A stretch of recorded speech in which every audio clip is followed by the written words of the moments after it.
Hey guys, it is Ryan, Feathers Elite Pigeon Auctions. Yes, the word is Feathers Elite. You can't come to Holland and not come to this loft. Peter van der Meer of the Netherlands, national winning machine. Machine.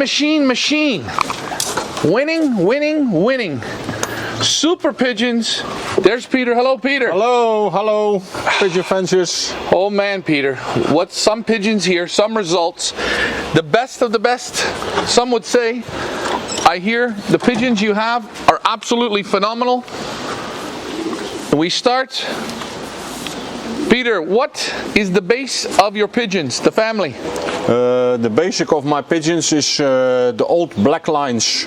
That was Tunier line. Tunier? And later I coupled with Kruis with the Witt Brothers pigeons. That was Klak Jansen pigeons. Later I have the replay. And the replay is from my friend Marcel Sangers from the Koopman pigeons. And later I have from Guy van Aura pigeons from Kaasboer. Later also from the Bullock pigeons. And yeah, that we make. You make your family. Yeah, and you've had some super results. For people wondering, when I say super results, national MPOs, how many have you hit? We win 37 times the first MPO race. And also sometimes the first national from whole Holland. And we have also first national ass pigeon, top 10 national ass pigeons. Yeah, very good. In young birds and old birds the same, super results? Yeah, dus met young birds and old birds, yearlings, super results. Also on from 100 kilometer till 600 kilometer. Yeah. Okay, and we're going to first start talking with the young pigeons. So you put your breeders together, what time of year? We start in the first week of December. December 1st, roughly, you put them together? Yeah. How many rounds do you take for racing? Most two and a half rounds, and then we have enough. 2.5 rounds, so you breed them, you wean the youngsters, they go into the race loft. Yeah. And how does it start from there? What's the system? That's the lofts of the young birds. That are 2 lofts. Okay. 1 loft for the first round. Okay. 1 loft for the second round. All right. And my father and my daughter race with the birds, and my father let them out. The first round first. Then they are the end of January. They go out the loft. So the first round. So you let the first round out on their own? Yes. And then you let the second round out when they're old enough? The second round, when they are 25 days, they go in the other loft. In the other loft. And they go also apart out. Okay, and you don't mix the 2 rounds together? No, the first months not. When we go training, then the door is open and the first and the second round come together. Okay, so you give them time apart. Yeah. Do you darken the youngsters? Yeah, dark system from first week April, March tot about 21 June. Of June. That's when you put them on the dark. Before then they're on natural, whatever the light is. Yeah, before when they 25 days old, the first round come not in the darking. Okay, and the young birds, before you start road training, they go out how many times a day? They train always 1 time a day. One time a day, the same time every day? Yeah, most times. Yeah. Most times the same time. Yeah, and when they're not loft flying, they can go in the aviaries? Yeah, always on the day they can in the aviaries. Yeah. So in the daytime, are they locked out in the aviary? In the lofts. In the daytime, they're in the loft? Yeah. No. On the day. Oh, out, okay. So the days are in the aviary. In the night in the loft. Is it possible to film in the aviary? Yeah. Just so I can get past the wire? Yeah. So they're in the daytime, they stay in here. Yeah. In the evening, they go into the loft. In the loft. Yeah. In the loft. You bathe them in the aviary? No, they eat in the loft. Eh? Can you, oh, is this okay? And I just show, it's okay. That are all hens. All hens. So they're on the V perches, Yeah, the all hens. the graded floor. And I'm just going to be nice and calm. Okay, so they're loft flying once a day, the same time every day? Ja, dus ja, of the weather is rain or then most at the same time. Yeah. So pretty much the same time. How many times a day you feed the young pigeons? 2 times a day. My father feeds them a little bit in the morning, then later they go out, and then they feed them for the second time. For the second time. Yeah. What kind of a mix roughly? They have mix, youngsters mix is the name. The first month, 2 months they have only breeding mix. Okay, Then so they grew out. so they grow nice, Yeah. more protein. Yeah, and then they have youngsters mix. That's from Buyers. From Buyers. Mix. The youngsters mix from Buyers. Yeah. Okay, so when will you start putting them in the basket for road training? I think in the month, what is that from? I think they start in begin of June. The beginning of June you start to train them in the car. Yeah. And when you put them, when you start training them, do you still loft fly them every day? No. Then we put them in the box, and my daughter Gwen bring them by car. We start with 2 or 3 kilometers, and then so on tot 35 kilometers, and then we go by the truck. So how many times, Peter, would you say you train them in the car? Yeah, I think 15 or 20 times. 15 or 20 times, and it starts from what, 2 kilometers? 2 kilometers tot 35, 40 kilometers ongeveer. And you always let them out in a group or small groups?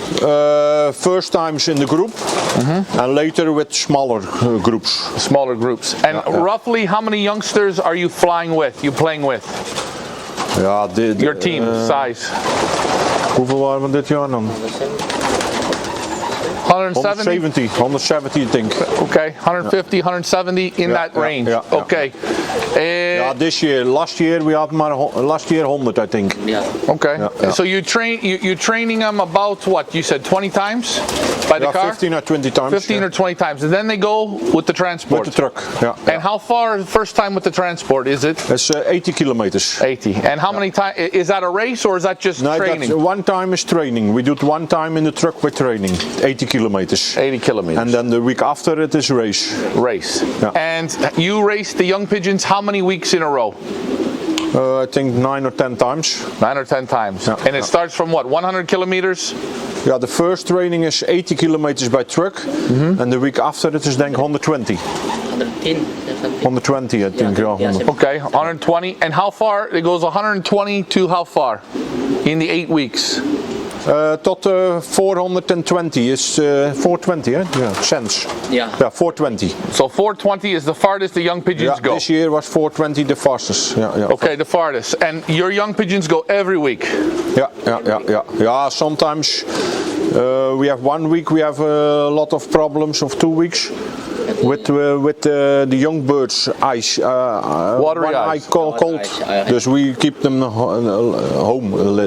So if a pigeon doesn't look right, you keep it home? Yeah. For the young pigeons, before racing, before training, just before training or during training, do you do any type of medication? Ja, we do enting Paramixo rota en Paramixo en pokken. Pox. Pox, ja. En dat is de enting. En dan 1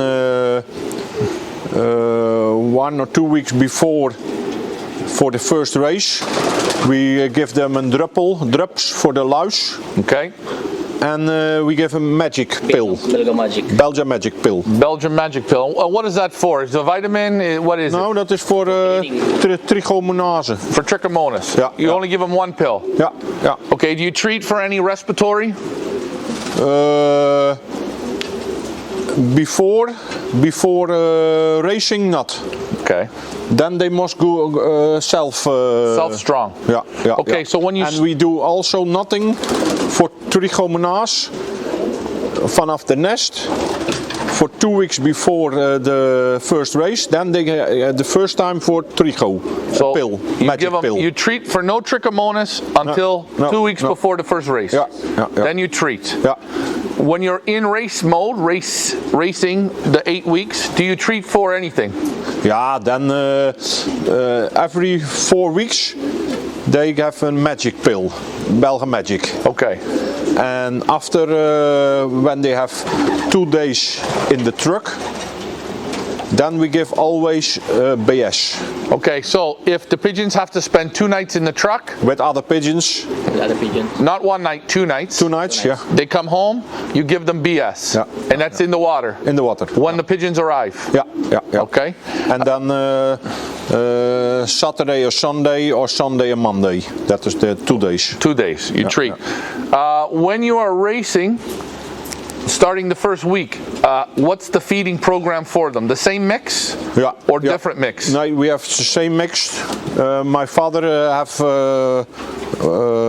from de zakken. Ja, van de zak. Ja. De zak. He can zo youngsters he mixed. He feed them. Okay, so you don't feed light to heavy, it's the same mix. Youngsters not. Same. No, no. Same mix. Yeah.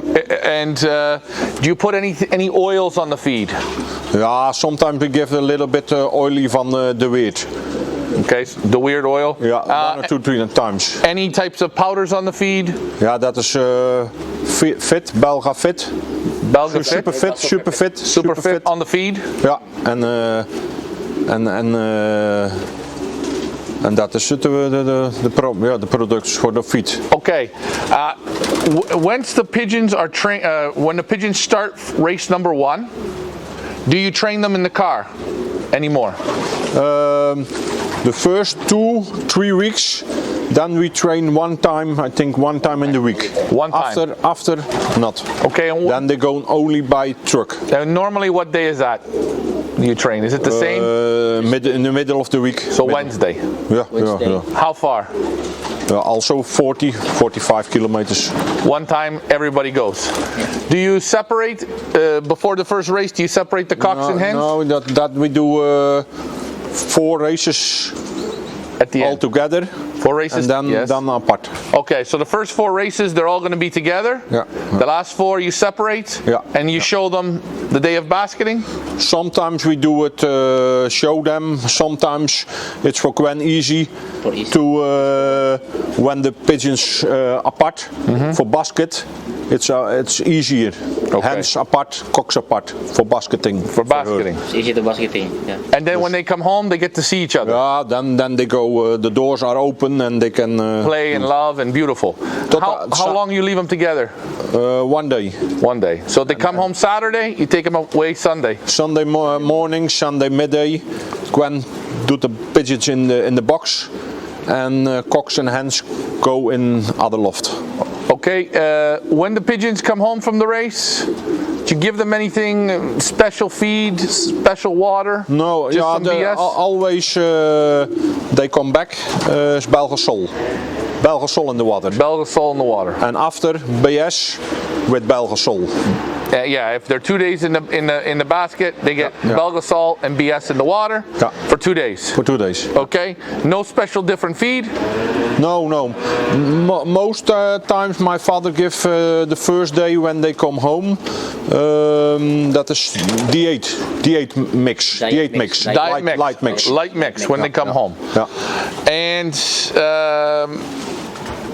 they come home on Saturday. You separate when it's time. You separate the Sunday sexes midday. on Sunday. Do you let the pigeons out on Sunday? No. No, stay in. Yeah. Monday. Monday my father let them 1 time a day, all days, out one time. One time. Always in the morning. And yeah, most in the morning. Yeah, we start in the morning. Yeah. We're with Peter Vandermeer. Is it possible to see the inside of the young loft? Yeah.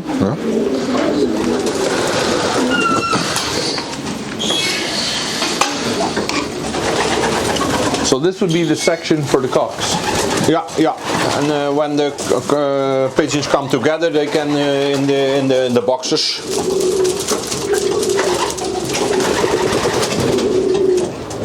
And wow, quite nice. Kijk, look there, boxes. And I'm just gonna. You see the boxes? Do you put nest bowls and straw? Yeah, sometimes. Not always, hoor. My father and Gwen do it very easy. Not too much specials. You clean the loft every day? Yeah, one time a day the loft's clean. Yeah.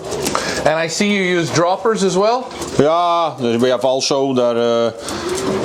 It's nice to nice pigeons. Now, is the hen section, is it the same as this? Does it look the same pretty much? Yeah, in the season it's the same. The same. Yeah. So there's still boxes for the young hens? Yeah. But now my father have now boxes for hens in the loft of hens. Not these boxes. Different. Yeah. In the winter we have other boxes for the hens. So can I ask, what's the difference in the boxes? No, small boxes. Small. So this is too big? Yeah, that's too big for hens. Okay, they're smaller boxes, Yeah. but they look the same. Okay, so we're gonna keep that the same. Any types of special grits, minerals you guys like to Yeah, use? we give the grits from Ronnie van Tilburg, from Allerlei. The zak Allerlei is the name. Dat is grit en minerals together. En de normal grits gewoon, hè. Boy, Peter, there's some beautiful, Kijk, look, dat is de normal grit. beautiful young cocks in here, eh? Ja. They have raised last week nog. And the last 4 weeks was very good. We had 1 week from 1200 pigeons, the first 19. And last week we had the first 5 from 1000 pigeons. And now we have from 1800 pigeons. Gwen have 3. And I take 10 by the first 15. And do you ever slide the vents, change it, or everything stays the same? Always so. Always open. My father, when I raised with the pigeons, on the day was it closed. Okay. So when you were racing, you closed the vents. Yeah, now my father and Gwen raced. It's open. Want my father is next week. He was 80, and he forget on the night the open to doen. Oh. To do open. And it was the night. Cool air. It was too closed. I say to him, you do it always open, want anders in the night they have no air. No air. Hey, And we do it, and it is good. No problem. No problem. No problem. Always so. And Always open. And the run is open, and you see the pigeons looks good. super good. Now, if you start with, let's say, 150 young pigeons, you finish with roughly how many pigeons? The end of the season. Now this year was very, very good. Yeah, maybe 25 we lost, denk ik. Yeah. 20. Yeah. So you 20. you didn't lose a lot. No. So now, No, normal every season we lost 20, 30 something. Yeah, percent, yeah, 20, 30. and okay, so this year, let's say you started with 150. Let's say you finish with 120. 30, I think. 20 or 120. Yeah. What will all these carry over? No. We select also. Yeah, we select also. Want for my father we do with the old birds now only race with hens. That's easier for him. One group training, and also for basket for Gwen, only hens basket. Okay. So you're looking to keep most of the hens. Yeah. All right. So, and I just wanted to ask. Maar de cocks young birds are very good hoor. Want we raise also second and fifth MPO are cocks. Fifth MPO other race was cock. Now the first Ass Pigeon last 4 races is cock. Dus cocks is very good also. And I see you have little motivation boxes above you. Ja, maar dit is de boxes voor de white. Voor the droppers. Ja, dit is de boxes. Okay, well. Gwen liked the droppers, and they have a box. In every loft we have a box for droppers. One couple. One couple. Yeah. So that's the system basically for the young pigeons. Works very well. You've had super results. Yeah. Peter, I want to thank you for taking the time for showing us the young bird system. Hey, best of luck this coming year. Okay. Bye. Hey guys, it's Ryan Feathers Elite Pigeon Auctions. Peter Vandermeer from the Netherlands, the super breeder, the MPO winning machine, the middle distance superstar flyer. And I'll tell you, I come here, you like clean nest bowls, eh? How many houses you see this on a beautiful sunny day? All the nest bowls. And I think that's where we start here now. We talk a little bit about breeding, because you can't have 35 years of winning and not know how to breed a pigeon. This is the breeding loft, right here. Yeah, this is the breeding loft. We have 3 lofts for breeding, 3 different lofts. It's easy. When you couple over a hen, the cocks in the same box, and the hen go to another loft. So it's easier for you to leave the cocks in a section and move the hens. Yeah. Easy. And your breeders, they have the nice aviary all the time. Yeah. Always they can out. They can in the rain, in the sun, and what they want. So you don't even have to bathe them. They bathe themselves like a wild pigeon would. Yeah. And the graded floors. Yeah. And roughly, how many breeding pairs do you have? We have 40-45 pairs. 40-45 pairs. Now, to become in your loft as a breeder, how does a pigeon get there? That is, you have good results self, or I do always, I keep also late bred or summer youngsters from my old best breeders, and I keep directly for breeding. Okay. From my best pairs in the future, the old pairs I keep from Replay Junior, from United, from Amigo, from Rivaldo, from Alviero. Sometimes I keep children directly for breeding, no racing, omdat I know they have good bloodlines and good. Yeah, the family's giving you consistency, good winners. Yeah. And do you inbreed, line breed? Most is kruising. Cross for racing. Yeah. Cross for racing. Yeah. Okay. What do you treat the breeders for? In the season, do you treat them medication? We give them in this month. We give them Paramixo enting. Paramixo. So right now we are in November. Ja, dus die even kijken hoor. October. We're in October. October. In October, they have Paramixo enting, and they have 15 days Parastop in the water. Parastop in the water. And after that, before breeding, we give them 5-6 days BS in the water before coupling. Pairing. Before pairing, okay. And after that, we bred 6 or 7 round of youngsters and never the breeding have medicines. Never medicines. No. So when they're breeding, you don't give them no medicines. No. Just grit. Grit, allerlei, Okay. with minerals, Yes. and breeding feed with tovo and some eivoer. What is that? Eivoer, ja, that's the yellow when they have youngsters. Egg food. Youngsters. Egg food. Yeah, egg food. Yeah. Egg food. So you use a bit of egg food. Yeah. Okay. And the tovo and sometimes P40, the corn. The corn. The pellets, P40. Okay, the pellets. Pellets. Okay. So you feed them like that all season long. Yeah, As and much, they have all day they have food. all day they have food. All day. Do the pairs raise their own or do you switch eggs? No, the breeders breed and feed the youngsters self. Self. Yeah. You don't switch. Only from some 2 or 3 pairs. Okay. But So, most the same eggs they breed and they feed the youngsters self. okay. How old?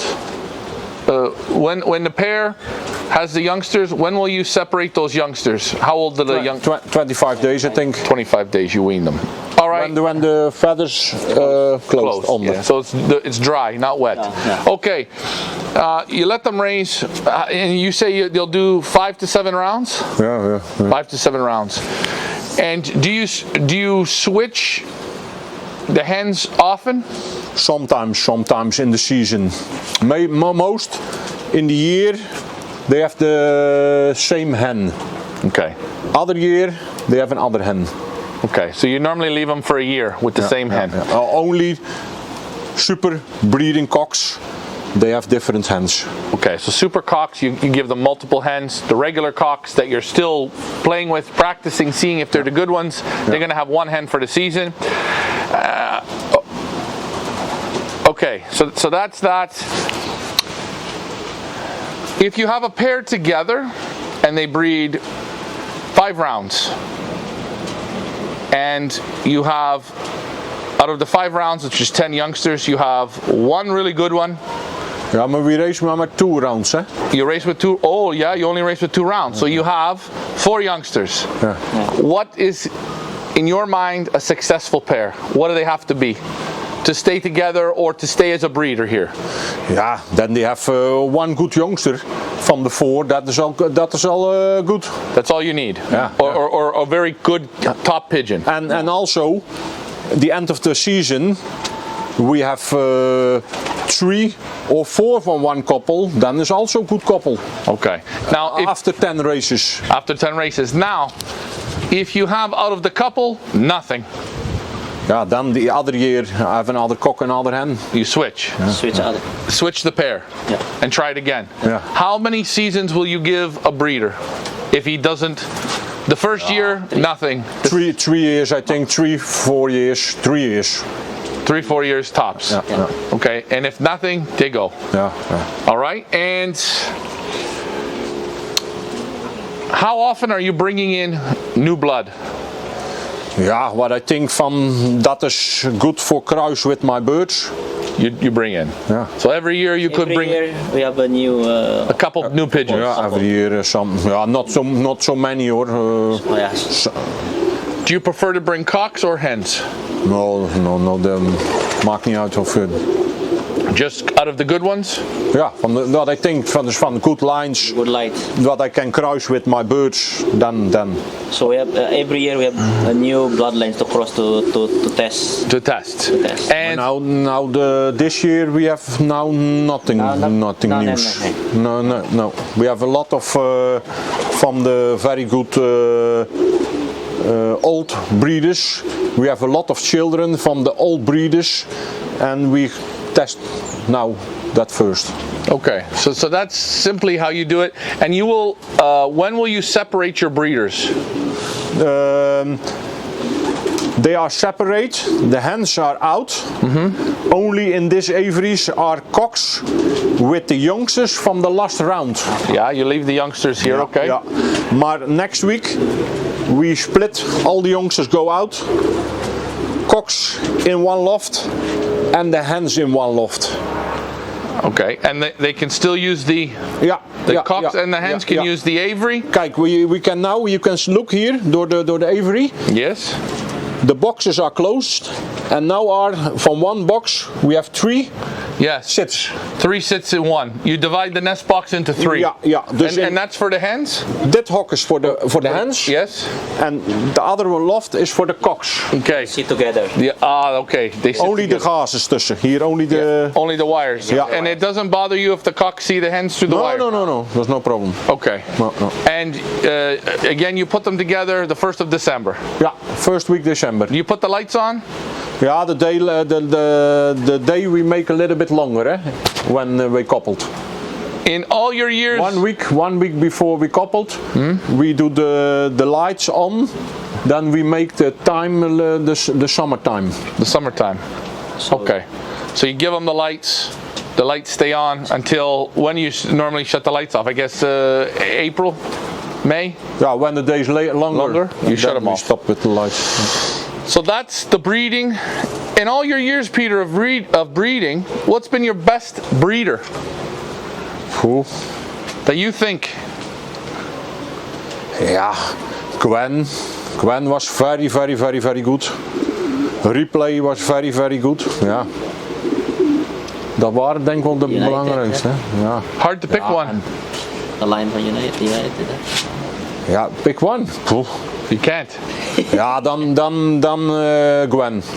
Ja, Gwen en Replay, ja. That's the best. The best. Ja, dat was super. Peter Vandermeer, I want to thank you for showing us the breeders. Again, 35 years of breeding winning pigeons, and we talk about it. We talk about it inside. I ask you about one loft pigeon racing. You don't play really one loft races. It's not your thing. No, but people are calling you and messaging you of super results from your pigeons. Yes, all over the world we have every week we have message from they win a race of a ass pigeon or big winners. Dus maar we raced self with the pigeons. The one loft race not so mine. But it goes to show you world-class pigeons here that you're racing. They go to races all over the world with different handlers and different systems, and people are winning. It's a testament to your breeding, your program. It's nice to see that your father and your daughter play with the pigeons and it helps you out. You guys work as a family, and the results show. And your loft assistant here, he's a hell of a good guy. Larry, you're the man, eh? The best of the best. Peter, I want to thank you. Okay. Have a good day. Thank you, Francis. Hey guys, it's Ryan Feathers Elite Pigeon Auctions. Peter Vandermeer from the Netherlands, the super breeder, the MPO winning machine, the middle distance superstar flyer. And I'll tell you, I come here, you like clean nest bowls, eh? How many houses you see this on a beautiful sunny day? All the nest bowls. And I think that's where we start here now. We talk a little bit about breeding, because you can't have 35 years of winning and not know how to breed a pigeon. This is the breeding loft, right here. Yeah, this is the breeding loft. We have 3 lofts for breeding, 3 different lofts. It's easy. When you couple over a hen, the cocks in the same box, and the hen go to another loft. So it's easier for you to leave the cocks in a section and move the hens. Yeah. Easy. And your breeders, they have the nice aviary all the time. Yeah. Always they can out. They can in the rain, in the sun, and what they want. So you don't even have to bathe them. They bathe themselves like a wild pigeon would. Yeah. And the graded floors. Yeah. And roughly, how many breeding pairs do you have? We have 40-45 pairs. 40-45 pairs. Now, to become in your loft as a breeder, how does a pigeon get there? That is, we have good results self, or I do always, I keep also late bred or summer youngsters from my old best breeders, and I keep directly for breeding. Okay. for my best pairs in the future. The old pairs I keep van Replay Junior, van United, van Amigo, van Rivaldo, van Oliviero.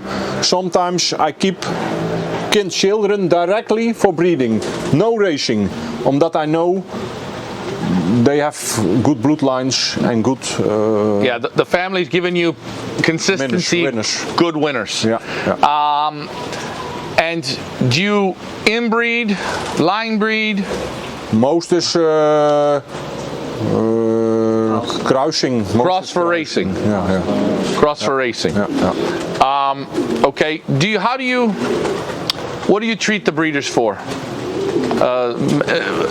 in the season? Do you treat them medication? We give them in this month we give them Paramixo enting. Paramixo. So right now we are in November. Ja, dus die even kijken hoor. October. We're in October. October. In October they have Paramixo enting and they have 15 days Parastop in the water. Parastop in the water. And after that, before breeding, we give them 5-6 days BS in the water before coupling. Pairing. Before pairing, okay. And after that, we bred 6 or 7 round of youngsters. And never breeding have medicines. Never medicines. No. So when they're breeding, you don't give them no medicines. No. Just grit. Grit, allerlei, Okay. with minerals. Yes. And breeding feed with tovo and some eivoer. What is that? Eivoer, ja, dat is de yellow. When they have youngsters. Egg food. Youngsters. Egg food. Yeah, egg food. Ja, Egg ja. food. So you use a bit of egg food. Ja. Okay. En de tovo en sometimes P40. De korrel, de corn. The corn. The pellets, P40. Oh, the pellets. Pellets. Okay. So you feed them like that all season long. Yeah, As and much, they have all day they have food. all day they have food. All day. Do the pairs raise their own or do you switch eggs? No, the breeders breed and feed the youngsters self. Yeah. You don't switch. Only from some 2 or 3 pairs. Okay. But So, most the same eggs they breed and they feed the youngsters self. okay. How old? When the pair has the youngsters, when will you separate those youngsters? How old are the young? 25 days I think. 25 days you wean them. All right. When the feathers closed on yeah. them. So it's dry, not wet. Yeah. Okay. You let them raise, and you say they'll do 5 to 7 rounds. Yeah. 5 to 7 rounds. And do you switch the hens often? Sometimes in the season. Most in the year they have the same hen. Okay. Other year they have another hen. Okay. So you normally leave them for a year with the same hen. Only super breeding cocks.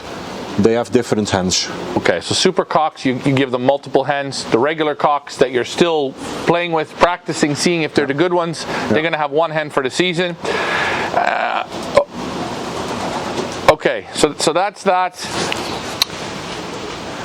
If you have a pair together and they breed 5 rounds, and you have, out of the 5 rounds, which is 10 youngsters, you have 1 really good one. Ja, maar we race maar met 2 rounds, hè? You race with 2. Oh, yeah, you only race with 2 rounds. So you have 4 youngsters. Yeah. What is, in your mind, a successful pair? What do they have to be to stay together or to stay as a breeder here? Ja, then they have 1 good youngster from the 4. Dat is al good. That's all you need. Yeah. Or a very good top pigeon. And also, the end of the season, we have 3 or 4 from 1 couple. Then is also good couple. Okay. Now, After 10 races. after 10 races. Now, if you have out of the couple, nothing. Ja, then the other year I have another cock and another hen. You switch. Switch other. Switch the pair. Yeah. And try it again. Yeah. How many seasons will you give a breeder if he doesn't? The first year, nothing. 3 years, I think. 3, 4 years. 3 years. 3, 4 years tops. Yeah, yeah. Okay. And if nothing, they go. Yeah, yeah. All right. And how often are you bringing in new blood? Ja, what I think from that is good for kruis with my birds. You bring in. Yeah. So every year you could Every bring year we have a new. a couple new pigeons. Yeah, every year some. Yeah, not so many or. Oh yeah. Do you prefer to bring cocks or hens? No, the marking. Hey guys, it is Ryan, Feathers Elite Pigeon Auctions. We're with the national winning, the NPO winning machine, Peter Vandermeer Hello. of the fanciers. Netherlands. This guy's pumped up, super pigeons, great results, year after year after year, correct? Yes, How many yes, years yes. of winning, Peter? How many years? 35. You need a break from winning, you got to do some losing. Yeah. But we just took a look at the young birds, your system, your rough system breakdown of the young pigeon flying. Now we're going to move to how you fly with your old birds. Now, speaking with you earlier today, you guys have stopped playing with cocks, and now you only play with hens. Yeah. My father, is a little bit old. Next week he wordt 80 years, and we do it for him for training. One group, it's easier, and also for Gwen, the basket the pigeons and clean the pigeons, and also with Larry. It's then easier to basket only hens and. Now, my question is, you've also played very well with cocks. Yeah, many years. And you've played well with hens. What plays better? If you have to pick, if you could only pick one. Cocks are also very good. They can raise a first prize. Maar in 1 year, hens are, I think, better. More consistent. Yeah. Okay, so the young hens you move over, and you'll take all the young hens over for hens? No, not all. That was too much. Selection. Yeah, we do a little bit selection. So when you're selecting, so people understand, what are you looking for? How does a hen from young birds make it into hen to yearlings? First natuurlijk the results. Second, the body of the parents. Okay, the pedigree, the parents, the confirmation of the pigeon, and if you like it and you have a feeling. Correct? Yeah. So you move the hens over. Now, will the yearling hens fly with 2-year-old hens and 3-year-old hens in the same loft? Two yearlings and 2 years. 3 years go to breeding loft. 2 years. So you only fly yearlings and 2-year-olds. You just said to me when the season ends, you showed me now this is where the hens are going to fly. Yeah. Next year here. Only the yearling hens. Yearlings and 2 years. They will come in here. They come from the other loft to here. They come from the other loft to here, okay? And now we see. You can look the boxes. That's simple. And this is what you said with the boxes. Small boxes for the hens. Small boxes for the hens. Yeah, very small. Just so someone knows, size of your hand is about a pigeon. Yeah. This is it. Yeah. Now with these hens, what is your system of flying them? In the week they go out and they come in dit loft and Gwen basket the pigeons. Sometimes they go to the cocks and sometimes they basket gewoon van the hens loft. No problem. So they normally okay. So you put them in this loft. How many times before the racing season? How many times do they get to go out for flying exercise a day? Every 1 time a day, yeah. 1 time a day. Same time every day. Same times every day training. Training, and they loft fly roughly how long? Yeah, 1 hour, 1 hour 15. 1 hour 15. So once a day. Well, my father looks when they go when on the loft, then he do it open and they go in. So once a day they go out. Yeah. They exercise. They come in. They stay in here all day. Yeah. Quietly. Ja. And on the day in the aviary, yeah? On the day out. So when they land and they come in, they eat breakfast? Yeah, they ate in the loft and then they go out in the aviary on the day. Okay, and what do you feed them in the morning? Yeah, the feed in the morning, the same as in the evening, normal racing food. Normal racing food? Yeah, yeah. Okay, do you measure it or just by eye? My father looked to the pigeons when they stopped with eat, when they go drink, he stopped with okay, feed. so as soon as he sees them going for drink? Now he give a little bit more. There's molting. Okay. They have now a lot of feed. Okay. Only in the morning and evening, on the day out. Okay, so once the birds come in, they eat breakfast from their loft fly. They then go out into the aviary. Yeah, the hens do. Yeah. They don't see no cocks. No. They the just- cocks on the other side, eh? They take their time in the aviary all day long. Yeah. Evening time, your father calls them in for feed. Yeah. They come in, they eat their dinner, they go to sleep. Yeah. Next morning again. Yeah. When is your first? But now they after the last race, they come not out. When the race season's over, it's done. Yeah. Also for the hawks, Okay. the problem in the winter. Perfect. Dus, after the last race, no out. No out. Okay. Only in the. So Peter, the hens are loft flying every day. When do you start road training them? I think 3 weeks before the first race. Okay, 3 weeks before. Yeah. And how is that? Every day in the car? No, that is 5 times. 5 times. 5 times, and then they go by truck. Okay, so the first toss would be how far? 40 kilometers. So first time in the basket, 40 kilometers. No, the first time is 10. 10. 10, 15, 20, 40. En nog een keer 40 and then they go by truck. By truck. Okay. Do you change the feed at that time at all? No, the same food. Medication. That's the same as by the young birds. Yeah, that's before first race they have injection Paramexo. The injection pokken we do only by youngsters. Okay, so you For only pox. treat them for pox with the youngsters, yes? And they have for the first race also Belga Magic pill. Belga Magic, yes? Every 4-5 weeks, Belga Magic pill. And after race, 2 nights in the truck, BS. So very simple. Basically exactly what you do with the young pigeons, you do with the hens. Yeah.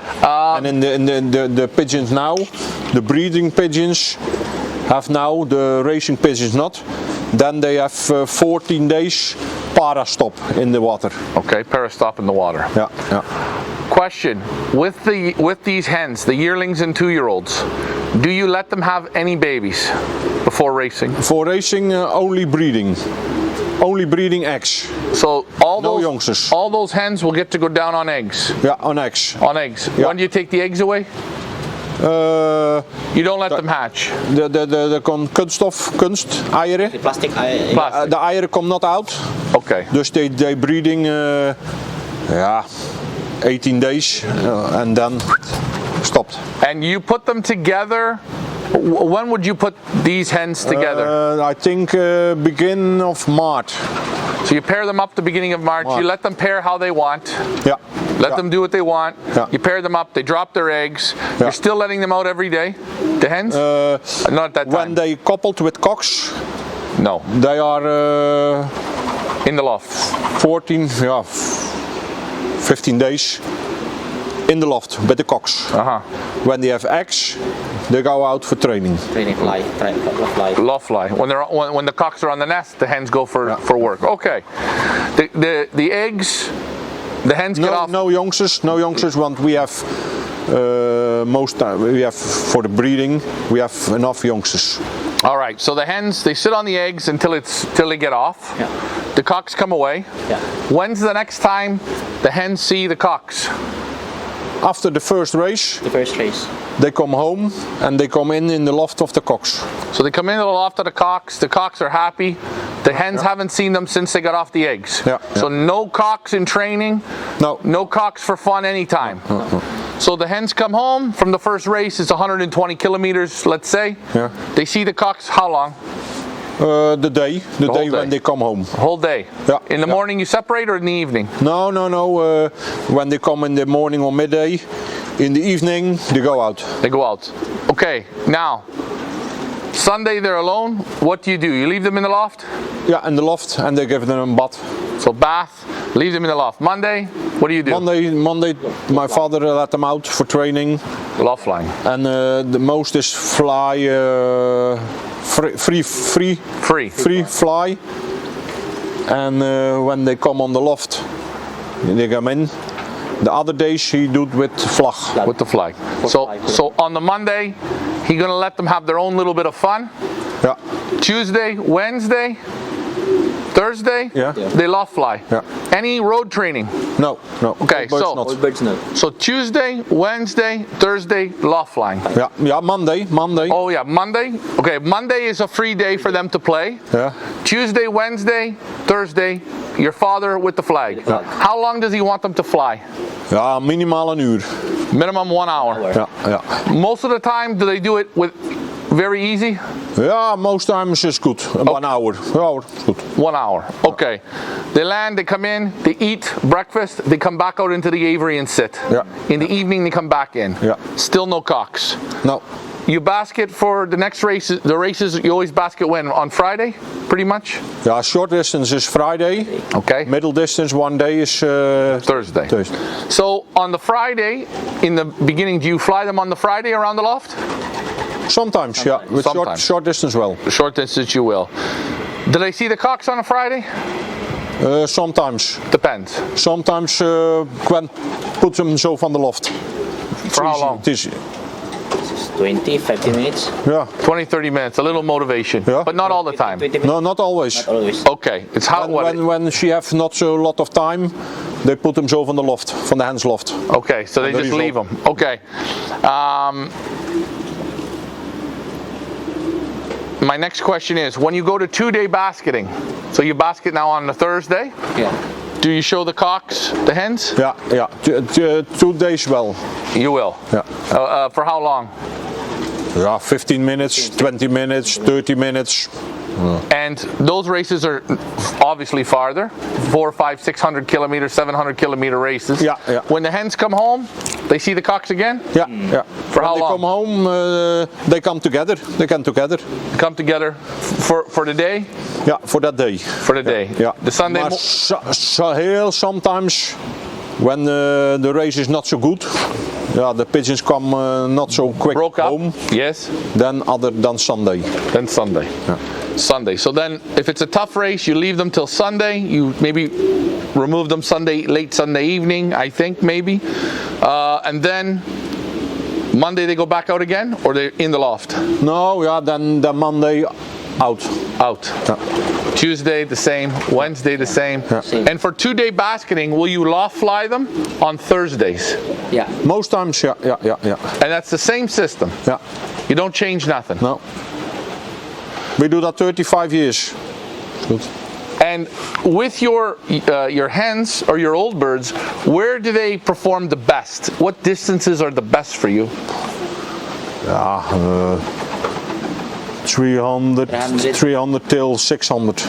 300 to 600. That's where they really good in headwinds, Ja. good in tailwinds, good in all winds. Tailwind. No, Tailwind not so. not so good. Because the pigeon of Peter, I learned it's a lot of power. Okay, So it's good for the headwind. better for the headwinds. Because if the tailwind is a lot of power, the pigeon They overshoot. come back. Yeah. Overshoot. Okay, so at the end of the season, what's your selection to keep hens that go to breeding and hens that don't make it for the next year? Now the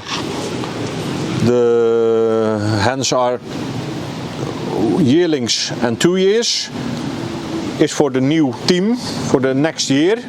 Older pigeons go for breeding. Breeding. Ja, en we have now van, we start met 65 duiven, hè? 65. Yeah, 65. 65 hens we start. And now for next year, I think Gwen have 20, 2 years. So 20 2-year-olds, Van, ja. and 2-year-olds, and then the rest will be yearling hens. you'll Ja, bring in. 15 or 20, I don't know for sure. Maar Okay, so you're going to have a team of around 65 hens to ja, play with. Ja, ja. Okay, so pretty much it's the same system as the young birds, a little bit more motivation, Ja, ja. and just week after week. Yeah, You yeah. play them all the time. Ja, hens, ja, ja. Hens got to go every week. Yeah, yeah. No road training. No just, road. Just loft exercise around the loft. Yeah, my father, it's very easy for my father, and not so many with the boxes by car. Now, was there ever a time where you trained the old birds by car a lot? 5 times before the first race. Eh? Yeah, but never, like I'm saying, in years past, you never tried. No, never with old birds. Same system. Yeah. I guess if it's not broken, don't fix it. Yeah. So, Peter, I want to thank you again for showing us the hens loft, the system of the hens. Good luck and thank you. Okay, no problem. Thank you.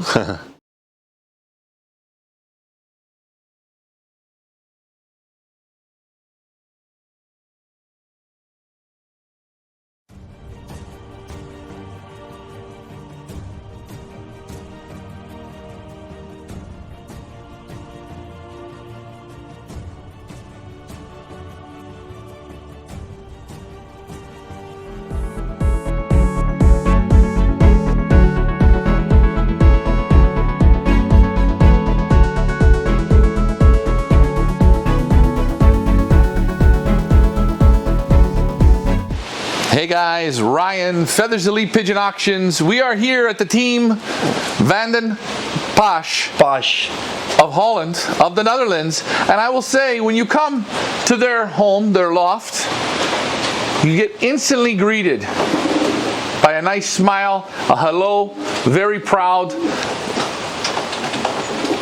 Ricardo, what would you be? You're now the man, eh? I don't know if I am the man, but yeah, I run the race team now, so. You run the race team. Yeah. It's, how long have you been here? I live here for 8 years. 8 years. And I do the pigeons at the place from Jan now for two years, something like that. And how is it going? It goes super. Super good. Yes. You guys are always at the top of the results. Yes, and the national championships we have a lot of national ace pigeons. So yeah, super. People are constantly winning with your pigeons. I know I'm going to another loft later today. They're winning with your pigeons. We're doing an auction for them. And what is so amazing is the positive feedback I get about your loft. I've heard about it for 3 or 4 years now, and I'm finally here. We are finally ready to do the tour. And guys, when I showed up, you just take a look, and he has a pigeon already in the basket. And this is what we talk about, super high performance pigeons. Who's the pigeon you have in your hand? The pigeon in my hand is No Limit. No Limit is first national ace pigeon, Speed of the Netherlands, 2022. She's a very nice hen. She raced 6 times first in big competition. And the father is a son of our base breeder Jupiter, paired with daughter Hurricane from Willem de Bruin. Oh, hold on. Let me get a shot of that here. Hold on. Look at the back, solid, just like oak. An amazing pigeon, yes. Amazing pigeons, really a 10. No money can buy this pigeon, guys. No money. I handled this. This is a super 10, super quality. And now, Ricardo, thank you for showing it. Now I want to show the people about your lofts. About the system. We want to get a little bit depth into why these pigeons, the pigeon in the system, is it the pigeons or is it the system? It's a circle. So the everything have to be complete. So we have good quality pigeons, but you have also do a lot for it to get these results. So you're putting it equal. Yeah, You and the yeah. pigeon working at the highest level. The pigeon is the most. The most. Yes, I am just a normal guy who feeding pigeons, nothing special. But the pigeons, have really high quality. Well, we know these pigeons have high quality. You guys see the first pigeon he brings out, a super. The last 5 years, we bred 5 different people have a first national ace pigeon from our loft. So it's not only me. And your base breeder, who was the number one breeder at this loft? Jupiter. How many first prizes has he bred? Jupiter is father and grandfather of 60 first prize winners in big competition. Not to cut you off, big competition. What kind of numbers are we talking? It's our area about 50 kilometers with 250 members. Yes. And every week we race against 2,000-3,000 pigeons. 2,000-3,000 pigeons. Yeah, average. And these 60 wins, the kilometers, what does it range between? We have now our base lines is the Jupiter line and the Hurricane line. The Jupiter line, you can put them till 700-800 kilometers without any problem. The Hurricanes from Willem de Bruin, you have to race them a little bit shorter because if you put them to 600 kilometers with headwind, they're getting a little bit problem. But the Jupiters, very strong pigeons, original Janssen pigeons. Okay. Yeah, really strong pigeons. Yeah, a little bit deeper. Yes. Not round, but strong muscles, strong wing, closed fan. Yeah, Nice. All our pigeons are the same. Yes, they are. Yeah. And I will attest to this. We select pigeons, we handle them, they're all the same. Yeah. Very, very close. This is also what we try to. We make one in all our pigeons is the Jupiter with Hurricane. So they all look similar. And they do. Yeah. Now, getting over here to your lofts, we're going to go over and take a look. We kind of want to know, let's start off with young pigeons in the system that you guys fly. Okay. Okay? Yeah. I will follow you. We can go to the youngsters. And this is the loft here. Yes. This is where all the magic happens, all the wins. All the magic. It's not overly fancy. No. These are the lofts for the cocks. Okay. So we don't fly with cocks, so they only have to sit here. So you don't fly with cockbirds at all? No. In yearlings and old birds? No. No, They no. just motivate the hens? Yes. That's the only job? Yes. Very good job, eh? Yes, very good. Very good. And how long is this loft? What would you say? How many meters? I think in total it's 25 meters. And I think total with the breeding lofts and all the aviaries and everything, I think we have between 60 and 70 meters. Okay, so you with the yearlings and old birds is only hens. Yes, only hens. Now why is that? Because first it is easier. Second, Easier how? we don't have to train the cocks. We don't have to release them, and also the cocks are always when you want, they're coming inside, 1 or 2 staying on the roof, they're Playing. yeah, playing. I have more work to do. Right. I don't have time for this. The hens, it's easy, and I think this is also a better motivation if you play just the hens. Okay. Because if you play the hen and the cock and after the race, the hen is there, the cock comes maybe 2, 3, 4 hours later. This is not good for the motivation. And do you find when the hens come home, they come home They might be tired, but the cockbirds are so full of energy, it rebuilds the hen even quicker. That motivation. Yes, and after if the race is heavy, we put the cocks to the aviary. Then the hens coming back. Okay. And if 80-90% of the hens are back, then we let the cocks come in. So I know we were going to talk about young birds, but we're on to old birds. We'll get back to young birds in a minute. It's fine. So when your hens come home, yes, a lot of the time they won't come home to cocks. they come, but if the race is very heavy, yes, tough race, a tough race, they don't want a cock, but they want to relax. they want sit, drink water, take a little bit food, and after a half hour of an hour, if most of the pigeons are back, then the cocks can come in. Okay. Because if you are tired, you don't want that your man is non-stop running after you. Right. Rest. Rest first, then show the cocks. Yeah. How long will you leave the cocks with the hens? On average. Normally till the evening. So on an easy race? On an easy race, 5-6 hours. Okay. On a heavy race, tough race? Till the next day. Till the next day. Yeah. Then they come out. Yeah. Okay. Your work with the hens, your loft exercise with the hens. Yes. What's the procedure of that? Every day we let them train. So one time a day in the morning, we release them and they train for 1 hour, 45 minutes, 1 hour. Okay. On Wednesday, we drive them like 50 kilometers and release them there. Okay. So they have a short race every Wednesday. Every Wednesday, one training flight. One training flight. In the car? Yeah. One 50, time. 50 kilometers. The day you take them training in the car, do you let them out No. for a fly? No.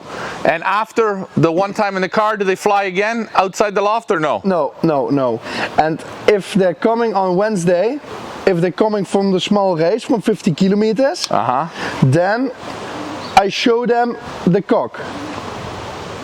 You show them the cock when they Yes. return. When they return. So the cocks are always in the loft. Yes. On return. I let them for 1.5 hour together. Okay. After that, I separate them. And on the day from basketing, Which is normally which day? Friday For a Saturday race. for a Saturday race, Okay. then I don't show them anymore. No more. No. So just when they come home, that's the next time they see them. Yeah. Any type of special feeding? We feed. We have food from the Firma Paloma. Okay. In the beginning of the week, I start with the Relax. Relax mix? Relax mix. It's light, like Okay. because. After a race, the pigeon is not really hungry, so first we give them light, so they start a new, that they're good. A new week. A new week. Right. They have to eat very good on the end of the week. In the beginning, it's not really important. You want them to build the appetite, is what you're Yes. saying. Now the hens, do you feed them once a day or twice a day? In the morning, I have a special mix. What I make. Okay. It's a few like minerals. Okay, minerals. Emmers. Yes, I understand. Yes. Yeah. Maybe we show it later. It's possible. Okay. We mix them together with candy seed, hemp. Hemp. Yeah. Hemp seed. Hemp seeds. Everything what they need. After a loft fly. And a little bit diet mix. Diet mix. So you put multiple things together. Yeah, and in the morning, and they're getting one hand on 10 pigeons in the morning. Okay, and your hen team is normally how big? 70 pigeons? Normally, yes. So 70 pigeons, you're giving them 7 fistfuls. 7 handfuls. Yes. In the evening, we feed them full trough. Full trough, yeah. So they can eat how much they want, but I look if a little bit stay, You take the feed away. I take it away. So you still feed them fairly slowly. Yeah. Okay. Yeah. And that's just the relax mix. Yes. In the end of the week, Okay. I have two other mixes. It's Okay. day 100 and day 22. Day 22 is a race sport mix, and the day 100 it's like energy, and I mix these parts half. Half. Yes, and then in the evening I give them that. You give them that. And before if the race is 300 kilometers, I give it just 2 or 3 times. If the race is 500, 600, 700 kilometers, I start on Monday to a little bit. You build it up. Yes. So everything depends on the schedule, and you go from there. The Yeah. shorter races, they get the relaxed mix a little bit longer. I give the food for the next race, so I look non-stop what is the weather. It's getting maybe a tough race, then you have to start earlier with a strong And I think what Ricardo means is the heavier feed. Yeah. Not the relaxed feed, the power. Yeah. The gasoline. Yeah. The fuel to get them to come home. Yes. Okay. So we talked a little bit here about your motivation. Quite simple. Only playing with the hens. The hens get motivated when the hens come home on the Wednesday trainer. They don't loft fly anymore on Thursday. Do they go for a loft exercise Thursday? Yes. If we Friday basketing, then on Thursday they have Once a day again. Yes, Same yes, thing. yes. Friday. no, Nothing. No. They stay in the loft. Yeah. They don't see the cocks. Nothing. No, nothing. Just relax. Just relax. Okay. Everybody thinking that just the cock has to relax, but I think hens also needs to relax. We have an aviary, and in this aviary the hens are there always in the daytime, and I never come there because they have to rest. So you're saying when you let them out in the morning, you go in, you let them out, you clean the loft, you do your little loft work while they're exercising. They come in, you feed them. Then when you're done, it's finished. You Yeah. don't go and bother them. No. You don't open the door. No. You don't look at them. You don't say hello to them. I look one time in the morning and one time in the evening, and for the rest of the day I let them. Let them relax. Yes. Do you ever let people come over and look at them? No. If I come over in the race season, can I look at the hens? No. Why? Because I think it's important that they have their rest. Because our pigeons, they race every week. So we have the middle distance and the longer distance. These are 13 weeks. And in these 13 weeks, we have 475 kilometers, 600, 475, 600, 475, 600.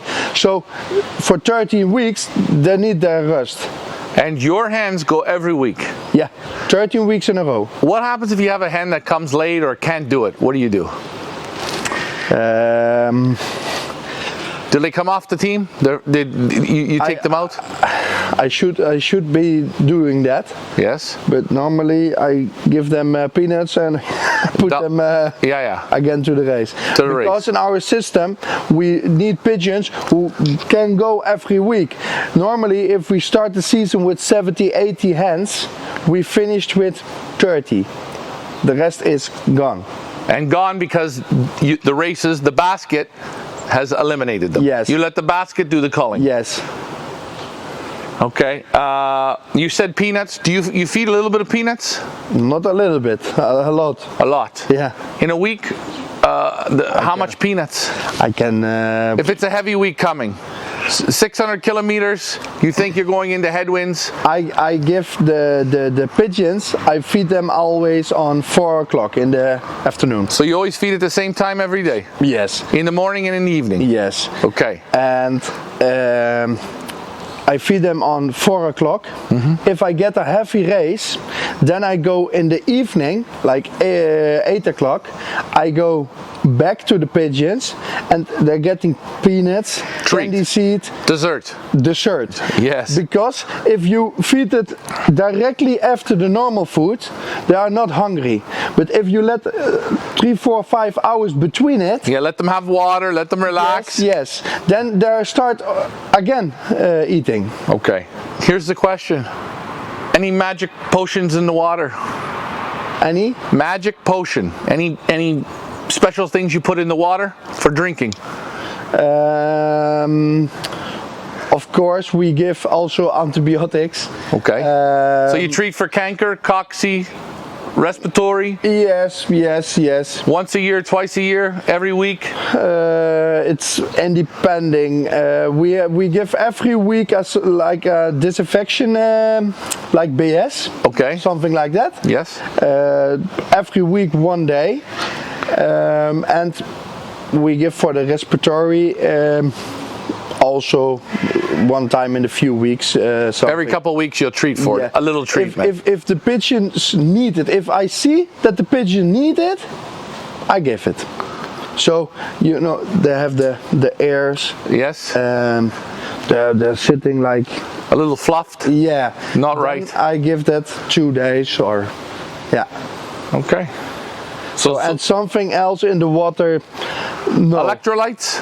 Yeah, after a heavy race, but not if they have 400 kilometers. I don't give it because, in my opinion, everything is good for the sale, but I don't know if all the stuff also is good for the pigeons. Well, on that note, as you hear, just a simple way, keeps it simple, racing the hens, results, winning against super tough competition. The farthest part of Holland that you race, you're at the end of the line. In our section 4, I am on the end. On the end. Yes. Getting the results, simple with the hens. He doesn't even bother with the cocks, and the results are astonishing. Ricardo, Yeah. we didn't get to go in the loft yet, but thank you for just explaining that to us. No problem. Hey guys, Ryan, Feathers Elite Pigeon Auctions. I'm here with Ricardo for Team Van de Pasch. We talked grits, minerals, we talked a little bit about feeding, and I asked Ricardo, what are some of the products you're using or feeding? What do we have here? These are What's this first one? the first one, multi-mineral mix. It's a mix of a lot of different sort of grit, minerals, everything what they need. And I think that all the buckets are a little bit the same, but I mix them together, so I am for sure that everything is inside. So you will mix these all three together. Yes. And it looks like this one has a little bit of egg food in Egg it. food in it. This is And how many times a week will these pigeons get this? every day. Every day. Every day. I 1, mix- 2, 3, all three. Yes. And especially this one I like because there's a lot of black. Charcoal. I don't know the name, but I see that the pigeons really like it. So you'll give them this, and this, all three together Yes. with the light mix. With diet mix.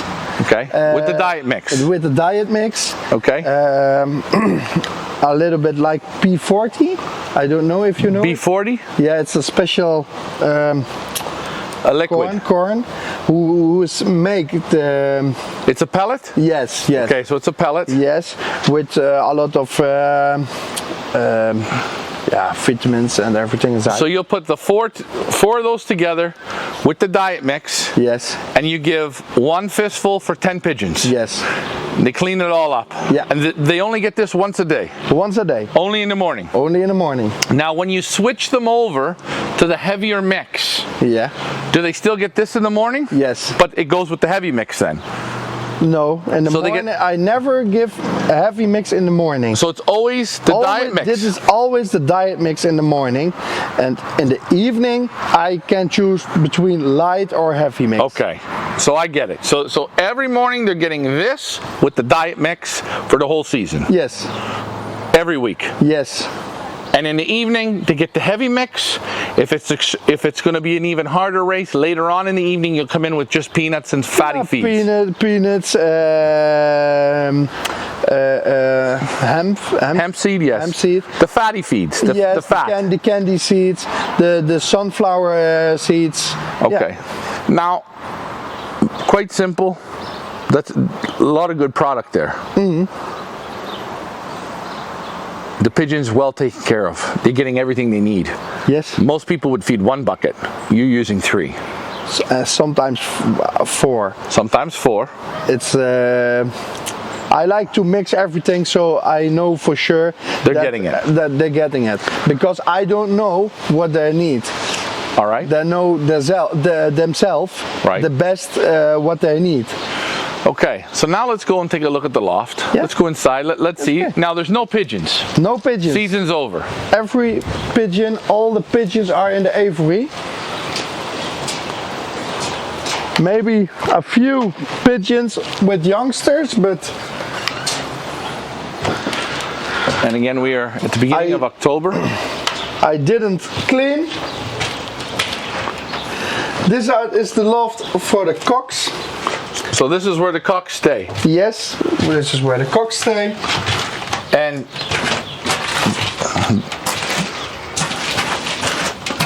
a nice little condo for the cocks, eh? I have to clean it, but yeah. I am not a very good cleaner. For me, cleaning is not important. We just clean our lofts 1 time a week. 1 time, and that's during the racing season? Yes. Once a week. Is it always the same day? No, yeah. So sometimes when it fits. When it fits. Yeah. So you could clean on a Tuesday, you could clean on a Friday, Yeah. you could clean on a Saturday, it doesn't matter. Whenever you have the feel. When you feel it needs to be cleaned. When I find somebody who wants to clean it. Looking for someone to help them clean it. Okay, does this loft have heat in it? No. It's nice and warm today. Yes, we're in because October and it's warm. Yeah, because we have in the front we have the light, light plates. Yeah, the glass. The glass. So yeah, we can manage how hot or for how cold we want it. Now, leaving the cocks without the hens, anything special you do for them? No. What kind of feed? Molting. Just a light mix. Molting. Yeah, molting. Okay. So they don't go out at all? No. No flying? No. No. Do they ever pair up the cocks? Together? Yes. No. Okay. I never see it, because the cocks getting 2 times a week their hen. Now, before you race the hens, will you let them have babies? Yes. They have 1 round? Yeah. How far will they raise them?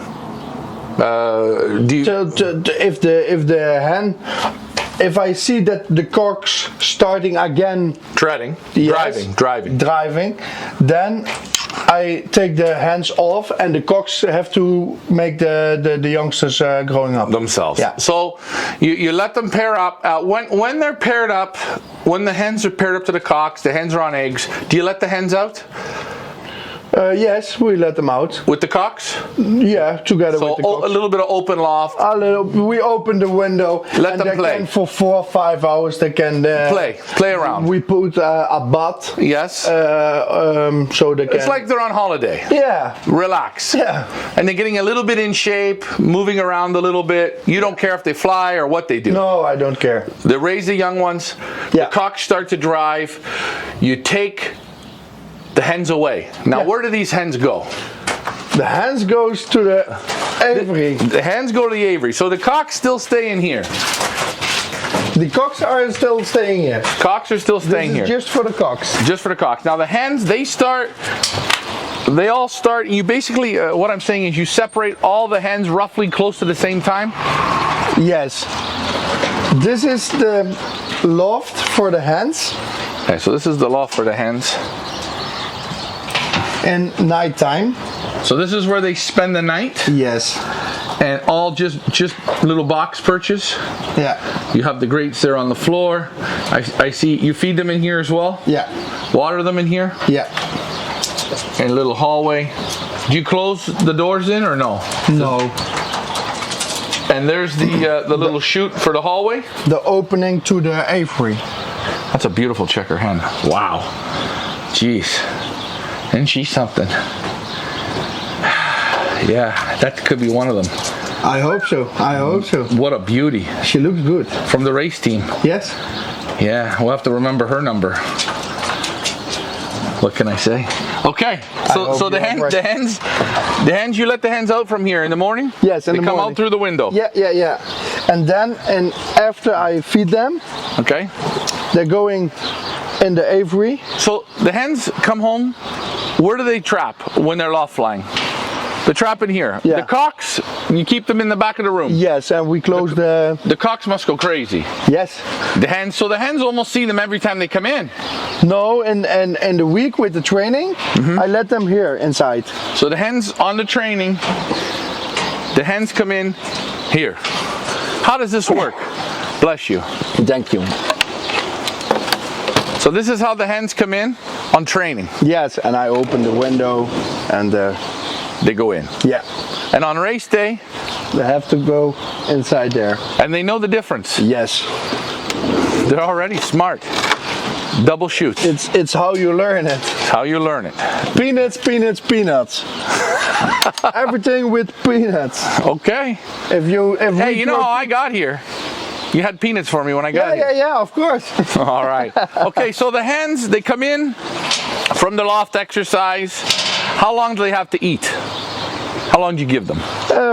10 minutes, 50 minutes. Okay. Just if I because I open the hole to the aviary, and the pigeons who is finished with eating and finished drinking, they go in. going out automatically. What is this here? I like this. This is to drink for water. So this is where you water them? Yes. They always drink from here. Yes. Now this is very much like the transporter. Yes, and this is for us really important because also young birds have problems with drinking in the cabin and The trailer, yes. the trailer, and I think pigeons for 1 year old also don't know how to drink. So we have automatically always this, so they have to. It's must. It's a built. must. It's almost like trapping in this room and then trapping over there. Yes. You train them right from the word go. Yes. Okay. And if I put a normal water pot on the loft and this, and they can choose, they're always drinking from this. They never drink from the normal pot. Now, if you're okay, and this is a good question people I know will ask. If you're medicating, Yeah. respiratory, Yeah. canker, whatever, do you use still this? Yes. You're always using this. Always using this. Okay. So the hens, they come in from the loft exercise. They eat 10-15 minutes. They have a drink. The chute's open, which we've seen over there in the corner. Yeah. And they automatically start to go in here. To the aviary, yeah. Now, I am going to say something. I've noticed on your little painted window here. The peephole. Because you still want to look. Yeah. I know. I want to look what happened. What are they looking like? Yeah. How are they looking? Yeah. How are they relaxing? Okay, so let's see now in here. And the hens, they spend all day. All day, yeah. From the time they land and eat, they're in here.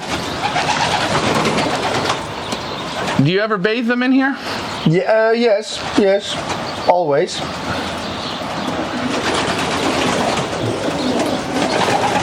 And the floor, we have big space between it. So the hens they're don't not- want to pair up. Yes. Do you ever find them pairing up in here? No. No. No. Maybe in 1 year, maybe one couple. but this is, yeah, maybe one time in 5 years. And plenty of room. Yeah. Lots of nice room. Nobody pairs up. The hens stay in here all day. Then at dinner time, you let them out or you call them back through the chute? No, if I open the hole, then they're going inside. You open the hole again? Yeah. And they come back in? Now this morning I forget to close it. Right. But if I tell come inside, they're coming inside. I hope so. You hope so, okay. So that's basically the system. Yeah. Very easy. Everything has to be easy. Easy, fast.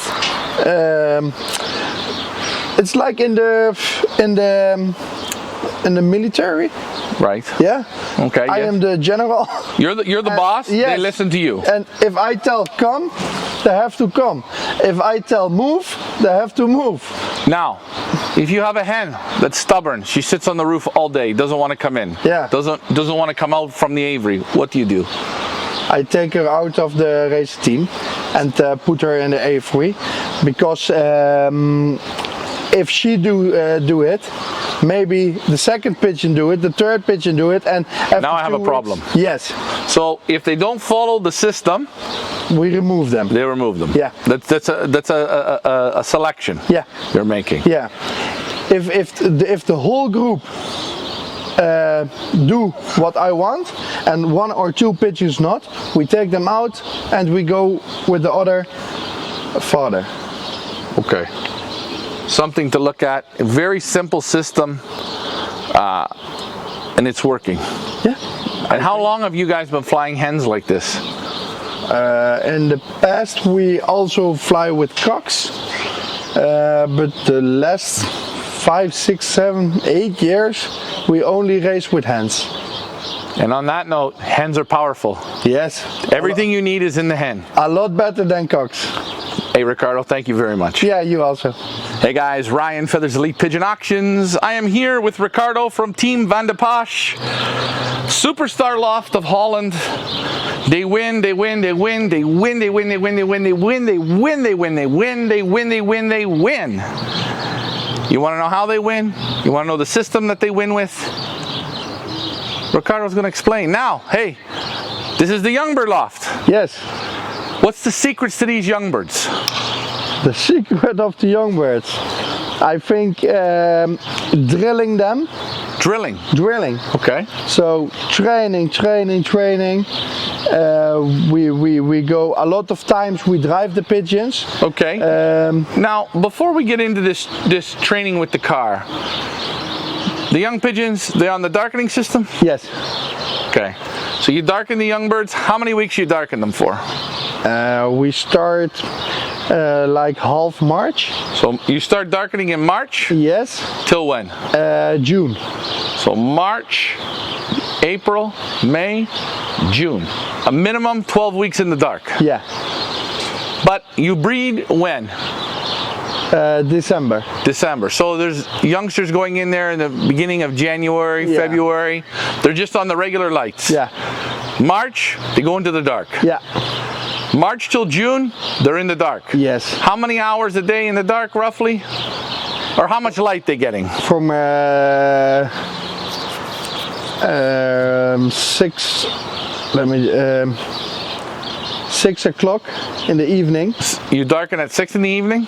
till 8 o'clock in the morning. 8 o'clock in the morning. Yeah. So they're lightened from 8 o'clock in the morning until 6 at night. Yeah. That's the lighting system that you're on. Yeah. And that's what they stay on until June. Yeah. When June comes, then what? Then we quit with the darkening, Uh-huh. and then we let it like nature Natural? and natural. And in August we start with lightning, Lightning.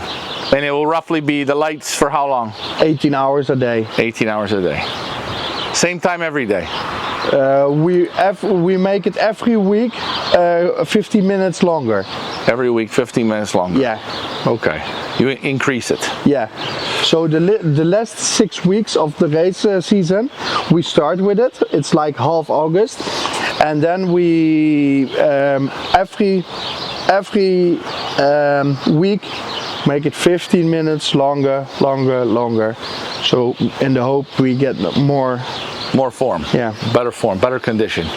The young pigeons, you let them out once a day. Okay, before road training starts, they're young. Yeah. They're on the dark. You're letting them out every day. Once a day? Yes, once a day, but for a few hours. We are not pushing like with a flag or something. Our youngsters are like chickens. They're walking on the grass and Having relax. Holiday. Yes. When do you get them to start flying? When do you want to see them start to exercise? After a few weeks, 3-4 weeks, then, because I think that we drive with the pigeons in April. So in 2 months they have to fly. 2 months they have to fly. Yeah. Okay, so every day then, once it's time, they've been out on the lawn for 3 or 4 weeks. You start to get them up, get them flying. How long do you want them to start flying every day for? What's good for you? I don't have a number for this. I want that they train. But if it's 20 minutes, it's okay. If it's an hour, it's also okay. Because the pigeons, if they are good, they train. And good meaning they're healthy, they're feeling good. Yeah. And train, when you mean train, you don't mean fly around the loft. Not like You mean you don't see them for 10 minutes, then they come back over. Yes. Then they go back for Yeah. 20 minutes, then they come back over. Yeah. They're rambling, ranging. Yes. They're looking like they're playing, they're out touring, they're having Yes. some fun. Yeah. So you do that once a day? Yeah. Always the same time every day? In the morning. Okay. They land, they come in, what kind of feeding? The same like the hens. So just a light mix? Exactly the same. You give them still the grits and the minerals? Yeah, okay, the same thing. You feed them in the evening? Yes. Same way. When they're not racing, we feed just light. Just a light mix? Just a light mix. Okay. If we start to race, we feed them the same like the hens. Okay, your first young bird race is normally when? I think half July. Half July. Yeah. When do you start road training with the car? April. So you start training the pigeons in the car Yeah. in April? Yeah. How far is your first trainer? My first. Yes. 500 meters. 500 meters? Yeah. How many times will you do that? Till they're going fast out the boxes and they go to home. Straight home? Straight home. 500 meters. So you could go there 2, 3, 4 times, Yeah. maybe. Yeah, 4, 5, 6, 7 times. Every year is different. Yeah. If it's 10 times, it's 10 times. If it's 3 times, yeah. it's 3 times. So from 500 meters, then where do you go? Then we go to 1 kilometer, Okay. 3 kilometer, 5 kilometer, 10 kilometer. Now, before we keep going, on every time you take them, do you want to see that same return? Yeah. You won't take them further until they do it. I don't care if they are before or after me in home. You understand? Yes. But for me, it's important. They have to go out the boxes, make a half round, and Head home. our youngsters have to be like robots, like machines. Right. So they're coming out the box, they make a half round, and they have to go to, because this is also what for the races.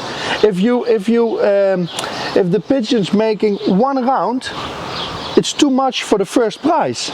Too slow. Too slow. The mind is still too slow. Yeah. So, with They each have to be robots. with each trainer, you want to see them faster, faster, faster. You don't increase the distance until they're doing it properly. I drive, of course, also a little bit farther, but normally, yeah, I keep going to the same place till They're perfect. So they're what you like, and then you graduate them a little further. yeah.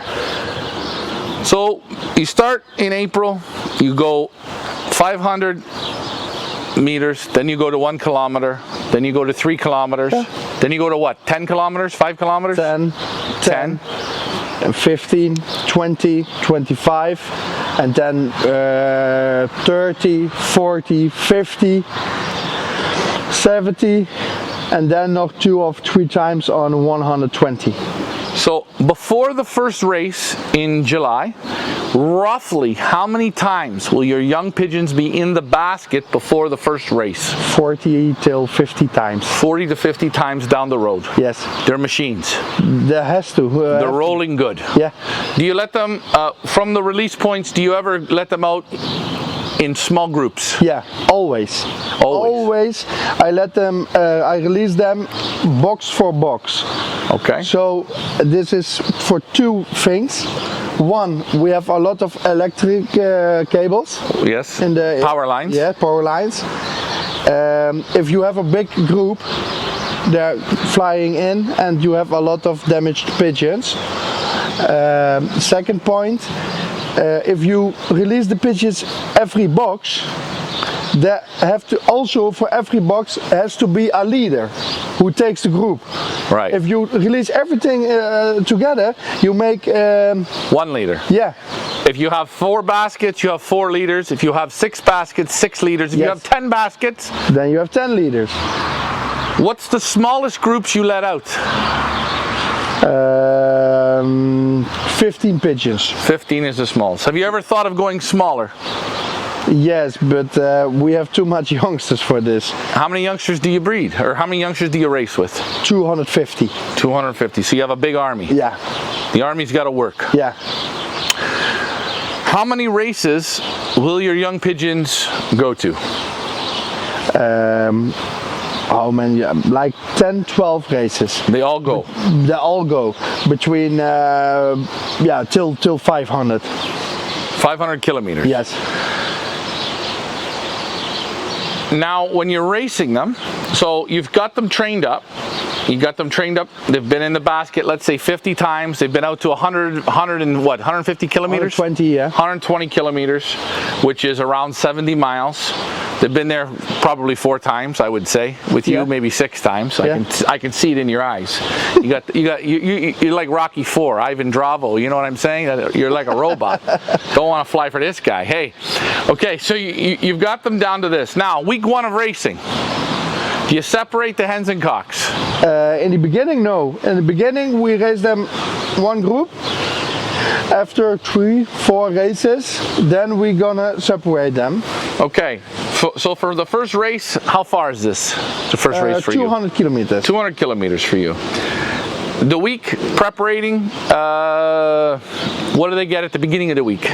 The light. Light? For on races like 200 kilometers, the pigeons getting just light, nothing extra. No gas.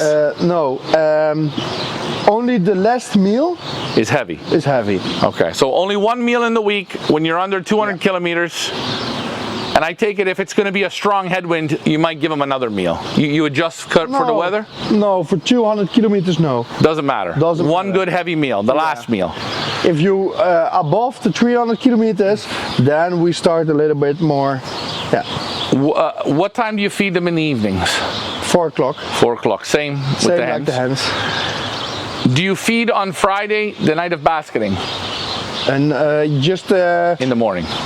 just in the morning, just one hand candy seed on 10 pigeons. So basically the big meal is Thursday night. Yeah. That's the time you fire them up. Yeah.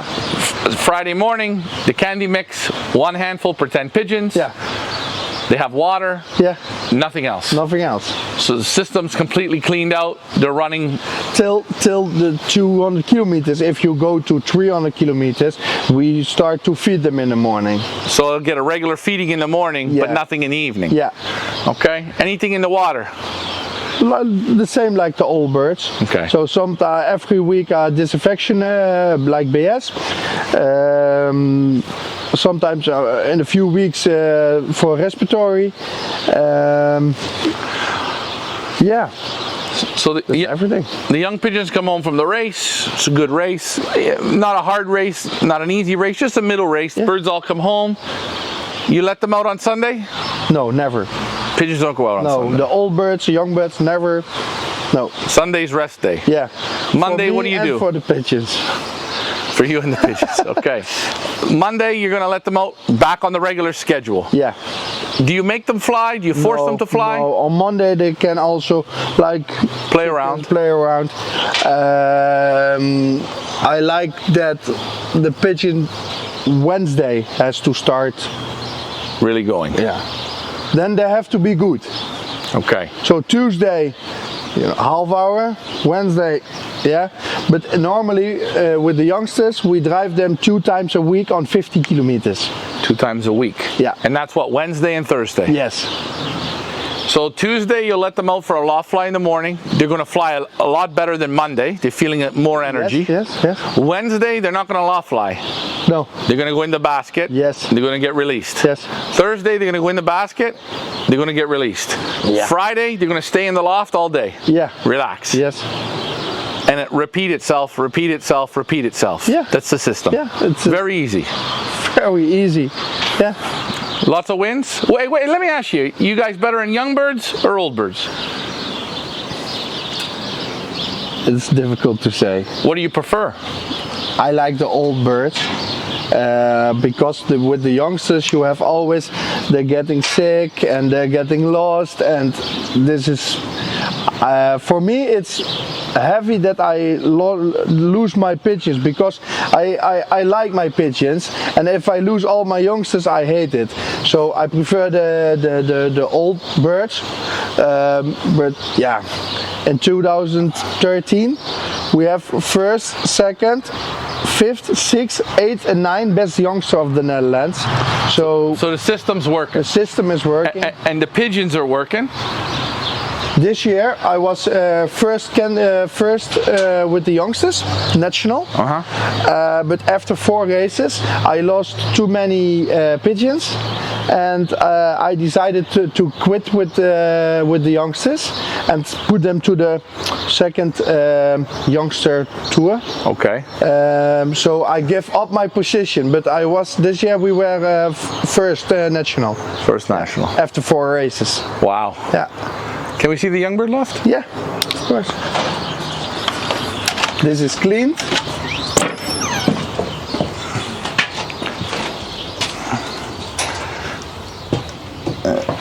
Okay. Is there any heating in this? No. Nothing. Nothing. So just box perches. Again? So just a standard regular box perch. Yeah. You got a little bit of wire here on the floor. Yeah. Again, nice ventilation. They come through here. Yes. They go out through there. Yeah. Very simple. You feed them on the tables here or no? No, on the ground. Always on the ground. On the ground. No feeder? No. Why not? You don't like a feeder? I like it, but I don't know if it's good or not. I think, I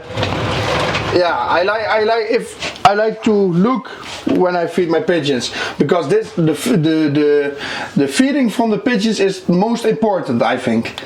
Okay. If they are not hungry, then don't give so much. So next day they are hungry again. Let me ask you, do you find feeding on the ground, you can watch them easier than when they're eating in a feeder? Yeah. You can see the pigeons better. You see the reaction better. Yes. So you prefer the ground. Yes. A feeder looks cleaner, but the ground is better. I think yes. Okay. If the young pigeons start leaving the feed, you're done feeding. Then done feeding, yeah. Okay. And I like also, don't put the food everywhere, but just one line, so the youngsters have to fight to eat. This make them competitive. Yeah. Okay. Yeah. So you make a line like it is a feeder, but you're watching how they're eating. Yeah. Okay. Now, when you motivate the young birds, how do you do that? You have the cocks on one side. Yes, after 3-4 races we have the cocks and the heads separated. We turn We turn the boxes like this. Okay. So in the beginning, the first 2-3 flights, they're sitting on eggs or youngsters or something like that. Okay. Yeah, this is new. Okay. This is a new system? This is a new system. You see. Yeah, I know. And you'll do that. That's how you motivate. Yeah. And in this loft, this isn't very big. How many youngsters will you keep in here? Like 120. 120. So, okay. No Avery for them, no. You No. just, that's it. Yeah. Sometimes we have to, something like metal. Yeah, And wire, so you can open the window. We open the window and yeah. So pretty much a very simple system. Yeah. A little bit of road work, more than most I've heard, but you're getting the results. Yeah. Pigeons can handle it, no problem. You train, the days you train, if it's heavy headwinds, do you train? Yeah, of course. Heavy tailwinds you train? Yes. Overcast, thick cloud, you train? Training around house? Yes. Yes, around house always. Road training? Road training, we have to look to the weather. Okay. I like if the sky is clear. Clear? Yeah. Drizzle, will you train them in drizzle, rain? No. Okay, so you pick the days, Yeah. you take your time, 40, 50 tosses, Yeah. plus twice a week during the racing season, Yeah. and that's it. That's and it. the pigeons that can make it, they move on to the next year. Yeah. All the youngsters we keep. How did you learn such a great system? From my father-in-law. He taught you, Yeah. and it works. And it works. Yeah. Hey guys, you see what happens when you use your ears, and you listen, and you believe? And a lot listen. A lot listen. And a lot listen. There it is, guys. That's Ricardo, Team Van de Bosch. You're carrying a big name here. I know. A lot of pressure, on the shoulders. I don't feel it, but I know. A lot of, in the Netherlands we'd say high trees catch a lot of wind. High trees catch a lot of You wind. know? Hey, we're going to end it on that note. Thank you, Ricardo. Okay.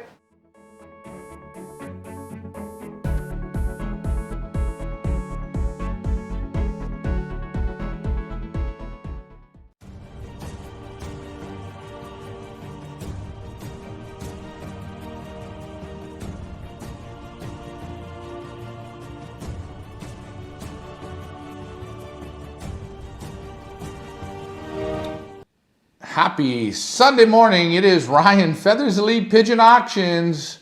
I'm at the whitest house of the... This is, if like Donald Trump lived in Belgium, he would live at this house. I guarantee it. Continue recording. Yes. Continue recording, guys. The internet might crap out. It might be shitty. It might not even be any good. If that's the case, there's nothing we can do about it. We're just going to upload it and put it onto YouTube. Again, guys, Feathers Elite Pigeon Auctions. We go the distance for you guys. We're going to show you one of the greatest Gaby Van den Abel collections, I would say, in the world. I was here 3 or 4 years ago, and I'm back here again. Yes, this loft, season 6, you're going to have an opportunity. A very small one, very tiny, hand-selected by the masters themselves. Remember, like, share, and subscribe. I'm hoping it's working. It's recording. Internet systems aren't the best. Here we go. Oh, Stan Babrinski from Stony Creek says it's 8:25 in the morning. Guys, it's 8:25 in the morning. Have a coffee. Sit down and relax. We're going to White Pigeon Lofts. And guys, it's white. The grass is beautiful. They got deer. Man. This is all I got to say about that. Here he is, the one and only. This is the son. Hello everybody. Geert Wagens, your father, Theo. Theo. I was here a few years ago. Fantastic pigeons, new with the Gaby Van den Abels. Now you guys have had them how many years now? 5 years? Well, I think 7, 8 years. 7, 8 years, Yeah. okay. So I came a little later than after you had them. How good are the pigeons? What? How good are these pigeons? I think very, very good. Because your dad had his own family of long distance pigeons. Yeah. And when he retired, he said this is it. He's going for the good ones. Yeah. And results? Yeah, then we buy a lot of Van den Abelen pigeons. Mm-hmm. We test them, and only the good ones are staying here. And you guys test very hard. Very, very hard. You guys are, I hate to say it, but you are professionals. You guys are here for the I'm a professionals. working professional. Yeah, but you and your father, you work together 7 days a week, all day. And let's just say the last season that went by with the young pigeons, how did you do? I think very well. We You- played the first and the second national of 19,000 pigeons. The year before, the second and the sixth national of 20,000. The year before, the first national of 28,000. Pretty good, eh? Yeah, I'm happy. with that. Now, what's your thought of how are you guys doing this? How are you getting these wins? Is it good Hard work, pigeons? good pigeons, hard work, Hard work. good healthy. And again, the base is all Gabby Van den Abiel. Gabi van den Abiel is 50 to 75% in our pigeons All the time. all the time. What made you guys go with the Van den Abiel blood? What made you select it? Yeah, selected on the races. That's it. Yeah. And the specialty in your flying, you guys like what? Young birds is the best? We did that here the last years, only young birds. This year I'm going to play my young birds from last year. They are a yearling now also. Only the hens. Only the hens. Yes. Again, as we hear, only the hens. Why only the hens? Because I think it's a little bit easier and I think we can do that better. You think? You think? I don't know. Okay. Hens are a little bit easier. What do you find with the Gabby birds? You find the hens fly better than the cocks? Or it doesn't matter? I can't say that. Last year were two cocks would fly in the first and the second national. So, I thought that a few years ago the hens were better, but last year the cocks were better. so don't always bet on the hens, eh? You want to take us out and we take a look? Yes. We start taking a look, guys. Remember, Feathers Elite Pigeon Auction, Season 6. We will have them white pigeon loft. And it is, That's the racing side. this is the racing side here. You guys put the new Averys on the front. This is, I think, the nicest loft I've been to. Wow. Take a look at this. And how many young pigeons you race? Normally about 200. 200. 200, 220. Okay. Darkening them? Yes. We started last week. You start them on the dark. Yeah. And your specialty is what? You like the national races That's the most important in here. in part Belgium. of the season. And in the area you guys live, are you in a good spot, a bad spot? How do you think? The difficult spot of Belgium. What makes this difficult here? We live here on the east side of the country. When the wind is coming from the north, south, or east, is a very bad place here. We need western wind. So without the wind, it's... Now, Yeah. how do you do when the wind's not in your favor? Bad? Real No. bad? Horrible. On national level, very bad. Okay. That's the reason, because an ace pigeon here is very difficult. Then you must live in the middle of the country. Yeah, to That's help it out better. a bit. Yeah. But again, still super pigeons. Now, how long have you guys been racing here? From here, from 12, 15 years. 12, 15 years. Yes. And this was the original setup as you had it. Yeah, so was it original. And last year we built the area. So, and the original... Normally the pigeons come here, Yeah. they go to there, and there they were clocked. This is a lot of moves, eh? Yeah. Did you lose? That's got to be a bit painful. Maybe not. I don't know. And then you slide those shut, and that's for the what a beautiful. And what made you? And then I can, in summer when it's too hot, we can do that also. So That's- you have it like this. Yeah. And what made you switch from this system to now the fronts? We had at the other loft also areas before the lofts. And we Okay. think it's better. What makes you think? I don't know. Last time the first and second national came here on that loft. Not here.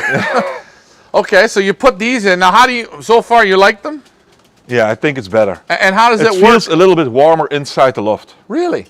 Because inside the loft you can see that. Here it's stone, Right. and now we make it in wood. Because we are the level Up. up here from the area. And then I make it eagle with wood. And that gives a warmer feeling. Right. And maybe so. But everything else still in the section is still the same, though. Yes, You can see it here. Oh, I see. It's all level now. That's the same level, and that is wood now. Wow, there's some nice pigeons here. And when you let them out, they come out through here. And let them outland through here. Out they go, and this is what, for drinkers? Yes, Oh, let's see. but here it's Not hooked up yet. not. They are too young. So that's where you practice drinking them for the Yeah, transport. for in the basket. And they clock through the top? Here. And the other side of 4 plates. Yeah. Oh, yeah. You see the pads, eh? Yeah. Pads underneath, so they clock right on top of here. Here, there, or there. It's And you use these as well? only in the beginning, when there are a lot of pigeons and they don't fly, they are very young. Then you can sit here, check around, Go back and forth. voila. That's So these pigeons now, they're on the regular dark. When you wean off the babies, take them from the parents, put them in. If they don't look good, what do you do? Eliminate? yeah, sure. Don't mess around. What not good is not good. Try and fix it. No, Okay. These young birds go out what? Once a day or twice? outside. Yeah. Once a day. Once a day. Yeah. For The whole season, once a day. once a day. Yeah. And when you first start letting them out, you give them a few hours. And then Yeah. once they start going good, Then we're going to train them very good. and you do like to train hard. Yes. You're a hard trainer. You drive them, We drive them a lot. push, push, push. Yes. And is that a new way? Yeah, we do that now for the last 4 or 5 years. And how do you find the results? Yeah, much better. Better. Yeah. Better than just loft flying. Yes. What do you think? The birds are more sharp? More focused? Yeah. Okay. Yeah, they must train when you drive with them. Here it's a little bit hobby. And all these sections here, that's all for young pigeons. Yes. And the yearlings. And the yearlings. I'm gonna put them with the young birds when the national races come. You're going to put them in with the young birds. Yeah. Wow. Okay, so pretty much that's just the darkening. You loft fly them once a day, train by car, hard, Yeah. and good And pigeons. a lot of times. What about feeding? Anything special with the feed you No. do? We follow the Versele. You use Versalaga? Yeah. Okay. Medications? All van Todisan, Okay. Schreuder. We follow that aspect. The same. Yeah. And over here, what is this all for? Breeding? On the left side of the door, it's breeding. The plastic is because that's the northern side Yeah. for the wind. Do you find it keeps it warmer? Yeah, it's a better feeling also for me when I work there. Then it's 2 Averias and some boxes there. Okay. Because I remember you guys used to fly a lot of the long distance out Yeah. of there. There's still about 50 or 80 long distance pigeons, but are the last. And you guys had some good long distance results this year? Yeah. How did you do? The 2nd provincial in Barcelona, and that returns in the 19th national on Barcelona. 19th national. 40th international. So still good. That was good. Good results. What made you guys want to get into other racing than the long distance? The long distance, we had a lot of falcons here. How you say, birds of prey. Yeah, oh, we've seen that. Yeah. And it's difficult to hold pigeons here for 2-3 years. Without them Especially getting now in winter, we can't let them out much. And that's the main reason why we don't play Barcelona and the long distance. eaten. Just too much. Yeah. You lose too It's many. Too many, and it's too hard if you see a good pigeon taken by a bird of prey. That's the reason why we always sell our youngsters each year. So you don't lose them. They go somewhere else. How do you found the results for people with your pigeons? You're getting good. You're getting a lot of feedback. Yeah. They were very good. Always looking. Eh? Yeah, always looking. Always here. looking here. It's a wild pigeon. Yeah, the hawks don't seem to eat them. No, they eat like the always expensive ones. mine pigeons. This is sushi here Yeah, for yeah. pigeons. Okay, so you have another loft over there. Yeah, Young birds as also well? for youngsters. And the same system as here with the Averia. Same results, pretty much. We thought earlier that loft was better. Why? It's totally in wood. That it's from stone. Yeah, that was the main reason we built that loft. Just to try. prove that that was better. Now, what That do you was think? not good enough. What do you think? The last year it's here is very good now. I don't know, Tear it down. but maybe we are better. Maybe. The pigeons are better. You think? Yeah, I think. And how many direct Van den Abeles did you acquire? What do you think? I think we buy about 100 directly van den Abele. But for the moment, they are less. I think, yeah, we test them, we raise them. Only the good will stay here. And for the moment, I think we have about 30 directly van den Abele here. So you've went through them, Yeah. made your gradings, make Yeah. your selection. When you're handling pigeons, what do you look for? The completely package. Complete package. Good wing, good bones, nice head. I like the head also. Nice round head, nice look, smart. eye. You like eye sign? It's nice when you have it. So you prefer it, yes. Yeah. Okay, so you're looking for the whole pigeon. Yeah. And guys, you take a look. It's the whole package here. This is I told you, does Trump live here? Does he come here to Belgium? What? Donald Trump. This is where he would stay at the White House. No. We work harder. Ah, you work hard. So, only basically specializing in young birds. Pretty much. Pretty much. But we will do it also with yearlings this year and See how it is. and the oldest next year. Eh? So you're evolving. What do you think about one loft racing? Are you guys into that? Not really. We live in Belgium and we have here so much beautiful races. I'm going to concentrate my here in Belgium.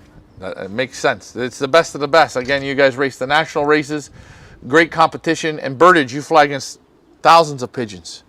Yeah. So a very high level. You want to show us some birds? Want to Yeah. take a look? Let's see what do you want to show? You know. You're at the candy shop, man. I gone there. We go there. You guys ever use heat in your loft?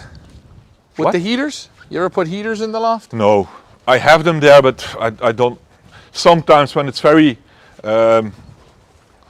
misty, Cool. cool, Damp? and water. Yeah, how do you say that? I know.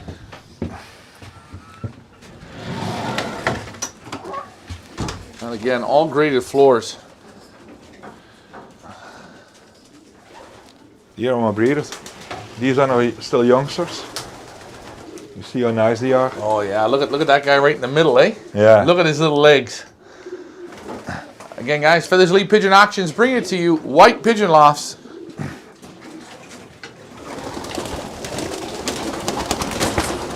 Quality second to none here.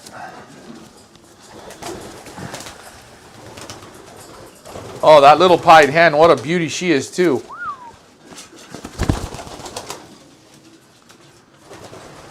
Again, beautiful, nice high ceilings. Again, clear plastic, which is good to let the light in. This loft faces the north, so it does get light in.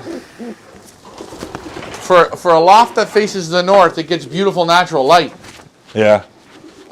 And you see Yeah, the backside is totally from plastic. plastic. Oh, here we got a pigeon. This is one of his favorites. That's one of my favorites. Yeah. All right, Gear. Why is this one your favorite?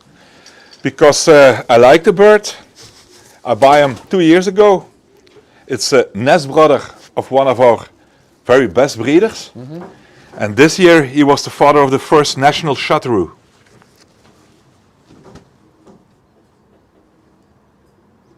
Very nice. How would you describe him in your hands? It's a middle size pigeon. It's not big, it's not. It's a very good wing. Now, when you're looking at a wing, I see he's got a good vibration in your hand. Yeah. You can see it. You can see the motor fucking rumbling. Yeah. What do you like in a wing? Yeah, what you said, that is a Good vibration. good vibration. It's a tight arm. yeah, and it's good here. Yeah, nice, strong, eh? Nice, strong. How do you say it? Like a runner. Good Yeah. leg muscles, eh? Yeah, Feather quality, nice. super. Again, not a big pigeon. It's closed. Typical Gabby. Typical Gabby pigeon here. Nice eye. So you purchased this pigeon to bring him. You have a brother of this. Yes. Nest brother. You have the nest brother. So you buy this pigeon back, or No, we had the nest brother we have, and he was father of the 6th and the 80th national, and we liked him very much. And then we had the possibility to buy that one, and that was the nest brother. and And the first year that we bred out him, we bred the first national shutteroo last year. well, I will tell you this, guys. When you pay $20,000 to bring a nest brother back, you know these are the right pigeons, and you just see, Jesus. This is shopping, man, right here. Holy jumping. There's a few pigeons in here. And again, you see the young pigeons. So you wean them off like this, what? For a week or two? Yeah, that he can eat and that he learn to drink there. And What? then I'm gonna remove them. What a super. Wow. Looks good. What one? The checker. Not a bad pigeon? I'm gonna check. Oh. Same with this one here. Nice as well. Iron Man. That's a very good one. He got the look like oh man. He's a son of Stallone from Gabi van den Abelen. I'm gonna give it to you. You're gonna say, wow. He's a little bit more built than the Bigger. last one, but bigger. Looks like about double the size maybe, No, not double, but but big. look here. Yeah, beautiful wing. He's from 18, and we had several good pigeons from that one here. Again, guys, Feathers Elite Pigeon Actions. We bring it to you. What a beautiful pigeon. And the hen, who is he with? That's from Wim de Troy. I paired him with a hen from Wim de Troy. That's Miss. Come here. Sometimes it happens, eh? You picked the wrong box. I took him 2 weeks ago from the basement. Normally he's in boxes in the basement. Oh, guys, there's nothing wrong when you go into the basement. I know you people think it's bad, but it's good. And these are all belt cleaned, eh? You like the belts? Yeah. For cleaning? Works good? It works. No problem? No problem.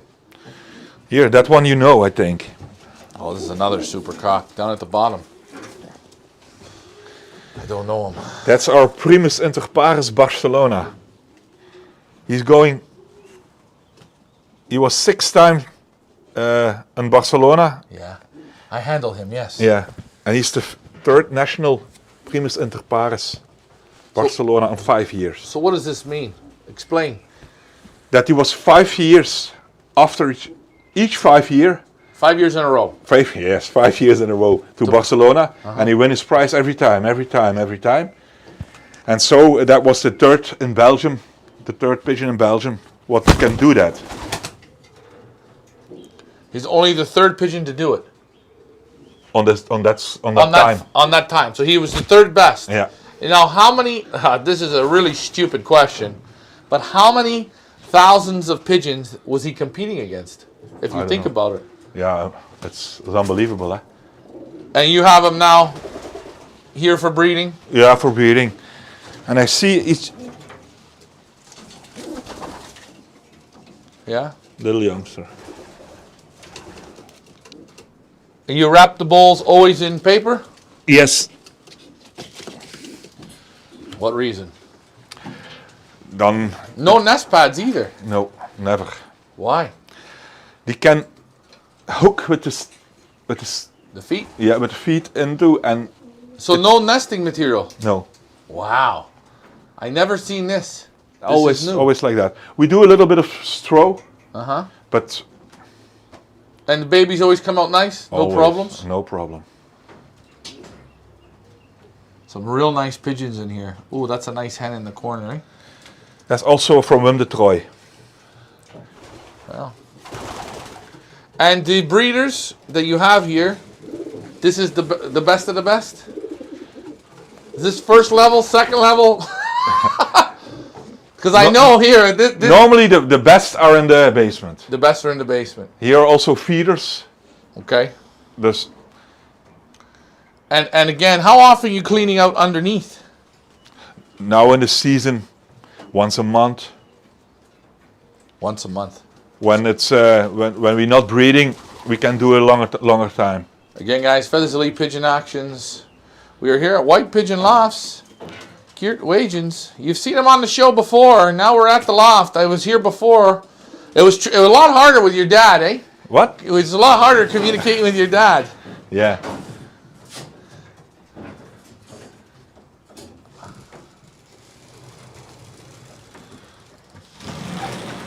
Oh, that's a beautiful youngster, eh? Whew. It's nice, huh? Oh, yeah. Look at the quality.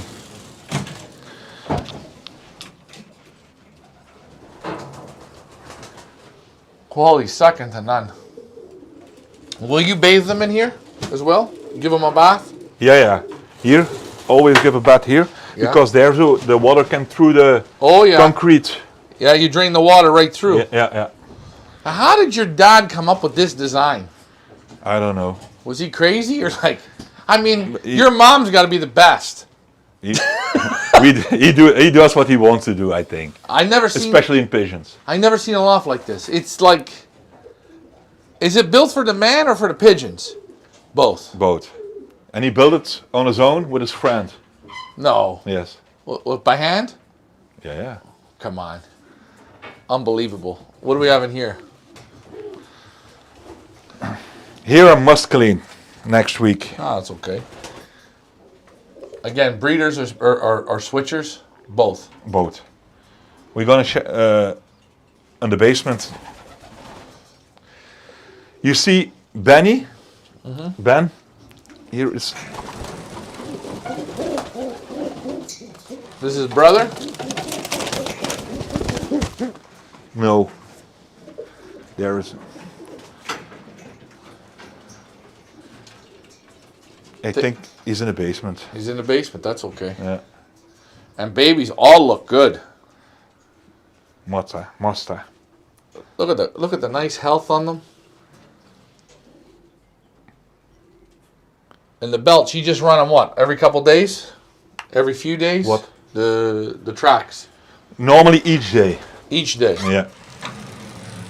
Jesus. What a setup this is. You know, and all you got to do to be a pigeon in this loft is produce winners or win yourself. But you don't want to win too much because then you sell them. Then you don't go to such a nice place. Hey, what about medication for these for the breeders? Anything you use?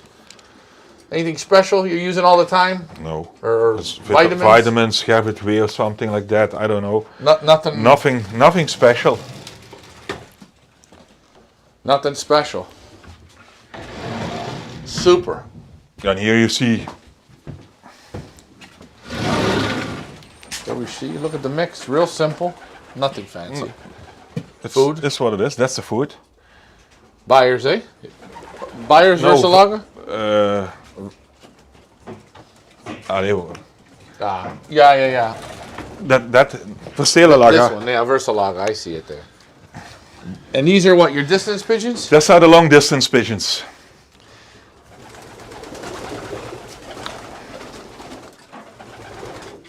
And when do you start letting these guys out? Soon? Soon. Once a day? Once a day. And yeah, we must check out with the birds of prey. That's very difficult here. Guys, I was here. We've seen, I think, already 5 or 6. Yeah. Here also hens. All distance, eh? All long distance. And for you to get these birds, it's a what, multi-year process. It takes how many years? 3 years to get them in Barcelona.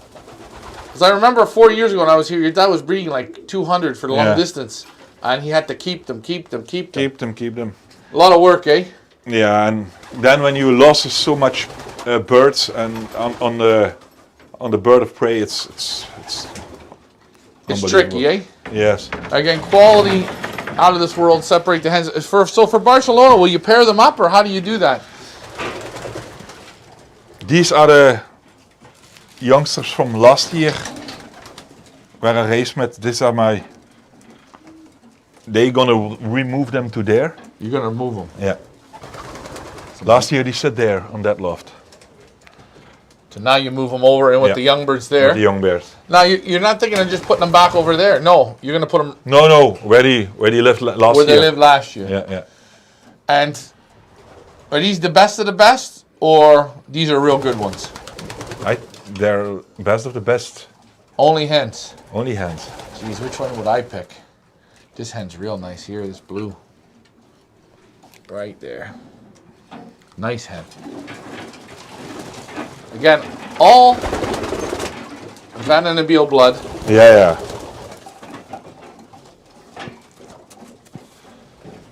Yeah. Nice she is.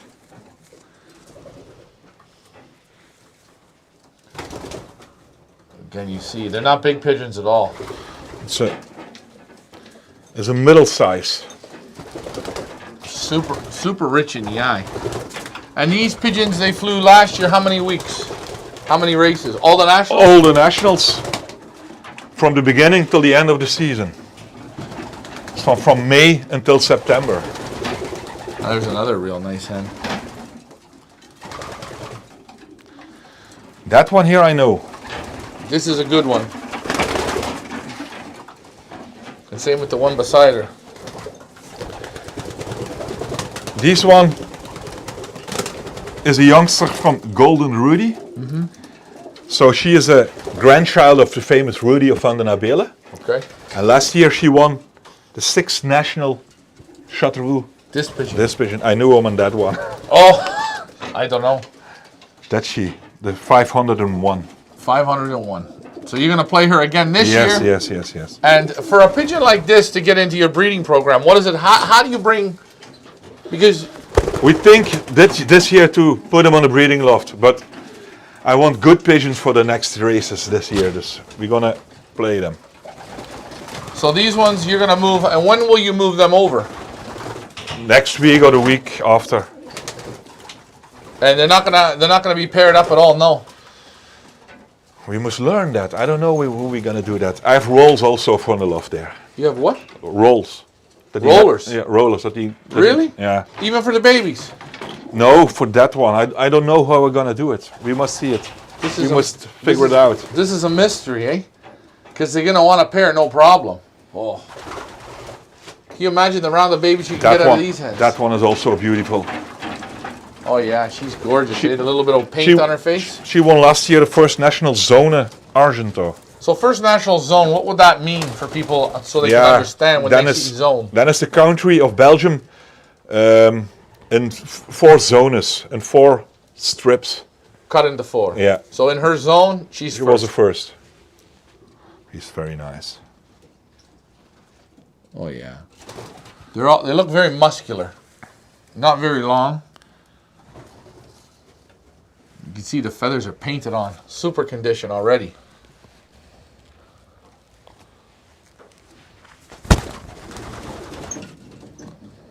Quality here. White pigeon lofts. When you build your loft at your house, you're going to make a black one? Not a white one. It's a wood color. A wood color, eh? Oh, God. And again, pigeons. You guys have had a lot of good success with the long distance pigeons, now with these Gabby pigeons. Just getting better and better. Take a look, guys. Unreal. That was the direction of the 2 national winners the last year. They came wing and wing together. From there. Yeah. You still have them? No, they are sold to China. The Chinese win again. Sorry. But I have the parents. You have. Now, what do you think? Is that?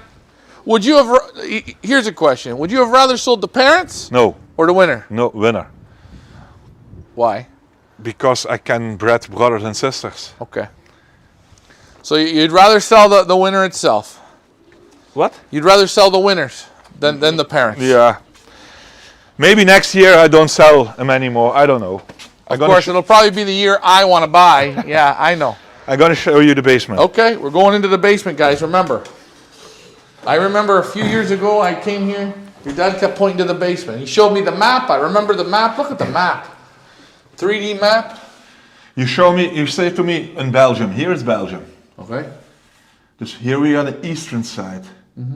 If the wind is like there, then it's good for us. But if the wind is from here, the pigeons were all blowing to there. Here is the best place to play with pigeons. You know what? We need to take this loft and move it here. Yeah, We could, eh? that was a dream. Feathers Elite Pigeon Auctions. We're here with Geert Wagens. It's difficult in English, eh? I don't know. I remember the wheels. Did you guys make these wheels yourself? That's the wheels what we said, yeah? Yeah. Yeah. You made these? Yeah. How do you find them work? Good? That's worked perfect. They don't want to Pigeons sit on can't still, they always rolling off and they must go sit on a perch. yes. So you don't lock the hens up in boxes? No. No. You need the proper password to get down into the basement. This. Here's my place. This is where you were. This was your old. Here bedroom. I'm happy. This is it, eh? Yeah. The best of the best. Now in this basement, they don't get any sunlight. No. How does it work? Good? Not so good? They have, natural light from there. But sunlight, no. But they stay here until April and then they go to the upstairs. So they come in here, what, about November? November, December until April. 4 or 5 months 4 or 5 months. they are here. But the pigeons are in good condition. If we're going to show you one, I said, wow, they are good. I give you also a bath here. Right, and the section's wide enough the pigeons can move. Yeah. I think that's very important. But look at the detail, eh? Jeez. I think this is the nicest individual breeding pens I ever seen. And all That's the mother of the first national last year. Look at her chest, eh? Look at the two tones. She's in from the color. 12. Gabby? Yes, 100%. Martine, she's wonderful. What a beautiful hen.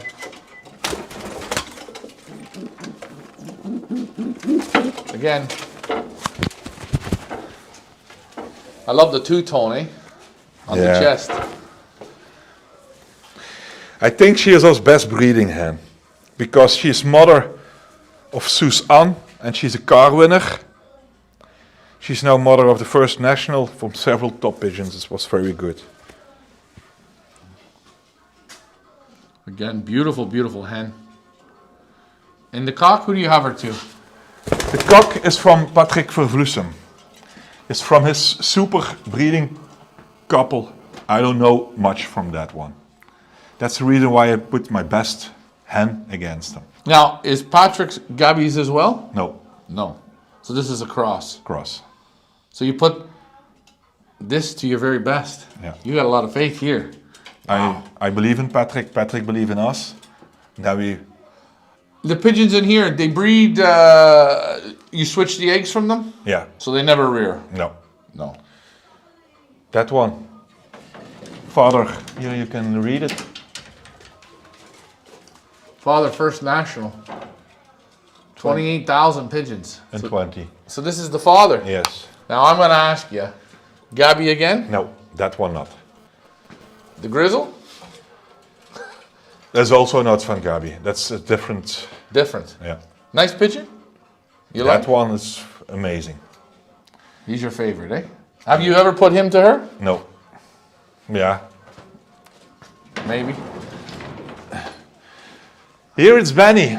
Upstairs I get you Ben, a nest brother from. Right.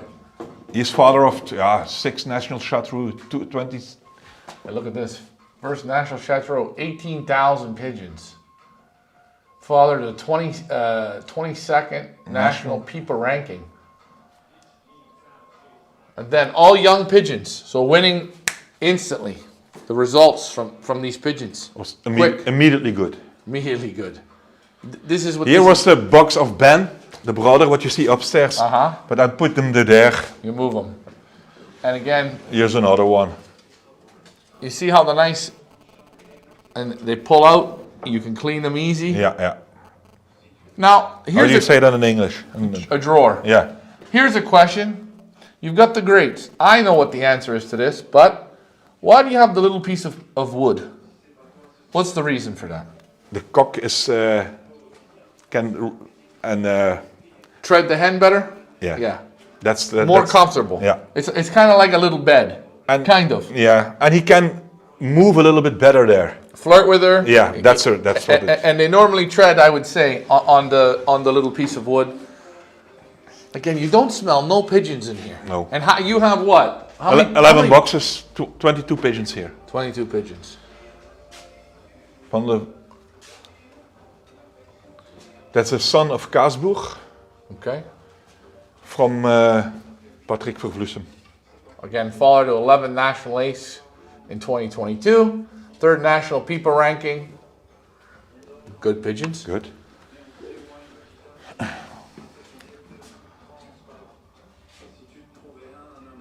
All the pigeons in here. Oh, look at this. Another nice one, eh? Look at the chest on him. That's also one I buy last year. Really? Yeah, he's a brother of a first national winner.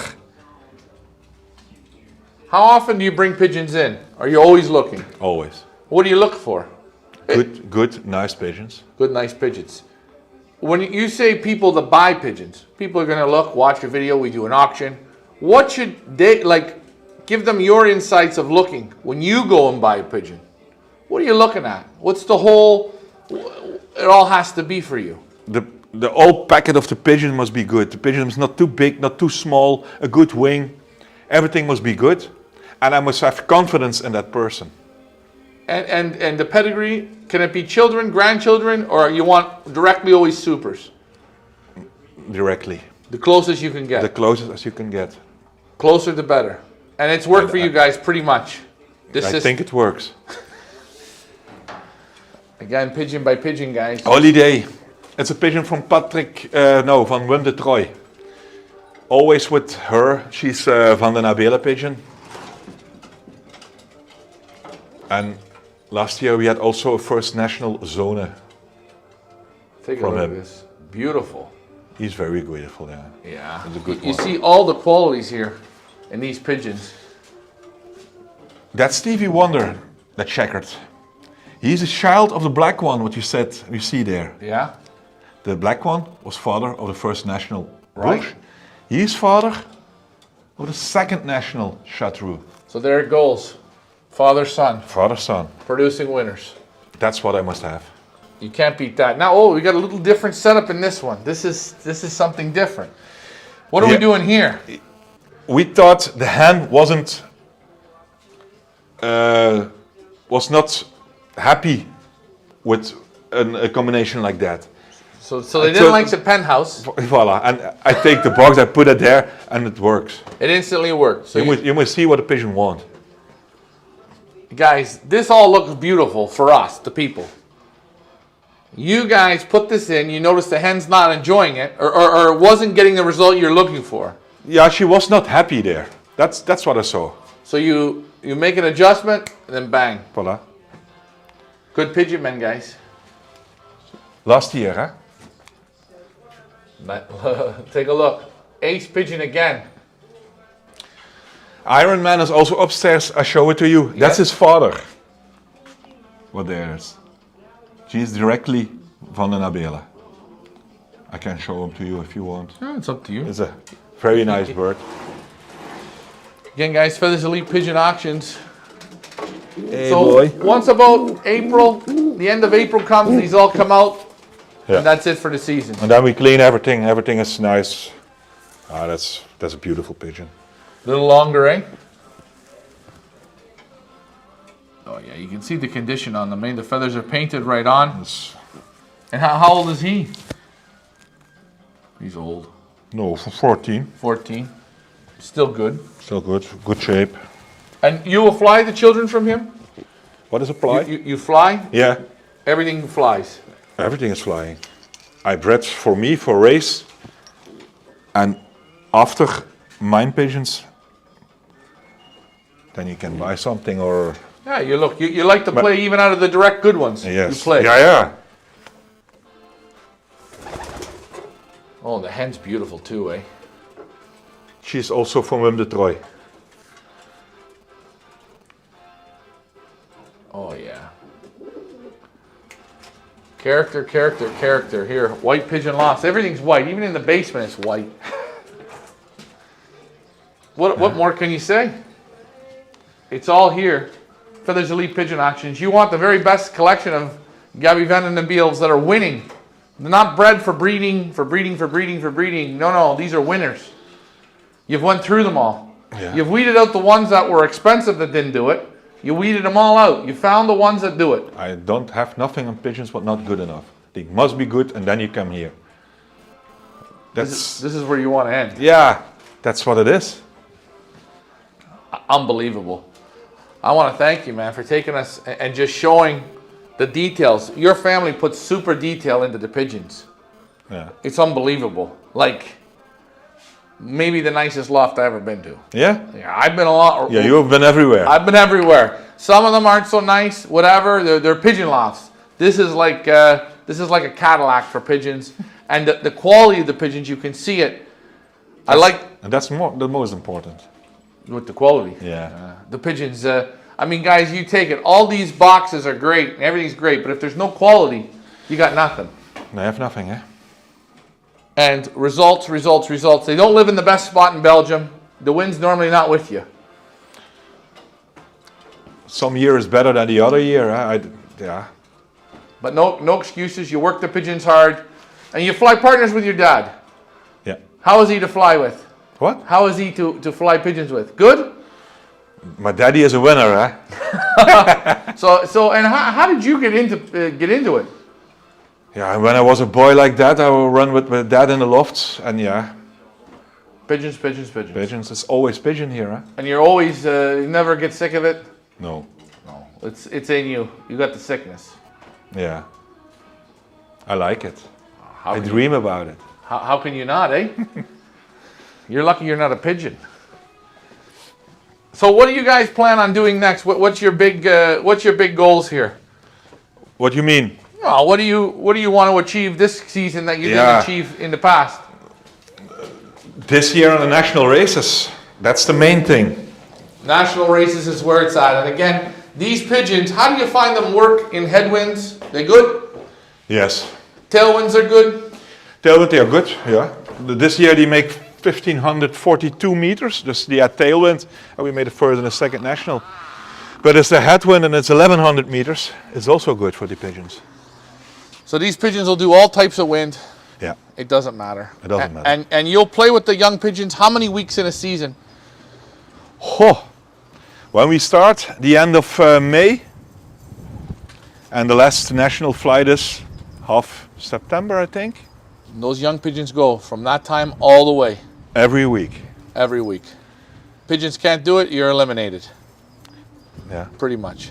They must do that. Guys, as you see... Sorry, I had telephone. Yeah, Feathers Elite Pigeon Ja, dat Auctions.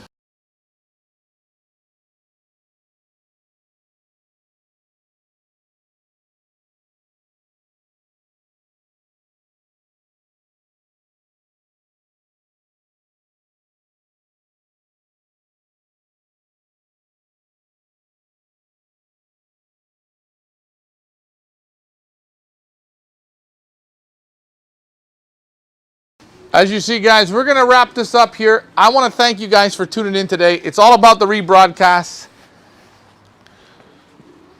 Here, what can I say? Season 6 is coming fast. We're going to be back here to select a very small group of super pigeons. And yes, guys, these have the super Gabby Van den Beels that are going to win for you. You want the results? Trust them. Take a look. They leave no stone unturned. Even when the lofts were this beautiful, which they wanted to get even better, they went to another level. And again, you always want to end off in the basement. You should see it late at night. He sleeps. He's got a little cot there where he sleeps.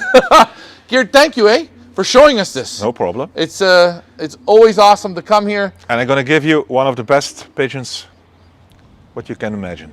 When? For your auction. Oh, shit. We're getting nervous, guys. Let's not get nervous. We got to wait till season 6. Hey, again, thanks for taking the time. I always appreciate you coming on the show. I got to say another thing. I was here 4 years ago with your dad. He couldn't speak any English, almost zero. But you know what? He gave me his very, very best that day. And I remember it, one of my favorite loft tours ever with no English. Yeah. So, hey, thank you very much. Okay, see you. We're going to Bye. wrap this up, guys. Thanks for flying with us from the White Pigeon Lofts. I'm going to go find Donald Trump. He's somewhere here. Bye for now.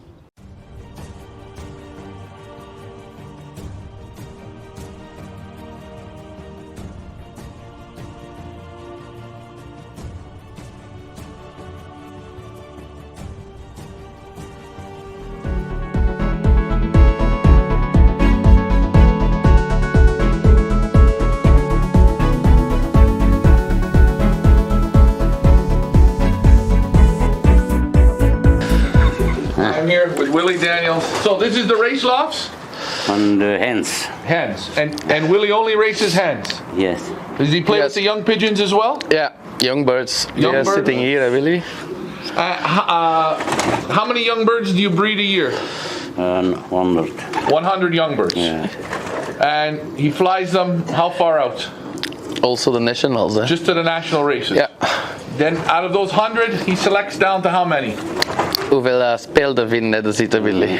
18. 18. So from 100 down to 18. Yeah.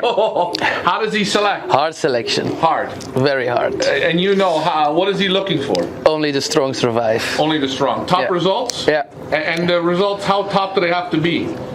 We moeten ze gevlogen hebben voor te mogen blijven. Ja, dat is niet zo, echt niet zo belangrijk. Ja. Willy said if they fly as young birds, it's not so important. But if they fly there one time, good, or it's a nice pigeon, and that's the thing he selects. So he selects them down to roughly 18. Yeah. Then he flies only widowhood hens. Yeah. And the widowhood, does he show the hens before the race? Do you the cocks? Oh, yeah. cocks, yeah. Do you show the? Yeah. So he shows He show the cocks. before the race. 15 minutes. 15 minutes. 15 minutes. And when you fly the hens every day, loft line? Yeah. Once a day? 2 2 times a day. times a day. And always the same time in the morning, at night. Yeah. Lots of road training with the car?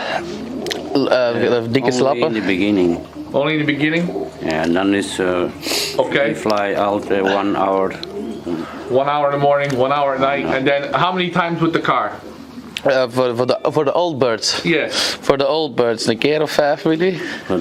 Voor de oude Davine. Ja, ja. Een keer of 5 times, 6 times, and The then. club Then in the club. Yeah. And then the hens go every week. every week. And then for the nationals as well. Yeah. On a week, off a week. Yeah. I don't think so, but I'm going to ask. Does he use lots of medication? Ze gebruikt te veel medicatie, Willy. No. No. No. Only in the beginning, Trico, Trico, yeah. and for the top. For the head. For the the head. head. For respiratory, and that's Yeah. it. Yeah, And that's it. Then he just leaves it alone. Yeah. And the hens, they go to he shows the cocks 15 minutes. Yeah. Then baskets the Basketing. hens. Yeah. Ship. When the hens come home, how long does he leave the cocks with them? What's the 1 hour, 2 hours? Dus maybe it's te zien hoe lang dat. Yeah, it depends on how was the flight. If it's if it's with headwind, then it's long. You know. Yeah, the tougher the flight, the more reward. Yeah. Okay. Yeah. And I notice here, he's got the little blue drinkers. This is like they do in the transport, eh? Vitamineral. Minerals, okay. Je kunt je zien nu. The hens breeding now. Okay. Hens are breeding now.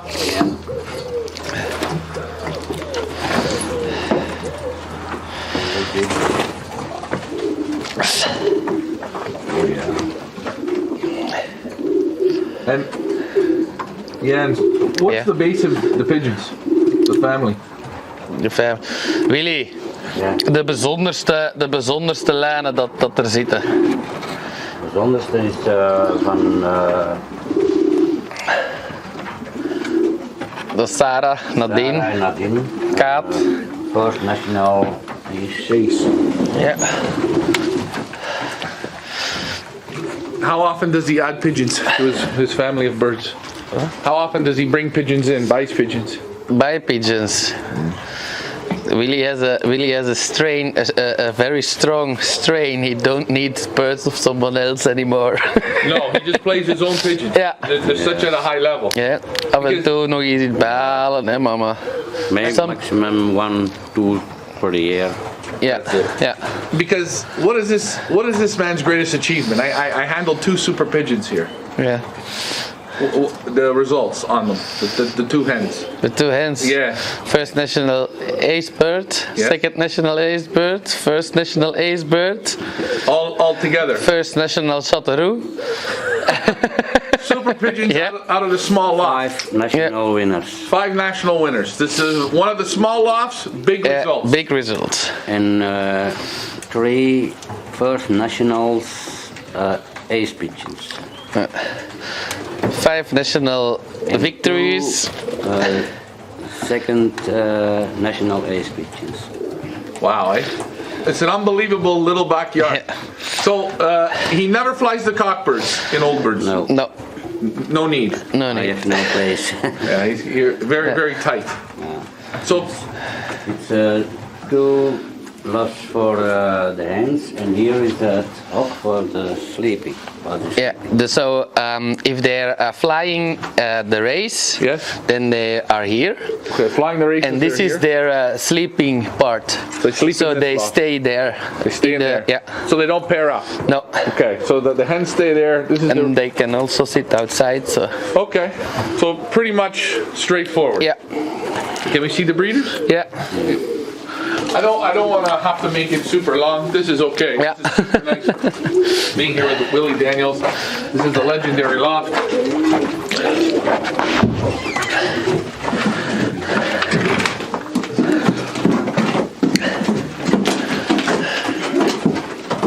Oh yeah.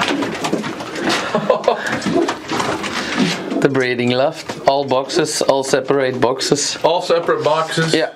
So how many breeding couples does he have? Here, 16. 16. 16. And these are all the heavy pigeons, like the pigeons that Yeah. The proven birds. the top of the top. Yeah. How many rounds will he take from these? Hoeveel rondes schudde hij? For me, 2. 2 rounds. 2 rounds. Nu zijn nog small. Moet ik the first eggs gaan to Yeah. Switchers. He also has switchers. So the first eggs he put, and then And you just see how he does it.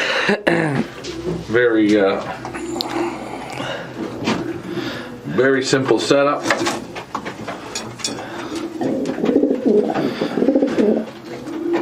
Very nice. Simple, eh? yeah. But that's most simple things are still the best. Yeah. And it's 2 levels. I think we're gonna see something special here now. that is special. Wait, I go up. No, it's fine. Then you can see better. Who is? She's first national ace pigeons in 2020. Yeah. 2020. She won her first national of La Souterrain. Dat is het rijtjes. 500. That's okay, Willie. She's saying hi to you. She's saying hi. Yeah. You know? Very nice, eh? She won the first national ace pigeon, and this is second here. Same year. Same year. Same year. Yeah.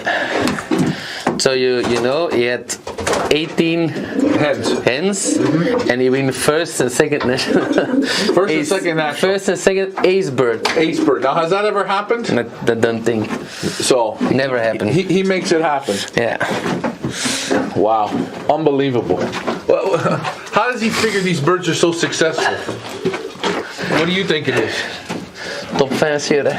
top fancier. And how many years has Willie been playing? Hoe lang spelen we dat daar weer?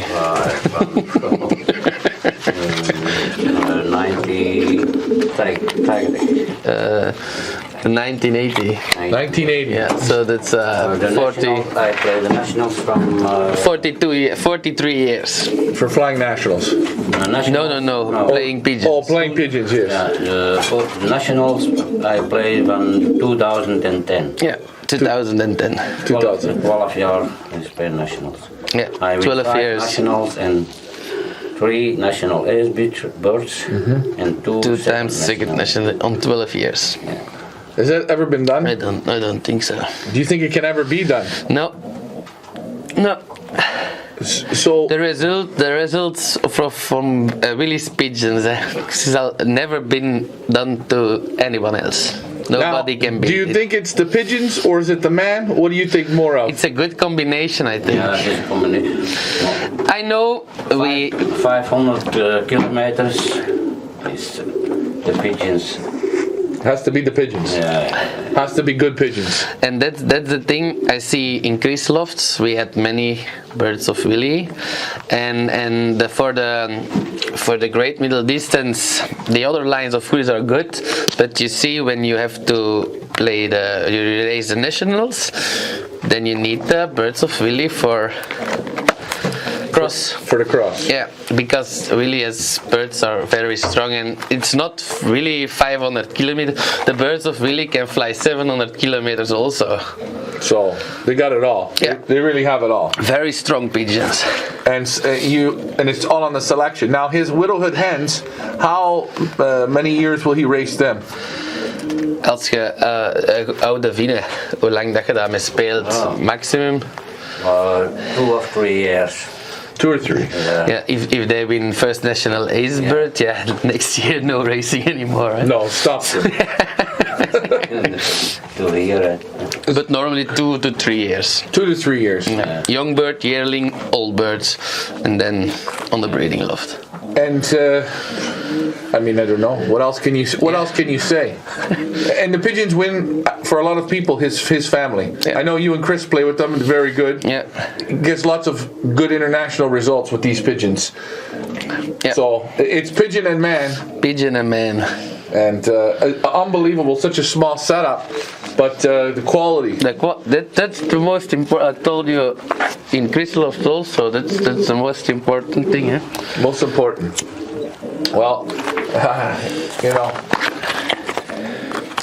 it's unbelievable what you can see here, and the national wins. Now, all these, when it's first national ace, for people to understand, how many thousand pigeons is he competing against to win this? What would you say?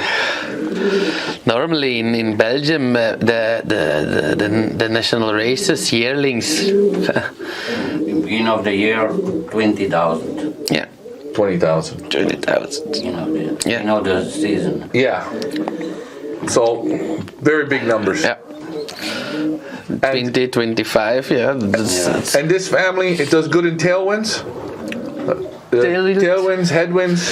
the birds of Willie have a favorite for headwind, but if the wind is Willie plays always good. So Always. the birds can work into the They wind? can work into the wind, and they can work. They work with the wind also. Right. So, unbelievable. Just a nice simple setup. Can we look one more time outside? Yeah. Yeah, this is the loft of the young birds. And this is his young bird loft. Yeah, And now it's the the stock pairs, the stock couples Stock couples. are sitting here now. I'll go on the youngsters. Yeah, tomorrow we separate the youngsters. Yeah. Tomorrow it separates the youngsters. From here it's okay. Yeah. Oh, I see. Tomorrow and today. And that's it. Yeah. Very simple setup. Darkens them. And you see the granules there on the floor. And just works them. Selects very hard, and that's it, eh? Yeah.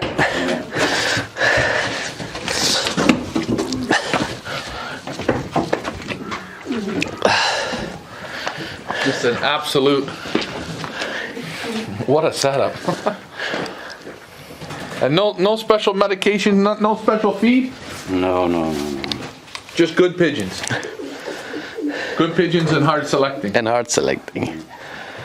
Well, Willie, I want to thank you for showing me this.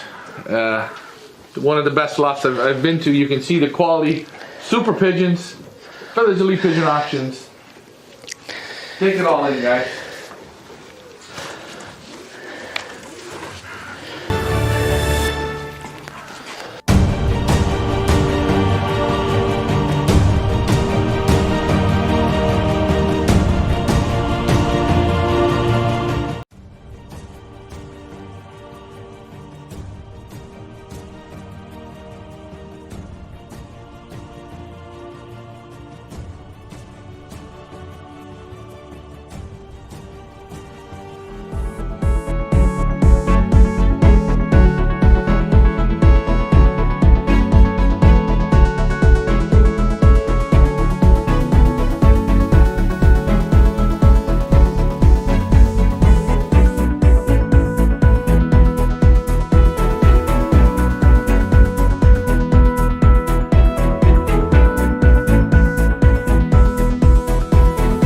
Hey guys, Ryan, Feathers Elite Pigeon Auctions. I am here with Xavier Verstrata of Belgium.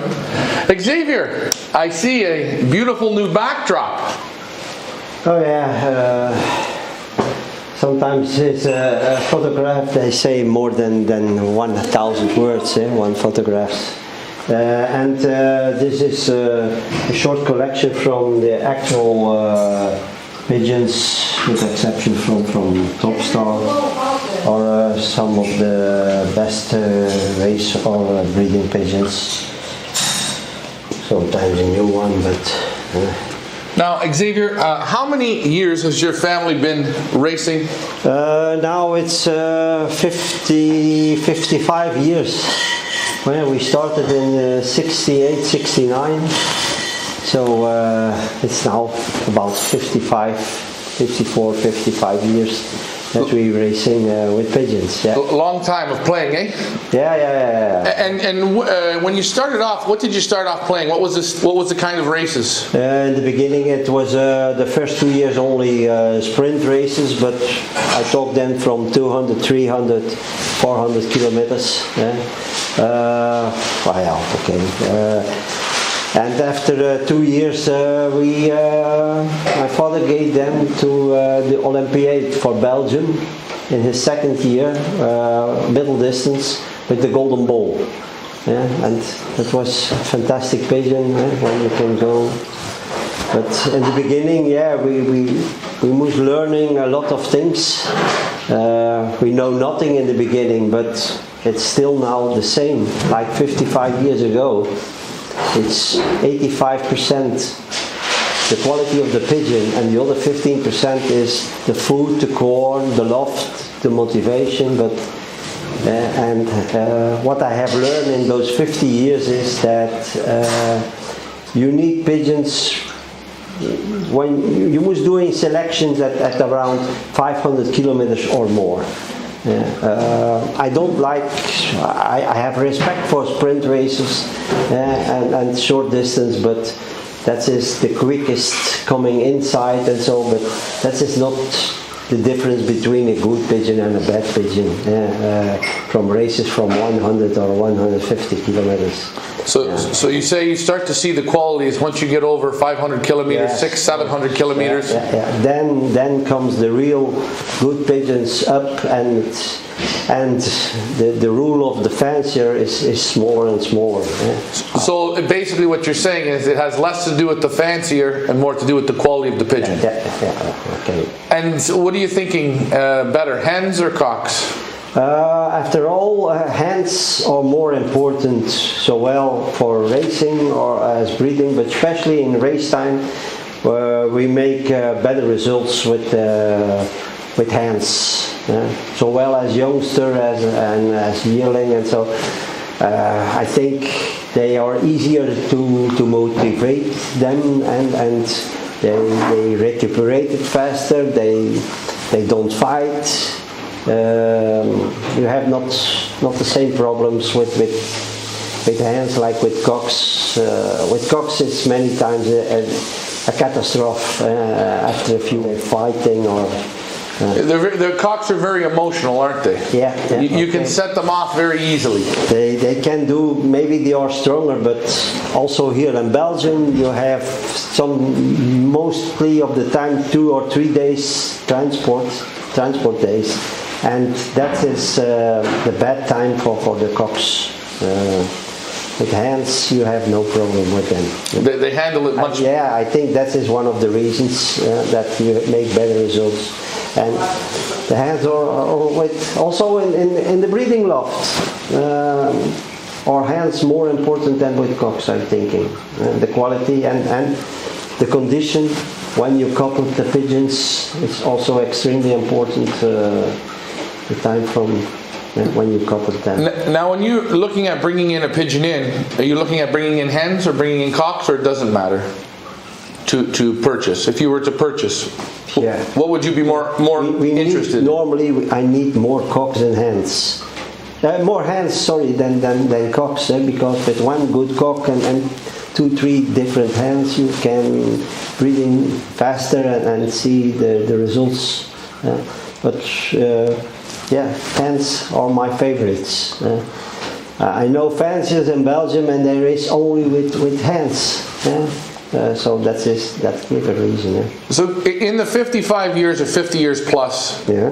what in your loft? What have been your maybe 3 most impact pigeons in those years? Yeah. Then I was making the difference. Is it cocks or hens? Okay, Golden Bowl, Uno, and now the last 2 decades, Top Star and Extra. Okay, but I have then Panther line, Uno line was also famous. Now I see that, but I saw it too late. The line of Maxima, or for the extreme long distance and the long distance, extremely important.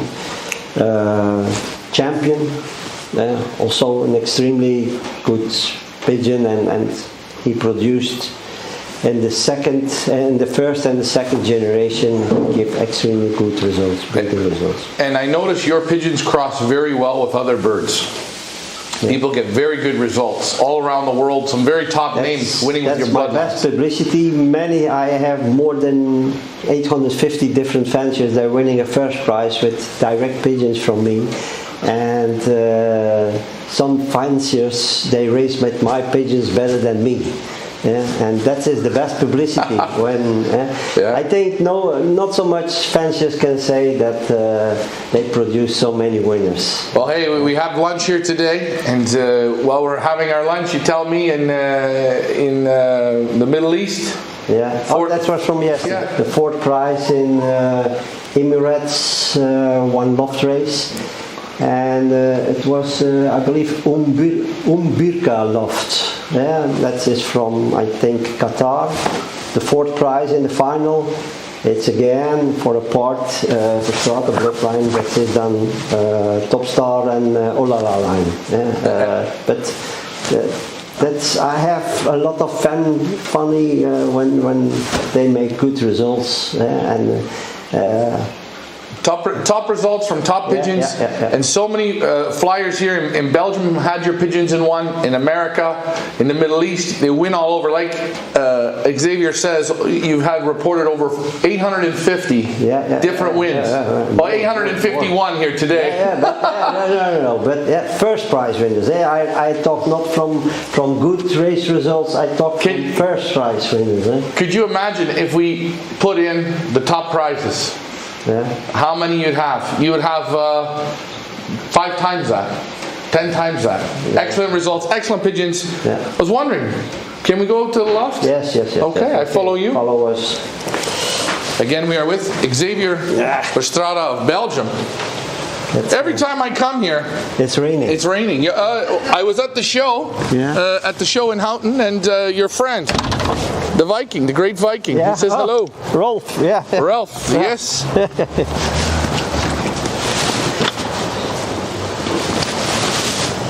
And here, oh, the trophy room again. Yeah, but Oh, you've taken some down.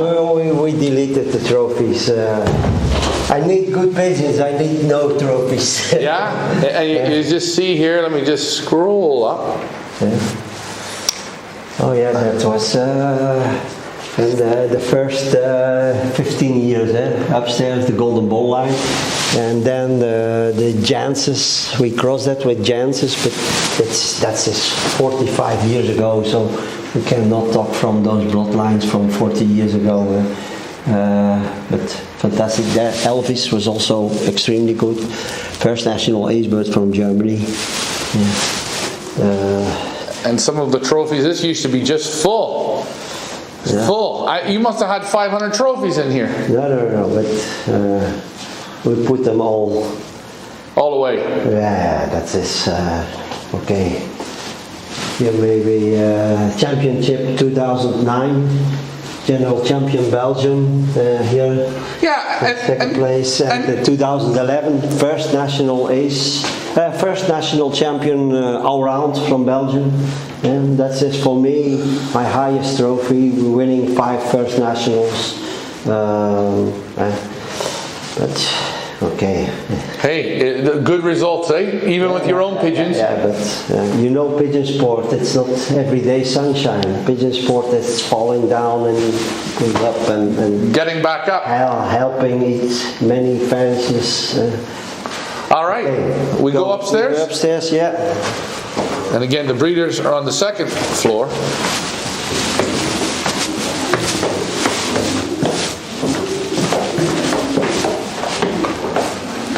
We're at the loft of Xavier Verstrada, Belgium.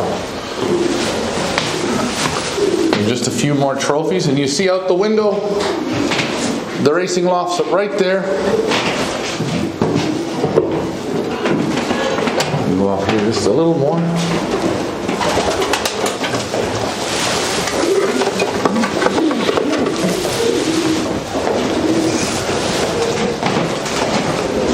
And you see all the photos.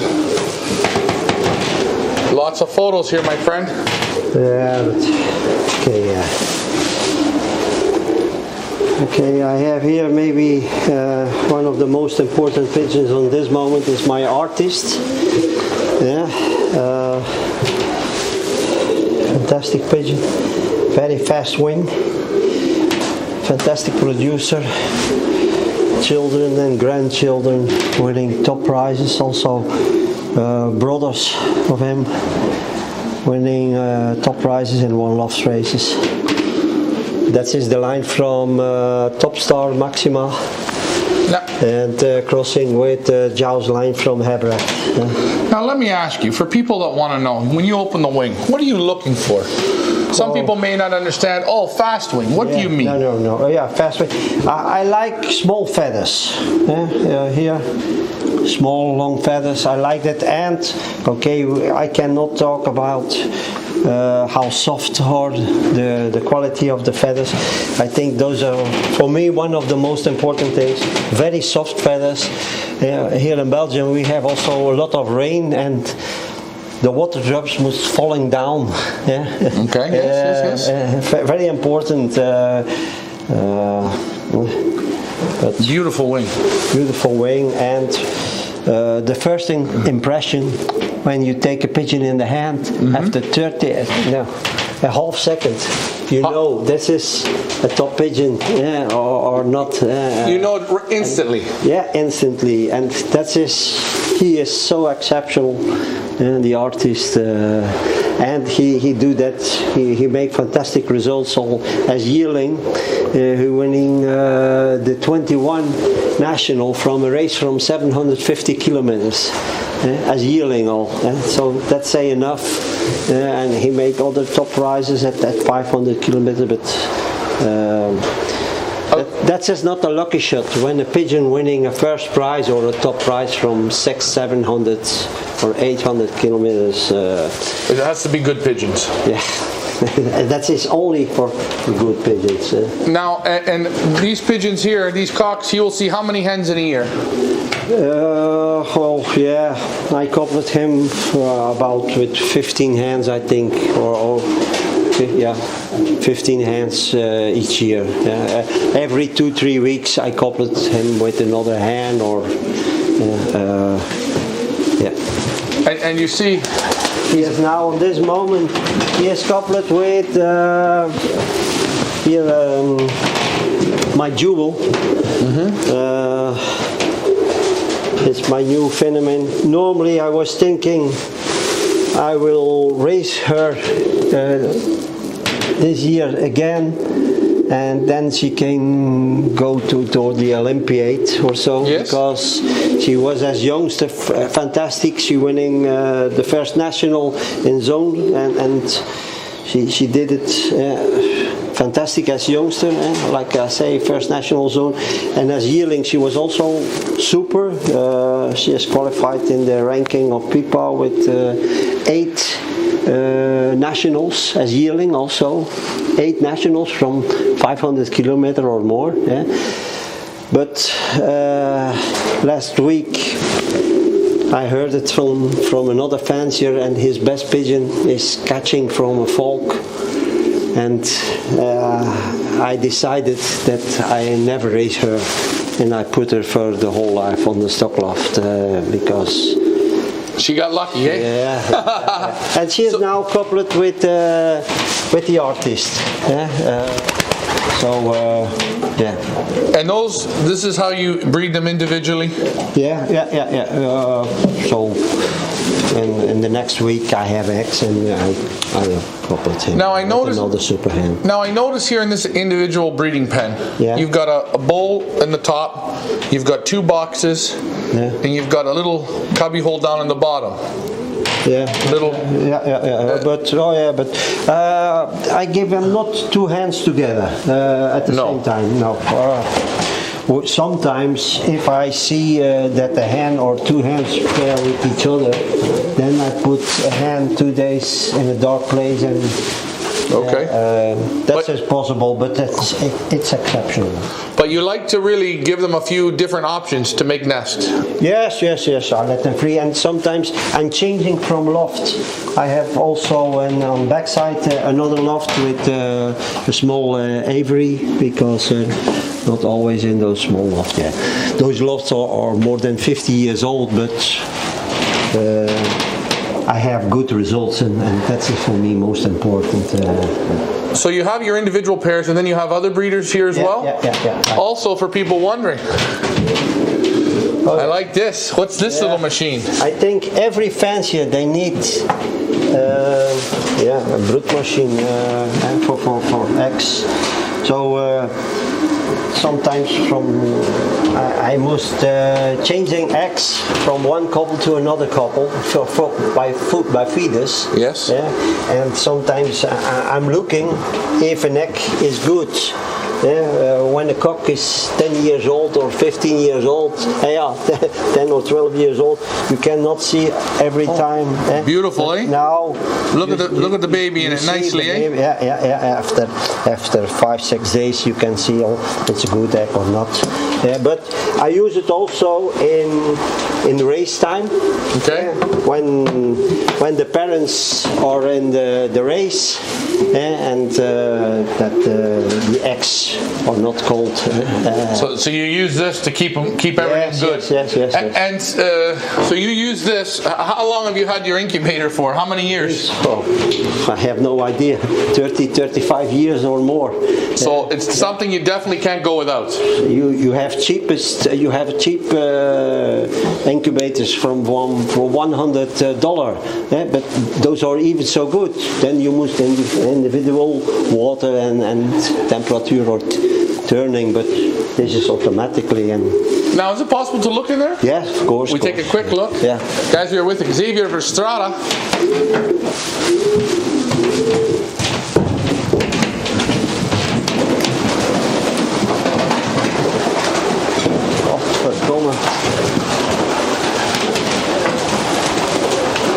And you see the nice open. Sorry, It's okay. my wife, she let them all out. That's okay. Beautiful.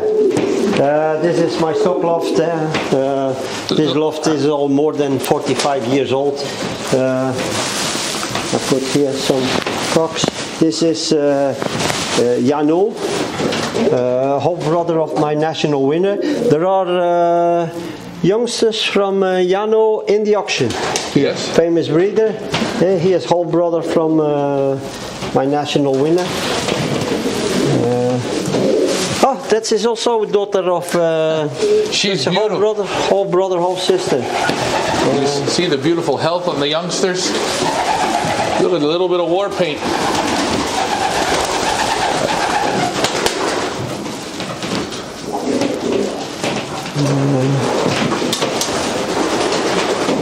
Wait a moment.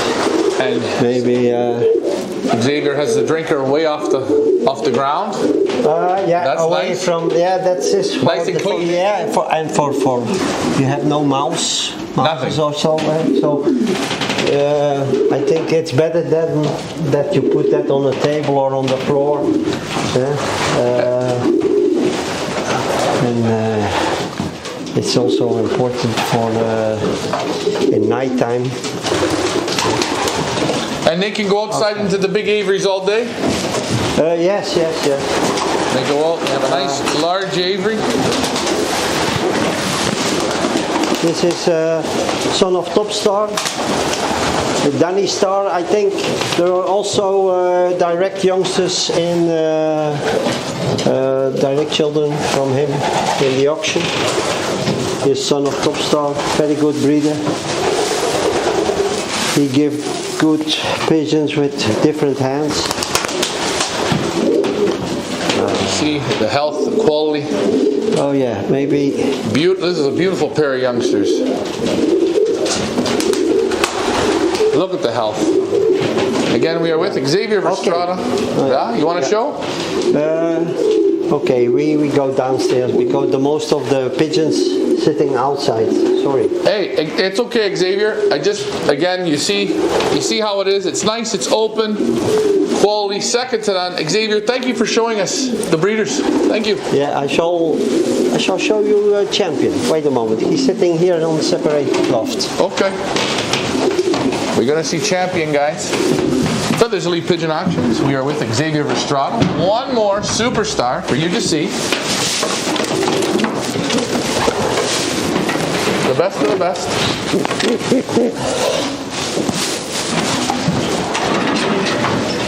Winning for over 50 years. Here he is, eh? Yeah, that is him. 415 from 2011. He is also the father of my best racer from 22, the Favorito. He is also the grandfather of the national ace bird from 21 from Belgium. First national ace bird, long distance, from Rhône-Vallée. Therefore he is grandfather. A lot of children and grandchildren winning top prizes of him. Winner. Yeah, it's for a big part from Chris Hebrecht line, but he's crossing with our old bloodline from 15 years ago. Xavier, I want to thank you again for showing us this. Yeah. That's the breeders, guys. Elite Pigeon Auctions. We are at the lofts of Xavier Verstrada here in Belgium.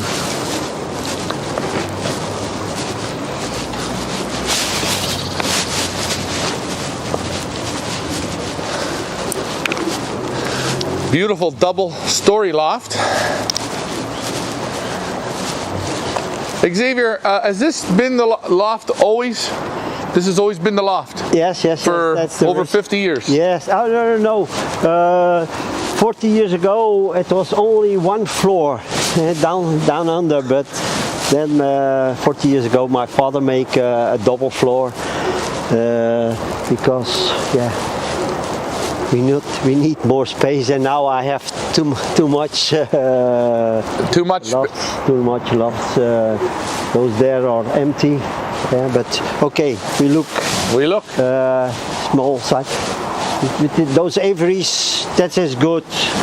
Pigeons sitting the whole day outside, and So, we must not cleaning them.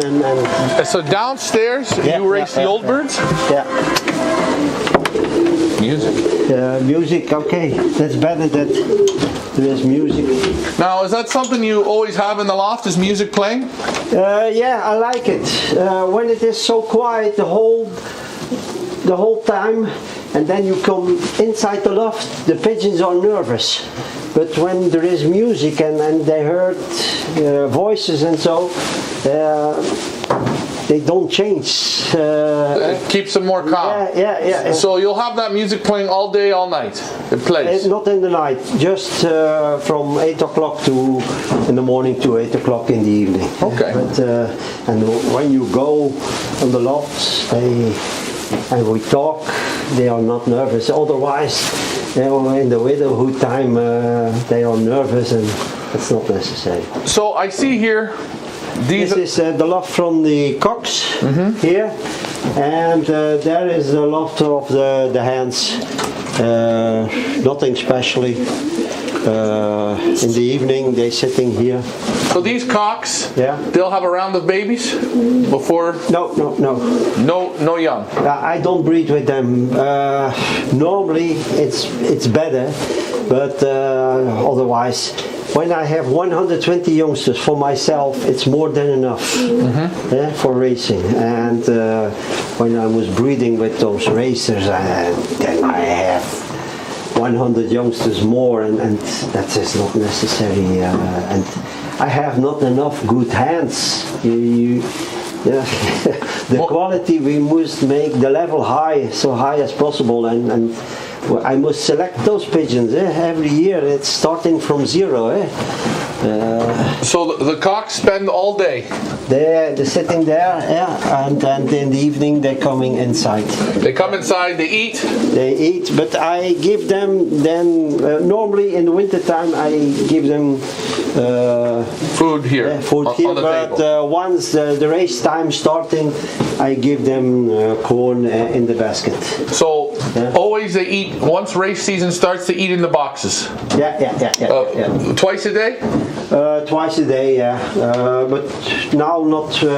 I started in the 4th month in April, I think, with training and two times. Loft exercise. But now, not too much work. No, just holding them. Yeah. When will these cocks start to go out? How many weeks before you start to let them out? But I let them out now every day, 15 minutes or so, but late in the afternoon, because I'll be afraid from the hawk, and so I hope that he have no hungry after 4 o'clock. He's not so hungry after 4. I hope it. So when do the cocks see the hens? Just before the race, but normally always after the race.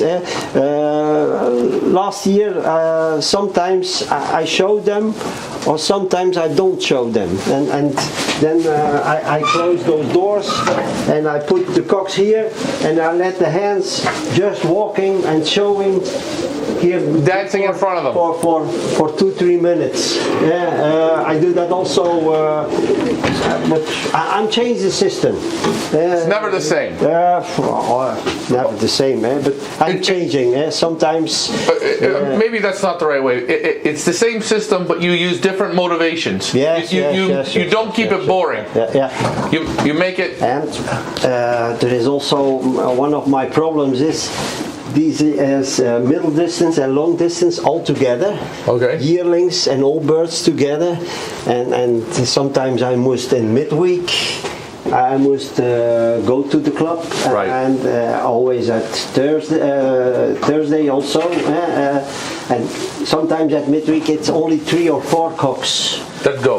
that go, and then I don't show hands, but they see always each other from Saturday to Sunday. Okay. Anything special you put in the water? Well, no, nothing especially on this moment. I use the products from Klaus, Germany factory, but I use them all more than 35 years. So I have respect for them. They make good products, close grid time. For me, good products, and I give them my word, and Away it goes. And the products are working good. Fantastic. One of the best products are for me from close the Zilber file. Those are tablets, Joluls, with animal protein inside, but liquid. That's it. These are boxes from 50 years old. Here is my racing hand Loft. Those hands sitting like you see here. Yeah. Nothing especially. You open them here, and at night they're sitting here. And sometimes what I do in the race time is I put some cocks there. This is an old Loft from my widowhood. From my widowhood. What I sometimes doing is I put one cock here, and the hands can sitting left and right. So the cock goes in the back of the box? Sitting in the middle, and the hands can flirt with it. And get a little bit jealous on the left. That is easy, but everybody can do that.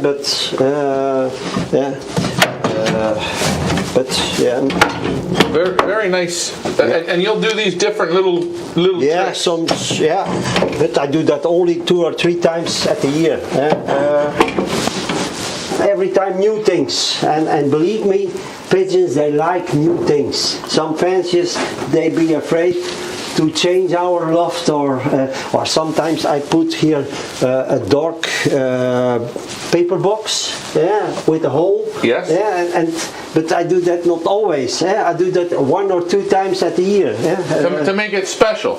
To make it special, So you're really turning the minds on of the pigeons.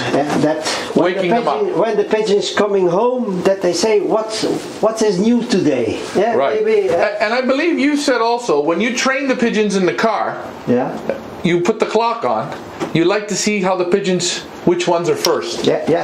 You see all in midweek, what pigeon is really motivated to win next week at the top prize. They show it. You make not the motivation, also the last hour before the basketing to the club. You must working 2-3 days before all. And you must see what pigeons show motivate or show the condition. Again, you don't think that motivation, the last hour, that's good, but what you like to see is you like to build up as a feeding the motivation. The good fanciers, they build it up through the week. That's it. Of course. And sometimes. Last time my sensation, she winning the first national, but I have not seen it at the first moment. But here upstairs are my young pigeons, my young bird race Loft, and at the last moment, the last 5 minutes before I go to the club, I'm looking, because sometimes pigeons changing from Loft, or they coming back from training race 1 hour later. That's always possible, because I don't see that they're sitting here maybe 30 hands. But if I'm missing one, I don't see it. And that was happened in midweek, that my national winner was not coming here, but she was coming in by the youngsters. Right. And she was all 2 days there, but she was pairing with a young cock. And she was on our favorite Loft when she was starting as youngster there. So she went back up to her old section. I'm thinking that was the big motivation that she winning then the first national. It was extremely hard weather, more than 35 degrees, more than 500 kilometers, and she winning then the first national. And those are some things. And I put her in my hand, and from the first second I feel it. Oh, that is a pigeon she's sitting like a balloon, and I'm thinking later when she coming back from race, what was the motivation? But I remember directly that I put her on the loft from the youngsters. So that is also one of my tricks. I put then my pigeons to our old loft, or sometimes you can changing from partner. Give them an old partner. A young hen with an old cock, or vice versa. Maybe you like your first girlfriend. Yes. Yes. When you was 15 years old, first love is sometimes also you remember that always. Maybe is that also the same with pigeons? You don't know, but hey, it works. It works. No, but of course you need the good pigeons, but that is one of the motivating things. So you see, very simple, but you're constantly watching and building motivation through the whole week. Yeah. And that not all pigeons are ready at the same time, correct? Yeah. You have to look. It can change. They have all the same food, same corn, and why is one pigeon is in condition and the other not? I have no explanation for that. But pretty much a very simple system. Watch the birds, motivate the birds. Watching. I can tell you here, those gates, here, those gates. These little holes, you've done this on purpose. That is for your eye. Looking what hand or what cock. And guys, we're just going to show you. You see the little holes? Yeah. One. There. This is because you will see what has happened on the loft. And one of my tricks is also the peep show. The peep show? Yeah, I told you maybe because the hen, they are here sitting the hen, here sitting the cocks. Yes. And the hens, they know it very well, also the cocks. But I can tell you, the hen, they sitting here, just on the small gate. There. The peep show. Yeah, that is the hen. They winning the top prize next week. They want right by the door. Yeah. Closest. Yeah, closest, because they will see the partner. From there that I say the peep show. Guys, and take those hen out of the loft, and directly there is another queen by in this section. That's right. There is also a level from who is the king and the other is the prince. Yeah. You understand? That is also on the loft. So there is a boss and there is one in the second place, but you see which one is the boss, but you don't see who is on the second place. Take the boss out of the loft and there comes directly another one. Thinking outside the box, as Xavier says. And guys, it's okay to make little holes in the door so you can look through, little peep show. Yeah. Okay. We come out now. Yeah. We are with Xavier Verstraeten. You look at. Normally I don't tell that. Well, hey, that's a good one. Yeah. We ask only for the best information. And you see, using this now, eh? Yeah, but that is here just the same. There's also hands and here cocks and you got the holes again, yes? Yeah, holes and. Now, in this loft, will you mix them through the two sections as well, or no? Sometimes I let the cocks here, and sometimes I let the hands there, just showing. What's this here on the floor? Oh no, that's nothing. This is just for the dusty. Oh, for the dust. Okay. When the dust fly always in the corners and. Now, with these birds, when you race them, you use any special oils on the feed? I give sometimes oil over the corn and so and if you give products, I think it's best over the corn, because try to give clear water. Clear water. So if you're using any type of a product? I use the products from Klaus with what I do in the water is like the electrolytes. Yes. From Klaus, and but not too fast other products. My principle is that I will drinking from the same water like from the pigeons. You can put some stuffs in the drink water, but if you taste itself and it's so Bitter. why so like the pigeons that? No, so try to drink Your the pigeon's same water. Yes. Okay. Common sense means if you like the taste or you can drink it, normally they will drink it. For little, if you explain it, or if you do a product or a medicine, maybe you give honey extra or sugar. We say drauf sugar. Yeah, sweeten it up. That's a possibility. So if you use a product in the water, you'll sometimes add a sweetener to it? Yeah. But normally I give not so much products in the water. Like I give a lot of sidogol, but I do that over the corn. I use also the yellow drops. Yes. I do that the last day over the corn, because otherwise you must give that in the mouth. And that's too much work for me. But over the corn is good. One of the most important corns is I think sunflower seeds. Yes. And hemp. Hemp seed? Hemp seeds. Those are for me the two most important corns, and a lot of small seeds with oil inside for energy. And when you feed the birds, you feed light to heavy? I feed always light in the beginning. No beans, no Monday, Tuesday, Wednesday, no light mix. Light mix. But the day from that they arrive it, then I have give them heavy food with a lot of animal proteins and so, and at midweek aminos. So light to heavy, and when they return, you give them everything they need to build back up.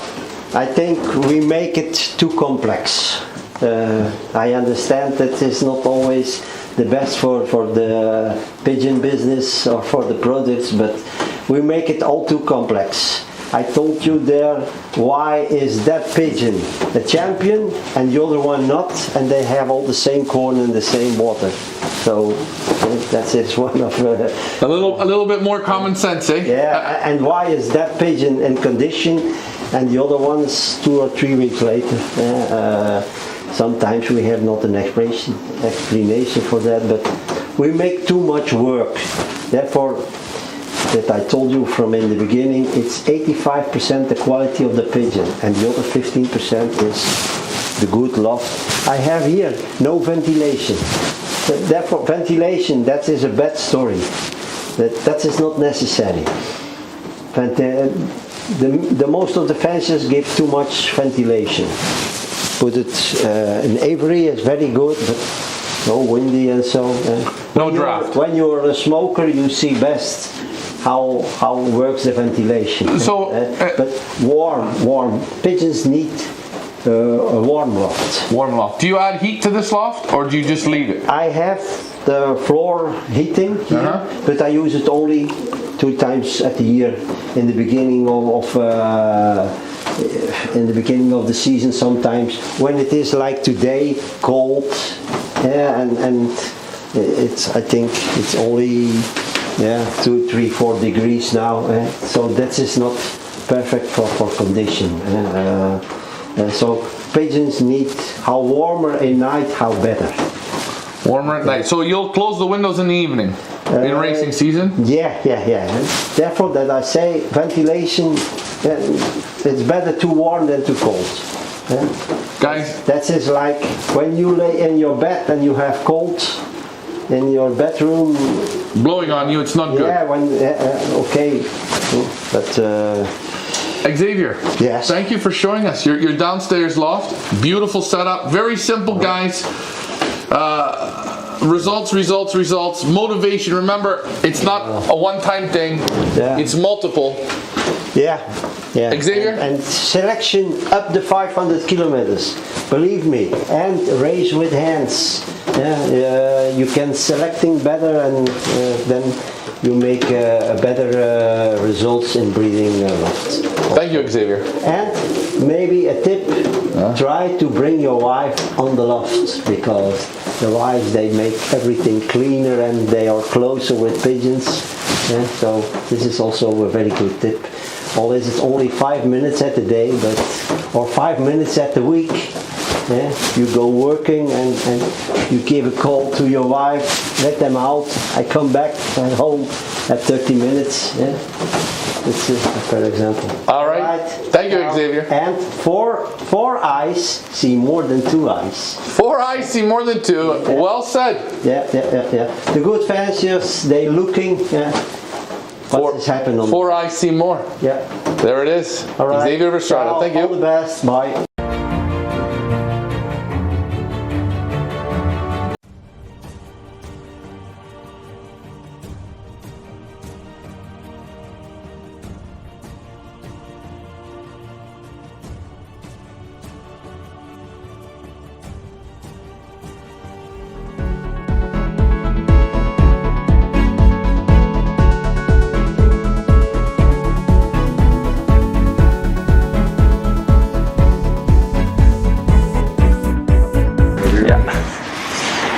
Big eyes, Ryan, Feathers of the Pigeon Auctions. We're doing the creative loft tour of Chris Clairbach. For those of you who don't know Chris, super talented pigeon, great pigeon figure. Chris is almost dying. He's got a flu. Got heartburn, indigestion, upset stomach. I don't know. He's not feeling good today. So, we got his partner, the man. Wait, what is open? Introduce yourself. Why what is going wrong? Who are you, my friend? Jens. I am Jens, Loft manager van Chris. How long you been working with Chris? Now for almost, it's a little bit longer than a year. A little bit longer than a year? A little bit longer than a year. And all you do is pigeons? Only pigeons. Pigeons. Pigeons. Well, you know what? For a lot of people, we always talk to the owner. Yeah. But this one's a little different because for so many people, they would want to have your job.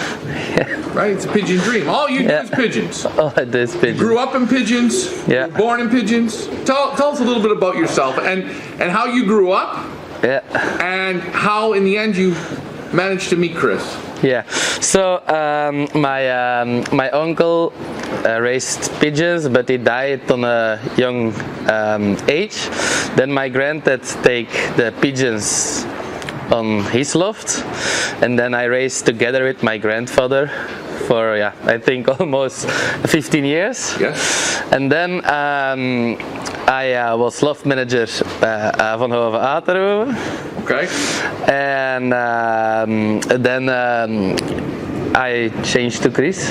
Okay, now, so people get this. You flew with your grandfather. Yeah. You guys didn't just fly. You guys were winners. Yeah. We had good results. Yeah. Very good results. Yeah. So you meet Chris, and you get a job with working with Chris. Now, how is Chris to work with? You can say this now. Yeah, I can say he's not here, No. But Chris has his how do you say it? Has his vision. Yes. On the loft, and how I have to make everything good. So, but it's easy, man. Easy, relax, Now, and I can just do my thing. You can do your thing. Now, how is Chris as a pigeon man? Yeah, I think I never met someone who has the feeling with pigeons as Chris had feeling with pigeons. And for people that don't understand what you mean, what do you mean by feeling? Feeling he get on the loft and he just look and he said, this is not good, that's not good, maybe this, he seen everything. Okay. He's seen everything, he knows everything. Yeah, it is, yeah. He's good selection of stock birds. good racer. Yeah. So now you guys fly partners together. Yeah. Now this is your breeding setup here, Yeah. which we're gonna see.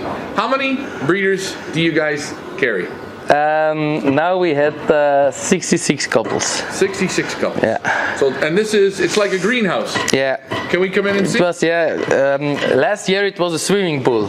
Last year was a swim. It was a swimming pool, but we close the swimming pool and we make a breeding loft. Okay. And again, it's greenhouse, absolutely beautiful in here. Let's go down and take a look. Yeah. And you see here, ladies and gentlemen, you see how it ventilates through the top. It's a cool day here in Belgium. I think today it's about 6 degrees. Yeah. In here, it's you could be in a t-shirt. Yeah. Yeah. And all the so what are these sections here? What's the slider open for? Yeah. Oh, wrong way. What am I doing? What's the base of Chris's bloodlines? Yeah, Chris make his line with Van den Bulk, Dirk Van den Bulk, Okay. Gaston van de Wouwer, Okay. Danny van Dijk. Okay. En daar heeft hij dan, with the birds, he make his own strain, and then he get pigeons of Willy Daniels, Okay. and we cross them, and that's the line, the basic line now here on the loft. Now, when you breed, so these pigeons here are all very high-end pigeons. Yeah. It's not just regular pigeons. No. Because we had a lot more pigeons, but we just put here on the loft 45.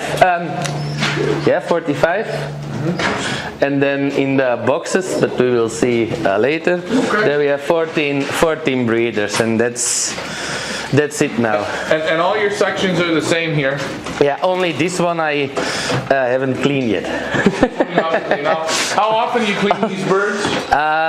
Normally 2 times a day.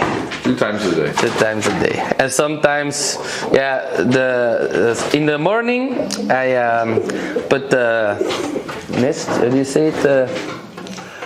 The thing where the young birds are in. Oh, the nest bowl. Yeah, the nest bowl, and then I remove to the other side, and then in the evening I just go around the nest bowl and Just then quickly clean. yeah. So you clean them every day? Yeah, 2 times. 2 times, okay. Yeah. Now what was I going to ask you here? So all these pairs, how many rounds will they have? Normally they have 3 rounds, 2 rounds for racing, and then 1 round for late bred, and then they finish. And then they finish. Yeah. Because I think the new breeding loft is good now when the sun is shining, but in the summer it's gonna be too hot for breeding. So, and 3 rounds is more than enough. 3 rounds is more than enough. Yeah. And then only breed more of the boxes. More of the individual boxes. Yeah. And you have those now, right? Yeah. So the birds that you have here, these are good couples, Yeah. very good, but you have even better ones. Yeah, we think it's better, but we will see in the season if it's. And you guys specialize in flying what kind of racing? Yeah, the nationals in Belgium, 4 to 600 kilometers. Young birds as well? Young birds as well. Okay, so 4 to 600, 700 kilometers, that's where you guys... Yeah. Okay, let's keep looking. Okay. There I had one box. I need one more box, so You make a box? I make for this pair? For this pair, yeah. But now she has her second nest here on the. And you see the creativity. Just a little, the fanciest Lofts with just a cardboard box. And now the hen's over here in the corner.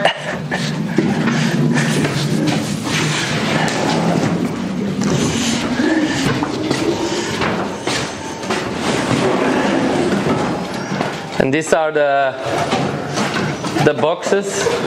So we put the most proven birds in the boxes, just like Here is the father, second national Bourges last year. Second national Bourges. This is the father, second national Bourges, and he is paired up now to the second ace pigeon 2021 young birds 4 national races. And you see just how it's done. Everything is individual. You see the pick stone, the grit, the minerals, the feed. And these pairs here, do they, can you, just want to show, do you let them raise or do you switch?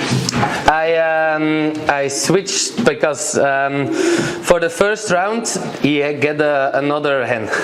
Okay. So now it's the second round. So from the first round the hen put eggs, and then I stock couple them, and now he had 4 youngsters from the first round, and now we get with this hen 4 youngsters for the second round, and then I switch again. Then you switch again. Yeah. I have 9 couples here who I switched. 9 couples. 9 couples I switched. So I put. I have now. If they gonna put eggs now, then I have 8 youngsters already from the main pairs. From the main pairs, yeah. And you expect what type of results? Yeah. When you have a pair that you think is a main pair, yeah. What do you need to see? What does Chris need to see, production-wise? How good do they gotta be? You looking for 1 out of 8? No. 2 out of 8? Normally, if you talk about a good pair, it's 50% has to be good, eh? 50% has to be very consistent. Yeah. Up at the top pigeons. Up, yeah. Otherwise, not in the box. Not in the box. Not in the box, no.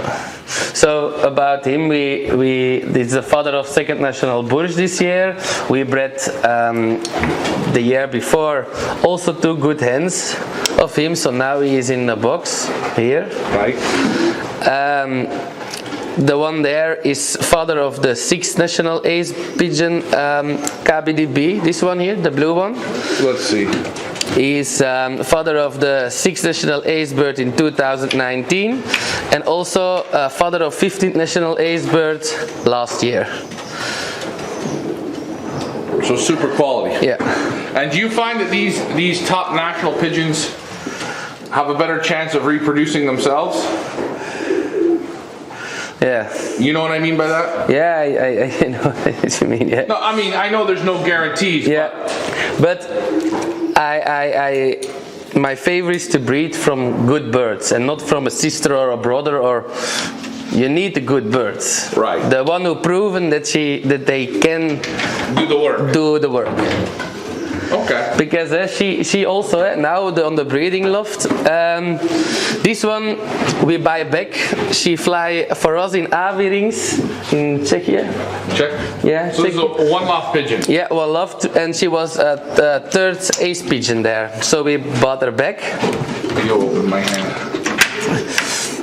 And now she's paired up to the brother of. The nest brother of this bird, and he fly last year 3 times first prize, 200 kilometers from at least 3,000 pigeons. So this cock here, he's 3 times. Yeah, first prize winner. Yeah. And the backgrounds of the blood of this pigeon here? Yeah, it's Olympic Jan.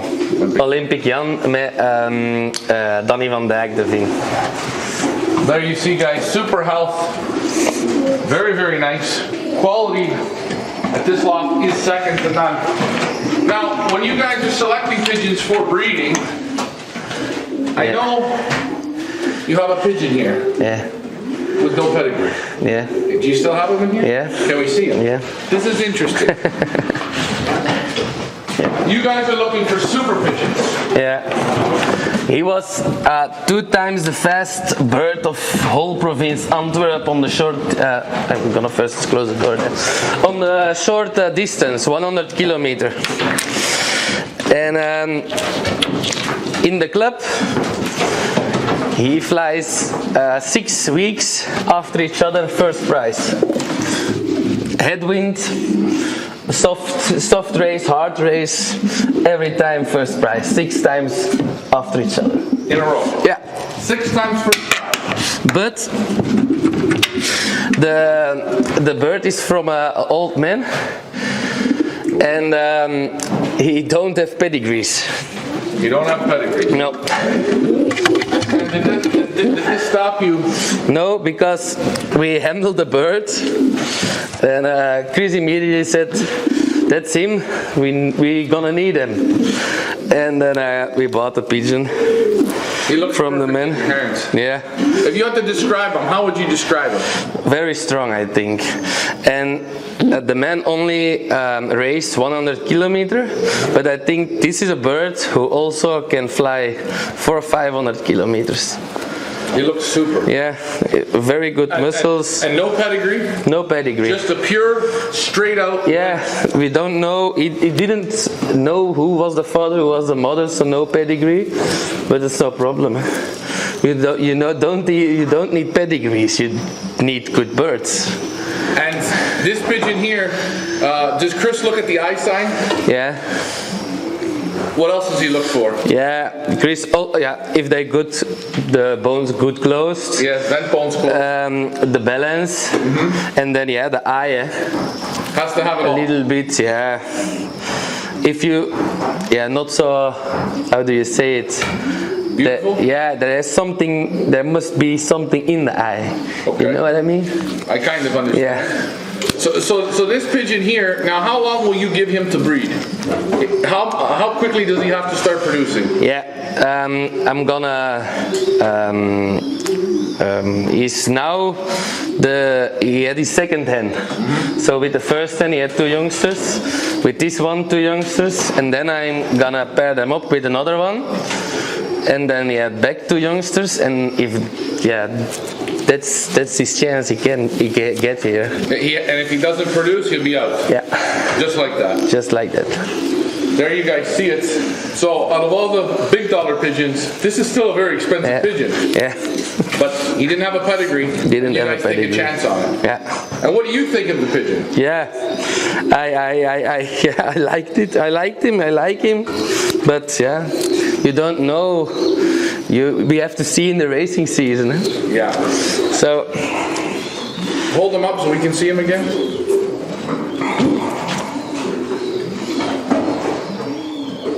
Six in a row. yeah. Very hard to do.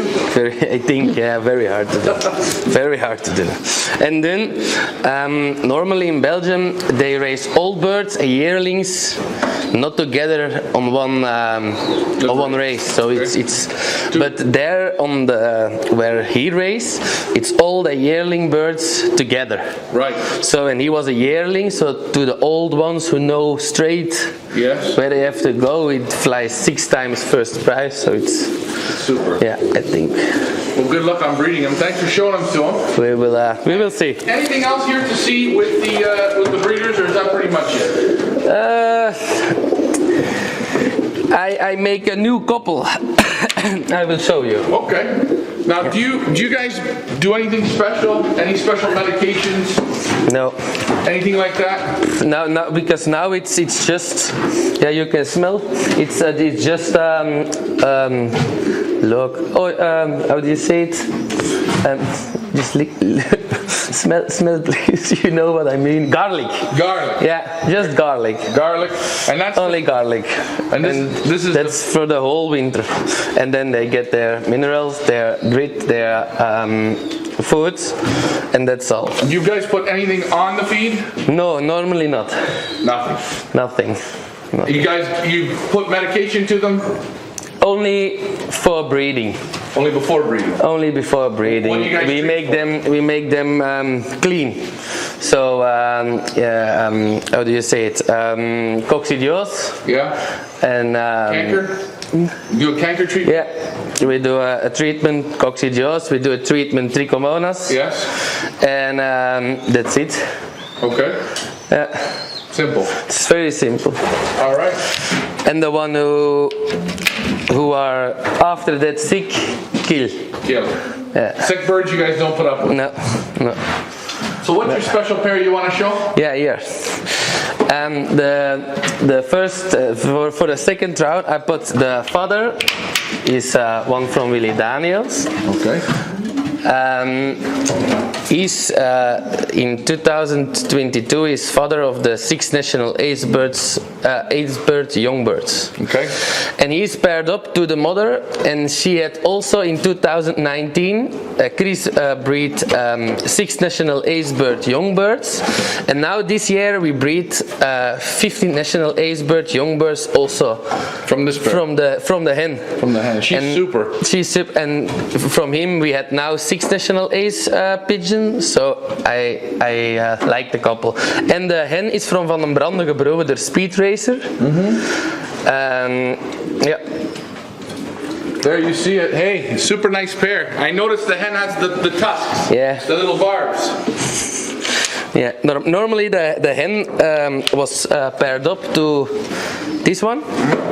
And that's where she got the 6 national ace bird and the 15 national ace bird. But now I paired him up with our best yearling hen. Okay. So I don't. The yearling bird, she fly, 5 times top 10 on 300, 400, 500 kilometers. Okay. And always 4,000 pigeons. So we did her from the race loft and we put her on the breeding loft. Well, hey, I want to thank you for showing me this setup. It's absolutely perfect. You're a lucky man, eh? Yeah. You're playing with the best pigeons here in the world, in the best pigeon country in the world, Belgium. Yeah. Thank you very much, Jens. Thank you. Yeah, okay. Hey guys, Ryan, Southern Elite Pigeon Auctions. That's right, we were at the Loft with Chris Blairbot and the Loft manager, Jens. We're going to see where the magic happens. Now, the breeding loft is something extraordinary. Let me just take a quick look. So, this is your lofts. Yeah. This loft here, what do you fly out of? First round. So this is your young bird loft. First round young birds is here. This is the second round young birds. Second round young birds. Yeah. The back side of the loft, okay? And then this year we only play hens, yearling, old ones, and they're gonna sit here. Yearlings. Hens. Yeah, but the hens not here yet. They are on the loft there because I put the cocks now on the loft so they can choose their Okay, so let's start off with young birds. Yeah. How do you guys do it? How do you play? de schuifdeur. What? Try that one again. That's for people watching. Yeah. You just learned something. I will show you. Okay. That was incredible. Yeah, I was cleaning here still, so but you can come, no problem. All the green floor clean, yes. Agree. So lots of boxes, eh? Yeah. So no young birds yet in here. No, not yet. No, because I had two hens who put early eggs. So normally I had 4 birds here, but it's too. I wait 2-3 days and then I put all birds on the loft together.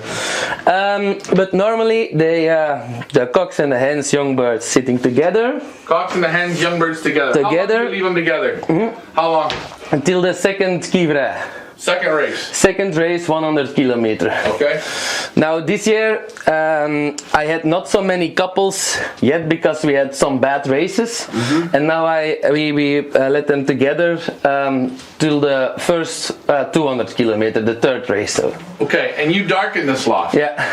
And I notice you've got, what is this here?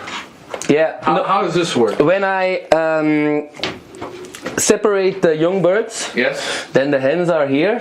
On this side? Yeah, and then the cocks are there, and the boxes are open here, but here I can close.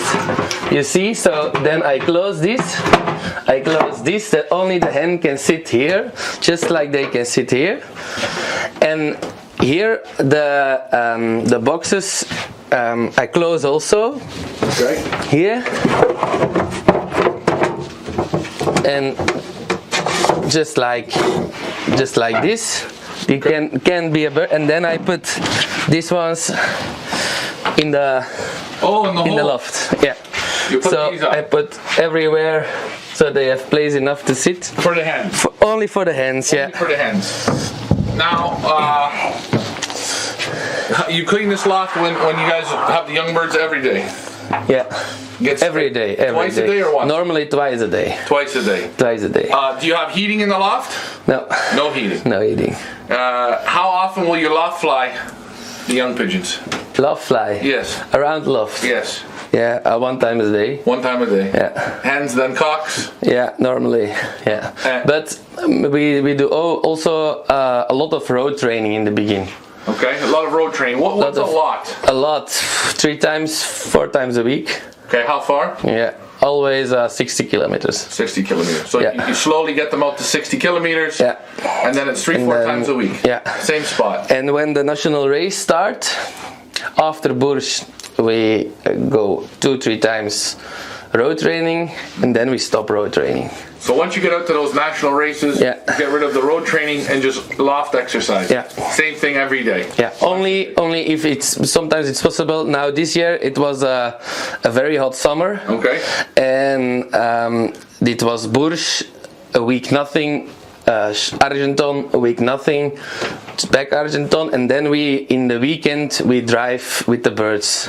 How far will you take them? Also 60, sometimes 100 kilometers, but It depends. it depends, yeah. And when you're flying these pigeons widowhood, Yeah, when do you show them each other? When- from the first time, eh?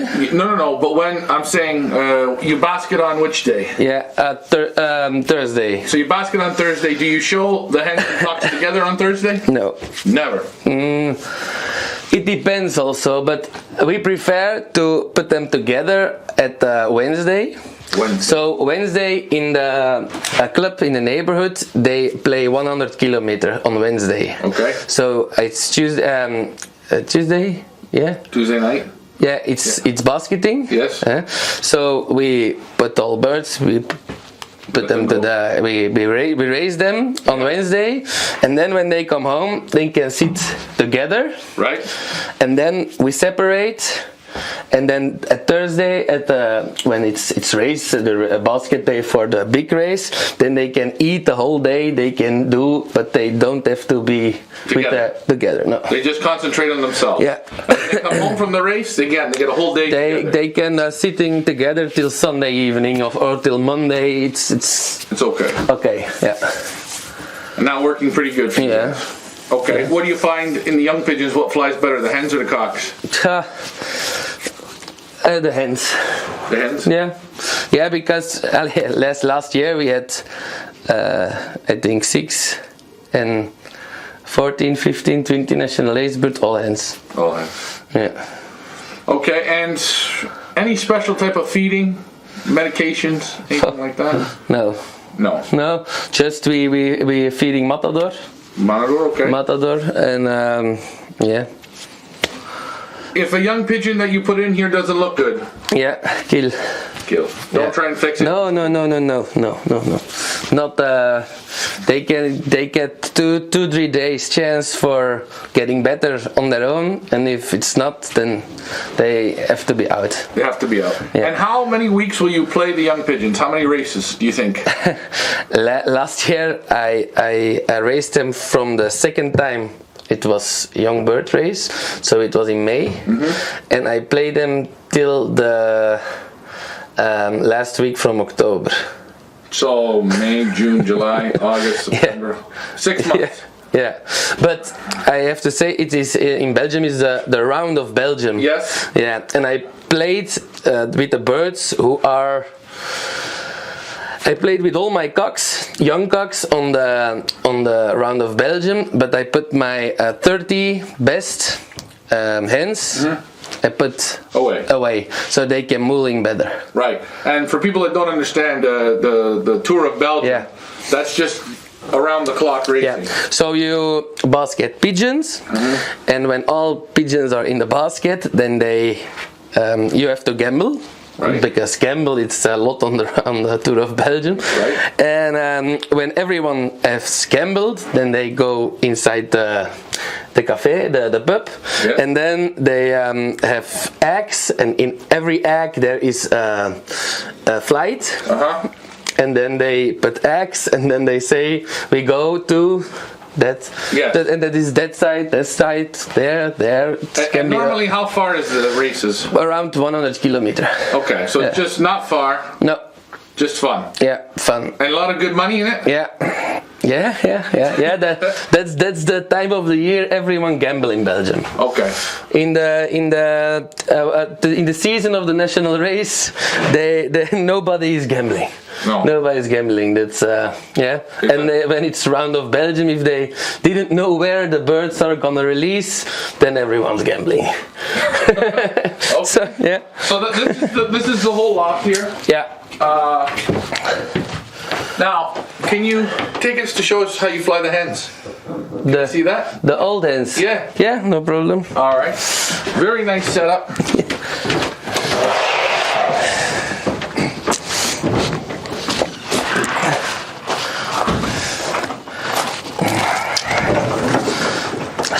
Yeah, I didn't clean today, so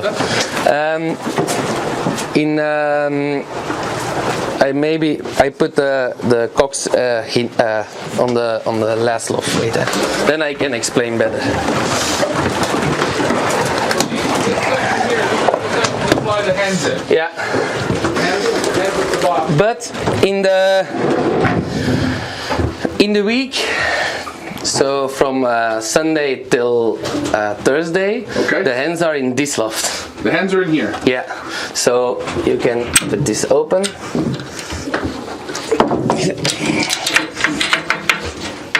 And then I add, here can they sit. And then I can also go outside here. Okay.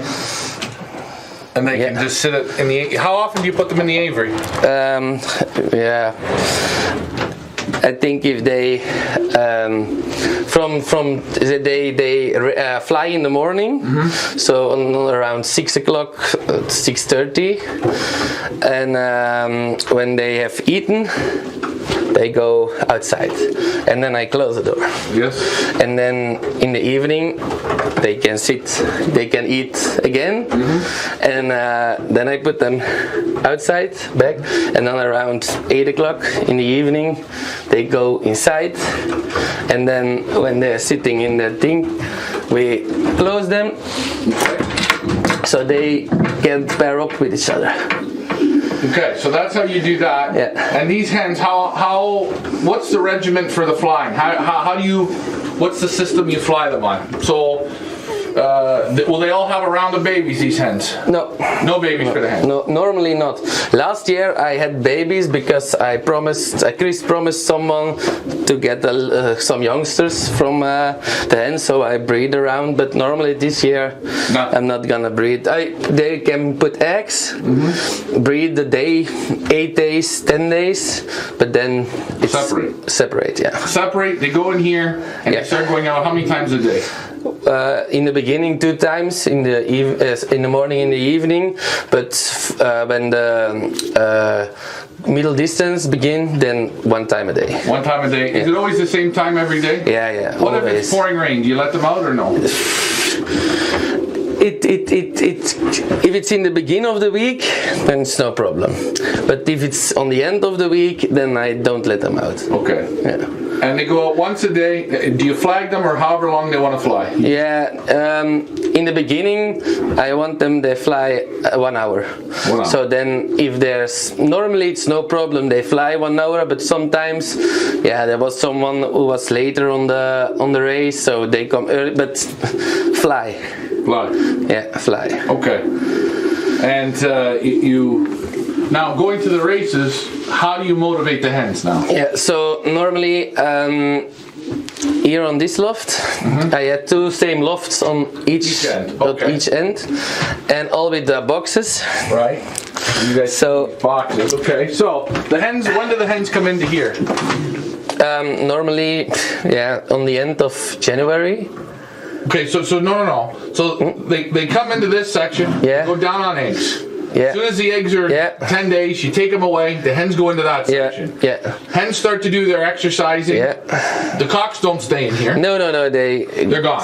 Yeah, they Away. stay away. These sections are empty. Yeah. When is the first time the hens come back into this section?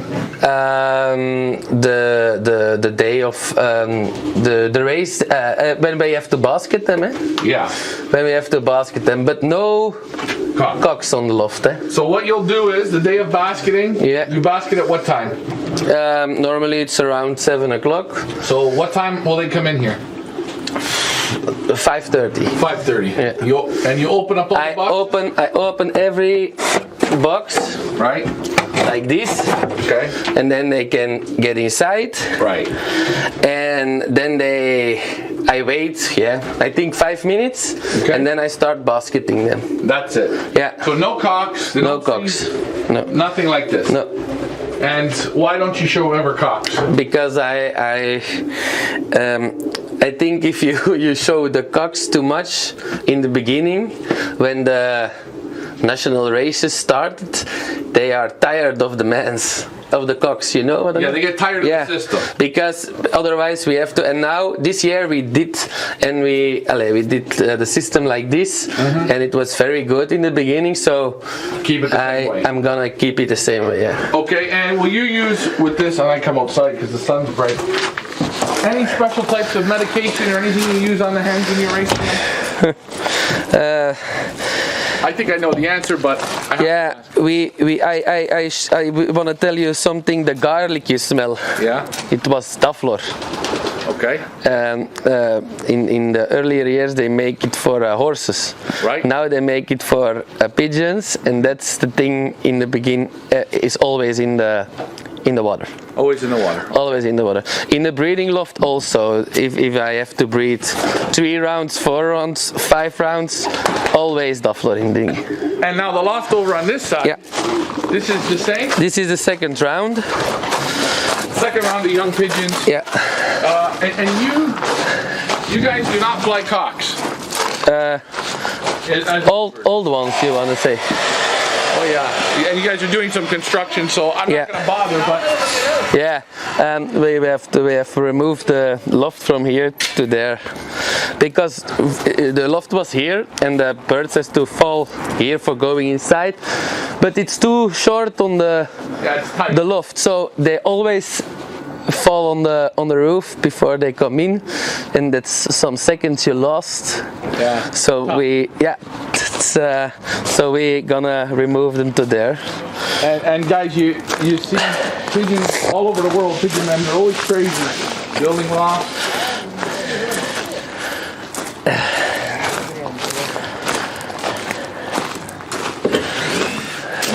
That's it. So this is where the young birds will go here as well. This is the second round. You fly only 2 rounds. Yeah, only 2 You guys will rounds. fly about 100 and 250 pigeons. Yeah, normally 100, 200, 200, 250, between 200, 250. And maybe I can show you my old hens. Now the racing hens for next season are still sitting here. Yeah, you can come. Then I close it and. So now, this is how you darken the second round, with these louvers. Yeah, the first round also. Same thing. It's all automatic. Automatic. Yeah. Push a button and these go down. Yeah, it's when when we say in the morning 8 o'clock on the machine, and then every day it's 8 o'clock going up, going down when you want. Okay. Yeah. So these are Because in the beginning you have to basket the old birds, you have to drive to there, and then you come home. Oh, forgot darkening the young birds, and now you don't have to see. you know, Yeah. you get a little bit of help. Yeah. All right. But here are now the hens for next year racing.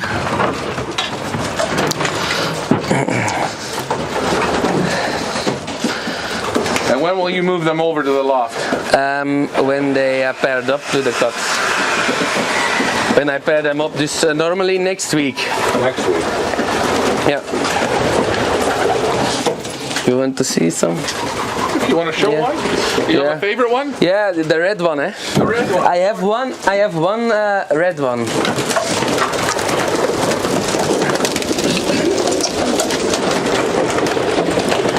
And she was this year's 6th national ace pigeon on the national races, young birds. And you see the super quality in this pigeon. She's so muscled, eh? Yeah. And you see underneath her, when you hold her up, you see the muscle. Whoa, she's super hand.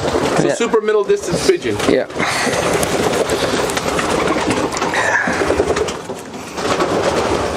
Very nice. Good results. Yeah. She flied 3 times. Yeah, very good. Otherwise, yeah, top pigeon. Yeah. And you're She gonna. fly also 2nd national zone Argentum. Yeah. How many races will this hen participate in this year coming, you think? How many races will you fly her? Every race. Every race. Every So she race. could go possibly, what, 20 races? Yeah, normally, yeah, there are, I think, 6 or 7 national races this year. So they have to fly all 7, all 6 or all 7. And then in the beginning they fly 2 times 100 kilometers, 2 times 200 kilometers, and then 3 times 350, and then the national races. And if there's a week between 2 national races, She goes again. then she fly in the 350 kilometers. All right. Well, hey, I want to thank you for showing us these lofts. A beautiful You're setup. welcome. And again, guys, this is a professional pigeon loft. All these guys do pigeons, pigeons, pigeons.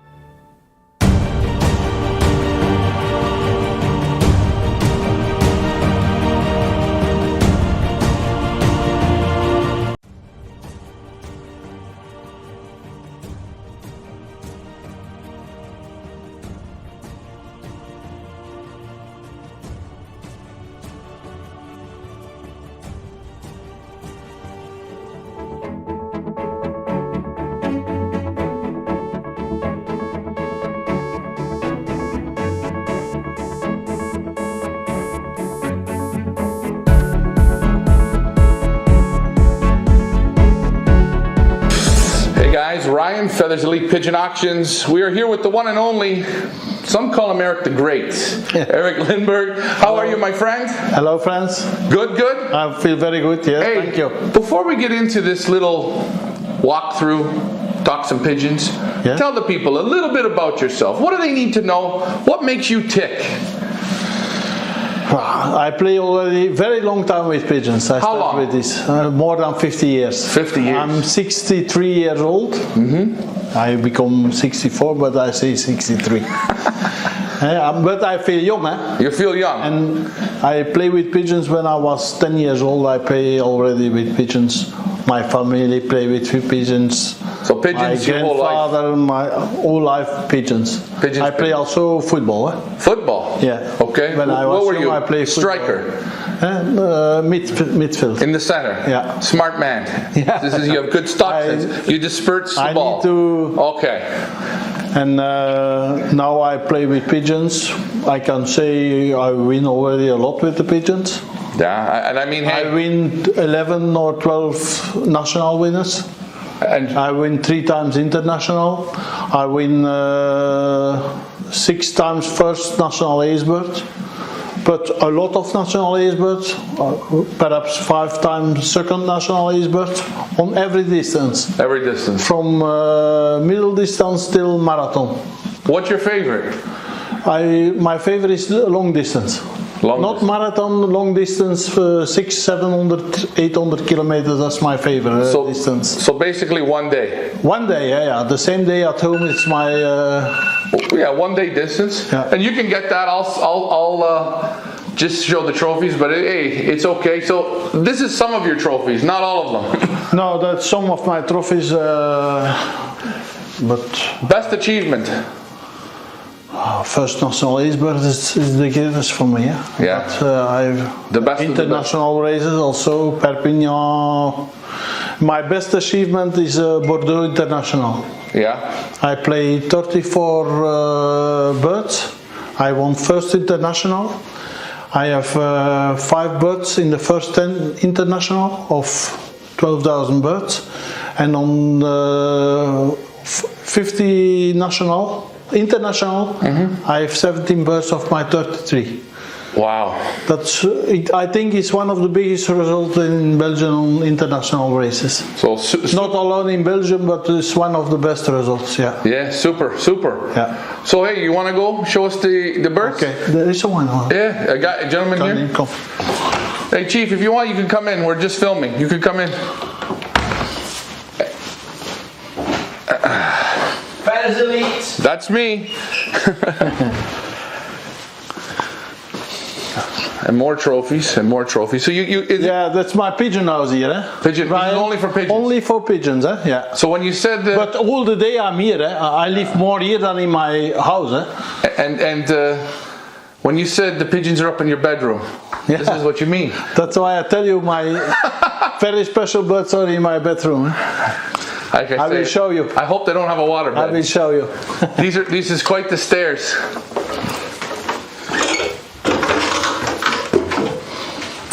As we go up to the bedroom. It was the room of my children before, but I made 3 boxes on it. Okay. You can see. That special pigeon is the brood of second national ace bird, but all of my super breeder, Rupert 593. It was really super breeder. He breed me 8 national ace birds. Super. His father. You see the character, the smarts, eh? He's very special. I call him the crazy. He's so crazy, you know. Normally, when I'm alone, he fly on me. You see, it's crazy of the end too. Huh? You see, it's crazy, yeah? Oh yeah, the character. Character, terrible. Smart pigeon. And you talk how you like to motivate and play with the pigeons. Yeah, I need to motivate pigeons. Yes. You When do. I play, I motivate always. There's a footballer of Creone Rupert, Okay. first national ace bird. He was sold on my auction for 832,000 euro, his brother. His brother. Yeah. Look at him the same way again, eh? Also from the old trooper, 593. And that's just so I can see. Sometimes they. And these cocks here, how many rounds do you take from them? I take 2 rounds for me, and they breed third and fourth round. The special ones I take 3 for me. The birds in boxes I take 3 rounds for me. The first round I put the eggs immediately to other pair, you know. And then the third round is for auction. It's for auction. And then Of all the birds. of all the birds, yeah. And then you have the last guy here. That's the last guy. The special guy, eh? This guy has a very special story. 555 Barcelona. I think he's the best long distance racer in the last decennia. He won 3 times 5 national. 3 times 5 national. 2 times of Barcelona, 1 time of Perpignan. Always very hard races. And 35 degrees always. and you say the farther this pigeon went, the better he did Yeah. when you played him. When he was young, that's why I play on marathon. But normally I don't play in marathon, but I play always with him alone. He made me so crazy. He's beautiful. He handles He's, like a dream. Yeah, you know, you see, I know him. I bought him back, because he was sold already, but I bought him back on the auction now, this year. Now, Because he's so amazing, I was looking to him, he started to speak again when you see him. when I see him. You see, he know me very good. Now, this pigeon here, he's not big. He's super nice. He's perfect in the hands, perfect character. I handle him, yes. This hen who is paired up now is his half sister. Half sister, wow. But you need to know it's a full sister of first international Perpignan. You see, first international Perpignan was half brother of him. It's the same mother. Unbelievable. That's what I like. And now I paired him up with his half sister. Now, you think those She's half sister. She had the same mama as him. for breeding? Yeah. and super quality. You just see the character in both of these pigeons. Yeah. You don't have many pigeons like this in your life, eh? This good. No, that's one of my favorites. I have got a lot of good pigeons, but that's my favorite. I know I've got Gilbert also, but Gilbert won first international Bordeaux, and 14 days later he won 7 national Limoges of 18,000. And he breed for me the first international Bordeaux again. It's also a special pigeon. I've got very special pigeons in my life. From these. Yeah. Unbelievable. And you sold this pigeon and then purchased him back. Yeah, because I like him so much, you know. It's like a child. Eh? And he did so much for me. It was always very hard weather. Oh. He arrived first time of Barcelona. I arrived the next day on 2:20 in the afternoon. He comes. Yeah, he 5 national. 5th national. Yeah, 2 16 days. international after 2 days. Eh? You can believe what that race it was. How tough. Yeah. And The year after he arrived at 12 o'clock. He had again 5 national. he has no stop. Yeah. And then the same year he won also 5 national Perpignan. Also no pigeons back same day. So 37 degrees, hot headwind. He's always there. That I cannot believe. He did so much for me. He missed one time in his life. He fly also from 170 kilometers. He missed only one time in his life. at 170 kilometers. Yeah. 170, 300. He won 31 national Valence of 10,000 birds. Valence is 700 kilometers. So Eric, just an overall super pigeon. It's a super pigeon. One in a lifetime pigeon. Yeah, that's a pigeon you cannot forget in your life. I've got already a lot of pigeons, but that pigeon I will never forget.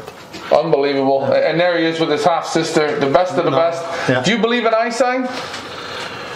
Well, not especially, not especially. But I like a very good eye.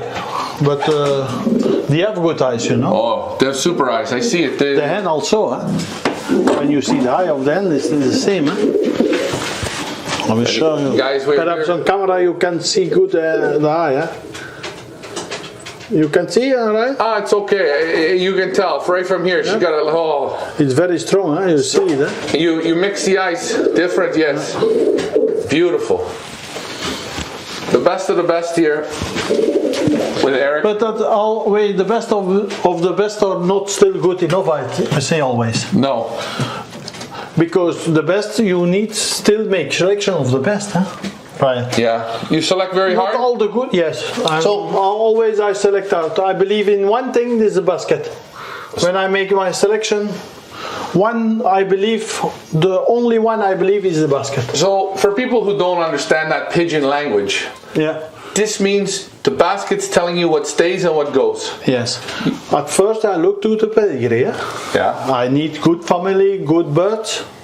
Then I breed a lot of them and then I raise them. Yes. Because you need to take out the quality. But all the good ones give not good ones. No. It's a mixture of chromosome, it's a mixture, and you have sometimes bad combination. But that you need to take out. And that's the problem of the most of the fanciers. They don't take out. They think good on good, give good. Not always. You have more chance, of course. Right. But not always. And that's the selection you need to do. That's the selection. That's the most, for me, that's the most important. And there's been times where you've bred the best of the best and no good, and you switch, Yeah. and then it works, or it doesn't work. When I stop, when I make total sale, I make total sale 3 times on the last 10 years. But I came back every way. Yes. Last year already I play with my earrings, I play again 3 national ace birds. 3 national ace. Yeah. So, you know the formula, the selection, you select with the basket.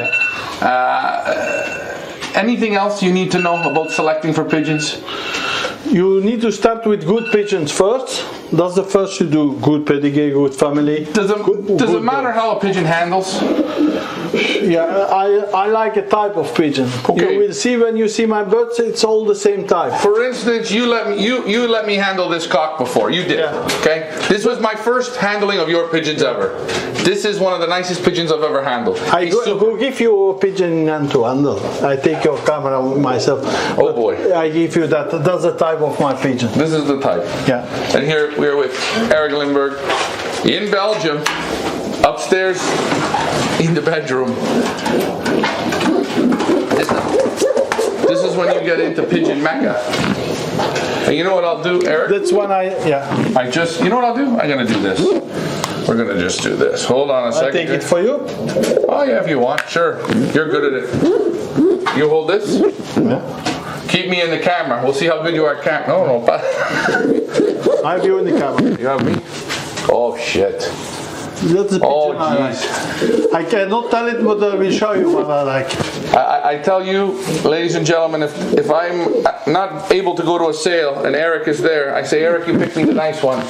If these are the types of pigeons you have. But when you will Super. see my birds, it's all the same. All the same. Type. That's the type I like. That's the type I try to breed. Strong when I pigeon. breed. Yeah. So much fight, eh? You can make your type what you want, but what is inside the head you cannot see, Ryan. That's what I mean with selection. What a super pigeon, the strength, eh? It's full blood of Creone Rooper. First national ace bird. First national ace. Yeah. From the phenomenal breeder, Old Rooper 593. Well, Eric, I'm going to tell you something. These are the pigeons you have. These are super. You like? Oh, that's the quality, eh? You feel it. You put him in your hands, he wants to explode right out. Beautiful pigeon. That's the type I like, and to breed I like this. And these pigeons here, they win at what distances for you? Oh, these one they race from 100 till 800. 100 to 800. Yeah. No problem. No problem. Headwinds, good. Headwind, they are selected on every wind. Yeah. They can win from 2,000 meters in a minute, and they can win from 1,000 meters in a minute. So just That I make no difference. They need to fly in every circumstances. yes. I mean, And the basket tells you. the basket held always. And he's very rarely wrong, isn't he? The basket. He's never wrong. Basket is never wrong. And guys, Naturally, you can have bad weather. It can happen that you have not a normal flight. That's but on 10 flights you have one time not normal flight, but normally the basket don't lie. on that note, we say, Eric, I want to thank you for taking me up to the bedroom. Yes. These pigeons here are second to none. Very special to see. You see the character. Yeah. You just look at the character, eh? You see, they know me, eh? I work a lot of on motivation. That's why they call you Eric the Great. Take a look. He's winning. Look at this cockbird. Look at this cockbird. You see, they're motivating It's even all with each brother, other. eh? Yeah. Same papa. Same papa.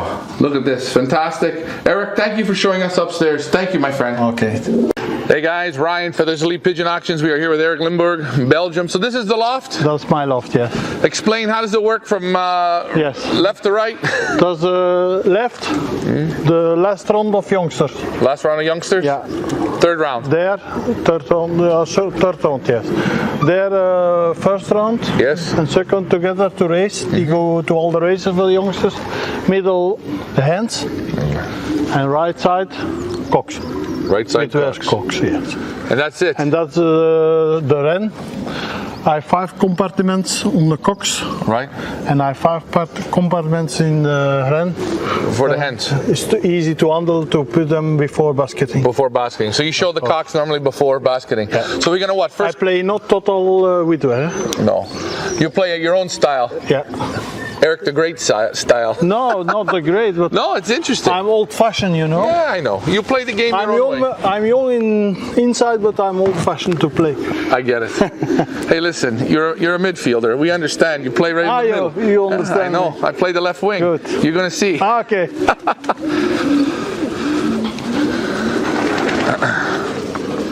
And Eric, you play with how many old pigeons you play? I have 60 cocks, 60 cocks. 24 old cocks, and 36 yearlings, Right. and 35 hens, 10 old hens, and 25 yearlings. Super. That's it. That's it. And youngsters, I have up 96 youngsters. After selection, after training, perhaps 60. Yeah. And that's it to play. That's it's it. more than enough for me. Easy enough. For me, it's more than enough. I do it myself. If you have too many pigeons, no good. I don't like oversee the pigeons. And speaking with you today, having a coffee, you are very hands-on with the pigeons. You say, I like how you said, I don't go in to just clean pigeons. I like to play the pigeons. I like to understand my pigeons. Yes, that's what I mean. I tell you. Yeah. I look a lot at the pigeons. I clean, but I clean because I like it's clean. But I like more the pigeons. I look to the pigeons, what they need, what they ask me, what they tell me. Yes. It's important to try to understand your pigeons. Right. A pigeon tells you a lot. Now, of course, a very good one. A good one, let him motivate it. A bad one, you can never motivate it. A good one, they tell you who you can motivate, but you need to see it. You need to see it. And the only way you see that is by putting time in. Yeah, I put time in that way. Yeah, because you don't live here. You come every day. You're here. What do you come? 6 in the morning? In summertime, yes. Yes. Now 7. 7. Yeah. And all season long, here every day. Every day, all the day. All day. Yeah. Professional pigeon man, looking at the pigeons, playing with the pigeons, understanding the pigeons. Now I accept your... Yeah, we come. But next week it's finished. Huh? It's over. You see, there come a lot of people now, but next week it's finished. You just I don't accept people anymore. I must concentrate me on the birds. Yeah. Well, hey, let's go up and take a look. Okay. Let's see what we have, my friend. That's still boxes of the special ones. All the special ones. Breeders. Breeders. I have totally 13 boxes, 10 here, 3 upstairs, where you asked before. Yes. It's all of children of first national ace bird, of national winner or something special. Yes, the special ones, the ones that need to be bred a certain way. Yeah. And you like the individual breeding pens, they work the best. Yeah, they are in individual boxes, then there's no possibility to have strange pairings. Yeah. What a beautiful hen, eh? That's one of my best breeding hens, I think. Papa is first national ace bird, Bonte Krak, Anthony Maas. Mother is Laurence, is my bird, also of the Rupert. Second national ace bird. She has she gave me already 2 very good youngsters last year. Already, eh? It's number 1 and 2. It's my 2 favorites. She had the luck. She had the luck. And he's a full brother of the one you see upstairs. His brother. Nest brother. Nest brother. He's full brother of first national ace bird. I notice your birds sit very tight on the nest. Yeah. Good sign, eh? Yeah. But yeah, you see the super quality here at Eric's. You give these birds anything special in the water, the breeders? No. Nothing? Sometimes vitamin or... Just vitamins, stuff like this? Yeah. Do you have to treat them often? Not often. After the 2 times breeding, I give again Trico. Trico, yeah. That's it. That's it. For the rest. And good feed. After the breeding, directly to the ren. And they sit? Outside. Always outside. They come not inside. They are always outside. All the birds sit always outside. Yeah. And why is this? Because it's easier to take them in good condition. Easier. That's what I think. Eh? That's your feeling. I'm not professor. Eh? Yeah, no, I know. It's your feeling. I think. It's my feeling. You. Yes, I work always on my feeling. So when a bird comes out of here, they go into the aviary. They don't stay always in this small part. Even the cocks. Even the cocks, I separated them, and after 3 or 4 runs, they are separated. Okay. But the best ones, the special ones, I make other pairs. Rotate. I repair and I make 10 pairs. The best ones only. Right. Best of the best. Still the best of the best. I try to keep around more. All right. Hey, let's keep going. Okay. Let's keep looking here with Eric Limburg.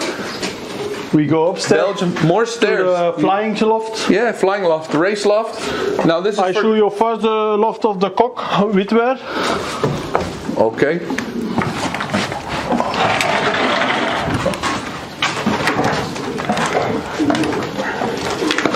And your cocks, you fly Yes, them I every go morning? put first the 2-1 here in the loft.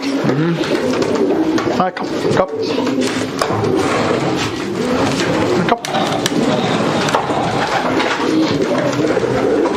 Here we are, we're looking at the cock. Okay, Ryan, you can come Okay, inside. so this is it, You eh? know I've got an attack and that's the reason your Hawk attack. attack, yes. So these are the cocks? With were cocks. That's all the old ones, 15. 50. And how do you play these guys? What's the system? The quick system. Simply with were system. Yeah, simple. The hen is always at home when the cock arrives. Always. Always. So you have hens for these For cocks. every cock I have a hen. For all the okay. So the hens never go to the races. I have other hens. I have 35 hens, but that's these separated. So if a cock is The here, hens of this cock go never to the races. and that's important. They are always at home. Always at home. Yeah, when they arrive. But you see, I put all my old cocks together, and these are all yearling cocks, also together. Now, what's your reason? Every for this? year I change the places. Perhaps the year before, perhaps one of the cocks were on this place. When they come inside, everything is open. They come all inside like this. Yeah. But I need to be here because the old ones go look to the box Right. the year before. There's also a little of my motivation. Okay. They look to the place where we were before, the yearlings are the place now, they tell what's that. Right, and so you move them back over. Yeah, there's another one in my box, they don't like that. But I need to be here, you know.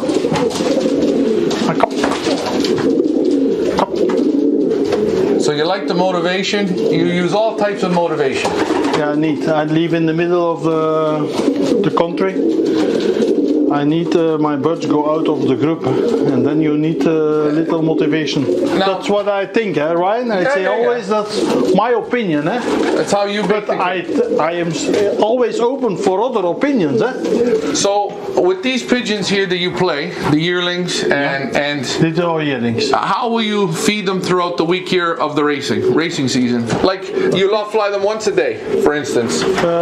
In beginning, after now they are paired up. Tomorrow I paired all up. Pair it all up. And then I start to drive with my car. Okay.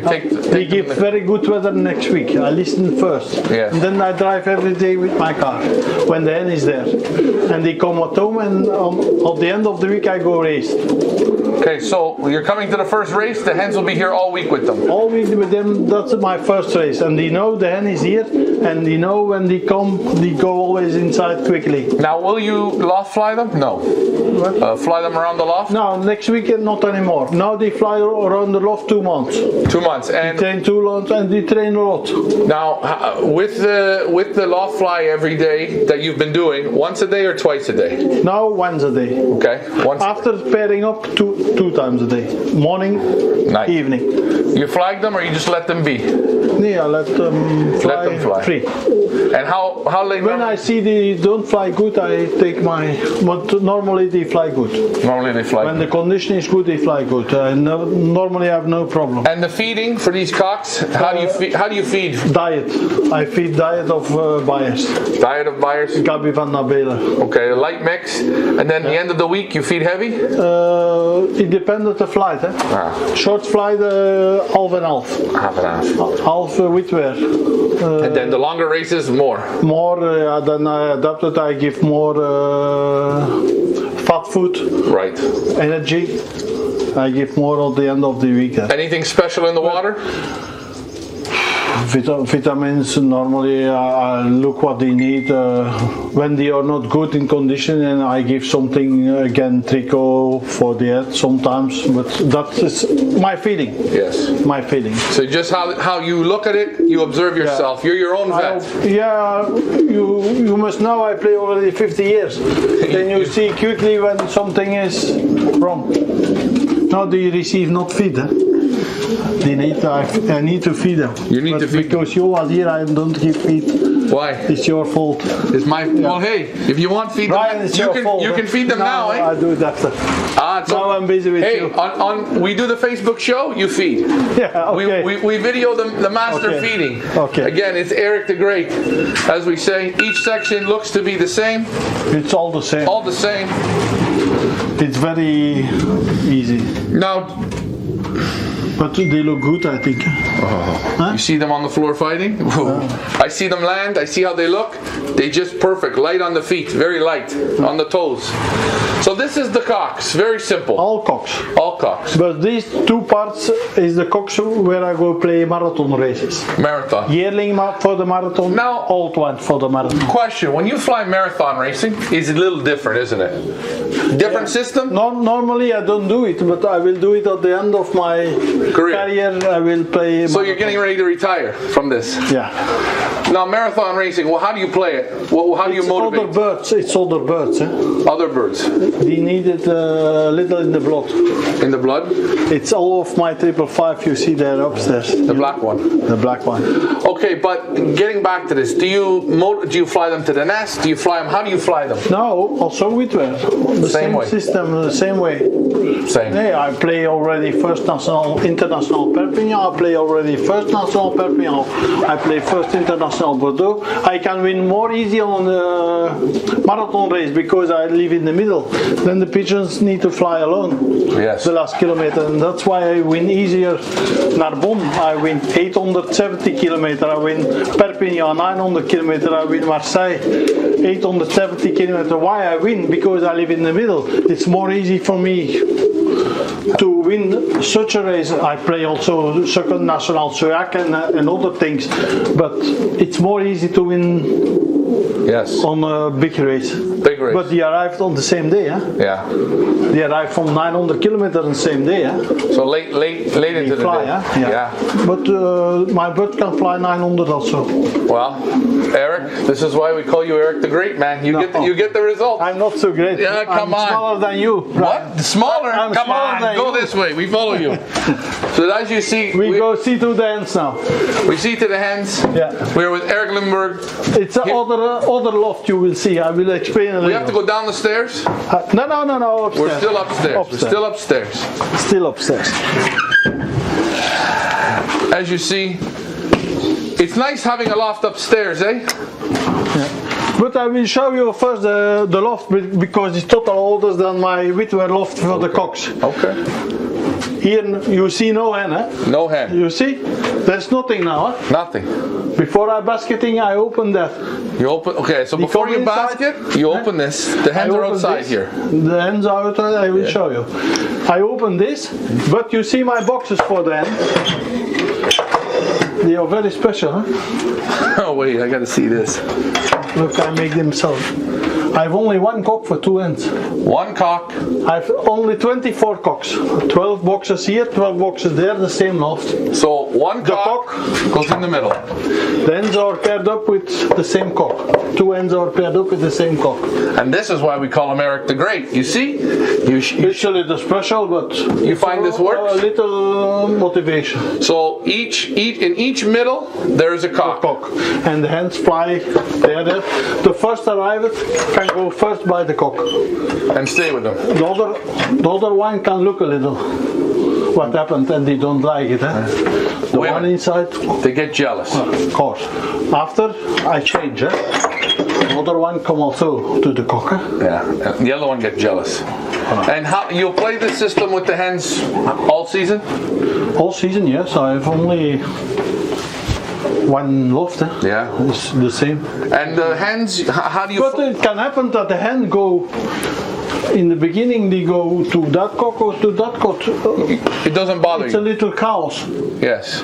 It's a little Chaos. Yeah. A little chaos, and that's Yeah. good. That's good. Yeah. I like that. I like that. Now, when you I will show you where the hens are. okay, That's for basketing. When I open that, they know already what go happen. okay, I don't need the cock. no. They know already what happened. Yeah. They are motivated already. So now we see where the hens are. Here the hens come in. So I feed them here. so the hens come from outside, they come in, They come in here you and feed I on the feed floor. them here. Okay? Now I cannot open because They come come in in. with the here. I will show you. That's the hawk where they sleep. I will show you. Yes? But because you're already, I go basketing tomorrow. They're ready to come. Okay. Yeah, I This see. is the hawk where they sleep. This is the loft right here. Then I open that and they go out. Okay. They sleep here. They cannot on the floor no more. Oh wait, hold on. We're gonna show You this. see? Yeah, you got the roller wheels on the floor. Wheels, yeah. So they don't like the floor. Yeah. They sit in the There box. they sleep all the day. Okay. 2 or 3 times a day they can drink and eat. And- You see? Yeah, drink and eat. They cannot drink there. I need to. You let them 3 in? times when it's hot. I put it open and they come eat and they come drink. Grits, the minerals, you let them in through the door to the boxes for the cocks, and those cocks are always here. Very simple. Very simple. Very simple and easy. Easy. And I can play every week. Now, But you need more. Not a lot of time. I clean just it. I give feed food. That's it. that's it. Question. The hens, when you fly them through the We week, go there because they are nervous. they're nervous. See? You see, the New person. talk. No, we talk and they hear my voice and then they come. They think they can come. They like to pair up with you. Then they are already So these hens, how do you fly them? Once a day, loft fly? 2 times. Twice. You road train? But they fly 20 minutes, not more. No? No. Sometimes they fly 10 minutes. It doesn't bother you. No, but they fly every week, eh? They Every race week. every week. Eh? And 20 times, 22 times, sometimes in a year. and most of those races are how far, give or take? I start from 70, and after then it's 170. 3 races, I think, and then it's a race of 300, 4 races, and then they have 2 races of 500 about, and then they race 4 or 5 races of 600, 700. And that's it. That's it, Just yeah. play. And do you find the hens are better than the cocks? I cannot see difference. No. No. They play I've both always good hens, cocks. No, that's not difference. But definitely the one thing You have good and bad ones in the hens and in the cocks. yeah. I think the good thing is though, all these pigeons that race home to you, they always have their mate here, 100%. Yeah. The partner is here for them. Always here. The partner is always on. Very important, I think. I don't play total witwer. No. Not hens and cock on the same race together. And you've played this way for how long? I think it's more important for races from 600 and 700 kilometers when they are not quick all together at home. Okay. When you are all quick together at home, I think it's not so a problem. But I've tried, but it's not my style. It's not my style to play. I feel not good with it. And I tell you before, you need a system, but your system is not my system. You need a system where you feel good yourself by. Yes. But take your system. Don't change it every week of system. Now, if you're Then the birds become crazy. A bird can adapt it on your system, but don't change it. Take your system, believe in your system. Can I ask you, if you were going to change something, let's say you're halfway through a season, and you go to, maybe you see something, you go to someone's house, you talk to someone, and you think of something and they say, oh, this is very good. Do you wait until the season ends to try it next season? Yeah. You don't change in the season? Not in the season time, don't change nothing. I will try it before the season next year, but not in the season itself, I don't change. You just play the game the same way? But normally I'm not quickly to change my system. Well, I believe in it. yeah, it's worked Why I for you. need to change it? Worked for you very well. Never change a winning team, Ryan. That's right. The odd little adjustment, but no big changes. No. And there you have it. There is Eric Lindbergh. I call him Eric the Great. Super loft up here. The super quality in the pigeons. Very unique. And that's also a very good loft. Yeah, You feel it. Eh? I feel it. You can feel it. You don't smell pigeons, eh? No, nothing. No smell of pigeons. Nothing. It gets It's nice a and very warm. good loft. It gets nice and warm in here in the summer. Very warm. You think heat is important? it need to be dry. Dry. It need to be nice. When you feel yourself good, you have a good loft. Yes. When I go to loft and I feel, oh, it's cold. Cold, damp. It's not good. It's not good for the birds also. And I will say, today is not the nicest day here. No, it's but not in nice, here, but it's nice. cozy inside the year. It's like you're in a small greenhouse. Yeah. It's not too warm, but nice. You feel it. It's you see, it's open upstairs. Yeah. It's open. And you slide these over or no? They always stay open. That side is always open. Always open. Yeah. Okay, so we see it here. Very simple. Beautiful loft, beautiful setup. Eric Limburg, I want to thank you for taking the time to show us. Oh, there's still one. One pretty man, eh? I don't see that he was not there. Kom. Reini, he needs to be the first loft. And we will just... Oh.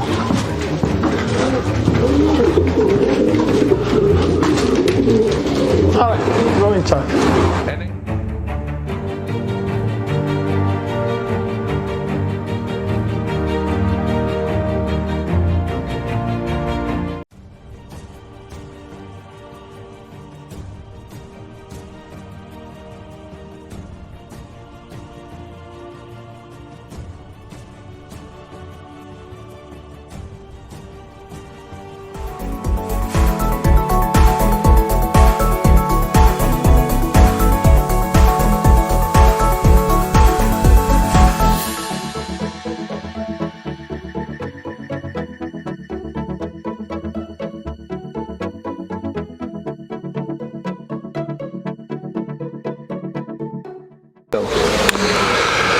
Feathers Elite Pigeon Auctions. We are here in Belgium. No, we're not going to go swimming. We're not going to play in the nets. Somebody that you all have been wanting to see. Here he is, the one, the only. This is Eddie Grugens. Hello, Eddie. Hey, nice to meet you. Thank you for bringing us. Let us come over. I know we're going to be doing a small auction with you here at Feathers Elite Pigeon Auctions, but in North America especially. Okay. Your pigeons seem to really crush it. One loft races, or the races where it gets a little hard, a little tougher. Those 200 miles, yep. 250, 300, 350 miles. Your pigeons seem to do very good at what we call collecting the money. Yes, correct. I don't know. A lot, yeah. I don't know why it is. Yeah. But your pigeons seem to crush it, and you know. I wanted to come down. We did a great auction with you last year. You're very well in the pigeon knowledge. You're a good pigeon man. You do pigeons all the time. 30 years. 30 years in pigeon sports, and I do pigeons now for 22 years. 22 years. For professional, as professional, yeah. As professional? As professional, yeah. Not professional racing, but as professional working, let me say like this. Yes, being a professional pigeon man is very hard without the time, eh? Yeah, that's not possible, that's actually, No, yeah. You're too busy. I'm too busy, yeah. You're traveling, you work with EPW? I work with EPW, I'm traveling a lot. Also, I've been out for most of the days, so visiting clients, talking with pigeon fanciers, selecting pigeons for auctions and all these things. Same thing as you do, Ryan. So, and it's a tough job, isn't it? It's no, it's a nice job. It's not a tough job. It's a nice job, yeah, because you have a lot of contact with people, and I like the contact with the people. So. And you've seen a lot of super pigeons in your day, haven't you?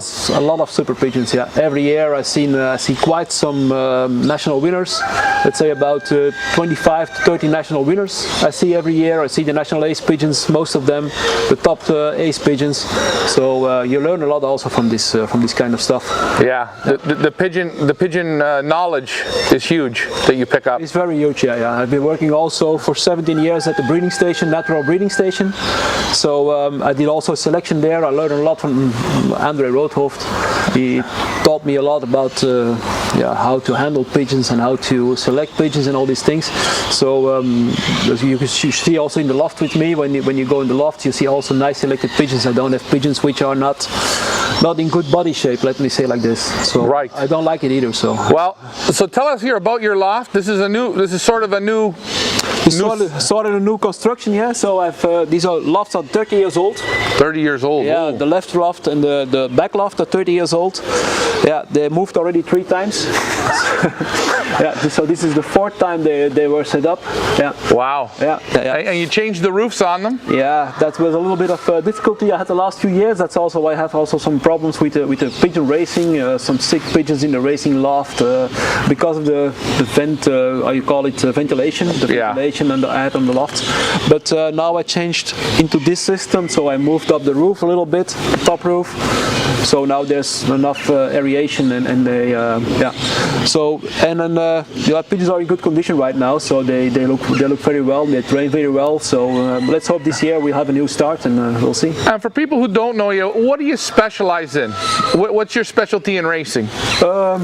I really don't have specialty because I race top results from 100 until 600 kilometers. So let's say from 50 miles up to 300 miles. Right, and it doesn't matter young or old.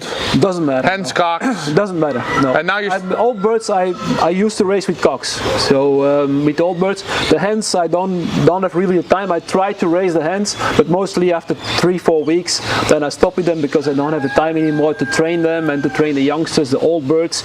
Because sometimes I'm out for 10-11 hours from the house from the morning till the evening, and then it's hard to train. I have to train every pigeon, and the pigeon have to be well trained before they go to the race. So you predominantly like to fly cockbirds? Cockbirds, yeah. Widowhood, I take it? Just normal widowhood. Just normal widowhood? No natural situations, nothing. So just a widowhood, yeah. Just a widowhood. All right. Well, let's go down. Let's take a look. Let's have a look.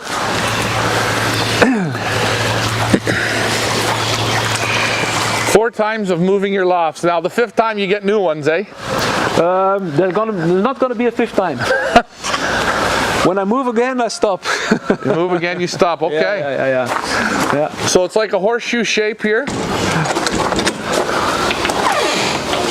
And for you people seeing, again, very simple setup. I see how you raise the roof to get that better airflow. Yeah, correct. Yeah. So it was originally, Eddie, more like this. It was like that, yeah. So more like this, and you had problems. Then you switch over. Yeah, I thought it was enough ventilation, and then I switched off to that system. And you see also that it's working very well because you see the dirt. And this wasn't right, but this was much better. Yeah, correct. Okay. Correct. So what are we looking at here for lofts? Left side we have the young bird loft. I will open it later. When normally they're sitting all day in the aviary. These young birds. But I closed because when I train the old birds, they've just been training this morning. The cocks over there, three lofts with cocks, and then the hens are in the left aviary. Okay. They're sitting in the back. The hens are in the back. In the back in an open aviary. Okay. Yeah. But when I train them, they go inside there. All right. And they're on the total widowhood with the cocks now. Okay. So, but this will be only for a few weeks for the start of the season. And then I see what the time is bringing, and when the time is okay and I have the time to train them very well, then I will continue racing them. So, but this is just to start with. So. And right here is the breeders. It's a breeding loft, yeah. How many breeding couples do you roughly have? I have 32 breeding couples. Mm-hmm. Yeah. There are 24 breeding couples from my old bloodlines. So the Maurice bloodlines, the Paco, the Fox bloodlines. 24 couples, 2 lofts, and then the loft in behind. That's some new acquisitions for the long distance racing.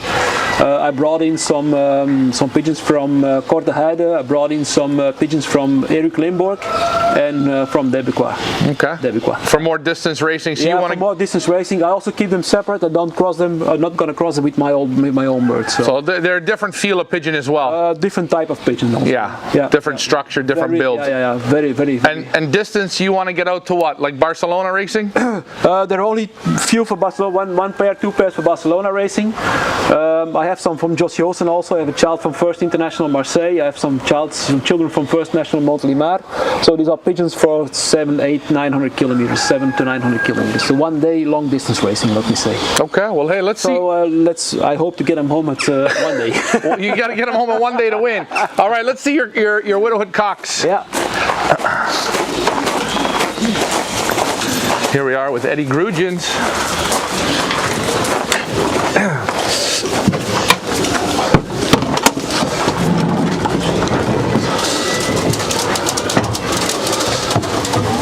So here we see the loft from the cocks. Okay. Most of them are yearlings. You see they're just normal lofts. Yeah, nothing crazy. Nothing crazy. No. So just each cock has his own box. Yeah, correct. The graded. They all weaned youngsters. Okay. They all weaned youngsters, and they're sitting now apart for from since the end of January. So yeah. So you let them raise a round of young. Yeah. One or two. One round. One round. One round. Yeah. And do they finish off the babies on their own? They're finished. Yeah. They're not coming together anymore. So. And First time. you feed them in the boxes? No, I feed them in the season. I feed them in the boxes. Yeah. So no, I just feed them in the normal feeders, but in the season they all have separate pots to eat from. Yeah. And you will, when the season starts, you will exercise these cocks once a day? They train out. They've been out for about 3 weeks, and they train this morning about 45 minutes. And you'll let just these 8 cocks out, or do you have two? Just these guys on their own? What do you mean? Like I'm saying, this is your race team for your cocks. Yeah. So just these guys go out. That's it. Yeah. 16. So 16. They have 16 and 8, 24. So 24 go out for a fly. Yeah. You flag them or no? I flag them. Yeah. I start with flagging last week Wednesday. Okay. Yeah. In the beginning, I just let them to have the exercise. They get stretched. Yeah. So to have again the exercise, but then after 2 weeks, then I flag them. So. You flag them. Now, how do you find they exercise once they start going? Do you need the flag, or do they just do it more or less naturally on their own? Well, they need the flag. Yeah. Yeah. They need the flag. Yeah. I must say. Okay, and you let them out every day, roughly the same time? I try to. You try when to. I'm home. When you're home. And that makes it difficult. Yeah. And then after when we are the April, then they start training 2 times a day. 2 times a day. And also very, very important, my opinion, I don't let them fly when it's less than 10 degrees. So if it's cooler than 10 degrees? No. When it's like this is okay. But like last week, we had a cold temperature in the morning, was freezing in the morning. Then I let them out only around 12 o'clock. Okay. Now my question: why do you do that? What's your reasoning on the temperature? Because I know you said you've been to China. You see the pigeons racing in the snow and that. Yeah, that's correct. Yeah, it's just a thought, just a thinking. I've never changed. I did it before for 20 years already, so I never changed this. Yeah. So it works. Yeah. So you just, if it's too cold, I also doesn't start training them when we have northeast wind, for example. East. So you don't like east? I like the east wind in the season, but not in the beginning of a season for training them. Why is this?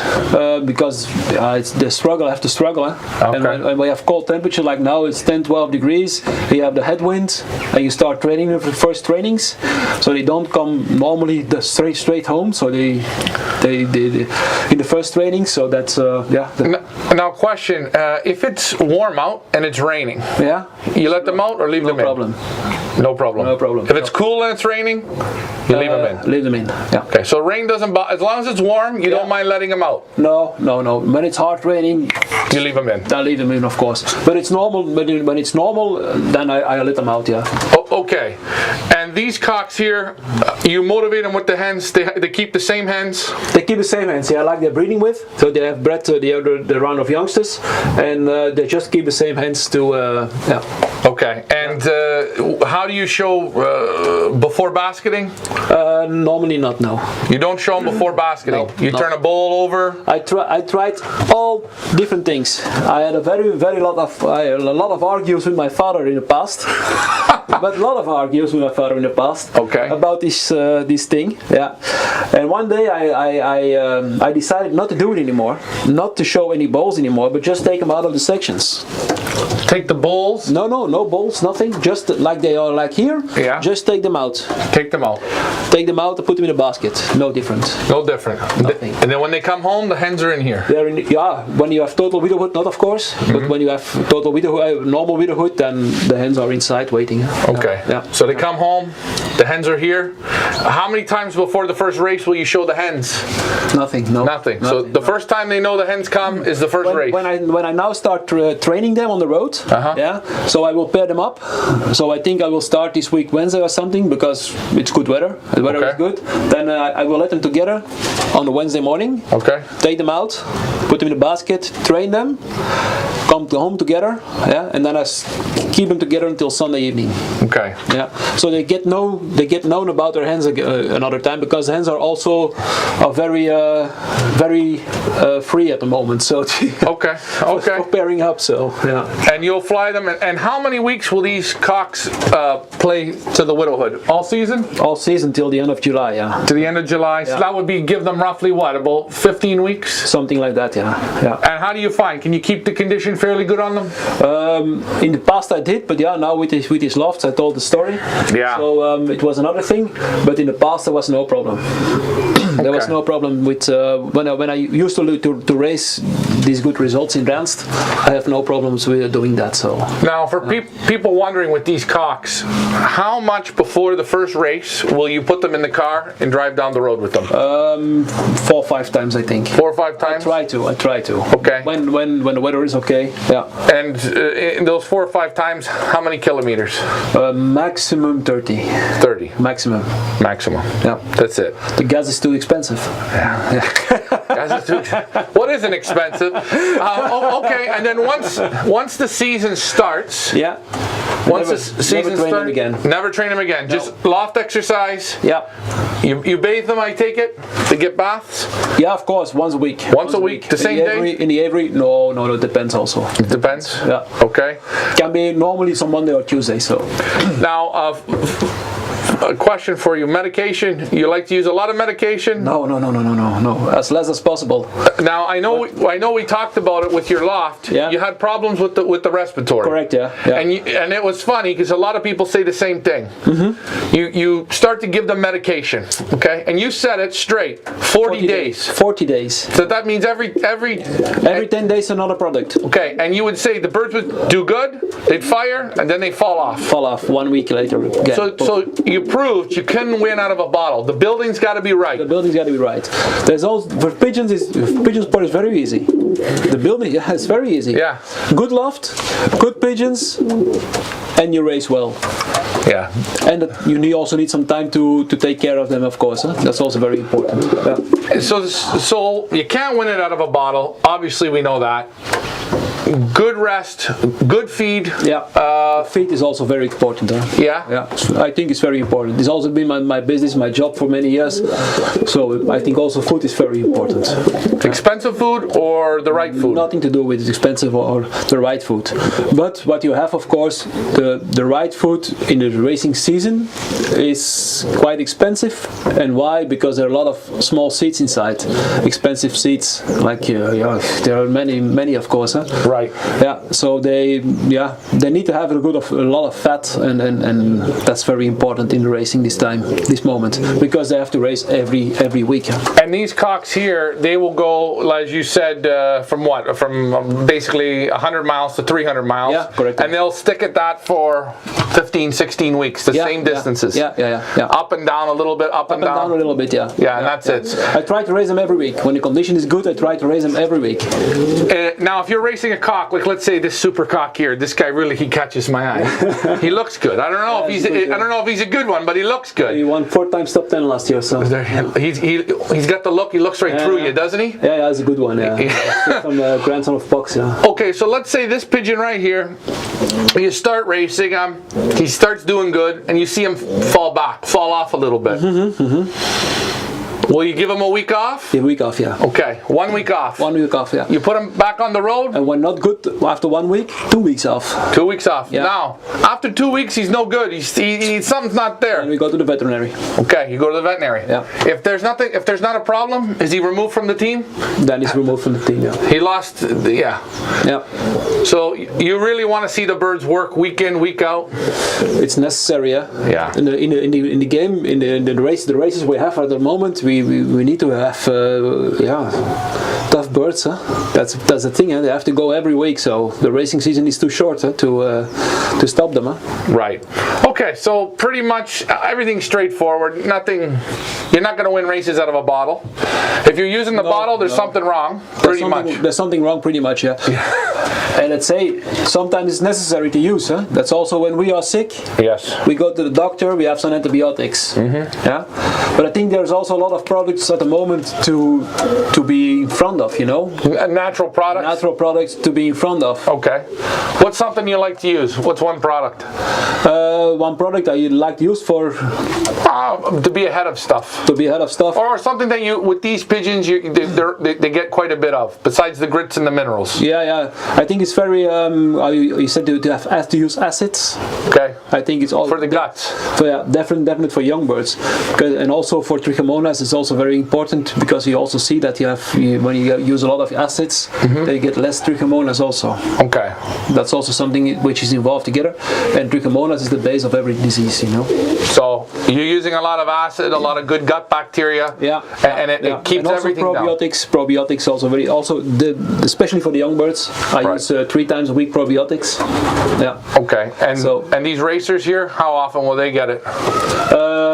At this moment, nothing. Nothing. Just food. Just the minerals and the food. Food, water. Yeah. And these cocks, getting back to the feed, you feed them twice a day? Once. Only once? Only once in the evening, yeah. As much as they can eat? You see, there's still some inside. Yeah. No, yeah. But when you're from yesterday evening, so they went out this morning already. So.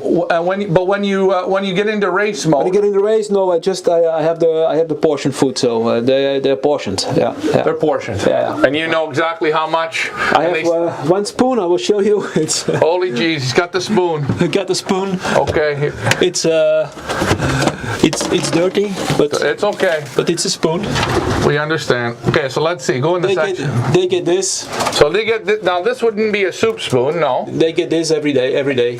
In the morning and in the evening when the racing season. In race season, one in the morning, one in the evening. One in the evening. Yeah, and most of the time they eat it or they have a little bit less, a little bit rest. Okay. So, but most of the time it's enough. And that's it. That's it. Yeah. Give it to them. Yeah. Let them eat. Give them a drink, and that's it. Yeah. You don't give them any extra. Yeah, it's small seeds. In the season they have small seeds.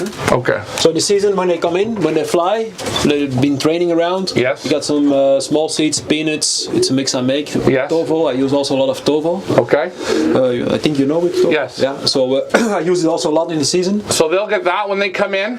When they come in, they're also very fast to come in because it's a good combination. It's very tasteful. It's. So you give them that. You'll give them a spoonful of that, or no? No. Just a sprinkle. Just a small sprinkle. Yeah. Yes, and then you give them their breakfast. Okay. Yeah. Evening time, you give them the candy again. A little bit of candy. They go out. They train, and they get it again. Yeah. So simple, straightforward. Yeah. Guys, you see these cockbirds. You see the health in them. They're beautiful. Again, hey. Yeah. Take the pigeon up on the top left. I'll tell you that one. Oh yeah. This was one he didn't keep his section. He didn't want to pair up in the beginning of the season, so I gave him his hen last week. Again, very small. Nothing crazy, nothing super fancy, but no smell of pigeon. Nothing. It's nice. Nothing. It changed a lot. It changed a lot. And again, this was new for you to have a loft with a flat ceiling. Yeah, you had a peaked roof before. Yeah. So look at the cocks. There you see him. This is another super right here. Whoa. That's a very good one. This one here. That's a very good one. You can see it. I'll show him. He's going to show us.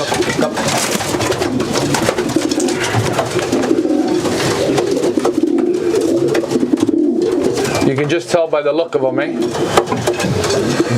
Just some old feathers here, but that will be used. I will be moved in 1 week when it's getting a little bit warmer. Who is this guy? This is one from Luc van der Plas. I got from Luc van der Plas. Yeah, he's a very good friend of me. And he gave me this pigeon when I moved in here and I started the racing. Yeah. He was my first prize winner over here. So this pigeon. Yeah. You can tell, very nice. He's got a look just like the other cock. They look right through you. Yeah. He doesn't look overly big, but he looks very strong. Yeah, I think he has until now around 9 or 10 top 10 positions. So there you have it. Yeah. Right from Luc van den Plas. Yeah. Very nice pigeon. Yeah. Hey Eddie, I want to thank you for showing us these cockbirds. No problem. Awesome. Thank you very much. They're also very calm, you see. So. Oh, the calmness, you can see it in them, yes. Feathers Elite Pigeon Auctions. We are here with Eddie Grugens in Belgium. We just took a look at the cockbirds and the setup. Very nice, very simple.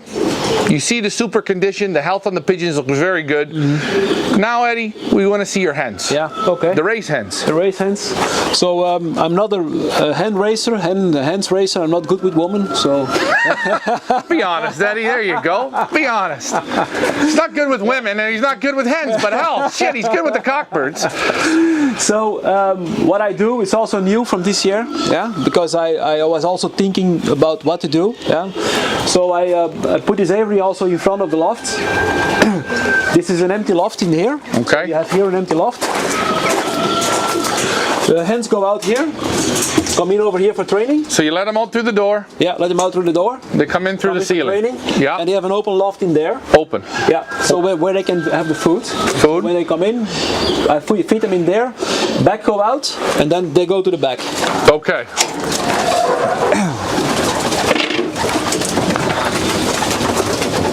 So then they're here for the season. So they will just stay. Yeah. Right, and just this section on the pull perch. Yeah. Very, very, very simple. Yeah. They get the. They're also in very good condition. They trained also this morning 40 minutes, so they're also in good condition. Look at this tech hen here. Isn't this a pigeon? This one, yeah. What a pigeon, Eddie. What a pigeon. So you'll fly them. They stay in here. Yep. They come out. They can go into the aviary. Yep. You let them out, fly once a day. Yep. They're paired up to the cocks as well. They're paired up to the cocks. Yeah, they had the youngsters with the cocks in the winter. Yeah. And then when they're inside, when the cocks are racing, I close this. Okay, so they can't go out and see them. Can't go out and see them finish. Yeah. So that's it. Open, close when you want it. Yeah. And they obviously come through that door there from the section. Yep, correct. And you just. I also can open that one, that they can go inside from there. So. So you will just leave these hens. You round about them. Yep. And the hens, how many weeks will you play with them? Let's see. Let's see what's happening. So when they keep the condition, maybe I can play a little more with them, a little longer. But I must see the time, my time limits. So. Yeah, between pigeons and soccer and everything else. Everything else. Yeah. Saturday mostly this time is soccer every day, every week. So yeah. So again, just a simple setup. You find these hens are going to pair up?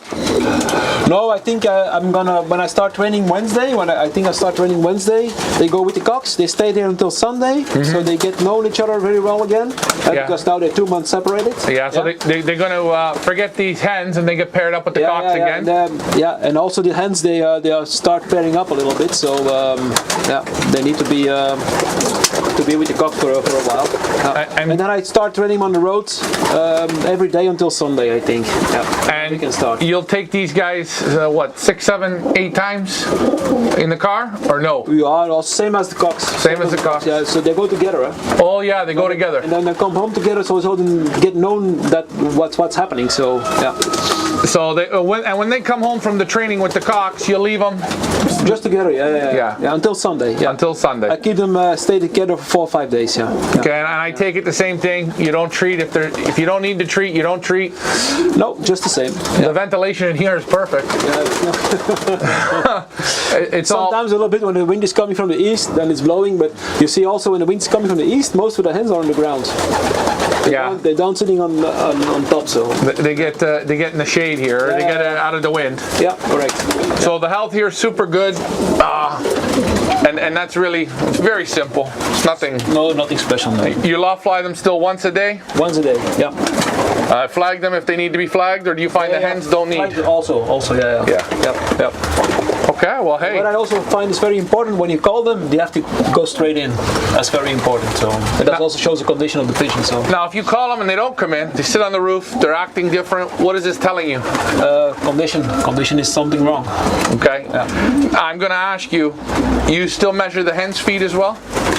Yes. The same scooper? A little bit less. A little less. I keep them most of the time hungry. So only the last 2 days before basketing, they get enough. And you'll feed them just in the feeder? Just in the feeder, yeah. They eat like very quick, and they get the same mix, the treat mix. Just the same mix. Yeah. Everything's the same. Nothing changes. Nothing changes. No. Okay. They get a bath once a week. Just like everything. Yeah. Okay. Just like every pigeon. Just like every pigeon. Any favorites in here, Eddie? Yeah, I have one. Yeah. That's a good one. That's a good one. You want to show? I'll show you.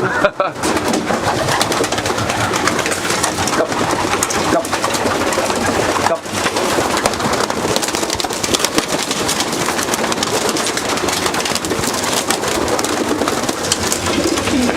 It's not this one. And you are looking at Eddie Grugen's, the Widowhood hen. A very simple setup here.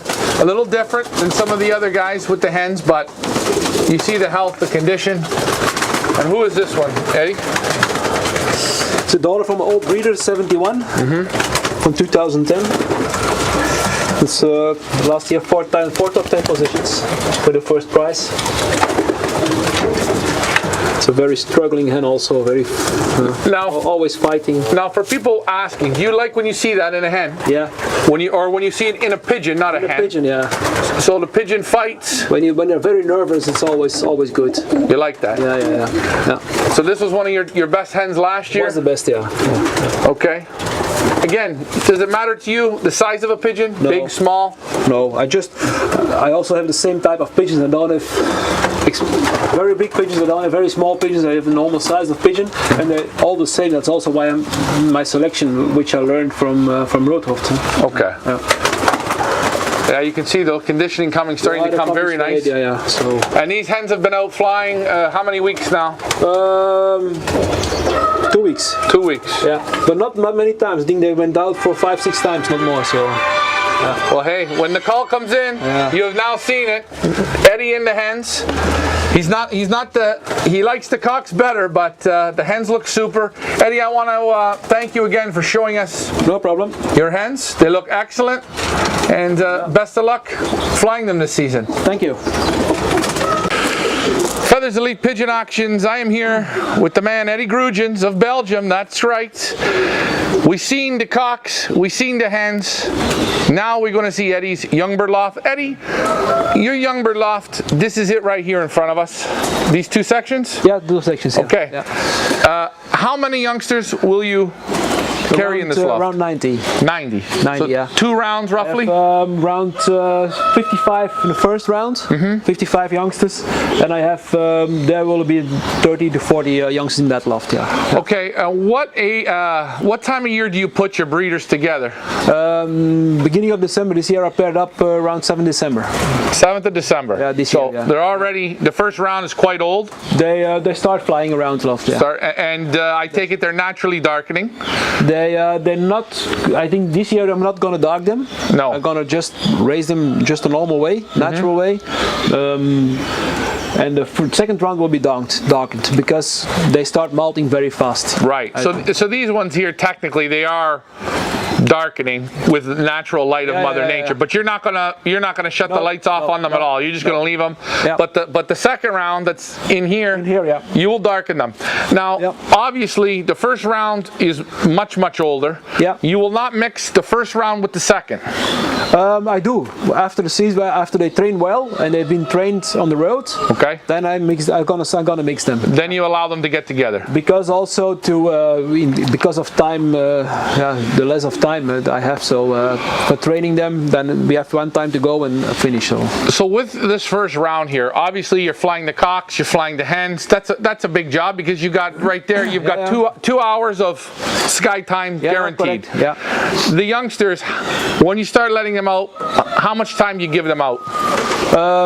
Just when they go back on the roof, They had to get to be inside. So you give them a couple weeks to start learning how to fly. Yeah. I don't also go with the flag. So they have to go On their own. On their own, they go up. Yeah.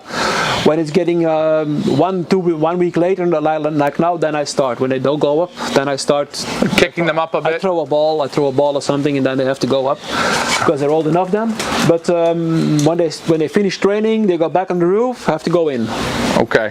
So you don't leave them out. You don't let them pick around on the grass. No. No good. No, yeah, no good. I don't do that. You don't because I do don't it. like it either. When they do it now, they do it also in the summertime when they Okay. come home. So you want just them what you learn them. go out, enjoy your time in the sky. Yeah. When you land, Yeah. you blow the whistle, in they come. Correct. And you feed them once a day? Once a day, always in the evening. Always in the evening, the Yeah. same time? Same time. Yeah, mostly same time. Mostly around between 6 and 7 or something. Okay, and with your hens, your cocks, as long as I know your schedules, you're a working man, so you try and keep the schedule as close to you can as the same. Yep, correct. You don't try and break it. No. Big drastic changes aren't good. The only thing that can be broken is in the weekend. Okay, in the weekend. Well, hey, When you have Sunday or the day off, then with the children sometimes, and then we go out, and then they come back at 8 o'clock in the evening or something, and then Okay. But I don't care. What I also do in the summertime when we go out in the Sunday, pigeons are home from the short distance, 10 o'clock, 11 o'clock, I feed everything, and then we go out. I don't think that's a big problem. Now, I know the cocks, you have the measuring cup. I know the hens, the measuring cup's a little smaller. You want them a little hungrier. These youngsters, how will you feed them? They go about 30 grams each pigeon a day. 30 grams. Yeah. So I have one bottle of 1 kilo, so 30 pigeons, 1 kilo, 30 pigeons. 1 kilo, 30 pigeons, and you stick to that. And you don't give them any more. No, that's enough. That's enough. If you give them more, what's going to happen? They don't listen anymore. So you control the young like pigeons babies. with the feed. They're just like babies. Huh? Yeah. So you give them too much groceries, Too much groceries. they're gone. Yeah. So and you feed them every day. Always the same. Yeah. 1 kilo for 30 pigeons. Yep, correct. Simple measurement. Simple measurement. Yeah. Right. So you guys have 45. You're going to go 1.5 kilos. Correct. That's it. So Correct. just figure it out. Also very easy when when I'm not inside, when I'm not in, then my father-in-law is coming to feed the pigeons, and he also has the measure, so he knows what to give. It's very easy. So that's a good little tip if you have a partner or your wife or your significant other, Yeah. maybe a little bit shy to come in, but they need to help you out. Yeah. You like the measurement. Now, Yeah. this measurement that you have them on right now, will you continue that measurement throughout the season? Through the season, all the same. Okay. Only the mixture can change. That's the only thing. The only thing different is the mixture. So if it's instead of maybe racing on a lighter mix, you might beef up the mix, make it a little heavier. Yeah, correct. Okay. Correct. But the measurement stays the same. Stays the same. Yeah. Yeah. I never change that. Okay. You using this measurement. How did you come up with this? How did you figure out this exact measurement? Well, there's nothing to figure out. It's just a feeling. Feeling. It wasn't in a book. You played with it. I do this for 25 years already. Always the same. Always the same. Yeah. I think also some people make it too complicated. Pigeon sport is not complicated. No. Pigeon sport is easy. Yes. And when you have that schedule like I have, so sometimes you need to do some sort of, you need someone else to do the job. Yes. Then you have to be easy. Some people have seven bags of food. Right. For one season. It's crazy. In my opinion, I've been involved in pigeon food for 20 years. In my opinion, it's crazy. It's crazy. Yeah. So one good mixture, very good. More than enough. Maybe two. You can have a lighter mix, a diet mix or something. Light mix, Yeah. and then a heavy mix. And a heavy mix. And you'll use, for people wondering, you use the lighter mix towards the beginning of the week. Beginning of the week, sometimes depends on which distance we are racing. You know. And that was short distance is different than we have the middle distance. That was another question. This measurement that you're measuring, Yeah. this is good for pigeons going from 50 miles to how far on this measurement? Same. 50 to 300 miles? All the same. You don't have to give them more, give them less. I use always the same. On basketing, you won't super load them up? No, you keep it the same? They keep it the same, yeah. Okay. Maybe it's wrong, I don't know. Maybe some other systems are better, but I'm used to use this system for 20 years. And you've had some very good results. Yeah, so something has to be working. Would you agree? I don't think that will be a problem. It's like I say, some people make this pigeon sport too complicated. Okay. Yeah, that's my opinion in some a lot of common sense, really. And you've been measuring this feed out like this. You've been playing like this. The pigeons, the young pigeons, respond very good when you call them in. Yeah, no problem. Very quick. Just 5 whistles and they're all inside. Okay, hey, that means they're responsive. That means they're healthy too, right? Okay, it's correct. Yeah. It's correct. Yes. Yeah. Can we see the loft? No problem. Inside. Here we are with Eddie Grugins. We're going to go into his young bird loft.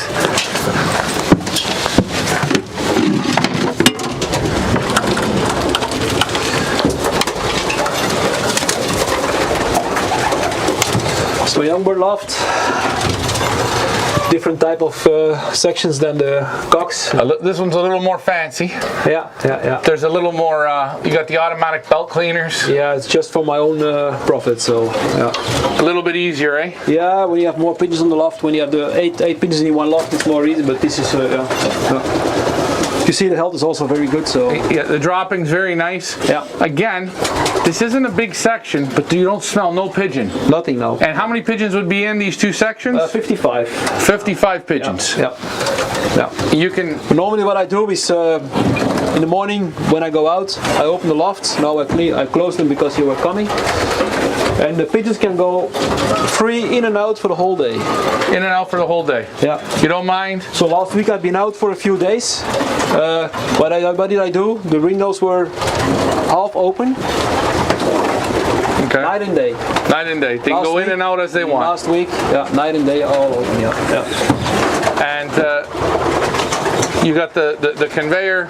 You like the conveyors. You see, oh, they want to go out, eh? Yeah, they go immediately, so you see that. Huh? And these, I see you got these sliders here, so if you want to darken, you can. Well, yeah, just do it like this, and then you see, just like this. So very, very simple, very straightforward. Yeah. See, it's not used this yet. No, you haven't used it. That's okay. Yeah. So. And when you darken your pigeons, how long will you darken them till? Till beginning of June. Beginning of June, yeah, then you take them off the dark? Take them off the dark, and then I start lighting from 25 of June or something. Now, when you put the lights on, do you give them 24 hours light? No. No, start in the morning around 5 o'clock. Right. Till 9, and then from in the evening until 11, something. And the same time every day? Same time every day. It's a light, it's a system. I've heard some people, they leave the lights on 24 hours. Really? You like this idea? Never heard it. Never? Okay. Well, see? They tell more stories to you than they do to us, huh? I've heard lots of stories. No, in North America, I know people that leave the lights on. But I can imagine when you have dark days, really cloudy days, then when you do like this, is I can imagine. Yeah. You can see the health on these young birds, super nice. Now, question for you: you bring pigeons in, you take them out of the breeding loft, you vaccinate immediately. Immediately. Yeah. Okay. So you hit them with one vaccine? No. Well, come on, Eddie. Listen, the audience is waiting for this. Yeah, no problem. But it's also the same system I use for years. So I vaccinate them with Colombovac. Okay. So Paramyxo, PMV. Yeah. When they come in the lofts. Mm-hmm. Yeah. Then 2 weeks later I vaccinate again, PMV. Yeah. Again. 1 week later I use the rotavirus. Rotavirus, yes. And about 2 or 3 weeks later I do the pox. Yeah. Okay. So you're going to give them 3 shots here. Now the pox vaccine, do you brush it on? No, I inject. You inject? Yeah. Okay. Yeah. So I have 1 bottle from the same pox vaccine. Yes. Yeah, and then I use some special distillated water. Yes. Yeah. To to bridge it up, and then I have one bottle of 50 pigeons. I have done 10 milliliters, so I can vaccinate 50 pigeons with.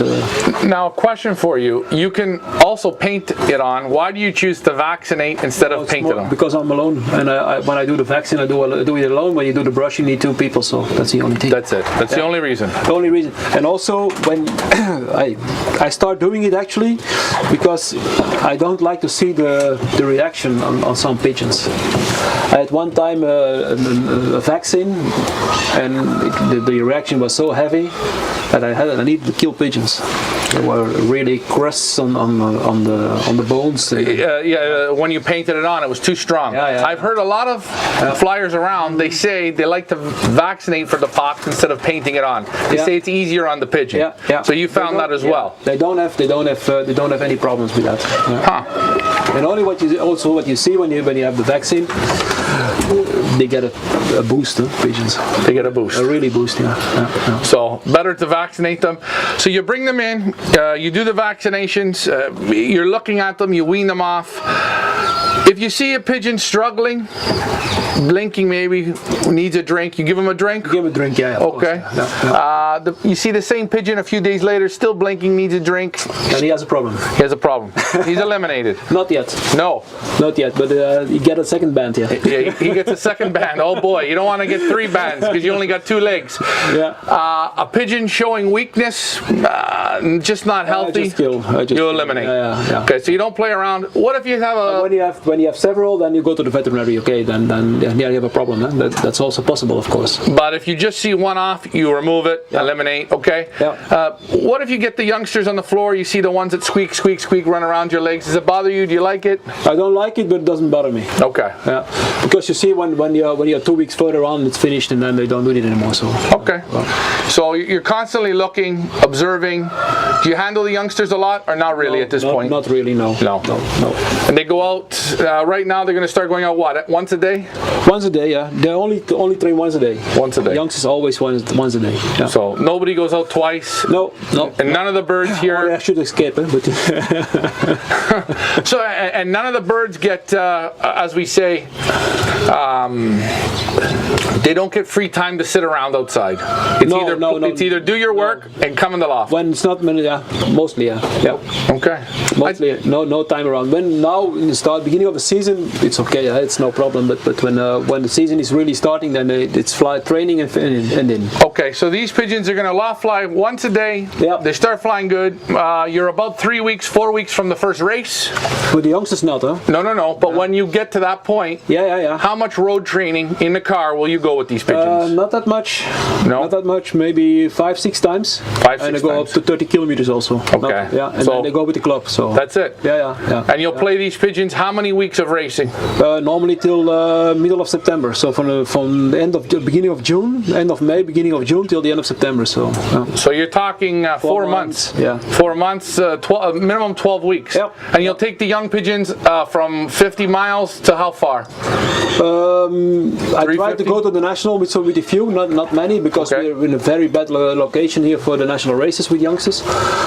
But on the middle distance, they have to go normally to the middle distances, which about 400 kilometers. Something. 400 kilometers. Yeah. All right, so just under 300 miles, 250 miles. Yeah. And in this area, you fly headwinds, tailwinds, shoulder winds, or is it a mix of everything? It's a mix of everything. Yeah. So you're not going to get 10 weeks of tailwinds, and you're not going to get 10 weeks of headwinds. Depends on the wind. Okay. What the weather like. So. Okay. So everything pretty much straightforward. You will separate these youngsters at a time? In a time, yeah. When the second round is training good, also trained up, then we split them. Here comes the cocks, there the hens, and they're separated. So and you loft fly them separately. Yep. Everything separately. You show them before they go to the race. Yeah, we show them. Yeah. Okay. Yeah. So I think quite easy. So the sections they go like this then. So the cocks. So they close this one, close this one. So the cocks can have their own section. Okay. And then they, when the hens are in the next door, they come inside. The doors are coming open. This stays like this. Here the door is open. Yes. So the nest balls are inside. So it turns them on, and away you go. Yep. So very straightforward. Yep. Nice system. Very, very healthy in here. You don't smell pigeon at all. No. You got the ventilation right, eh? I hope. After 3 years, it's possible. And you see it's a ceiling within a ceiling. You can see, you see the feathers moving. You know the air is breathing good. Yeah, it's breathing good. Yeah. Yeah. Well, hey Eddie, I want to thank you for showing us the young bird loft. Yeah. Excellent, my friend. Good luck. Thank you. Okay. Thank you, Eddie. No problem. Feathers Elite Pigeon Auctions. We are here with Eddie Grugins. Eddie, this is your breeding loft. This is my breeding loft, yeah. Not a big breeding loft. No, why you need it? I'm at. So you have how many breeding couples? I have 24 couples from my old strain, so the Maurice lines, Paco, Maurice, Pox, all these national ace pigeons lines. So we don't go aesthetic. They have 24 couples. Yeah. So most of them are children from the top breeders, which I had in auction about 4 years ago. And then I have one section with long distance pigeons, 8 couples. Okay. Yeah. So there's a new breed, Eric Limburg, Mark de Kok. There's some Korte Heiden inside. So Josh Olsen from the best ones. So yeah. Now they're inside that one. Now a question for you. It's not a big breeding loft. Yeah. Okay. It's manageable, normal size. Yeah. How do your flyers make it into this breeding loft? How much work do they got to do to get there? A lot. A lot. Yeah. What are you looking for? What qualifies to make it into your breeding program? Most of the time, when in the past, I only selected on the results. On the results, which means top 10 positions, first prizes, or ace pigeons. Okay. Yeah. And also, when you see the races which are inside, we still have inside. They're all first prize winners. They're all ace pigeons.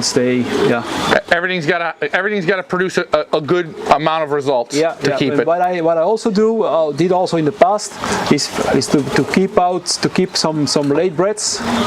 Let them in the AV for 1 year, and then use them the year after for the breeding. That's an interesting point. Yeah. So if you breed a round of late breds, not one round, only from the very best ones. From the very best. Or what I also do, I mix some inbreds.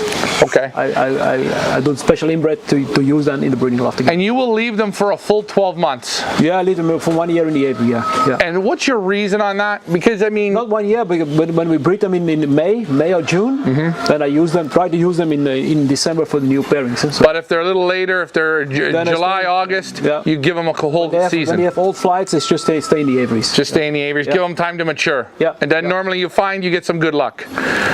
Yeah. I hear a lot of the Belgian flyers, they love the late breds. Yeah. Something about late bred pigeons breed the good ones. But why is this? They have to be perfect in hands. Perfect in the hands. I think the pigeons don't suffer. I think that's a good thing. The pigeons, they get no medication when they have been in the aviary, and there's one pigeon which is sitting thick, or they don't feel well, they don't look well. I just Finished. Okay, and you like nice buoyancy, good muscle, nice vent bones, and a good eye. Now, here's a question. So, do you like eye sign? I don't know. I have no knowledge about it, but I like a good eye. But I don't have the knowledge about some people. They can see something more in an eye than the normal one do. Right. You like a nice, rich, bright eye. Yeah, just a nice, bright eye. That's all. That's all they need. Yeah. Okay. A healthy eye. You see the health of the pigeons also with people which are not healthy. You see it in their eyes. You see it in the eyes. Yes, very common sense. Yeah. Now, when you pair up orange to pearl, big to small, how do you use things like that, or do you just want the best ones to the best ones? You know. Yeah, but the best ones is hard, because they're not 48 good ones. No. You have to be honest with yourself. So true, but I'm saying when you couple pigeons. Yeah, I just try to have a look on the eyes. Yeah, I try to pair up a yellow eye with. Opposite. With a pearl eye, something. Yeah. A little bigger pigeon, maybe do a little smaller pigeon. No, I don't look at that. No. I don't have a look at that. So that's one thing you don't look at. No, and mostly I have the pairings in my head. And mostly I do it also that way, because I also have a lot of the same bloodline in the loft, because it's all that old bloodline, and it's all very much a very big family. Right. Now, question for you: when you're pairing up, sorry, that's me now. No problem. When you're pairing up, if you put a couple together, because you're sitting in your house and you dream and you think, that pair looks good together on paper. If the pair you put them together and the cock doesn't like the hen, or vice versa, what do you do? Do you leave them? Do you force them? No. No, I have a small story to tell about it. I had my best pigeon I ever had in my life was the Rappa, Okay. which 2004 pigeon. He won as a yearling 7 first. He should have been first Olympiad pigeon for Belgium in 2006, but I lost him in his last race. That's a little story. But how he was bred was more strange. There was one hen which I didn't like, but really didn't like. What didn't you like about her? Small, tiny hen, you know. Just wasn't the most beautiful. Was just in the aviary. And his father was a son of Maurice, bred with his own daughter. Okay. Yeah. And pigeon was there and he wouldn't pair up. He didn't like the hens. I gave him 2 different hens. He didn't like nothing. And the small one was sitting there. So here it is. Bred me the Rappa. There you go. The year after the cock died, so I didn't have any more children from them. But that was a small story. You don't know where they're coming from. No. A little bit of magic, a little bit of luck. I think when you see, I go to a lot of good lofts. I see a lot of good pigeons, and what you see in most of the lofts, they have one big family. Right. And they have ace pigeons, they have first prize winners, they have national winners, all in that family. And I think when you go to such a loft and you buy off in a loft with quality pigeons, good pigeons, and you can buy there from the best, you have a chance to win. That's the best way. That's the most easy way. Close, keep it close, and look. And again, you go around and you see lots of lofts all over the world. Yeah. You see it. It's the families, and we talk about it's not. You're not going and looking at one ace pigeon in that guy's loft. You're going to see ace pigeons, super ace pigeons, national winners, Olympiad winners. You all have the same base. You mostly come to a pigeon which is 20 years old or 25 years old. Right. And when you go through the pedigrees, you always see that 3-4 pigeons inside that pedigree from 20 years old. So basically what you're saying is a quick little tip in reading the pedigrees. You have to have everything up in the front, obviously, but you have to see everything in the back as well. My opinion, yes. So keep that pedigree, that piece of paper, it has to be loaded with resulted pigeons. Yep. And the same pigeons down in the back. Not even resulted pigeons, but you need to have the basic breeders. The same. A lot of it in there. There are a lot of how you say it, a lot of voorbeelden, how you say it, examples, huh? A lot of examples from top breeders, you know, who created in Belgian pigeon history, who were top, you know? And they come back after 30 years. They come back in the same times. You have 231 from Engels, you have Sony, Sony from Hube, jonge artiest from Hube. You have Rudy, you have from Gabi. Yes. There are some pigeons which are coming back after 20-30 years all over the world, you know, not only in Belgium, not only in their own lofts, but all over the world they're coming back. And this means these are the things you need to have a look at when you get in new pigeons. The base pigeons, that's right. When you have a good based pigeon with a lot of winners inside, or they gave a lot of winners, and that's something I think it's very important when you see the big lofts. The good lofts in Belgium, the national lofts in Belgium, when they buy a pigeon, when they get new pigeons inside, they only go for the top. The best. The best. The freshest fruit. They try to get the best with a good pedigree. Hey, it makes sense. It's quite simple again. Go for the, all the lofts I've visited, and I'm sure you're going to say the same. You never say, that was just a rubbish pigeon I got from somebody. You never hear that. They're all the pigeons are selected for a reason. There's a reason why they're there. Correct. So, common sense. Hey, it's starting to rain. Let's see your breeders. Let's see rain here.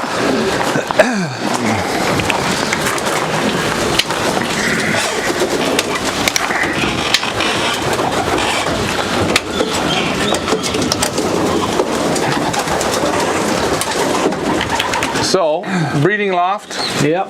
Again, do you ever let the breeders come in the hallway? No, never. No. Okay. They have their section, so it's okay. All right. Yeah. So this one section, 12 couples. Yeah. 12 couples, just a standard section, nothing crazy. Nothing crazy, no. And I see you've got some youngsters here. These are getting ready to be weaned, I take it? Yeah, the night today. Yeah. I didn't have the time yesterday, so I do it this evening. Yeah. So nothing fancy, really. There's nothing fancy. No. Whoa, so there's some beauties right here, right in front of me, boy. Yeah, that's a very good one. Right at the top, yes. Yeah, it's a super mealy. Super mealy. 526. Yeah. Now, this is an interesting thing. You're not against reds or mealies. I know lots of people. Oh, it's my bloodline, huh? Yeah. So yeah, Man. and you just breed them. There's another one, boy. This blue, this smoky blue with the nice thick bars. Whoa. Yeah, it's a sister from full sister from Robin. 10 times first. Robin is there picking in his feathers over there. Yeah. Wow. That's Robin. Yeah. And again, medications? Nothing. They just got 2 weeks ago. They got their first treatment against trichomonas. So they weaned their first youngsters without getting any medication. Nothing. So. So but now then for the second round I gave a treatment against trichomonas because I saw it was necessary. So. Now, I'm going to ask you, there's not a lot of sunlight that comes in here. No, I changed the roof last week. I had an open roof, all with plastic. So you had a complete plastic roof like you see here. But it was also with the storm. It was broken with the storm. So I changed it, and I made this choice because in the summertime it was too warm. A lot of heat. A lot of heat, yeah. And I don't think pigeons don't need too much that much light. In the winter time, the light is on for a full day, so. And you can see the super health. Tell me about the checker cock here with the white flights. It's son of the fighter. He's an Irish pigeon. Yeah, I had Bernard Smith in Ireland. Mm-hmm. He stopped with racing his pigeons a few years ago. He had some from our old bloodlines. Right. Donkere with Sterk, and he had 2 sons of them, and they were crazy breeders for him. They gave unbelievable many federation winners in UK and in Ireland. Yeah. And that's the son of that pair. Yeah. And this is since his first time in the breeding loft this year, so yeah. So you're going to try I had him last year in the summer, so yeah. And the health on these birds in here, very nice.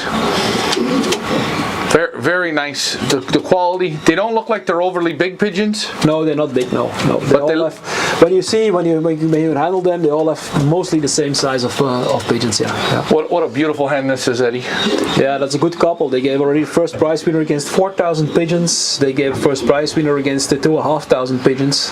And himself, the cock, is first prize winner against 1,800 and the first prize winner against 1,600. So you're not shy with pieds, reds. No. You don't worry about color. No, why? Hey, it's nice to see. Some guys, it's all blues and checkers. As long as they don't get green or something, then it's no problem. So no green. Eddie's not in for green, but everything else. Okay, what else I got to ask you? Any special ingredients you put on the feed for the breeders? No, we just have normal mixture, the normal breeding mixture. I always use the Van Robijs mixtures. Okay. So they have normal grit, and that's all they get. That's all they get. Yeah. Nothing crazy. Also some acids in the drinker. Yeah, same thing. Same thing also. Yeah. Probiotics as well? No, nothing. No beer yeast, no oils, nothing. Nothing. Very straightforward. No time for it. Okay. Well, so this. It's also, yes, in my opinion, when they get the food, when they get the right grit, they get the minerals, they get everything, and they get not staying healthy, they go. Yeah. So you want pigeons that basically naturally are bulletproof, sligly. Yeah. With common sense. I try to. It's normal when you have pigeons. I see a lot of lofts. I've seen a lot of lofts, and there are quite some. Okay. But there are quite some lofts when you go inside and you see the pigeons. Then I think I never will get a pigeon over here. You know? Right. And you've been to a lot of lofts. Yeah. It's something. I think there are. They must have normal health. They must have good health. That's very important. Good health, clean water. And when the breeders are healthy, you get healthy youngsters. That's it. Straightforward. Yeah. And the breeders, will you vaccinate them? Yeah, of course. They get vaccinated one time a year against PMV. So one time a year. What time of the season do you normally do that? Normally I do it on when they're sitting on eggs in the first round. Yeah. Okay. Also for a reason. They have a reason why I do that, because they get the immunity. I think when they get when they're sitting 10 days on eggs, you vaccinate them. They get the immunity with the crop milk. Gets to the young bird a little bit. So you vaccinate them, PNV? PNV, yeah. When they're sitting about 10 days? 10 days on eggs, because I believe for the first round only. Yeah, of course, yeah, okay. One time, yeah. But I think they give also some immunity to in the crop milk to the to the youngsters, yeah. So it's very straightforward. I mean, we're not reinventing the damn wheel. No. If anything, But it's all something I'm doing already for 20 years, so it works. Why should I change? Huh? That's right. And again, like we said, if we told you to start dropping names of all the lofts that you've been to, I think you understand what's going on. It's quite easy. We were sitting one time together in Germany. I never forget that talk on a breakfast on a Sunday morning, and we were sitting after a show in Germany, and 5 people on the breakfast. We were talking about pigeons. And I was a normal guy, and there were 4 champion races, you know. And I was a normal guy. And we were talking about how do we feed and how do we take care of our birds. And then you can say there are 1 million ways going to Rome, you know. Yes. Because all were handling this another system. All were handling another system. All different. 5 guys, 4 different systems, and then there was you picking and listening. There was you, and then I was listening. Yeah, but I was also talking a little bit, but they were all different, and that's something which I always keep in mind in pigeon racing. Yes. Well, because not everyone has the same lifestyle, you know. And the one guy have to go to work. The one guy have to go. He's at home for whole day, and we have all different lives. And pigeons adapt to themselves to the system you use. So I think what you're saying is, any man or any family or person can be successful, but build it on your system of your lifestyle and what you're doing, and get the right pigeons and be consistent. And pigeons adapt themselves. Yeah. You have to give them the opportunity and be fair. Yeah. Correct. Well, Eddie, that's my opinion. Wow, these are some super breeders. Yeah. That's the best one there. There's the best guy. No. As I say, let's end on a high note. It's Robert. You can see him there. Boy, it looks like a beast, doesn't he? He's a beast, yeah. Yeah. Nice thick bars. 10 first prizes. 10 first prizes right there. The best from Eddie Grugens. Eddie, thank you for showing us this breeding loft. You're welcome. I appreciate it. Number 1, my friend. I hope you enjoyed. No. Thank you.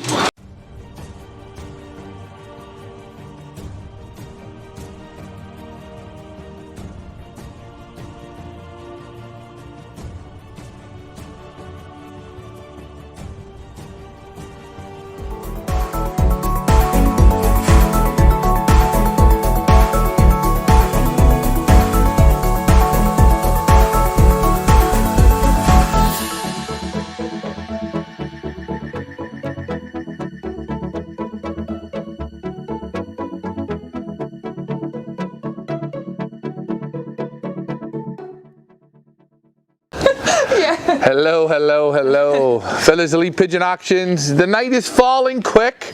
We were droning today. We were having fun. I was out bicycle riding. We were at the lofts of Geert and Leandra, Munich. In the Netherlands, yes, you've seen them, geez, I'd say for the last 20 years with these pigeons, these Johnny Boy pigeons. The wins keep on coming, they keep winning, they enjoy the pigeons. Now they're getting into like 4th generation pigeon flying. And there's Leandra right there, and there's Geert. Hello. Hello. So right here we have in front of us your breeding lofts? Yes. So just roughly how many breeding couples do you guys have? We have here 12 couples. 12. We have upstairs also 60 couples. 60 couples, okay. 16? 16 upstairs. 16 up? Couples. Okay, perfect. And you get the aviary, you get everything. Just normal? Yeah. Nothing special? No. Nothing special. No. Okay. Let's take a look. Let's see the magic in here. As we go in here, Geert, I'm going to hook you up with this for just a second, my friend. There you go. Let's roll in. Don't worry, you're on now. Yeah. Now are the pigeons outside? Outside, inside, it's okay. I can. They on. They on. They all Even out? open. My grandson is in the loft. Told you the grandson's in this. Je moet even naar buiten, die 1000 meter erin jagen. Yeah. Hij wil filmen. Hij is bezig te filmen. I send them from outside. Okay. So, Geert, This is our breeding loft. 12 couples are here. 12 couples, yes. Very simple setup. Yeah, very simple. Nothing fancy. No, no. Clean the loft every day. Yeah, every day, 2 times cleaning the loft. I hate a dirty loft. You hate a dirty loft. Yeah. Well, that makes sense. We have now youngsters. They are most ready. I think tomorrow then I pick up the youngest from the parents. They make new eggs. So this is the age you normally wean. Around this age. This is the first round. First round. Yeah. Okay.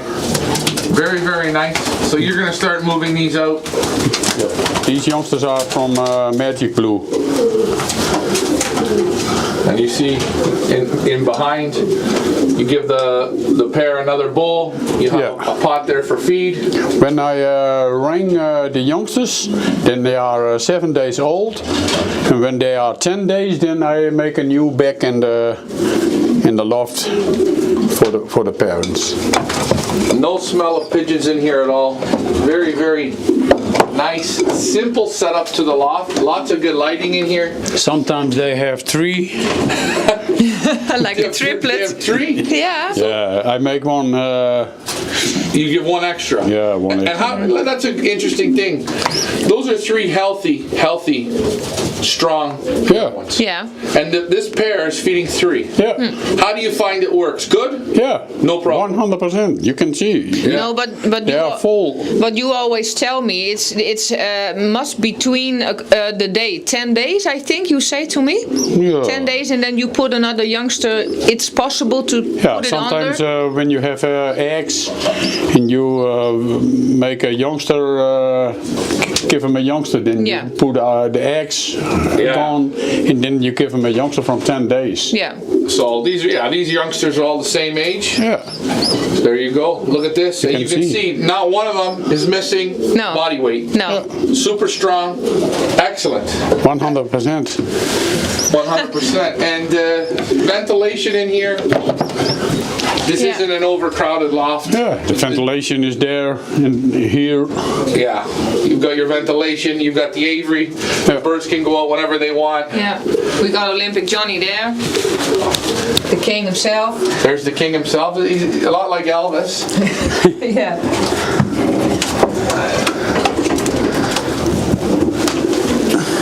Super nice pigeon. Talk about it. What did this guy do for you guys? Or what hasn't he done? In the last year, he do a lot for us. We win the second semi-final in Victoria Falls with also Bloodline. He was grandfather of the White Nuru, so we coupled him at the Bloodline of Alphonse Klaas. That makes us Donkere Klaasje. We can show you the hen later, but that's his daughter, Donkere Klaasje. And we coupled him to another cock, and that was White Nuru. We sent her to Victoria Falls, and we play the second in the semi-final and the 39 in the final. And last week we played first with his bloodline, son of Olympic Johnny, Kip Pareltje. And this man from Moerijk Loft in Middle East, he played first on the 172 kilometer race, sprint race. Sprint race. Yeah, it was a I heavy think race. of this moment 60-70% of my pigeons are bloodline from pigeon. Olympic Johnny. Yeah. So this is the king of the loft. Yeah. Yeah. What year is he? He's from 2015. 2015. Yeah. Very nice pigeon. He's now 7 years old. Now, do you believe in eyesight? Reading the eye? No. No. I will not pair it two eyes, the hen and the cock the same together. So Only I pair it two different eyes together. So you put different eyes together? Yeah, mostly. What about body structure? Big one to little one, or two big ones together? No, I will look for you improve a bigger pigeon, a smaller pigeon together. I look for a nice pigeon in the hand, a race pigeon. Right. If the vents are open on one a little bit, you put it to one with a closer, tighter vent. Yeah. So you improve the breeding. Not too big, not too short. And these pigeons that you fly, what are they specializing in for the distance? What's their specialty? 1 to 500 kilometers. The specialty is I think from 300 up to 600. Okay. That's a specialty. So they start kicking in around 300 kilometers up to 600 kilometers. Yeah. So a good 350 mile pigeon right here. Yeah. So you're going to see them about 100 miles kick in to 300. Yeah, but we race here in our afdeling. We start with 120 kilometers, and the fastest is 810. Okay. There's an I race also with the same pigeons of that races. Right. Speed. Do these birds do better in headwinds, tailwinds? Does it matter? No, it doesn't matter. Results. They do it good in all conditions. Yeah. For my own, I love headwind. You're a headwind guy. Yeah. Okay. So these birds obviously got to have the strength to do that. And you have strong pigeons when they come in the first 10. You've got those to do it, and that's for sure. So this is one of your breeding sections. Yeah. Okay, and you have another one. Yeah. You say is upstairs. Yeah, upstairs. Okay. Do you have a lot of switcher pairs, foster parents, or no? No. So I make the couples together, and sometimes I give Olympic Johnny a new hen, maybe 2-3 times in a year. Okay. But not all the couples. Most of the couples I make them together, and the whole year they stay together. Yeah, we do not do like bull mating or no. We just keep it like normal. Normal. Yeah. We have not the time for that. I work also for the city, and when you separate the hens and the cocks, and you must make a new hen to a new cock, then you must look that they not fight, and right. It's a lot of time in that, and I have not that time for that. Now you're also you're not a professional full-time pigeon man, but this is almost a full-time job. You still put a lot of good work into these pigeons. Question for you: when you go to bring in a pigeon, buy a pigeon, what are you looking for? Most of that is the results of the races. Results. Yeah. Results. When I have a hen, they give me a super razor, and I have a cock, they give me a super razor, and I make that together. Yeah, but what he means when we want to buy something new, maybe in the loft, we not always look at a name, but we also looking for the results. Yeah. We see what the hen or the cock fly. They make first prizes of the races. Yeah. And that we make together to the best pigeons that we have. Okay, so you're looking for the results over pedigree. You want to see results. Yeah. And you see birds are very, very content, very happy loft. It smells great. It has no smell of pigeon at all. That's also a daughter of Olympic Johnny. more or less golden amigo then. In the Andres, Loft zeker. This is a full brother, the Gold Star. It's also a very, very nice pigeon. Also a good, very good breeder. Very nice. And you see the health and the condition on these young ones, second to none. Look at the health in this cock. Look at the wattle.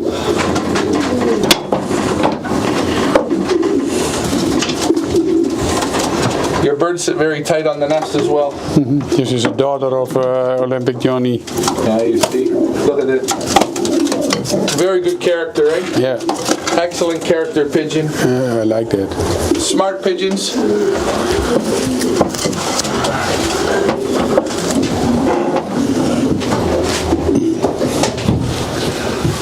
This is your favorite, eh? Yeah. Now, how would you, when you handle this pigeon in your hand, Leandra, how would you describe him? Describe him for the people, because they're going to call you and ask. So how is he in your hands, if you were to describe him? I like his full body size in the front, muscly. He has tight fan bones. He has nice big arms. He is in really good health. The back is really straight, strong, and yeah, I like how he looks.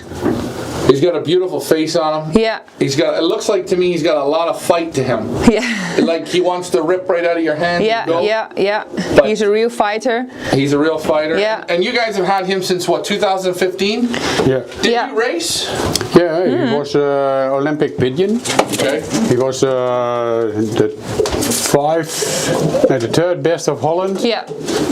No, the 5 best of Holland. Yeah, and the he third was best of the whole world, how whole they call world. it that. Yeah.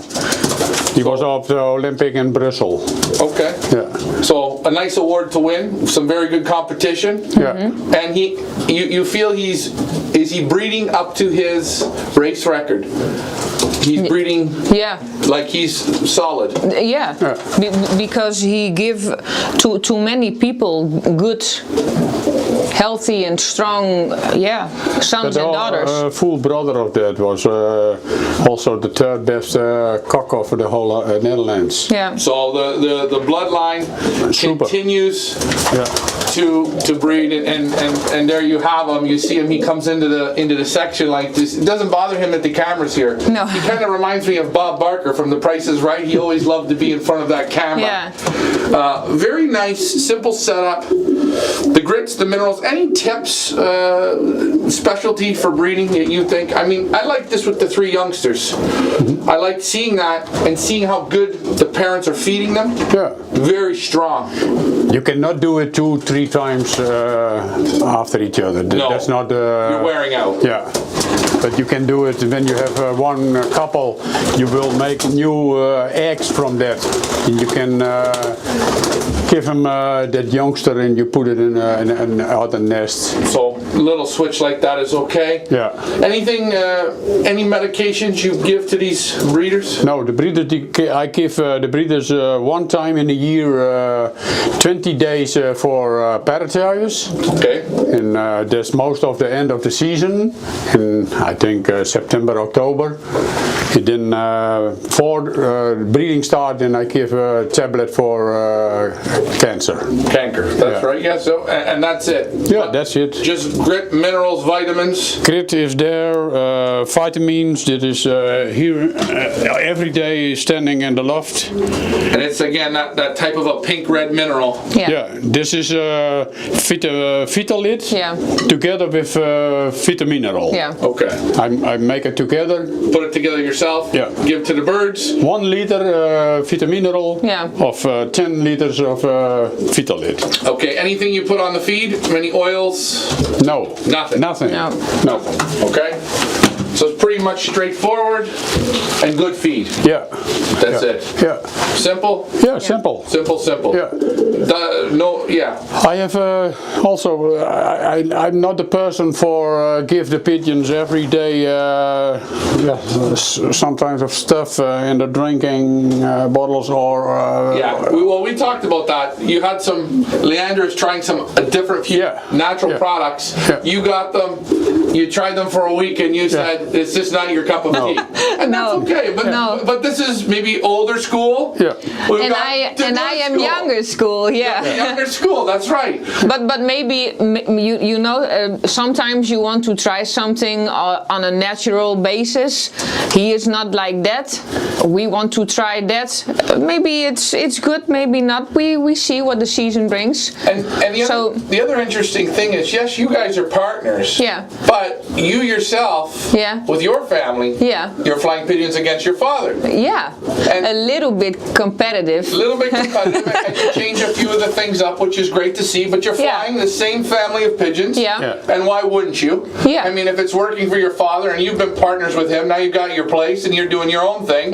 But with the same bloodlines of pigeons. I cannot imagine that I will say to my father, oh, I've been to this and to that guy to take some pigeons. This is the first year that Leandra and Peter from her house started with 12 hens and 12 cocks on widowhood for the first time. And now, when they make better results than me, then maybe I give next year also a little bit stuff what they do. You don't know, maybe Olympic Johnny's going to have to switch lofts. You never know. You never know. Thank you for taking us into your breeding loft and showing us. I think everyone will enjoy it. Again, this is my second time back here. It's the same, it's perfect, it's beautiful. Geert, Leander, Munich, thank you guys very much. Hello, okay. The legendary Johnny Boy. You know this is a super pigeon when on the side of their home. You see what the pigeon did. How good was this pigeon, Leander? Because I know I could ask your father, but this is a very important pigeon to you. This is like when you were growing up, this pigeon. Correct? Yeah, he was a really nice pigeon. He was not wild. Was a little tame. Also, he was easy with all the hands he get and really an easy cock. Nice one. Nice. Everything was super on him. Nice body, nice everything. And was he a super flying machine? Yeah, he was. As a youngster, he make. Then he was the best youngster from Holland in the competition, the best of the best. When he was 1 year old, then he was the second national middle distance champion from Holland. And you flew him 2 seasons? 2 seasons, as youngster and as yearling. And then I stop him and make him in the breeding loft. And how did he breed? Amazing. Amazing. He died in 2017, unfortunately, in China. But I give him maybe 6, 7, 8 hens. He gave me all the hens good youngsters. Unbelievable. But I don't know how much first prizes his children direct make, and also the grandchildren, the children from dead pigeons. And I think maybe more than 100, maybe 150. I don't know. Also by other people in other countries, they make first prizes. Really he's strong from 2005. Now we are 2022. They make also first prizes this year with grandchildren from that. Right. So he was pretty much a pre-potent machine. He loved to breed. He loved to race. He produced very good pigeons that could win and can keep producing. Okay. So now we look at this is your flying loft. This is my race loft. Race loft. Now these louvers are interesting. I've never seen this before. How does something like this work? When I let the pigeons out, then I take it up. Wow. It's very easy. Then they cannot come out. Then I make this up. I make the Sputnik In front. on front, and then I can let them out. So that's how they come out. Yeah, Just like that. Very simple. very simple. Obviously, your electronic pad. Yeah, I make it here, and when they come Saturday from home, then I make this one there. Now, for people not knowing as well, I've seen a few lofts now with these. These little, they're like landing boards away from the loft. Yeah, no, that's for the landing, and also when they come home from the race, they are quickly coming from the loft to that. Okay. And then they go easy to the Sputnik. Easy to this, and you have no landing boards. You just have the trap. Yeah. Just up there. So the Yeah. birds normally come what, to the roof, then to the board, then in? Most they come from the race direct of Onto here. yeah. And I have seen your birds trapped. The next time I come here in 2 weeks, I'm Yeah. gonna come when he flies his birds. We're Yeah. gonna Facebook Live them. Yeah, Yeah, We're yeah. gonna put them on the spot. Now Yeah. I might have to go to your house. That's nice. Yeah. See how yours are doing too. Yeah, do that, And do I'm gonna that. score it. Yeah. Okay. Yeah. Make time on it. Yes. Time on it. We're gonna give maybe what do you think? $1,000 cash prize away. Oh yeah, to see yeah, who yeah. can We trap can the do that. fastest? We can do that. Can we go in and take a look at the? Yeah. The flyer? These are two lofts for the widowhood for the cocks, and this is one for the hens. Yeah. Okay, and question, do you prefer to race hens? I raise same together, the Now, cocks and the hens. What do you love more, cocks or hens? I like cocks and I like hens. It's not different. Equal? Sometimes you have the first two pigeons are cocks, or next week then you have two hens. Okay. Sometimes a hen and a cock. It's And they're all flown widowhood? yeah. Okay. Yeah. Maar wat vist u het mooiste? Vist u Douvin mooier of vist u Doffers mooier? Oh, I like also the cocks. Yeah. Yeah. Very nice. Also, you find are very even. The cocks are That's good. yeah, are also good. All right. Yeah, but the hens are a little bit quicker when they come home. In the evening, you can let them out. They train 1 hour. They come back to bounce back. Yeah. They rejuvenate much quicker. Yeah, much quicker. Okay. Yeah. Well, hey, let's go in and take a look and let's see what we see here. You can come in. I will make the lights on. You are all white. Well, sometimes it has to happen when you're in great loss. Yes. You gotta pay the price. So this here would be your section with your widowhood hens. Yeah, this is the loft from the hens. And your hens now, how long have they been in the individual boxes? They sit down the whole day there. The whole day. Yeah. As soon as you take them away from the cocks, you put them up in these boxes. Yeah. Do you ever feed them in the boxes or no? No, Always on the I floor. feed them on the floor. Feed them on the floor. Yeah. And do the hens normally always take the same boxes or it doesn't matter? No, I make it open. And they can in, they can out. And when I have, I let you see, I take this one. Uh-oh. When the hens are sit down on the floor, I do 3, 4, 5 times this, and they go. That's the Munich stick. In 5 seconds. They're all in their box. They're like little soldiers. Yeah. Like little soldiers. A very nice setup. It's very easy. It's you can do it quick. You can feed And you will feed these hens how many times a day?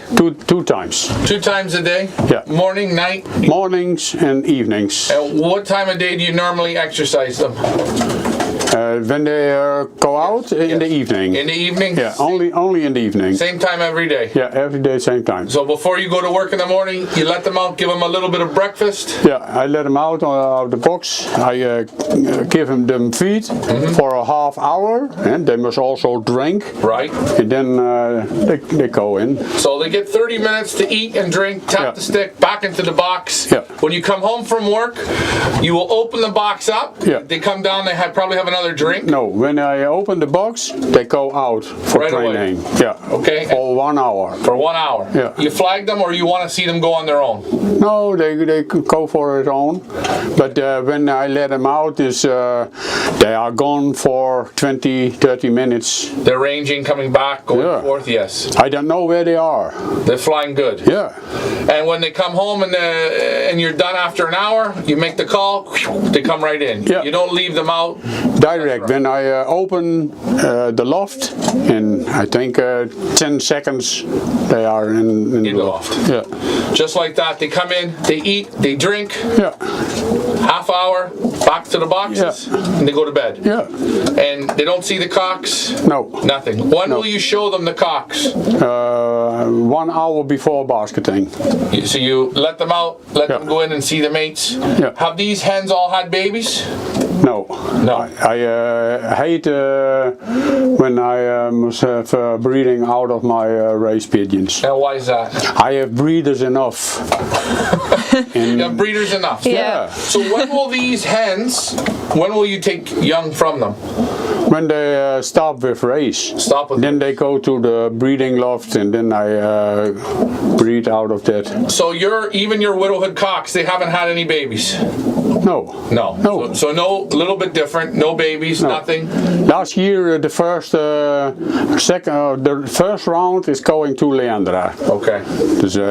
She started with pigeons, and then I give her the whole round to fly. So yesterday, what you see, my pigeons, they are out of the flyers from last year. Yeah. That was the first time. But not this year. We have not breeding now from this year out of my race pigeons. And you've done this for how many years like this? My whole life. And good results. Yeah. You're very happy with your results, not complaining. Super results. Super results. Yeah. And for one of these hens, let's just say, we don't know which one, but you know the good ones in here. How many years will you play them before they will make the breeding loft? In this loft are now, 3-4 pigeons from 2018. And this is the last year that I raised with them. These are 4 years. 4 years old. Yeah. Most of them are yearling. Yearlings. Yeah. Okay. And to make your breeding loft, they have to be the best of the best. Yeah. They have to have top results. Yeah. So it's very tough to get there. Yeah. Not a lot. Not a lot make it. No, they must make first prizes. That's the only way. There's the only way that they can come in the breeding loft. Okay. Yeah. And you've stuck like this your whole life? Yeah. And the results are good? Yeah. You're breeding the good ones? Yeah, you are really in your selection. Yeah. I'm not that easy in that selection, but I think it's because I'm a woman. But yeah. And this section here, how many hens will this hold? This will hold 8. What do we got here? About 40 boxes? These are now 34. 34. I have a little bit more hens than cocks. And who is this you have here in your hand? This is a daughter of Olympic Johnny. They make 3-4 first prizes. This hen right here. Yeah. And this is what we talk about. So this is a hen that you are going to consider definitely to put into your breeding loft. Yeah. I hope that the hawk is not eat him. And then next year he go to the... And this hen, she's going to fly as a yearling. Yeah. This is now from 2018, 19, 2019. 19. Yeah. It's 3 years now. 3 years. Yeah. She's got multiple first prizes. I think this last year for her. And you will fly her roughly how many weeks? I think when I not race on the late distance, then are 14 races, including the late distance 17 races. 17 races. Yeah. So this pigeon's got a lot of work still to go. Yeah. So she will have roughly in her life, let's just say 20. Okay, probably about 65, 70 races. Yeah. Very nice. I can tell she's a small pigeon, tight. Very short pigeon, but Short. very clever. Do you find all pigeons have to be perfect in your hands, or are there exceptions? No, I like this kind of pigeons. Yes. Not too big, not too small. It's okay if the back comes up a little bit. If they're a little short, you're okay with it. Yeah, you see it. It's nice. It's still a nice pigeon. And getting the results for you, that's what matters. There was an old pigeon fancier when I was a young boy. And that was a very good raiser. And he told me, get all the pigeons that are coming with the head and the front. Right. Not with the back. The most important thing from a pigeon is the head. Okay. And nobody can look it in the head of the pigeon. That's right. That's common sense. I mean, we can pick the most beautiful as pigeons, Yeah. but it doesn't mean they're any damn smart. Yeah. The only thing we can't see is the brain and the heart. Yeah. But it's the only they can make it a good pigeon is you must basket them. Basket them. That's right. And the best pigeon is the pigeon that come first in your loft. Continuously top results, and the basket never lies to you. Yeah. The pedigrees can lie, but the basket will never. Basketing not. So there you have it. We've seen the hens. Now, did you want to show us the cockbirds? Yeah. We might as well take a look at the cocks, Leandra. Yeah, of Go now course. to the cocks.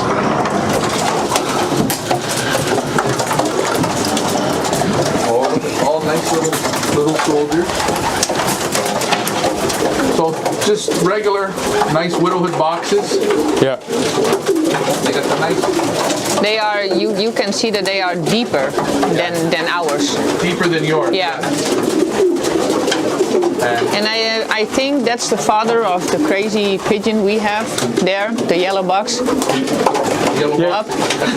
Yesterday evening you was in Leandra's loft. That's his father. That Picker. crazy pigeon was the son of this.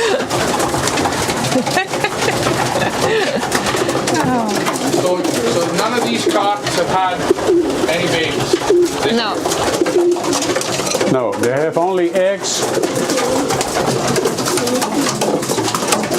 And the question I have for you, Geert, these cockbirds, how many times they go out once a day as well? Once a day.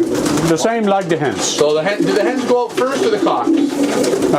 Most the cocks. Cocks go out first. Yeah. What do you want? How do you want them to fly? 1 hour? 1 hour. All the same than the hens. Okay. What? I feed the same. The hens and the cocks. It's not different. Okay.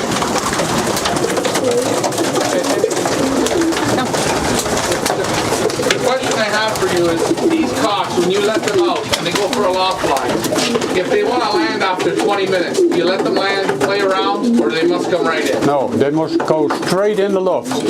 Why? When they sit down on the loft, then the hawk is coming and they pick me 1 or 2 pigeons every week. So they fly, they come in. Yeah, direct. All right.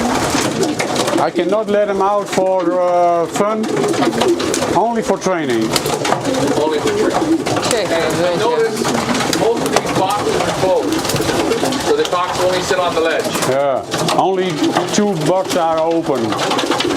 And the old cock is fight with the young cock. And when I close the box, then he go there and make them out. All right, you never feed them in the box? No, never. Always on the floor. Everything on the floor? Yeah. And these guys eat twice a day as well? Yeah, same like the hens. They like that? Yeah. Pretty straightforward.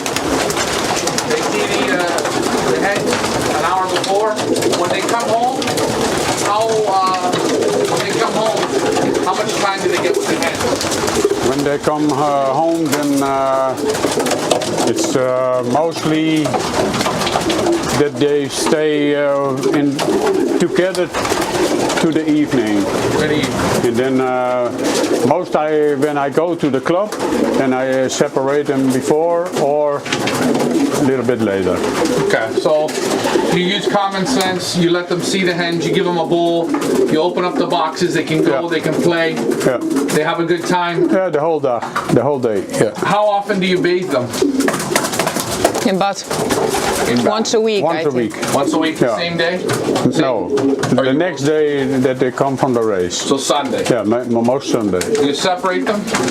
You pull them away, then you give them a bath? I separate them in the evening. I feed them.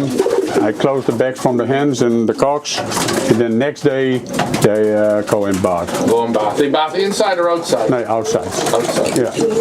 Okay. And then you allow them, if they want to fly, they can have a bath. But also the bath is in a ren. I let them not give them the bath and that they can sit down on the loft. That's No, not. so you put an aviary on, Yeah, it's they all. go in the aviary for the bath. The hawk is the biggest problem here. Question, when you bathe your pigeons, hot water, cold water, doesn't matter. How do you mean that? Warm water when you bathe them or cool water? No, cool water. Okay. Yeah. Do you put anything in the bath water? Salts? No. Nothing at all. No. When I go in bath, I go also in clean water. That's true. Is it cold or is it warm? That's warm. It's warm. Okay. Well, hey, No, he go in ice cold. he goes in ice cold. No special in your racing with your cocks and hens. Special medications you're giving every week? No, only when they come home from the race, then I give for BS from Belgica de Weert. Okay. That's for the cancer. Okay. And you give that what, 1 day? 1.5 day. 1.5 days. Saturday evening and Sunday. Saturday evening Yeah. and Sunday? Every week. Every week. Yeah. And after that, nothing else? Nothing. No. Grits, minerals, vitamins, All is in the loft. all is in the loft? You can see it in the Yeah. And again, you see, and not every day I give new. Once a week I make it for the whole week. make it for the whole week. So you're constantly giving it to them fresh, these grits, these minerals. This loft, again, has no smell in it at all. Ventilation is perfect. There's no draft in here. Oh. It's a very nice setup. You can see the pigeons look nice. Yeah, they look tremendous. They are ready for the race. They're now that they're getting used to me in here, they're starting to calm down, which Yeah, is nice to see. I just stand in the back and they going a little bit wild because I'm not always here, you know, and then Yes, that's true. it's And how many cocks can this section hold?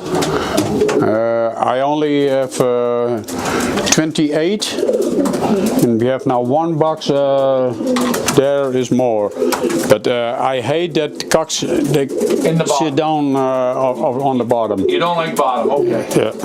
Well, there you have it. A very nice, simple, I think it's a very simple widowhood loft. yeah. The hens look great here. The cocks look tremendous. The health on these pigeons is super. I want to thank you for taking the time to show us this. Here we are, Feathersley Pigeon Auctions.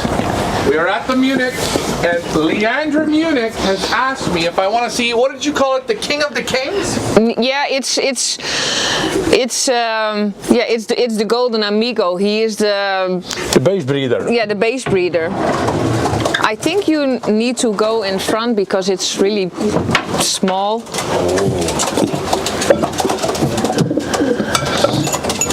Again, small section.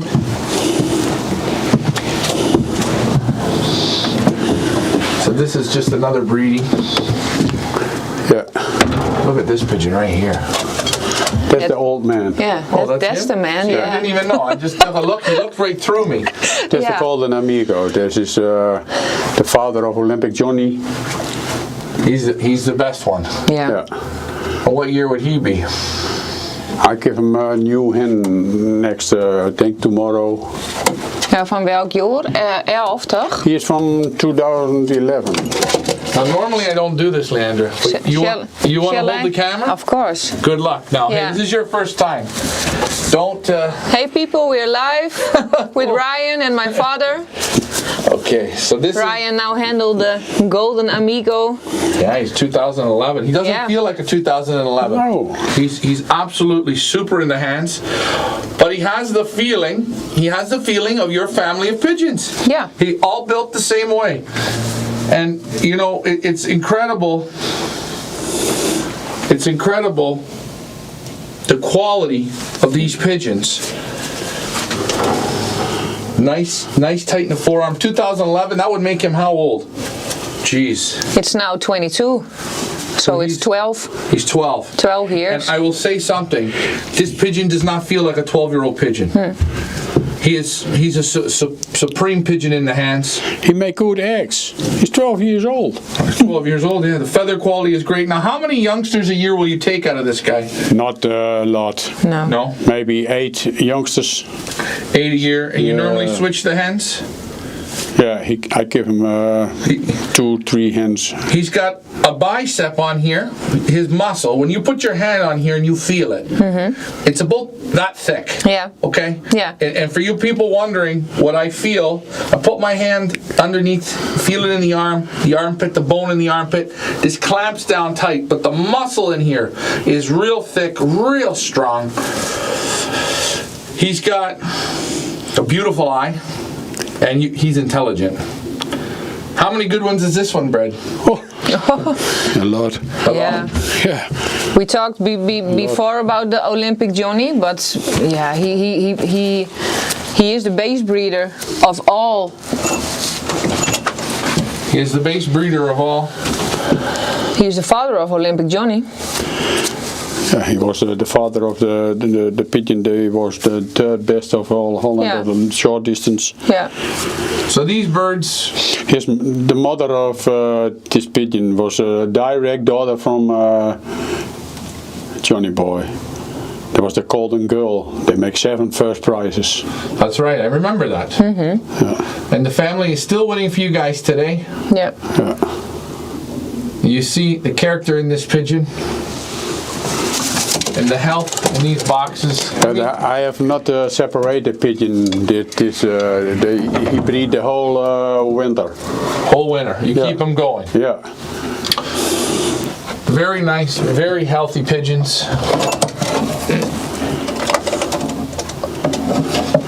This is inbred daughter of son and daughter from Golden Amigo. So you're inbreeding right here. Yeah. Very nice. And you put the pots there, the feed pots. That's a cock from Pipa, a litter center. This is bred out of the Pors line. Very nice pigeons. Yes, very, very nice. Very healthy pigeons. Calm, not a big loft at all. Floor is nice, clean. This is a lot of work for you to clean, scrape out the boxes every day. 2 times a day. 2 times a day. Yeah.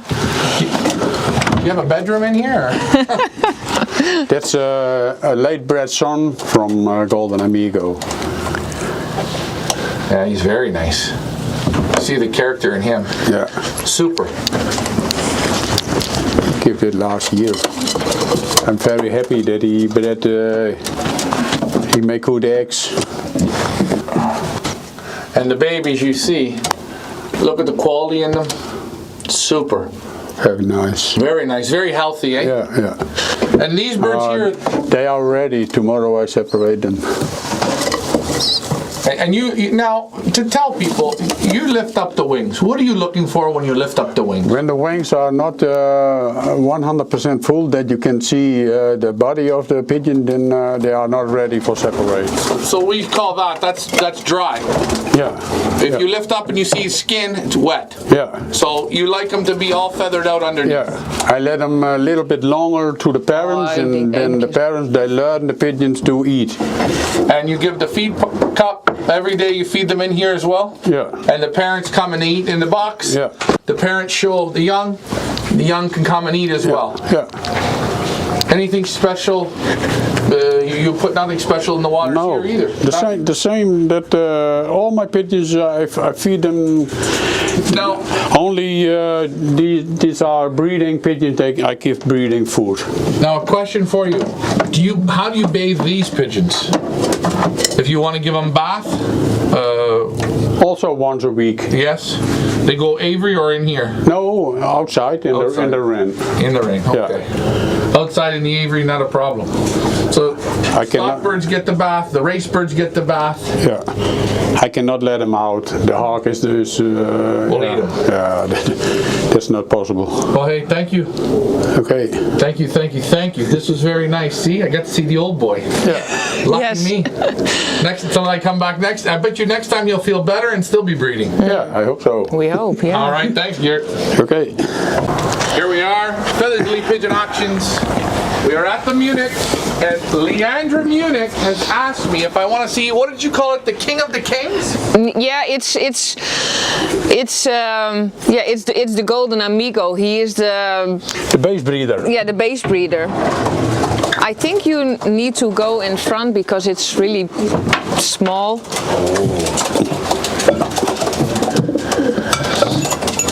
Again, small section.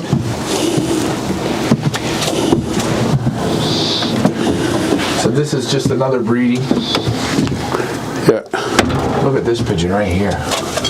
That's the old man. Yeah, that's the man. Yeah. I didn't even know. I just took a look. He looked right through me. That's the Golden Amigo. This is the father of Olympic Johnny. He's the best one. Yeah. Well, what year would he be? I give him a new hen next, I think tomorrow. Ja, van welk jaar? 11, toch? He is from 2011. Now, normally I don't do this, Leandra. You want to hold the camera? Of course. Good luck. Now, hey, this is your first time. Don't... Hey people, we're live with Ryan and my father. Okay, so this Ryan now handled the Golden Amigo. Yeah, he's 2011. He doesn't feel like a 2011. No. He's absolutely super in the hands. But he has the feeling of your family of pigeons. Yeah. He all built the same way. And you know, it's incredible. It's incredible the quality of these pigeons.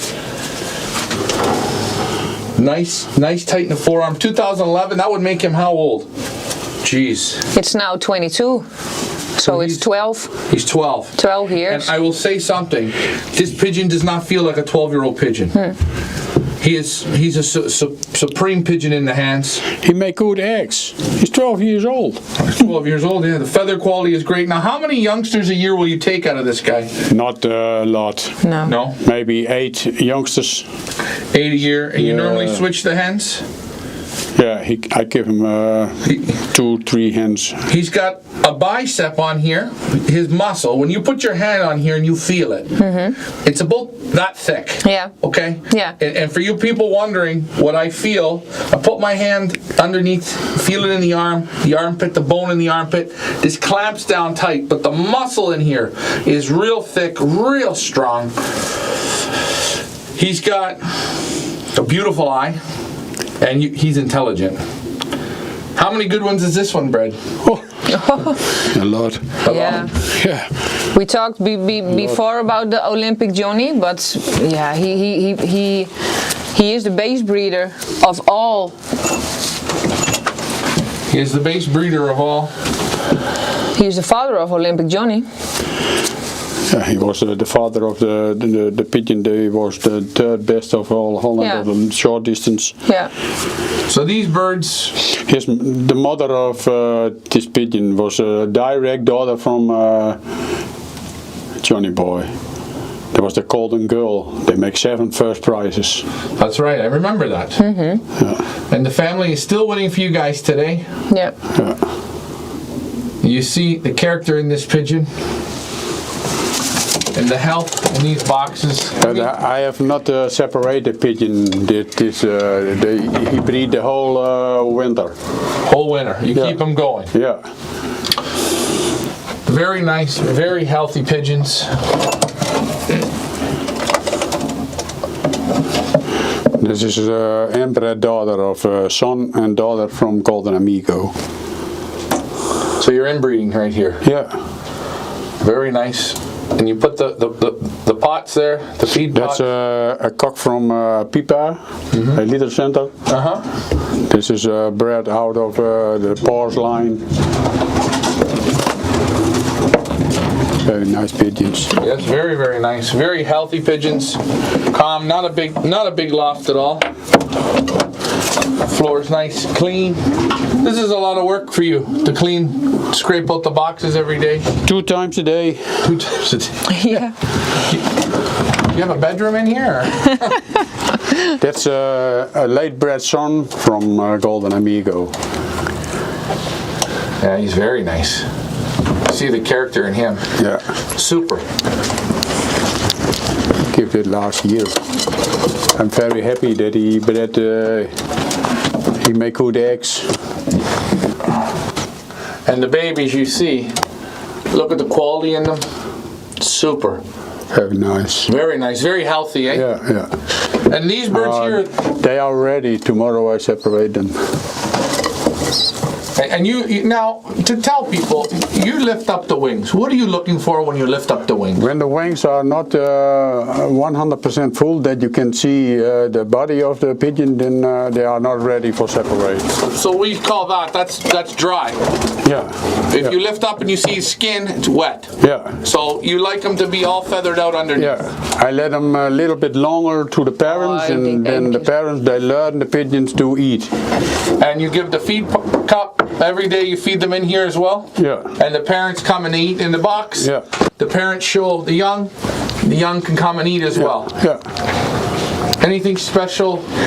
You put nothing special in the water here either? The same that all my pigeons, I feed them. No. Only these are breeding pigeons, I give breeding food. Now a question for you. How do you bathe these pigeons? If you want to give them bath? Also once a week. Yes? They go Avery or in here? No, outside in the rain. In the rain, okay. Yeah. Outside in the Avery, not a problem. So stock birds get the bath, the race birds get the bath. Yeah.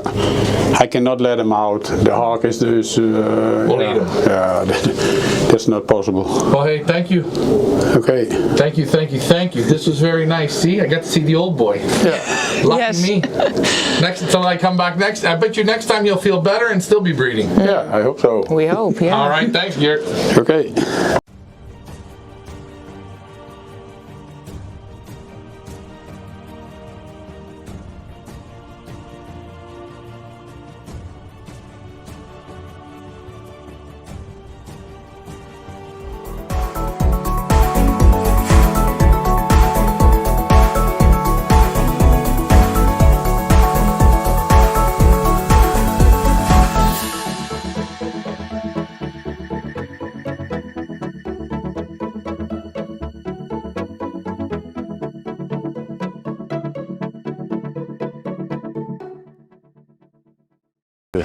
J'ai 6 vieux et 6 yearling, pas beaucoup de vieux. Hein. Feathers Elite Pigeon Auctions. We are here at the Sprint Master, Dennis. J'ai encore une vieux là-bas, c'est la sœur de Lisa. Intercourt, Belgium. C'est la seule. And you see Dennis is on the right in the blue. Kim from her bots is going to be helping us today with the translation, and you're going to see here the young bird loft is right in front, brand new loft. Last time I was here I did not have the opportunity to see this loft, so we're going to see this today. I like the look of it already. I can tell it's going to be a nice warm loft. And the loft you see here, this is where the super cocks fly, the best of the best, from Dennis Sappen. Kim? Hello. How are you today? Very good. Nice weather, and we are ready to do a special interview, a special loft tour, and we're showing you very good pigeons from this Sprint Master. If you could just, for the people watching, give a little rundown on Dennis. Yeah, Dennis started with Sontjes pigeons, Sontjes birds. They are the best birds in Belgium, the sprint birds. But Dennis gave them a little bit more distance.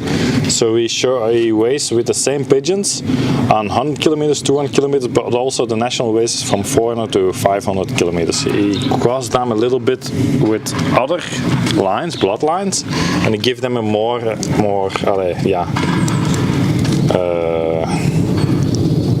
how do you say it in English?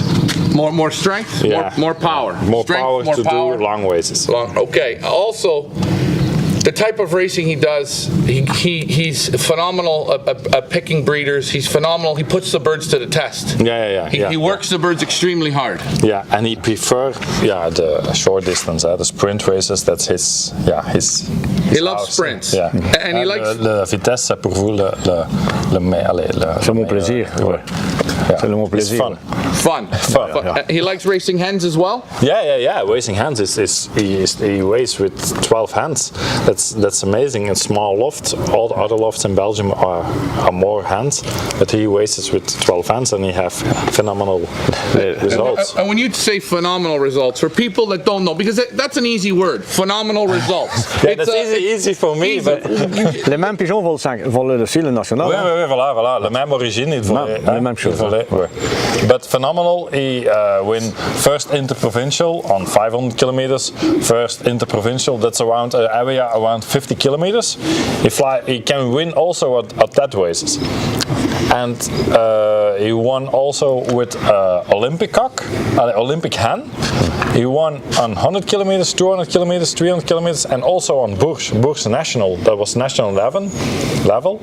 This hen won first interprovincial in this area, but also top 20 national. So the birds can do all. Can do all. Yeah, but not on 600. 600, it's 600 kilometers too far. Yeah. So you're saying a good 500 kilometers? 500, 530, 540 is possible. 300-mile pigeons, 350-mile pigeons, no problem. No problem. They like headwinds? Yeah, headwinds. That's the best for these pigeons. Best for these pigeons. 1200 mètres, c'est le meilleur. Plus le temps est dur, mieux c'est pour les pigeons. Hard races, it's the best for these pigeons. Okay, that's what we like to see. What are we looking at right here? Yeah, you're looking at 3 lofts for the cocks, the racing cocks, and upstairs you have a loft with 12 racing hens. Jeez. So racing hens up top? Yeah. And he flies them with a hood?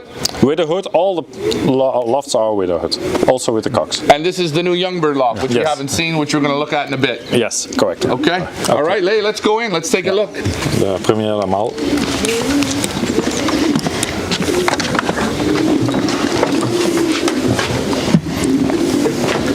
Thank you.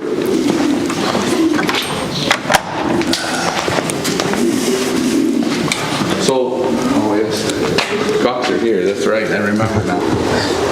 You can see the happiness. These are not luxury. There's not expensive lofts, but they are good lofts. So yes, it's not a very fancy loft at all. C'est une clean floor. C'est une boîte dans une boîte. Tu comprends? Un cot sur un cot. So just a loft in a loft. A loft in a loft. Yeah. That's important. Now, with such phenomenal birds, why such a simple loft? I mean, you would never expect to see this. No, correctly, but it's just how I have a good family and very strong selected in 20 years, and then you're coming to the top of the top. And let me ask, how many years has Dennis been racing this family? Tu commences à Zoontjes quand? 1990. 30 années, hein?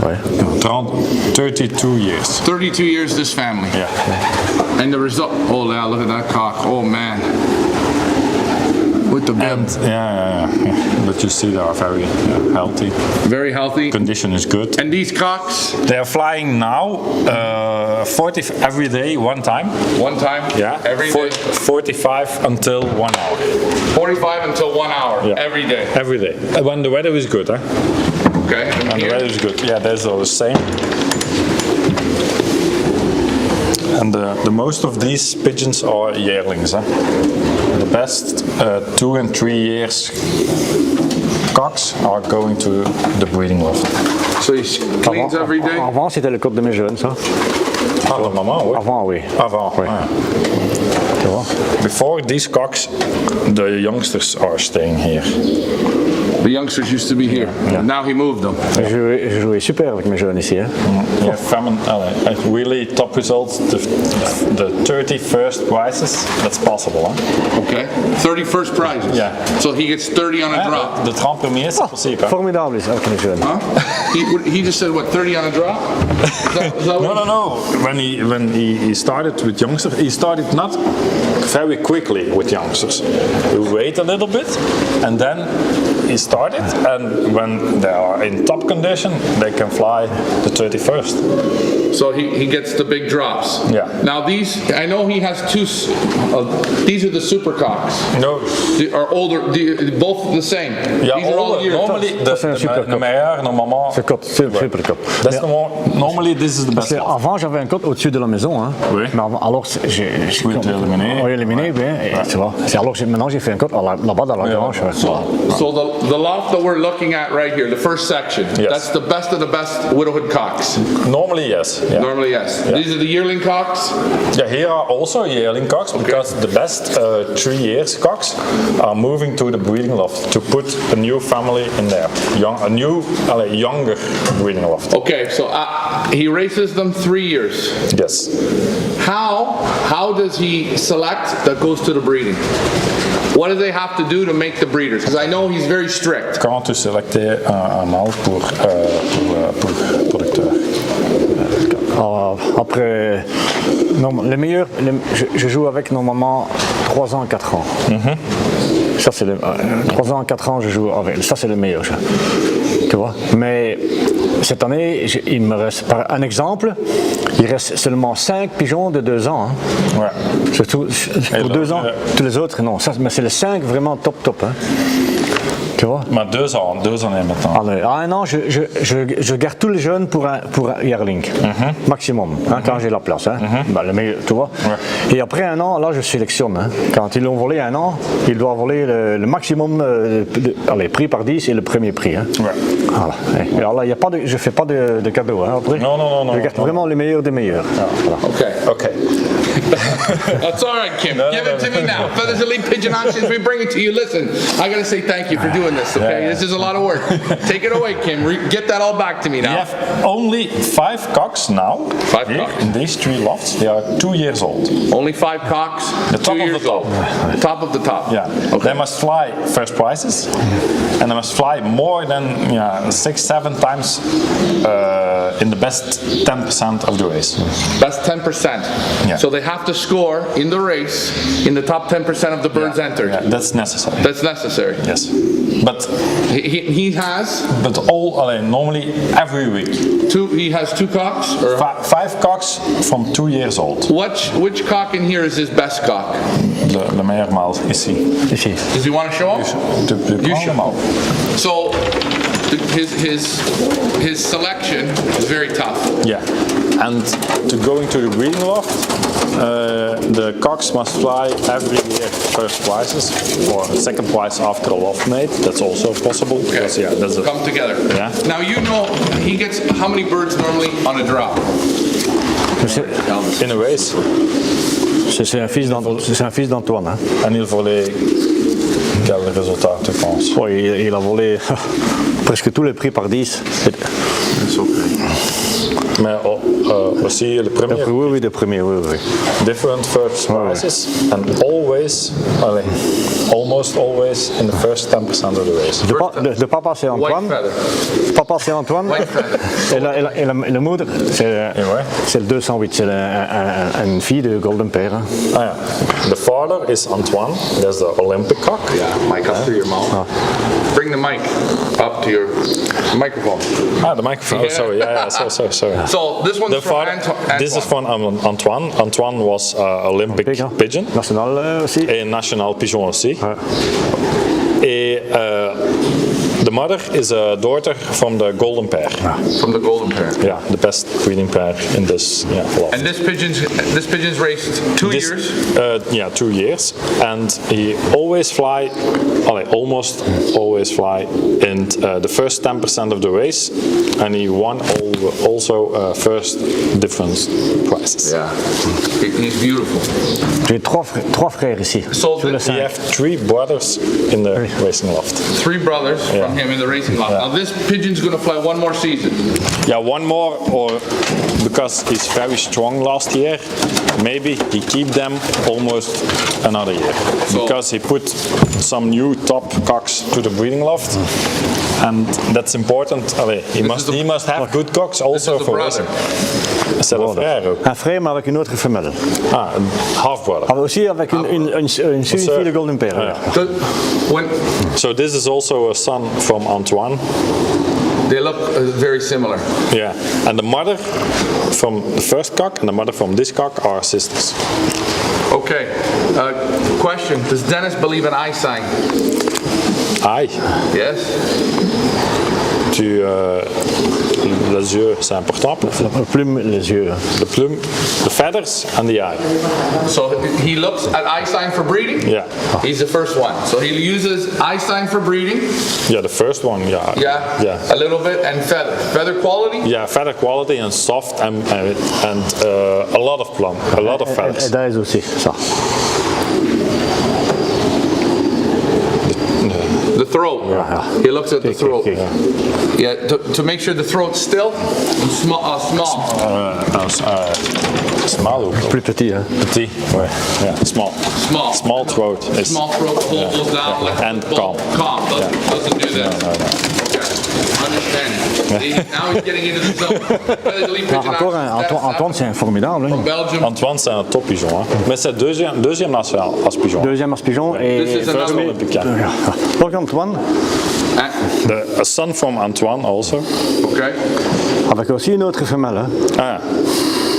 The mother is also a daughter from the golden pair, but another sister. Always, he crossed them with the best daughters from the golden pair. Oh, perfect. Yeah, the throat's still back. Oh, These are the cocks they must do this year. Phenomenal. Huh? He hope. Oh yeah, super. The best of the best. So this is simple. This is the race cocks. Simple. This is a loft within a loft. Good airflow. Yeah. You don't smell no pigeons. No. What will make him pull a cockbird out? No good. How does he just elimination? If the birds don't come good, he just.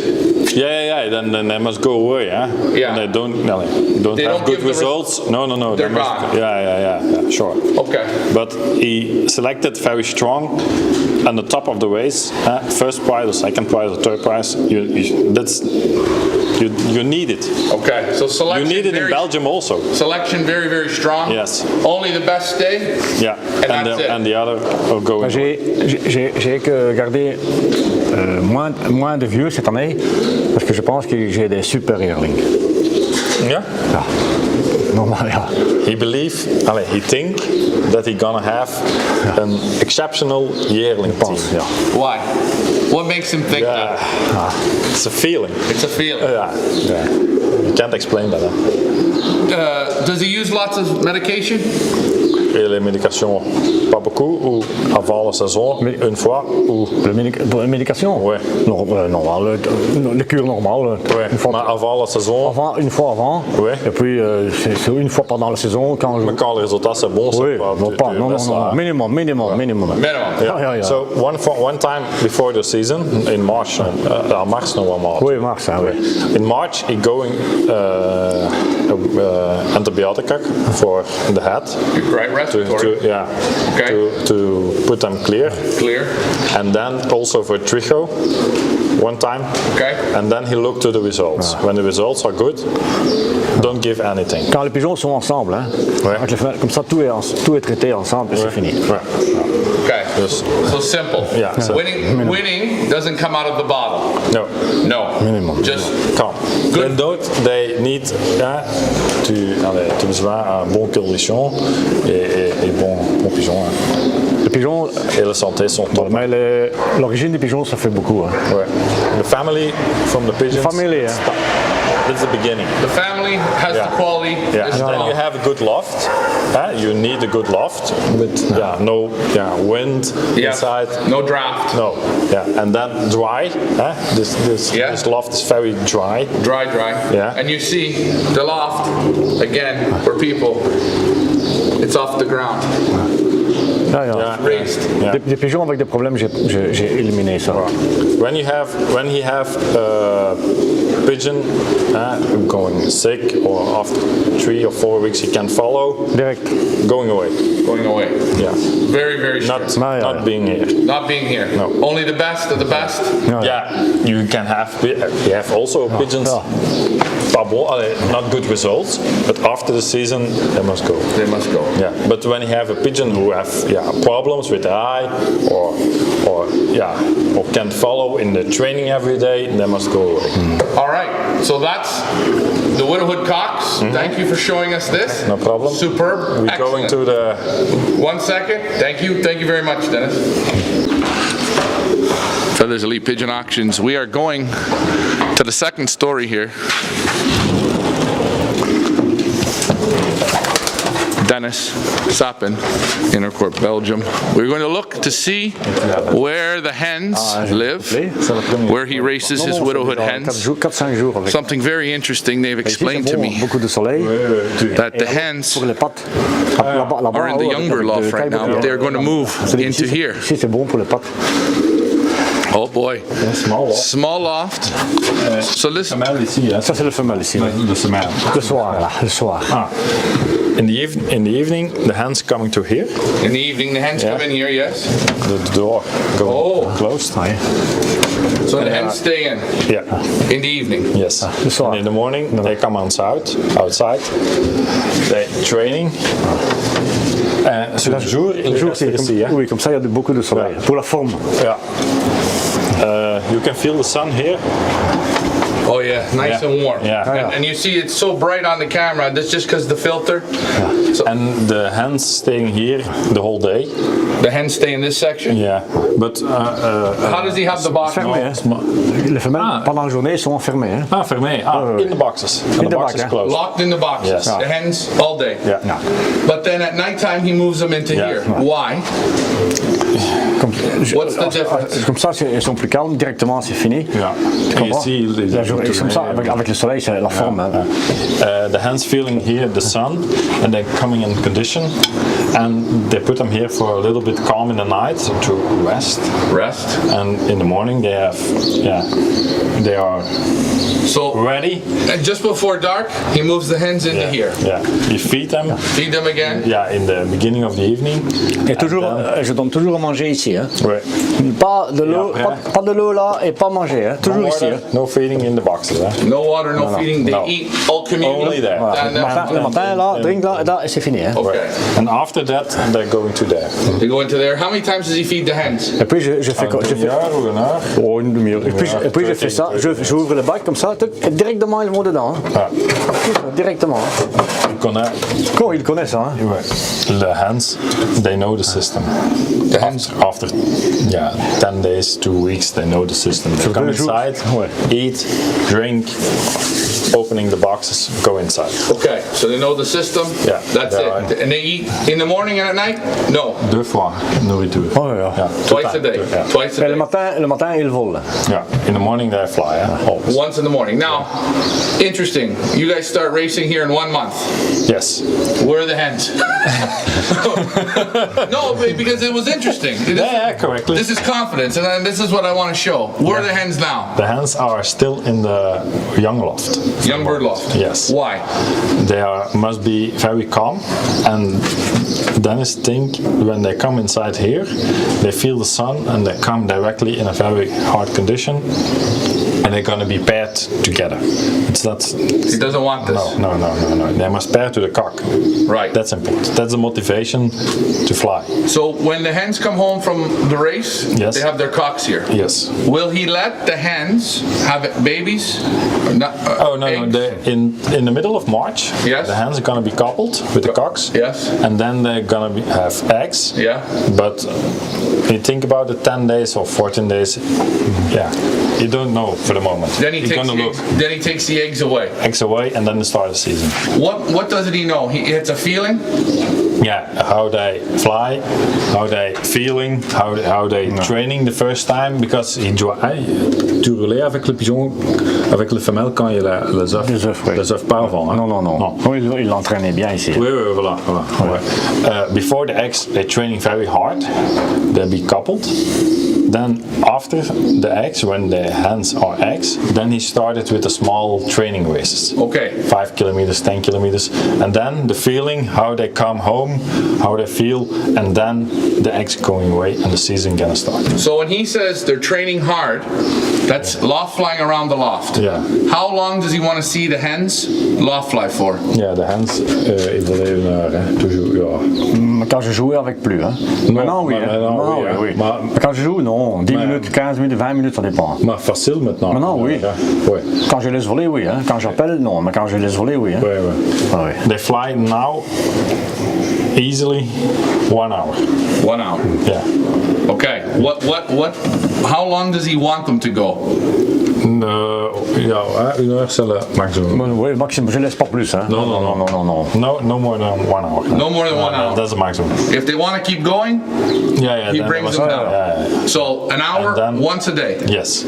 And he'll do that for about what? 2 months? No, ja, in avril aussi, hein, normalement. Oui, mais quand je vais coupler, hein, alors ils veulent moins. Hein. Oui. After the first couple with the cocks, when they have eggs, they don't fly 1 hour.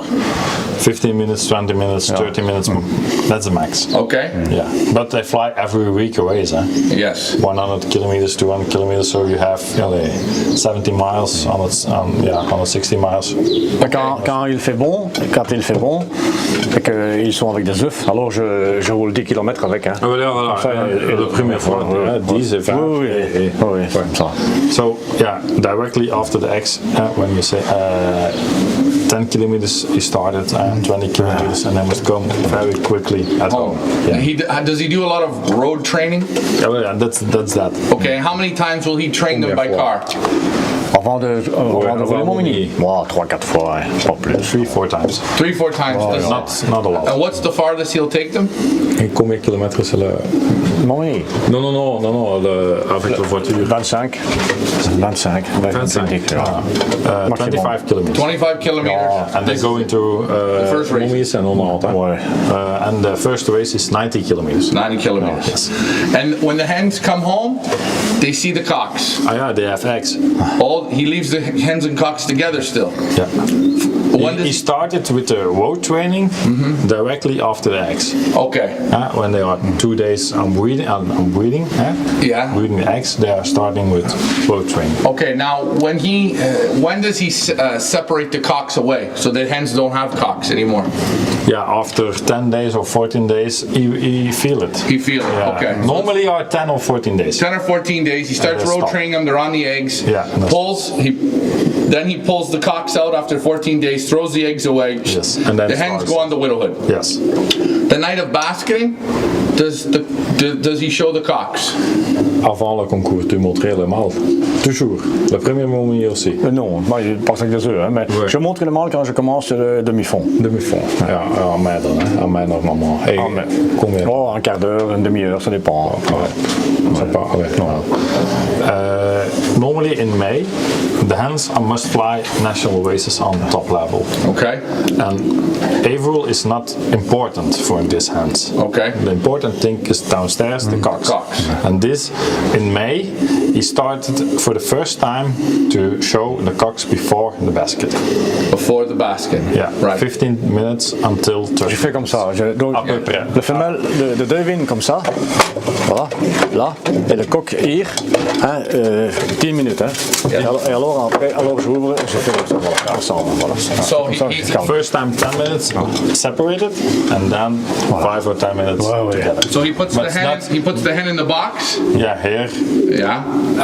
Yeah, in the box there. Yeah. The cocks are here open. They come up. And come up. 10 minutes, and after the 10 minutes they come together. Together. Yes. And then he lets them come home from the race. How long does he leave the cocks? après le concours, il reste. Oh, je reste quand c'est national jusque le soir. Ouais, mais en mai. En me parlant 2 heures, 2 heures. Comme ça, j'ai jamais de problème pour que ça couple pendant la semaine. Tu comprends? No, ja, J'ai jamais pas de problème. Non. C'est pour ça que je laisse ensemble quand il revient. Yeah, okay. In May are the first middle distance races. Right. I come back home on 300 kilometers almost, and they gonna stay together 2 hours. Stay together 2 hours. Yes. Okay. But in end of May you have the national race, the first national race in Belgium, and they're gonna stay then together until the evening. Okay. But you have no problems with hands are pairing together. At that point. No. Okay. No. But that's always with the system. You put them in a small box. You put them the whole day in the big box. Okay. They don't have time to pair each other. They have 1 hour freedom, and that's all. The Widowhood cocks, is it the same system for them? Pretty much. Le mâle, c'est le même système à peu près. Non. Non, le mâle, il commence avril. Hein? Avril, hein, oui. Je donne aussi les femelles avant de partir. Hein. Oui, mais avant le même système à peu près. Oui, à peu près. Oui. Sauf quand c'est du vent, beaucoup de vent, alors je ne donne pas. Pas montré. Non. Mais quand c'est un temps dur, alors je mets les femelles. Okay. The cocks is almost the same system. When you have a very easy race with wind after, tailwind, don't show the hands. No. They are. Je sens ça un peu quand j'ai besoin de montrer. He doesn't show the hands. Oui, but il y a des pigeons qui ont besoin et des pigeons qui n'ont pas besoin. Yeah, that's a feeling. You have some cocks, they need a hand to have a good result. Right. That's difficult to explain. Yes, it's a feeling. It's not in a book. No. It's like how long does he? It's all feel. He try. He don't give hands, and you have maybe a cock who have normally fly always top 10, and now we have a small result. Then he gonna look, and the week after, when it's also the same tailwind, he give the hand to that cock, and when he fly then top, he know that cock needs a hand for a top result. So he's studying each of the pigeons. Every pigeon is different. Okay, and the cocks, how long does he want them to loft fly for? They go once a day as well?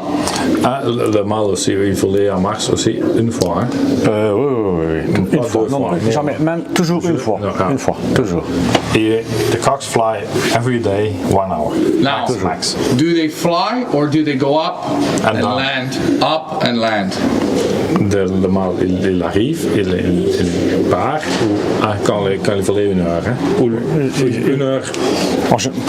Il volait, je lâche, il part, et alors après 1 heure, je vois ça. Hein, quand il commence à revenir sur le toit, alors je fais rentrer.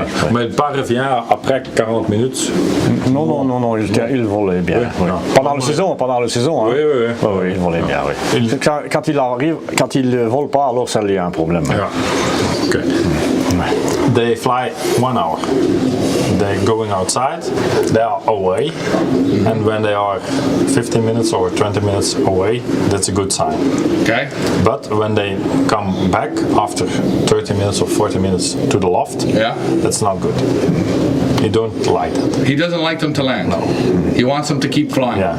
If they land, what does he do? Then he look, or they visit to the veterinarian. Okay. To look a problem. So he wants the cocks to exercise 1 hour. 1 hour. Yeah. He doesn't want to see them come back after 30 minutes and land. Maybe it's 50 minutes. Then you see the pigeons come lower and lower. They want to go inside. And then he stop with 50 minutes.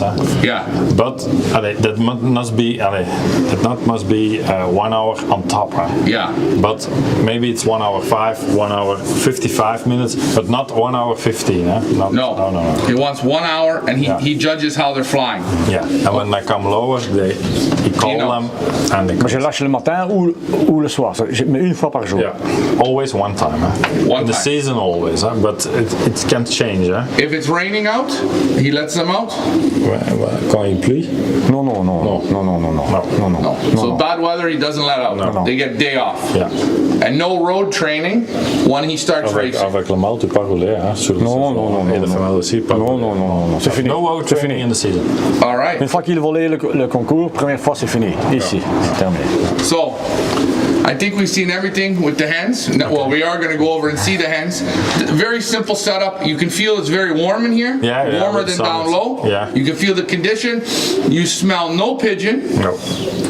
Cleans the floor. Simple. The widowhood boxes. Yes, correct. Thank you guys very much for showing us this. Thank you, Dennis. Dennis Sappen. It's a beautiful day here in Innercourt, Belgium. You see the hens and the young bird loft. We're going to come over and we look. And actually, if I come back, you guys are going to see this is the breeding loft. C'est deux belles, hein? C'est magnifique. There it is. We've got racing upstairs, and now we're going to look at the breeders of Dennis. And again, a big thank you to Kim for helping us with the translation. So this is the breeding loft.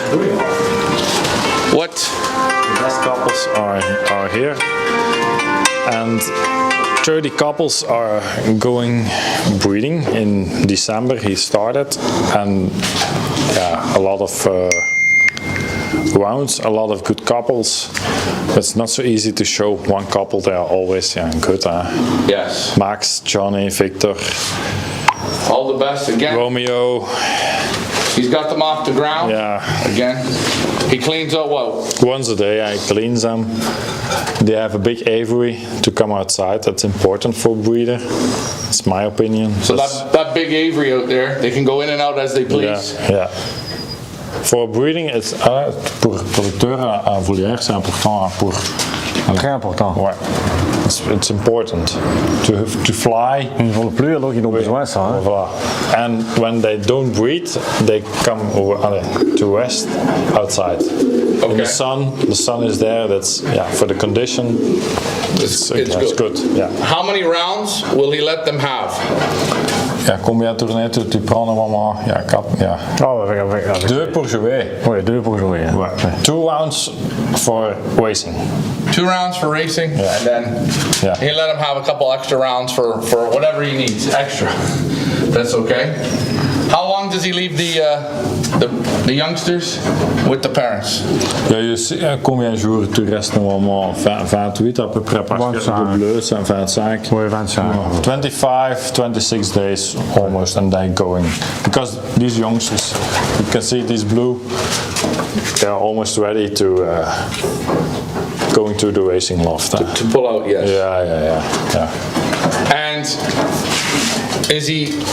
How often does he want to add different birds in from other fanciers or no? Tu utilises pigeons avec autre origine pour quake, mais pas beaucoup. Pas beaucoup, non. 1, 2 pigeons chaque année. Chaque année, oui. He looked to good lofts, good other lofts, but he look always to ace pigeons mainly, normally, or winners. He wants to bring winners in. Yeah. Or children off the winners. Yeah, children, brother, sister, or pigeon that he taken. Toujours des femelles en général. Yeah. En général, c'est souvent des femelles. Yeah. Okay. Quand normally, always hens. He bring in. Always hens. The best breeders are the best racers from there. Okay. And the hens, you can easily, you can change. You give a hen, you have eggs, you take the eggs away, you give a new hen, it's going quickly. If he brings a hen in and it doesn't produce good, how long does he leave the hen? How many rounds, how much trying does he do? 2 années tu utilises le hen, quand c'est pas bon résultat, ça éliminer. 2 years. 2 seasons? Yes. If nothing is good? Nothing is good or not, or a little bit good, no. It's not good enough to, Everything comes out? Yes. Okay. Remove? And, you look to a good family or a person he know or a good friend from him to bring them in and to try that. And when it's not good, you can take the hen to the next year to another cock.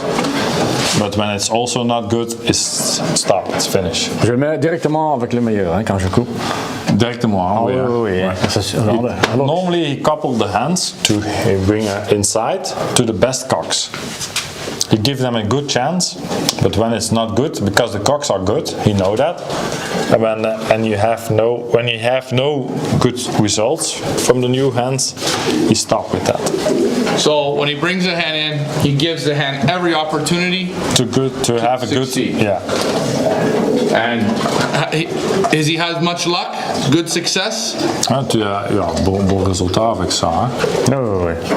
Parce que the hen from the golden pair. Yes. That's a hen like that. That he brought in. Yeah. He brought in. He believed in that pigeon, and he coupled that pigeon to Robert. And Robert was the best cock. Too, and he coupled them and directly success. Direct, hein? Okay. And here now, they have a good hen, een bon femelle de Jeff, de mère de mère de Lisa. Oui, hein? Yeah, you have a good hen from Jeff Kuipers. C'est a good hen, a very good hen. C'est la mother from Lisa. J'ai donné un frère de Victor à Jeff. Pour changer. Et il a couplé avec la meilleure femelle chez lui. Bon, top. Hein? Yeah, voilà. They change. He gave a cock to a friend. Yeah. He paired with the best hen from there, and a young come back to here, and he put them on a good cock here, and now we have Lisa. And Lisa won 2 times first interprovincial. Yeah, that's so good. Yeah, that's an amazing hen. And Lisa going now to the breeding loft. So you have a new family with one move. Just like that. Yeah. Okay, anything special for medications with breeders? Anything like this? Tu utilises médication? Pour le kweek? Ja. Non, en novembre, hein, début novembre, j'ai fait une cure paratyphus. Paratyphus. Et puis trichomoniase. Et puis c'est fini. Et maintenant, tu juste beaucoup de grits et de protéines, vitamines, ça va. Bonjour, ça. So protein, beaucoup, hein. vitamins. Yeah, now. Now. And in the beginning of November, he gives 1 time a medication, antibiotics. Right. Yeah, 1 time, and that's stopped. Also for paratyphus. Paratyphoid, yes, and trichomonas. He treats for this, and that's it. Yeah. Then vitamins. Vitamins, proteins, and minerals, everything. Yeah. That's important when you breed. Feed all the time. Yeah, you can see that. Yeah. Feed all the time. Yeah. So, clean water. J'ai eu 60 jeunes de 62 le premier ronde. 60. De 60, oui. 60 youngsters from 62 eggs. So 60 youngsters, 62 eggs. Yeah. So the breeding. Then you have a good breeding, yeah. Super breeding. Yeah. And no trouble with the youngsters either. No. Normally, tu as toujours un bon kweek. Oui. Toujours, en général, oui. Mais ici, c'est exceptionnel. Ici, the average is normally always. He vaccinates the youngsters? Le vaccin de jeunes pigeons. Oh oui, ça j'ai fait 3 fois. 3 vaccins. Oui. Rotavirus, Paramyxo et Pocket. Ja. Comme toi, 3 times. Toi aussi, hein? Ja. 3 times. So, rotavirus, that's a new virus. Okay, rotavirus, yeah. Paramyxo. And then Pocken. Pocken. And is with, Diftovac, hein? Ja, Diftovac, ja. For pox. Yeah. Pox. He paints it on. Voilà. Okay. 3 times. 3 times. And 3 semaines. 3 weeks, oui. Et quand Between 2 vaccines, 3 weeks. Et quand je mets les jeunes en part, directement je mets un pilule tricot. Toujours ça. Toujours, hein? Oui. Flagile, 4 Moi je donne après 2 semaines moi je donne toujours un pilule. Un quart de flagile, un quart. Toujours, quand je prends, hop, piqué, directement. Je pense que j'ai un quake terrible. Hein. C'est 492, Johnny. Yeah? Okay. Ouais. Je pense que ça va être un formidable. That's it. Very simple. Yeah, very easy, very simple. Super quality. You see the pigeons are good, healthy. The best of the best right here. And there's that nice open window. They go out. The sun. It's important. Pas de bac automatique. Hein.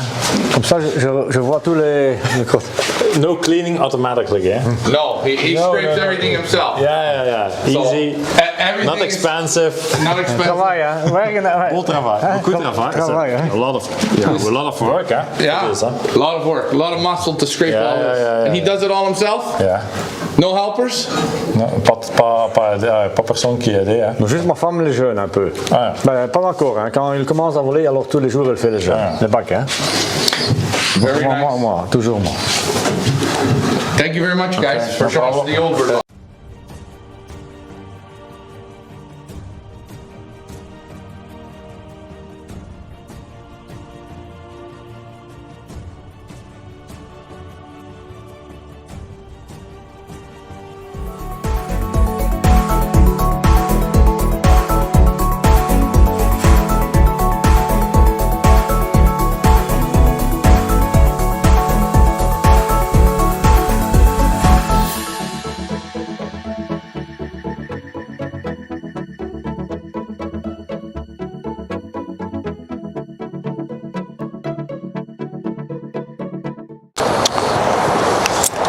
Hey guys, we are at the lofts of May Pigeons, that's right. Darren and Josh May. South, where is it? No, it's West Sussex? West Sussex. West Sussex, UK, May Pigeons. We're looking at their young bird loft, and Darren, right here in front, young birds? No, just some breeders. Breeders? Some breeders. Just a holding loft? Just a holding loft. There's the young bird shed is here. Young bird shed's over here. How big's this young bird loft? It's about 80 foot by 12 foot deep. 80 by 12. And roughly how many youngsters? Generally 125. Try to stick to that figure. So plenty of room, loads of room. Gives them loads of air. And you darken? Darken, yeah, from generally from around the 1st of April till the 20th of June that they're on darkness. And the youngsters can also use the aviary? They can use the aviary every day, yeah. That's a beautiful aviary. And when will you start getting youngsters in for racing? Because you do it a little bit differently, your system. We'll go in the loft here in a second. Yeah, so our youngsters, we get in from around about the 15th of March. So up until the 2nd of June, that's our cut-off date. So every youngster that we're going to race to make the 125 would be from the 15th of March to the 2nd of June. And then obviously they stay on darkness. If the youngsters that go in on the 2nd of June don't have the full amount of darkness, they generally catch up quite quickly. So you don't breed November, you know? No, so any pigeons that are bred at the lofts obviously go out for sale beforehand. So all the early rounds, the first 2 rounds are sold. We generally have the 3rd and 4th round youngsters. 3rd and 4th round? Yeah. And you're okay with that? Yeah, I find that the youngsters that we have are a lot better and race better, in my opinion, as youngsters. They're kids, and I want youngsters to be kids, not teenagers. So you want to fly sort of you'd almost say an immature pigeon instead of a pretend mature pigeon. Exactly, yeah. Common sense. Yeah. And you've been doing this for how long? So we've been here now for this is our 5th season, and so I've kept to the same structure of 15th of March, 2nd of June. I haven't changed it. The performances are there. The performances don't. But with breeding late youngsters, how long have you tried that? Because I'm sure you've bred earlier ones. Every youngster, we've tried to breed earlier youngsters, and it just doesn't work for us. Doesn't work. Doesn't work. No. So that's the landing board. Yeah, it's a landing board. So they obviously land. The trap would be up, and they obviously there's no bob wires, just straight in. Straight in. Straight in. Yeah. Generally, we'll have multiples on a drop, and they'll be fighting to get onto the board. Okay. Yeah. All right. And let's go in and take a look at the loft. So at the moment, there's just obviously some pigeons that are just wintering in here. These will be away ready for March time. For March, okay. Yeah. So obviously you use the graded floors. Yeah, so graded floors. Fly onto perches. Oh, just the V purchase. Just the V purchase. We can see obviously how the droppings are, the health of the pigeons are a lot easier rather than having boxes. Generally, the youngsters will pick a perch, and they generally they stay on the same perch every night. So you get to know what youngsters are there. Now I notice in this loft, this is one hell of a long section. Yeah. You motivate, you do anything like that with the youngsters? I guess they're too young, you don't even worry about it. No, they just fly into their perch, fly into the corn and fly into you. Love for home. So I try to spend a bit of time with the youngsters, get them tame. We come in here, they're not mad, they get to love you, and I think that once you've got that sort of rapport with the youngsters, then they start to work for you. Okay, now the graded floors are great. You use the feeders. Yeah. Do you measure the feed for the youngsters? So I breed. So once the youngsters have obviously been bred and they come across into the race shed, then they're continually bred breeding mix. So I keep them on breeding mix until about 7 or 8 weeks before the first race. So they can eat as much as they like, so they can basically gorge themselves up until that point. Once they get to sort of 7 or 8 weeks before the first race, then I'll start to strip them down a little bit. I'm not bothered if they fly, if the youngsters sit on the grass, and they take their time. All the time that they're not flying, they're maturing, they're getting bigger. And then once it's work time from that 7 to 8 week period, then they have to start to work. Then I make them fly, but they don't have to fly. I'm not one. I don't push my pigeons early. I let them mature, grow, and come to themselves naturally, rather than sort of putting the gun to their head straight away. Right now, you're going to darken them. Yeah. And how many weeks you put them in the dark? So from about the 1st of April to the 20th of June. That's the time. Then you pull them off. And the last youngsters will come into the loft on the 2nd of June, so they get part of the darkness. They only get a couple of 3 weeks, but they catch up quite quickly. I find that once the youngsters that are already earlier ones from the March and the April round, the pigeons that go into sort of May and June catch up very quickly. And the family of pigeons that you're flying and winning with, they win as young birds? Yeah, phenomenally well. What families are you flying? So at the moment we're flying Spider-Man Herman Custas. Okay. So basically our base of our Herman Custas is around a pigeon called Spider-Man, and our other side to the family is our pit bull family, which is pit bull with one pigeon, but we've sort of cultivated around there from Eves de Witt a family of very, very fast pigeons, and we've started to combine the two together. We've crossed them together with phenomenal results for us and others. So results are good. Results are fantastic. And these birds win as youngsters, as yearlings. Yeah. So the pit bull side of the family mature very, very quickly. So as youngsters, they're very big and very powerful. The Spider-Man pigeons are also very, very big and powerful. So as youngsters, fly phenomenally well. They race against obviously when they're racing, they're racing each other where they're equally as fast. And then they mature on. The pit bull pigeons seem to mature very quickly over as yearlings and into 2-year-olds. The Spider-Man pigeons, they come well obviously as youngsters. You'll get some that are very good as yearlings, but they seem to come into their own between 2 and 3. Okay, and I also know this loft breathes very, very well. Got good ventilation here in the ceiling. You don't smell pigeon at all. How often will you clean them out? So the grills get cleaned out every 3 months. Every 3 months? Every 3 months. So you just let it build up? Yeah, 3 months. Again, there's only generally going to be 125 youngsters. It's a very big loft for 125 youngsters.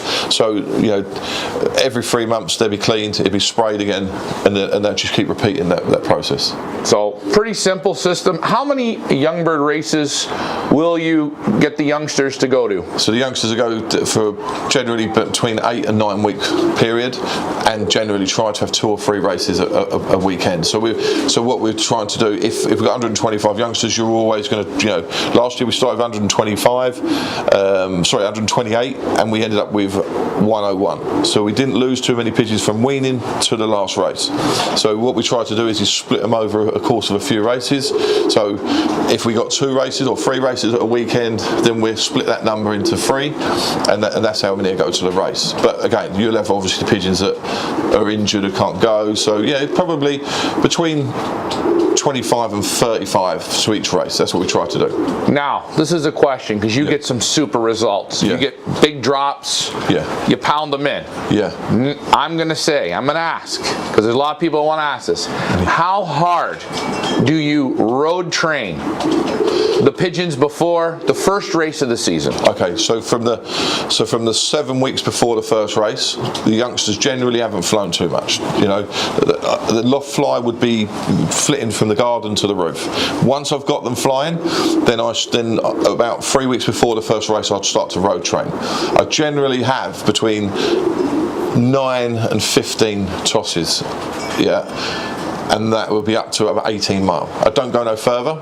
It's very all short, it's very fast, and I start the pigeons in batches of 20, and then I break them down into batches of 3s and 4s and 5s. So are you saying your first toss will be 18 mile? No, first toss will be 8 mile, so they'll have 2 at 8 mile, and then I move them on to 18, and that's where they stay. They don't go no further. So 2 spots that you go to. It's either the 8 or it's the 18, and you'll break them down. So you let them out first time as a big group, the next time you're going to break them down in half, then you break them down again, break them down again. How low will you go? To 3 or 4, to 3s or 4s, and then I'll give them sort of 3 or 4 minutes between intervals between, and I find that the pigeons that are behind will chase, and they chase and race to catch the others. Okay, next question. So you've trained them 15 times before the first race. You're loft flying morning and night? So twice a day. Twice a day. So I split their feed into 3. So in the morning they loft fly for an hour. If they fly, fantastic. If they don't, they choose to sit on the roof. That's up to them. I try not to, once they've had their time of picking around the garden, before I start to push them, I don't like them sitting on the floor. Okay, so if they fly and they come down, I try to, if they start to fly into the garden, I take them off knock them off the garden. We're now in work mode, so they have to. My whole attitude towards them changes. It's a bit more, regimental. And then, so they have an hour in the morning. As soon as they hit the floor, as soon as they hit the roof and the trap ball, they want to come in. Then they're in. They're fed a third of their food. In the afternoon, they go out again, obviously exercise again for another hour. If they do an hour, fantastic. If they don't, I get them in and they get the rest of the remainder of their food. I don't like hungry pigeons, so I don't overfeed them once they're in the regime, but I try to make sure that there's no wings up. Okay. You loft flying twice a day. You're not flagging them. You let them do what they want. You let them tell you. You've trained them 15 times before the first race up to 18 mile. So far, this is sounding pretty doable. Hold on. Start the first race, okay? First race weekend, you go to the races, great. Birds come back. You training every day?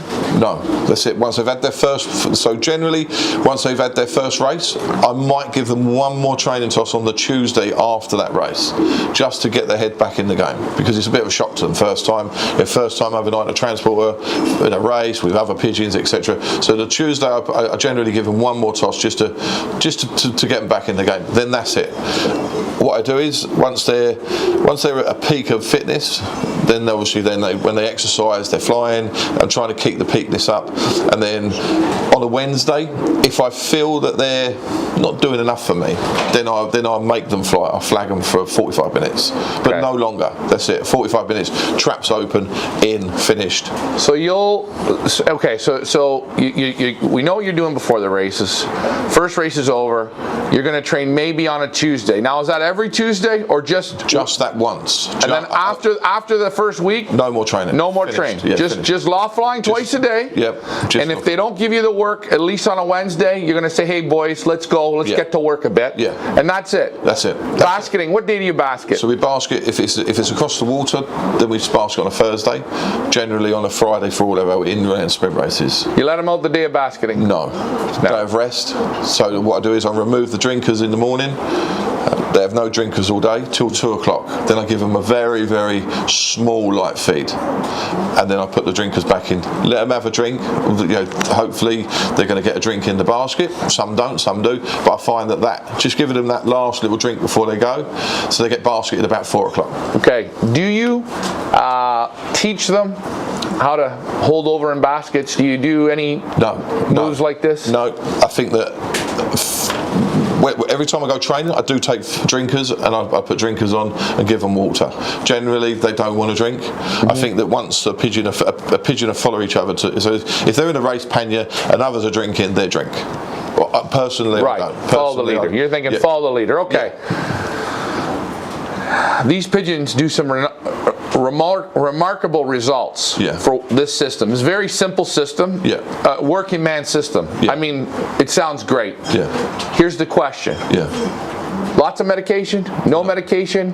So I will treat all the pigeons before the first race. So they have all the normal canker, respiratory. They'll have all that before the first race.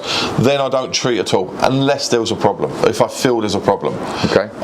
So generally they'll have garlic, multivitamins, just the normal run-of-the-mill additives that people would put into the water. Okay. So the water's once you start racing, pretty much you could drink the water every day you can yourself. Drink water yourself, All right, now, still sounding great.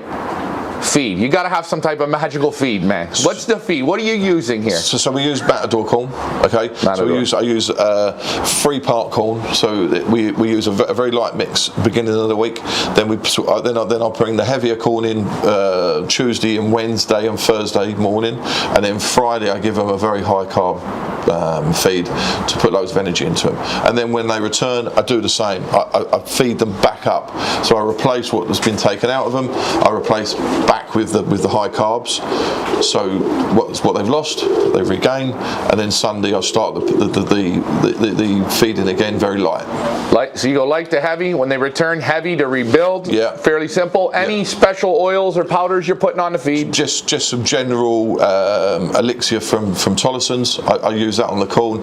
Garlic, brewer's yeast. I treat my youngsters very much the same as my old birds. So the feeding is mirrored and the additives are mirrored, but nothing that you couldn't buy at a local store. No. Really? Huh? Any special tip? Something for young birds that people might be interested in? Something simple? Yeah, I think that with youngsters, I think that the more time you give them and the more you interact with them, the more they come back to you. So my youngsters, when my youngsters are on the A game, then I can walk out up the garden and they follow me like I'm a Pied Piper, where they want to please. They're waiting for me for their next. They're like your kids. They want to play with you. Hey, let's toss the ball. Yeah. They respect you. They know you. They're looking for you to. What's our next? What do you want us to do now? And I think if you can get that control, not by starving them. I don't starve pigeons, but I spend lots of time and interacting with them and getting them to want to love me. And if you can get the love with the pigeons, then they work and they want to please you. Question: do you talk to the pigeons? All the time. All the time. All the time. Yeah. So pretty much, you put the time in. You keep it very simple. Yeah. You respect the pigeons. Yeah. You give them the fuel. You keep the water fairly clean. Yeah. Make sure that they're ready to go to work. And you will get about 9 races out of these pigeons. And your youngsters go from start distance to the farthest distance. Yeah, what is it? Generally their first race, 50 mile to between 50 and 70 mile will be their first race, and then we'll build them up to 200 mile. Okay, and they'll handle this. Yeah, no problem. Yeah. No problem. And from 200 mile, you'll have a multiple on the drop. They're racing each other. So I try to make them work as a team, try to fly as a team. But when they come from the race, they come as a team. And your results in young birds, phenomenal. Yeah, Josh. Josh, hold on, Josh. You're the big part of this team. So just give a little rundown of your young bird results, birdage, and your success rate. Yeah, so we raced our first race this season. We won first 6. We get 6 positions in our federation. We took the first 6. I think 1,600 birds.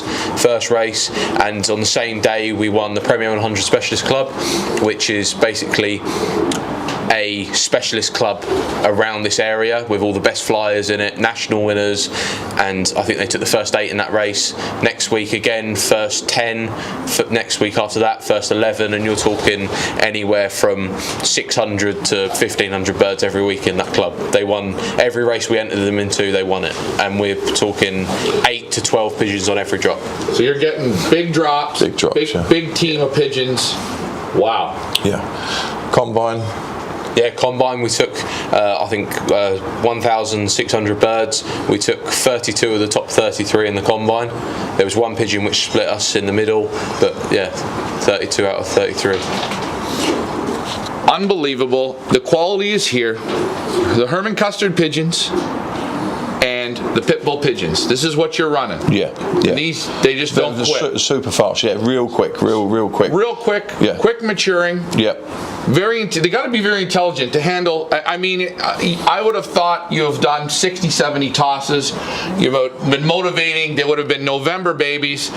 This is almost completely opposite of what you hear. Yeah, we're racing very young pigeons, but I find that the younger they are, the more they want to please. And I think that once you've got them to want to please you, they give you the results. Well, the results prove that. Hey. Here at May Pigeons, guys, they're going to tell you exactly what they do. They stand behind the pigeons. It's a very beautiful, simple, open, happy loft. Again, when you come in here, there's no sections. The birds do what they want. They got the nice big aviary. I feel it's a very, very happy loft. Very open. Good ventilation. And they're getting the results.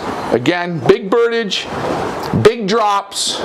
The May pigeons, you guys are on top. Thank you for showing us your young bird loft. Pleasure. Hope you guys enjoyed. Pleasure.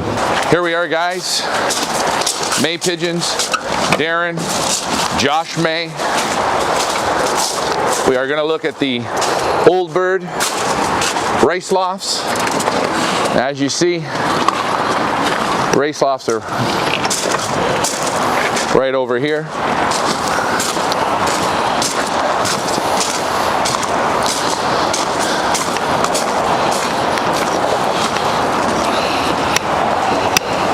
Very, very nice setup. Let's go in and take a look at these. And this is where you race your old birds. So the sprint team race from here. So these only ever go to the short sprint races from sort of 50 mile up to 220 mile. That's all they do is sprint. Only inland. Only inland. Very simple setup. Small aviaries, small boards that they trap on. So the aviaries come off. They have small traps. I find that pigeons are trapped better to a small hole rather than a big landing board. They're fighting, you know, they come out the drops straight out the air and be fighting to get through the little hole. So small, tight, you like. Yeah. Keeps them focused. Yeah. All right, let's go see these. Let's go see the inside of this loft. Yeah. So it gets lots of light from the roof. Yeah. And the front windows there. You never open those windows, do you? No. Always closed. Here we are, and again, how long is this loft? About 45 foot. 45 feet? Yeah. Okay. And you see the windows just like that. Now, I see here you have shutters.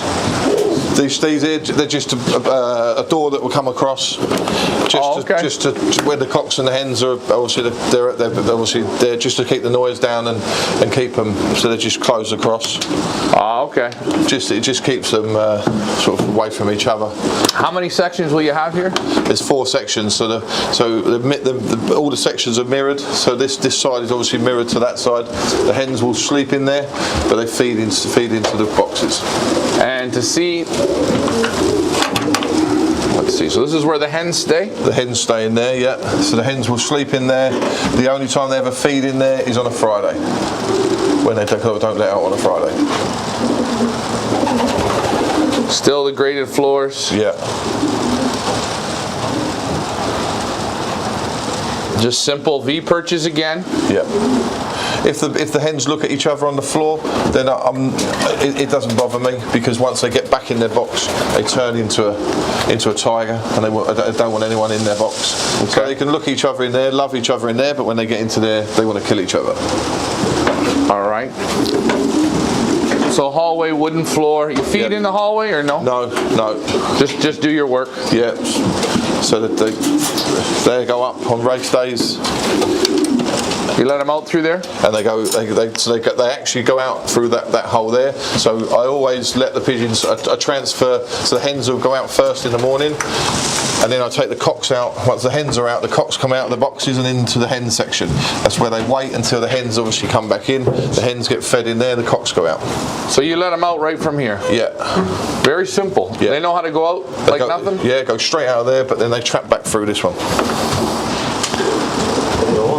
Well, hey, we understand. That's it. You know what? Things happen. Yeah. Okay, so simple. Yeah. Now, these are your sections, and you said they're all mirrored. Yeah, so these two sections are mirrored. Okay, you got the automatic cleaning boxes. Yeah. Very nice. How many boxes you got along here? It's 20. 20 in each section. So we've got 38 sprint cocks, 38 sprint hens. Cocks are better than hens? Both as good as each other. They come from the race. If I send them to the same race, then they're trapped together. They don't look at each other. All they're interested in is to get to their box. The motivation for me is the box, the love for home. And this race team here now, I see you've got them on babies? Yeah, so there's a few sort of on babies, a few just gone on eggs. And again, the bloodlines of these pigeons? They're all pit bull and Custer pigeons, Spider-Man pigeons. So some are crossed. We've crossed some of the babies in here, obviously for racing. Virtually every pigeon in here will be a fed winner or a multiple fed winner. Again, obviously the grizzles obviously trait the pit bull line. Very, very nice. Super health on these pigeons. And again, great airflow. Yeah. You leave the dust. Leave the cobwebs. I think it helps to the actual natural environment of the loft, and it keeps down the flies. It keeps down anything that you don't want to affect the birds. I leave it to do its magic. So you'll clean the floor how often? Every 3 months. Every 3 months? Every 3 months. The floor you'll clean off, but the cobwebs and the pigeon dust you just leave it be. They stay, yeah. Okay. Scrape the hallway out, obviously. Yeah, the hallway's scraped every day. Every day. Cleaned every day. Okay. So the cocks stay here, hens are in the other side. So the cocks will sleep in here and eat in here. The hens will eat in here but sleep next door. So their motivation is all the time in their mind they want to get back into this section from there. So because the cock's going to be here, or two, they're obviously for the box. But then from a race day, if I send the hens to one federation or to a national, or I send the cocks to another, they will come home to dry. There's nothing, unless their cock or hen doesn't go, then they're lucky. But then still their motivation is to the box. They obviously want their partner, but their actual motivation is at home. Okay. Feeding the cocks, because you keep everything separate, so I'm going to assume that you feed the cocks differently than the hens. How do you do your cocks? So the cocks are fed in white pots, so they'll have a white pot. They get a feed in morning and evening after exercise. They exercise twice a day for an hour. If they fly, fantastic. If they don't, then so be it. But they always come back in and get fed. The hens are fed differently. The hens will get fed once a day, so they will come in after this. So they also have to do 2 hours a day. On the first time they come in, they get a tidbit, so you just give them some trapping seed or some homoform, something very light, just as a snack. And then once they've exercised in the afternoon, the hens get as much food as they want. They can eat as much as they like. Okay, so the cocks come in from the morning fly. Yeah. You have the galley pots in the boxes. Yeah. Okay, and you'll feed them. How long will you give them to eat? So they get on about half an hour. After half an hour, take the food away. And do you fill the galley pot right up? No, so they get an ounce in the morning, they get an ounce in the afternoon. But again, I feed every pigeon individually. So if I watch them, I learn from them that he might want to eat more than him, and if that's the case, if he's looking for more food, then I'll give him more food until I've satisfied him. Once he's satisfied, then I know he's eaten enough food. So he's got enough fuel on board, and then every day from then on he'd get the same, but after half an hour he might not have ate that day, so I'll remove it. Okay, so the feed comes out. Yeah. You'll judge to see what if there's a bigger pigeon needs more fuel. Yeah. You'll top them up so they get enough groceries. Yeah, yeah. So, okay. Yeah. That's what you do for the cocks, and you do that twice a day, the whole season. Yeah. The hens. Yeah. You feed them in the boxes. So the hens come in. So when the cocks are out exercising and the hens have come in, then the hens get fed in their box. As I said, in the morning they get just a 5 ml spoon of seed, or a trapping seed, or something just to satisfy them coming back to their box. But then they relax, they rest in the box for the hour that the cocks are out. Then they get moved back to their section in the morning. In the afternoon, it's repeated again. The hens are out. When they come back, in the gully pot they get as much as they like, to the brim. Okay, question. Yeah. Do you leave the hens and cocks with water? Always water? Yeah. Do you leave the hens and cocks with grits, minerals? Always. I never ever take the grit and minerals out. Okay. Even when I'm treating for antibiotics, people say to take it out. Personally, I leave it. If I go to the doctor myself and I get antibiotics, he doesn't tell me not to eat that or that or that. So I just leave it. Yeah, it may well work against them in some way, but for me, I think that if a pigeon's not very well, then you need to give it as much help as possible. Okay. Yeah. So pretty simple. Now, for your cocks and hens, let's talk training. Okay, you loft fly them twice a day. I understand. Loft fly them in the morning, loft fly them at night. Is it always the same time of day you're letting them out? No. Generally between 9 and 10 the cocks will go out. But sometimes it could be later. It all depends. My pigeons get worked around my schedule. So if my work schedule or whatever I'm doing, the pigeons get worked around that. And some days, like today, it's raining. I wouldn't let them out. They don't go out in the rain. I leave them in. You don't play them in the rain? No, not at all. No. Okay. Is there a reason? Well, I don't like the rain, so I'm sure they don't like the rain. So you're playing totally how you would be if you were a pigeon. Yeah, if I was a pigeon, I treat my pigeons as if they're humans. So I don't like the rain, but I don't like walking down the road and getting wet, and I'm sure they don't. Yeah, they want to have a bath. They go out there, they won't do nothing. They just sit there with the wings up. So why put them through that? Okay. Training now. So we've done the loft flying. We know you do that from start to finish of the season, correct? Yeah. That always stays the same. Exactly the same. Yeah. Road training before the first old bird race. 6 tosses. 6 tosses. At 20 mile, 18 mile. Okay. Separated. Yeah. So I'll take the hens and cocks. I will let the hens go first. When the hens arrive back, they're allowed to see the box, little tidbit, and then they're moved across into their section. Once the hens are home, then I release the cocks. Okay, so you give the hens again about 20 minutes, half hour, do their thing while the cocks are coming home. You move the hens over, so the hens are then the quiet. Cocks, then the cocks will come back and get their feed. Okay. Hens won't get fed. They get the tidbit from a toss, because they always get fed in the afternoon. So you'll do these 6 tosses up to the first race, 20 miles. Yeah. First race hits, you do the first race, birds come home, you training every day after that? Finished. Done. Done. No more basket time? No, works outside. Works outside. Yeah. If they want to work, they work? If they want to work, they work, and it works the same as what I do with the youngsters. If I feel they need a toss, then I will make them fly for 45 minutes on a Wednesday. These old birds here that you're flying, old birds and yearlings, how many weeks will you race them? So generally about 14 weeks, 12, 14 weeks, And everything that you're doing from race 1 to race 14, exactly the same. What are your results with these pigeons on this system? Here, I'll give it to the man. Yeah, I mean, listen, phenomenal results. They generally don't miss. And the longer, the more the season goes on, the better they get. So they just keep punching out the results. Yeah, they keep punching out the results and getting better and better week on. Now, Josh, I'm going to ask you to just toot the horn a little bit on some of the results that you guys have achieved in the sprint racing with the custard and pitbull pigeons. Let her rip. Yeah. So since 2017, we've won 120 26 times first club, 55 times first federation, 4 times first combine, and a first national with these pigeons. And yeah, that will be, federation will be anywhere from 1,000 to 3,500 birds, and then we'll combine up to 6,000 birds, and then obviously national sometimes 10,000 birds. So you're saying that these pigeons, hens or cocks, they're doing it for you week in, week out. Yeah. Big birdage. Yeah. Good competition you're flying against. Yeah, fantastic competition. And the birds are right there. Yeah, every time. And again, multiple drops. Again, we only get 6 positions in our federation, but we'll have drops of 10s, 12s, 15s, hens and cocks mixed. Right. Have a look at each other, more interested to get to the box. Motivation to there. And you're always looking for big drops. Yeah, a team performance. Look, we all want to win the race, and I'm there to win, but I want team performance also. Okay.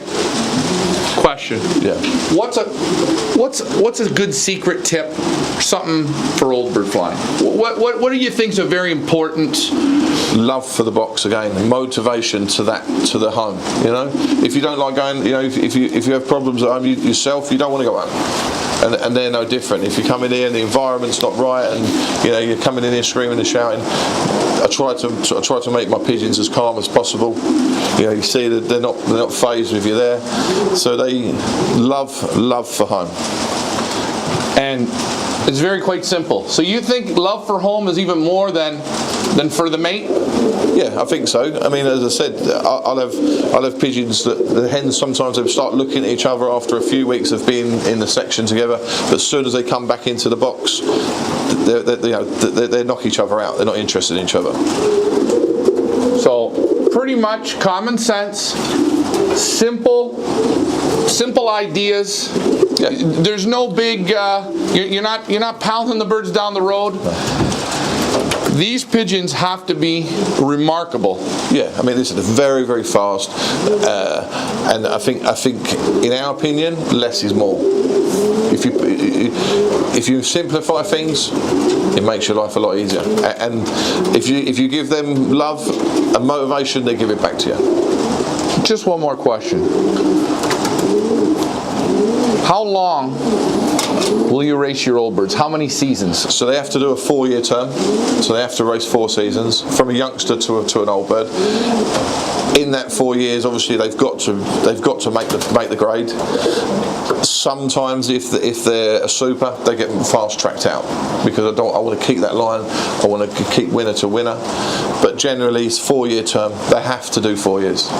Have to do it. They have to do it. Yeah. So you're not really interested in stopping birds after 1 season, 2 seasons. You like them to go to work. They got to go to work. I go to work. They go to work. They have to prove themselves to me that they're good enough to get a box. Well, you know, again, how many birds are in this loft right now? So there's 38 cocks and 38 hens. 76. Take a look at the quality of the droppings. Phenomenal. It doesn't even smell like we're in a pigeon loft. No. It's lots of air. You can see the cobwebs blowing. Yeah. Just up there, you know. The airflow in here is great. Good sunlight. This loft warms up. Very nice. Yeah. For old birds, it's obviously south facing, so it gets lots of warmth. Brings the form on a lot quicker. Well, May pigeons, you guys are doing something right. You can tell the quality. These birds are very calm. It's almost like, and we've got this big camera apparatus. I'm a new guy. I'm loud. I'm moving my hands. You know what I noticed with these pigeons? They're not stupid. They're not crazy. They're not bouncing around, acting idiotic. No. Top quality here at May Pigeons, guys. I want to thank you for taking the time for showing us your old bird race loft. Yeah. It's a pleasure. Maybe we should go and look at some long distance pigeons. What do you think? Shall we? Come on, let's keep it rolling. Here, Josh, I'll give you that one. Yep. Because I don't think your dad's going to want to talk about the distance plans as of yet. Yeah. So you guys are going to put together a distance group of pigeons. We're going to aim for it, definitely. We're going to aim for it. Yes. So this is another loft. Another loft, guys, and again, you see the cobwebs are blowing, good airflow in here, plastic ceiling, lets a lot of light in, a lot of warmth. So what's your plan in Old Birds? Give me a quick rundown on this, because this is your venture, right? You like distance racing. Yeah, so we've bought a lot of pigeons from top fanciers. Voyage to Han in Holland, they're one of the best distance fanciers there are, especially from Perpignan. They're probably the king of Perpignan in Europe.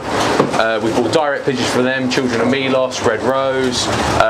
We've bought Snow Prince, who was McFadden pigeon. He was fourth open Tarbs himself, and he bred Queen Mary, who was first open NFC Tarbs for Darren McFadden in 2019. So we're trying to build a family of distance pigeons, and our aim is, we have, obviously with the channel racing not being on the last few years, we've got quite a few here, but the 2018 pigeons did Tarbs the last time the last time we had it. The 2019 pigeons have all done Bordeaux, and then the 20 pigeons and the 21 pigeons will have the same thing this year. So anything which is a yearling will be put out to Bordeaux, and anything which is 2 or older will be sent to Pau, with the select few which will be pushed on to Perpignan International. So for the people who don't know these race points, yes, the yearlings you're going to take them to around 440 miles. 440 miles is where you'll top them out. Yeah.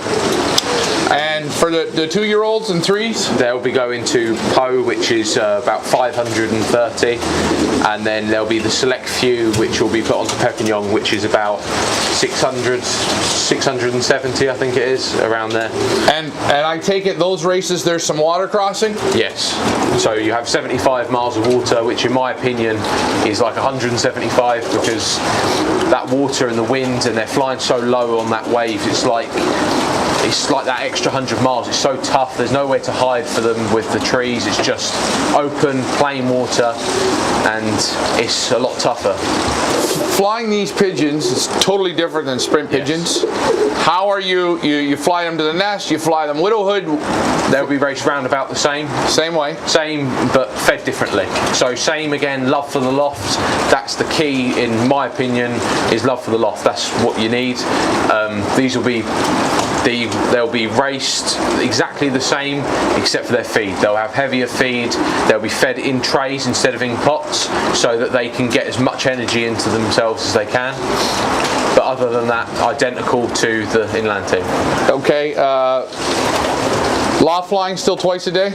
Yes, but we'll let these out later than we will them, because in our opinion, if you have a pigeon that is used to being locked up and in its box at 4 o'clock in the afternoon, it's going to go to bed at 4 o'clock in the afternoon at a race. So with these pigeons, which will be flying 2-day races, we'll let them out later so that they get used to loft flying with that dusk, where it's starting to go a bit dark, so that they can push on in the darkness at the races. How will you road train these? Exactly the same. So if you're going to take them 20 miles, as you do, right? You'll go what, a couple times before the season starts? Yep, so exactly the same as them, and then these will all be pushed across the channel. So where they only go through the inland and they don't go across the water, these will be put to the water, and we'll try and get as many hours on the wing as we can before they go to those long races. Okay, and medication, same way. Everything's the same. Exactly the same. Exactly the same. Everything exactly the same. No, nothing different. No, nothing different. And each of these sections, you got what, about 4 or 5? Yep, 5. And they're all identically the same. Yep. So there's no sense walking down, guys. And how long is this loft? About 70 foot. 70 foot loft. The sections, they're a good size, deep. Automatic box cleaners. I take it you clean them out. Yep. Every 3 months. 3 months. Yep. You got the aviary. You got the stalls here. The birds come through. So that's your plan. Yep, that's the plan. That's the plan. You're the one that's organizing the distance pigeons. Yep. You like distance better. I think I've got a bit of my granddad's thing. Obviously, granddad's won the Perpignan in 92? No, 94. 94 Perpignan. He's obviously won a lot of the races. He's had 5 in the top 30 from Tarbs. He's a good old distance fancier. So I think I've got a bit of his bug for those distance races. Well, Josh, I want want to thank you for bringing us into your old bird project here. No problem. Or your distance project with the old birds. Good luck this coming season. Thank you. Yeah. And we're going to keep following along with you.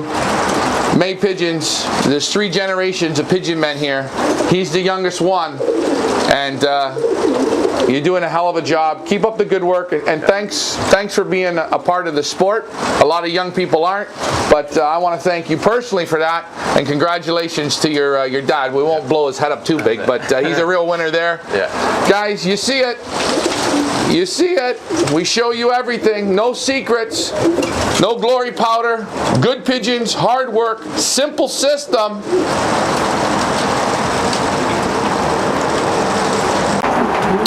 Here we are. May pigeons. West Sussex. Yep. UK. We got Josh, Darren May, the Pitbull Custard family, super sprints. You guys dominate in sprint racing. We're in you have multiple breeding lofts, sections, I should say. Josh, you know all the goodies about these pigeons and your breeding programs here. First of all, give me the rundown on the size of this section and what are we looking at? So, what is this? They're 12 by 12s. 12 by 12s. Yeah, roughly 12 by 12s, yeah. Okay, and what do you got going on here? What's the plan, Josh? The plan is they will be Herman Custer, Spider-Man and Pitbull pigeons. A lot of, I would say 75% of them have raced and have proven themselves on the road. You have direct pigeons from David Peters, Yves de Witt, which we have raced. Some of these are four times fed winners, and the plan with them is to breed from them, try them, and if we get another superstar, it will be promoted to our elite breeders, as we say. So you have other breeders as well? Yes. So this is your first stage of finding out what's a super breeder. What can make it to your elite breeding? Yeah. So first stage is racing. They have to prove themselves racing. Stage 2 is in here. So they have to prove themselves breeding. So effectively, they have to keep breeding consistently, and whichever ones do that will be put into stage 3, which is our elite breeders, which will be the best of the best. And question, when do you know that a pigeon that's in here, that's breeding, it's got the qualities you're looking for, how do you know when it is ready to take the next step? Because I've been into your elite breeding, and you guys are going to see that here momentarily, but what does it really have to do? I think, in my opinion, our elite breeders are 85% of their youngsters should win or breed winners.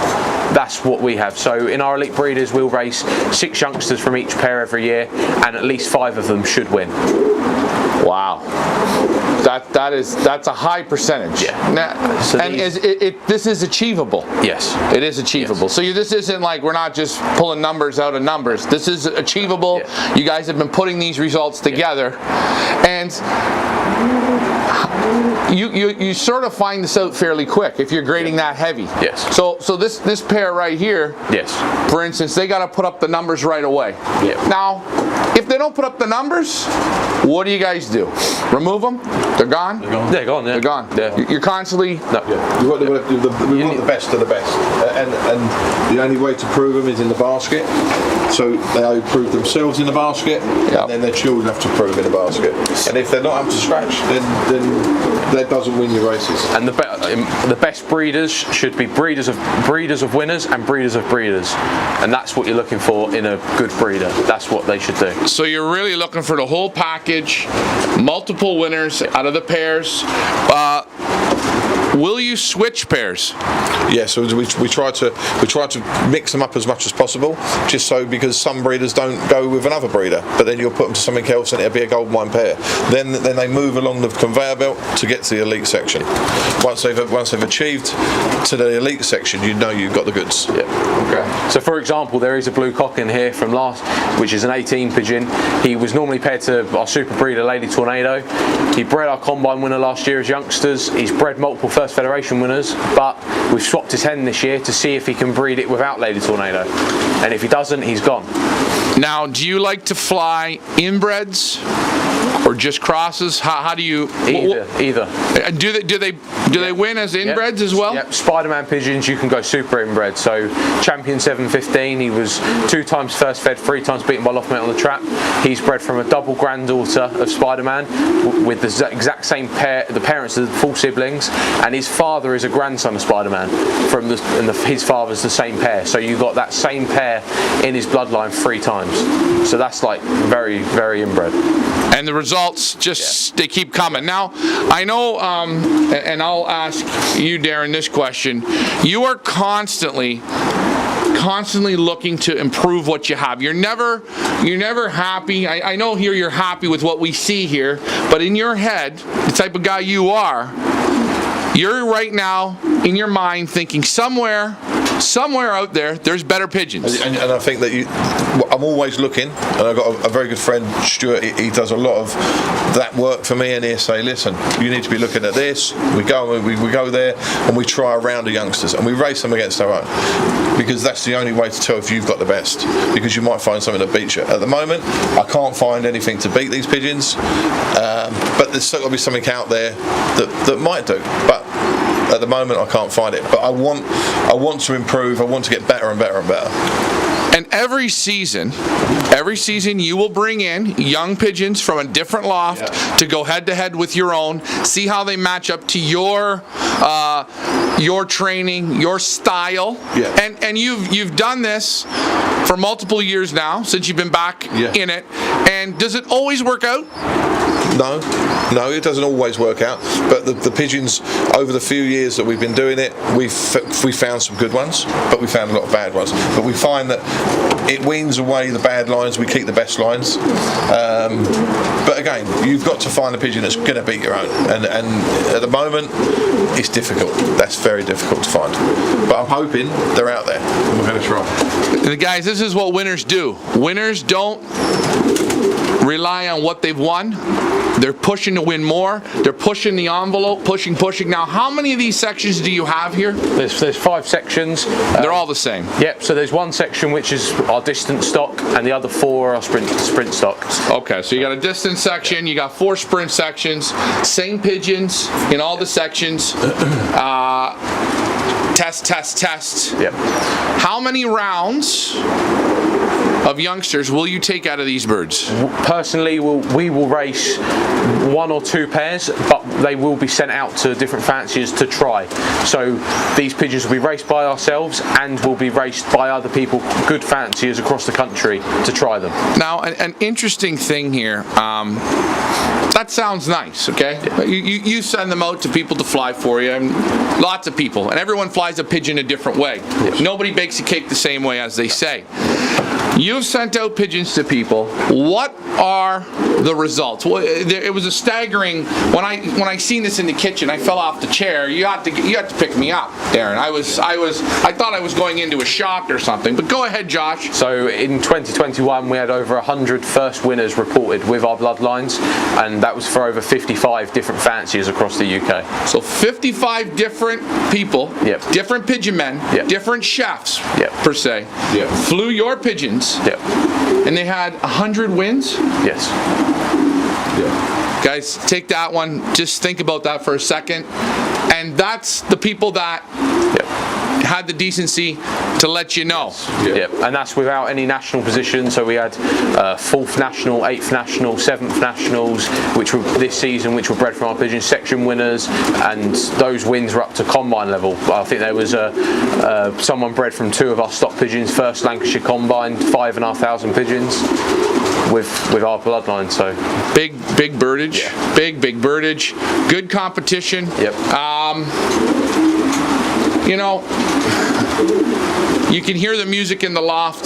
The pigeons are happy. Another loft, again, great ventilation. You see the ceiling. It looks good. Lots of sunlight that can come through. No Avery on this, but what I do like is it's basically the whole section's an Avery. Pigeons very intelligent. These pit bull pigeons are beautiful. They're loaded with muscle. Out of this world. I mean, you guys are on the right track. The clean boxes, very simple. They're looking for high percentage. They want 85%. They want their pigeons to not only race and get big drops, they put the same pressure on the breeders to produce the good ones. Hey, Darren? Yeah, again, they're here for a reason. They're here to produce winners. If they're not producing winners, then they're no good to us. And we're just in the first breeding loft, guys. We're going to now move over to the elite breeders. I want to thank you for bringing us into phase 1. Yep, no problem. Thanks, guys. Here we are, May Pigeons, West Sussex, UK. Josh May. We're in the elite. This is your elite breeders. Yep, elite breeders. It's a great name, elite, eh? Best of the best. The best of the best. Yep. And in this loft, and I'm going to show you guys the whole loft. You're seeing Josh here in the hallway. Okay. There's sections on either side, and I'll show this here in a second. I'm going to just swing around, and there's Darren. It goes all the way down to the back. This loft is about how long, Darren? I think it's 8 meters. 8 meters. 8 meters, so feet, a lot of feet. Yeah, a lot of feet. A lot of feet. Guys, figure out that. Yeah. Okay, you got it on both sides. Graded floors, wire. Josh, I'm going to turn this over to you. Yep. So this is the elite of the elite, the best of the best. Best of the best. This is the cream of the crop. Yep. There's no secret room anywhere else. No, these are the best. This is it. Okay. Explain to me, how do the birds get into this level? So there is a few exceptions, but they have to have raced, proven themselves on the road, and then breed winners for us and others. And all of the pairs in here have done that. There is a few exceptions which haven't raced because of their age, but they've gone on to breed 25 fed winners plus. So they definitely deserve a box in here as well, a pen in here as well. And you have 14 individual pens. Yes. Okay. How many rounds will you take out of these pigeons? They will generally have 5 or 6 rounds each. We will swap the pairs round, so they'll be paired differently, and we'll generally race 4 to 6 youngsters from each of these pairs. So very simple sections, lots of room. The section looks to me about 5-6 feet deep. 3 feet wide. You got perches on the top. You got the feed pot up there. You got a bowl. You got a lot of grit, minerals. It doesn't bother you if they nest on the floor. No, double bowl. Always double bowl. Always a double bowl. With these breeders, do you switch the eggs, or do you always let them raise? We generally, right now this is their 3rd round of eggs, so they raise their first pair of youngsters which will be sold. The second round will planted, and this round will be planted as well, and then once I've planted the eggs, we'll swap the pairs round so that the cocks are with different hens. So these cocks, the cocks will always stay here, but you may have multiple elite hens. The same hens that are in here, but the pairs will be swapped. So for example, that hen might go with this cock next, that hen goes with that cock. Okay. So we can try the pairs differently and see what genetics work the best together. So really, nothing comes else into here. It's just what you have here is going to mix with each other. That's it. And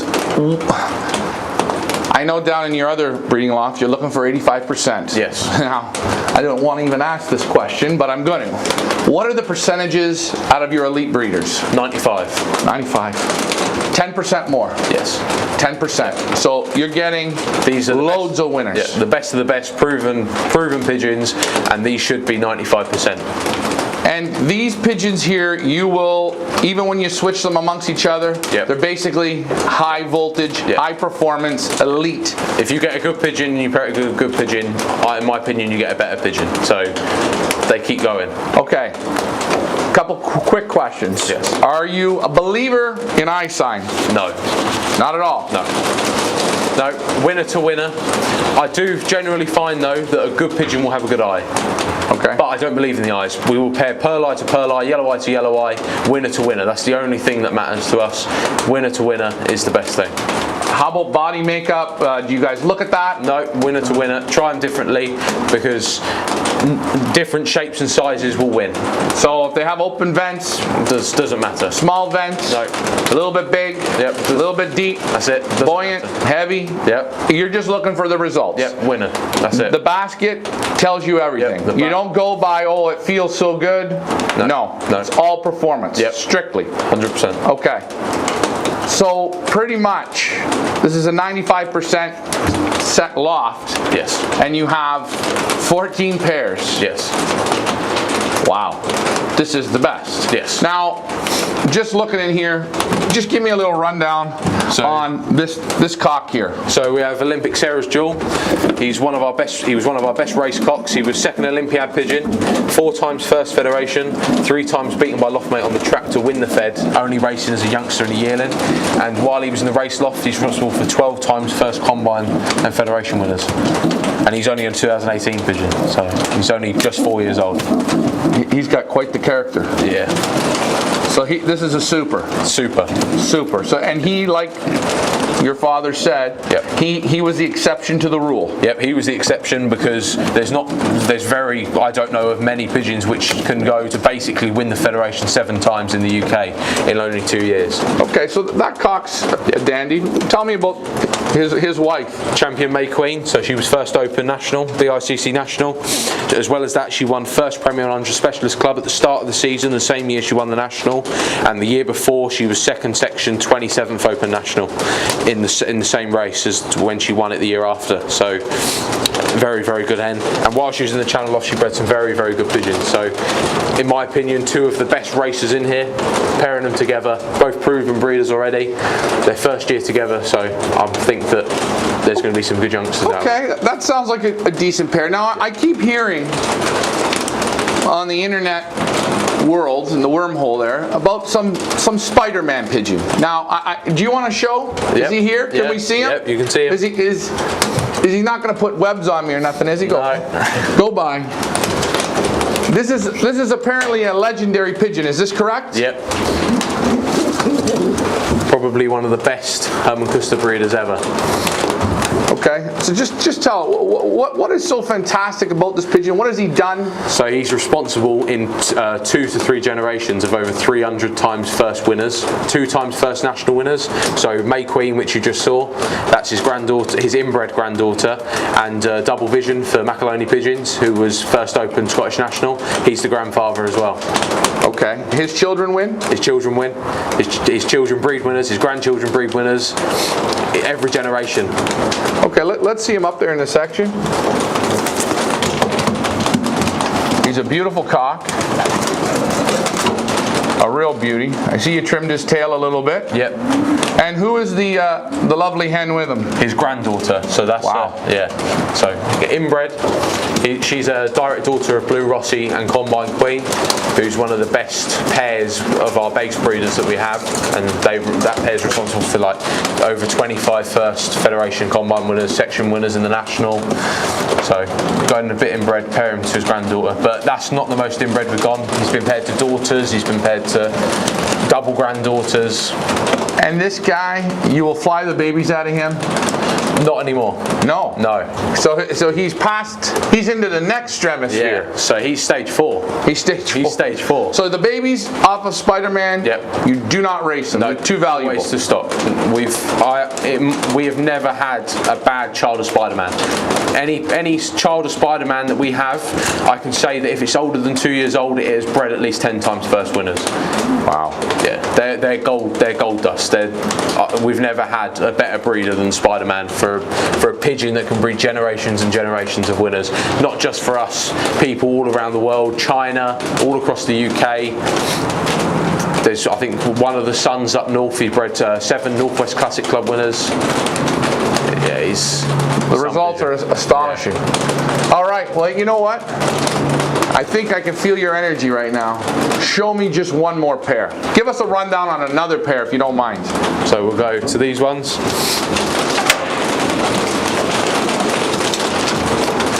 So Who are we looking at here? Let me just take a look at these guys. The new super breeder, so new Joel and Champion Pure Speed. So last season they were parents to the second national ace pigeon in the youngsters, Speed Titaness, and she was also third national ace youngsters for the Titan Games. And this new Joel is 2019 pigeon, and winners or beaten by Loftmate on the trap to win, because obviously we have a big drop, so it's a couple of seconds. 26 times first Federation of Combine winners in 2 seasons of breeding. Wow. Yeah. Super phenomenal. Great results. The babies look healthy. The best of the best here. Yep. At May Pigeons. So you guys, with this formula, it's working. And again, you come here, they let you in, they show you the pigeons, they let you handle. I've had an opportunity to handle every pigeon. What's next? I mean, how do you, Spider-Man, is he going to take you to the 4th level? Are you going to eventually have birds that you're not even just going to be like him?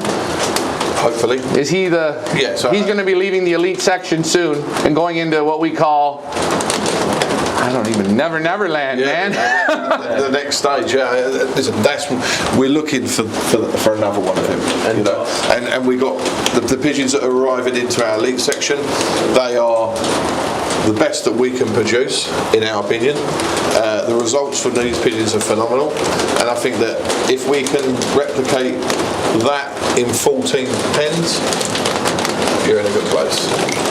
Just a question. You've had pigeons, because your father had pigeons, you had pigeons, now your son. This is a good question for you.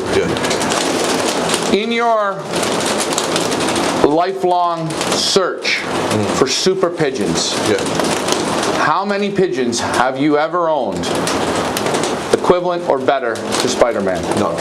None? None. So guys, remember, they're very hard to find. You'd like 5 of him, and I'm hoping that this is going to replicate 14 of him. But they've got a long way to go to reach his standards, because he's obviously, it's there, it's in black and white, but I've never had one as good. Never. You hear the honesty. You've had a lot of good pigeons. Yeah. But so far, only one. Yeah. Spider-Man. In the breeding loft, a pigeon that with a percentage of winners in children, grandchildren, great-grandchildren, inbred, not inbred. Second to none. Second to none, right here at May Pigeons. Guys, I want to thank you again for giving us this awesome loft tour. The birds look great. The quality of the pigeons is super. Your racing, the passion you put into the racing, you follow it with the breeding. Yeah. And you will get another one, another Spider-Man. You guys are just hitting it out of the park. Thanks for taking this time to give us this opportunity. We really appreciate it, and I can't wait to come back and see the next Spider-Man. Hey, and by the way, if you want, I'm just saying for Christmas, you want to send me Spider-Man himself, because I always like the first one better than the second ones, I will take Spider-Man off you. Thank you very much, guys. Pleasure. Thank you. Hey guys, Ryan, Feathers Elite Pigeon Auctions. We hope you enjoyed that amazing loft tour. Please, reminder to like, share, and subscribe. Follow us on YouTube, Facebook, and Instagram. Until the next loft tour, thanks for flying with me. Bye for now.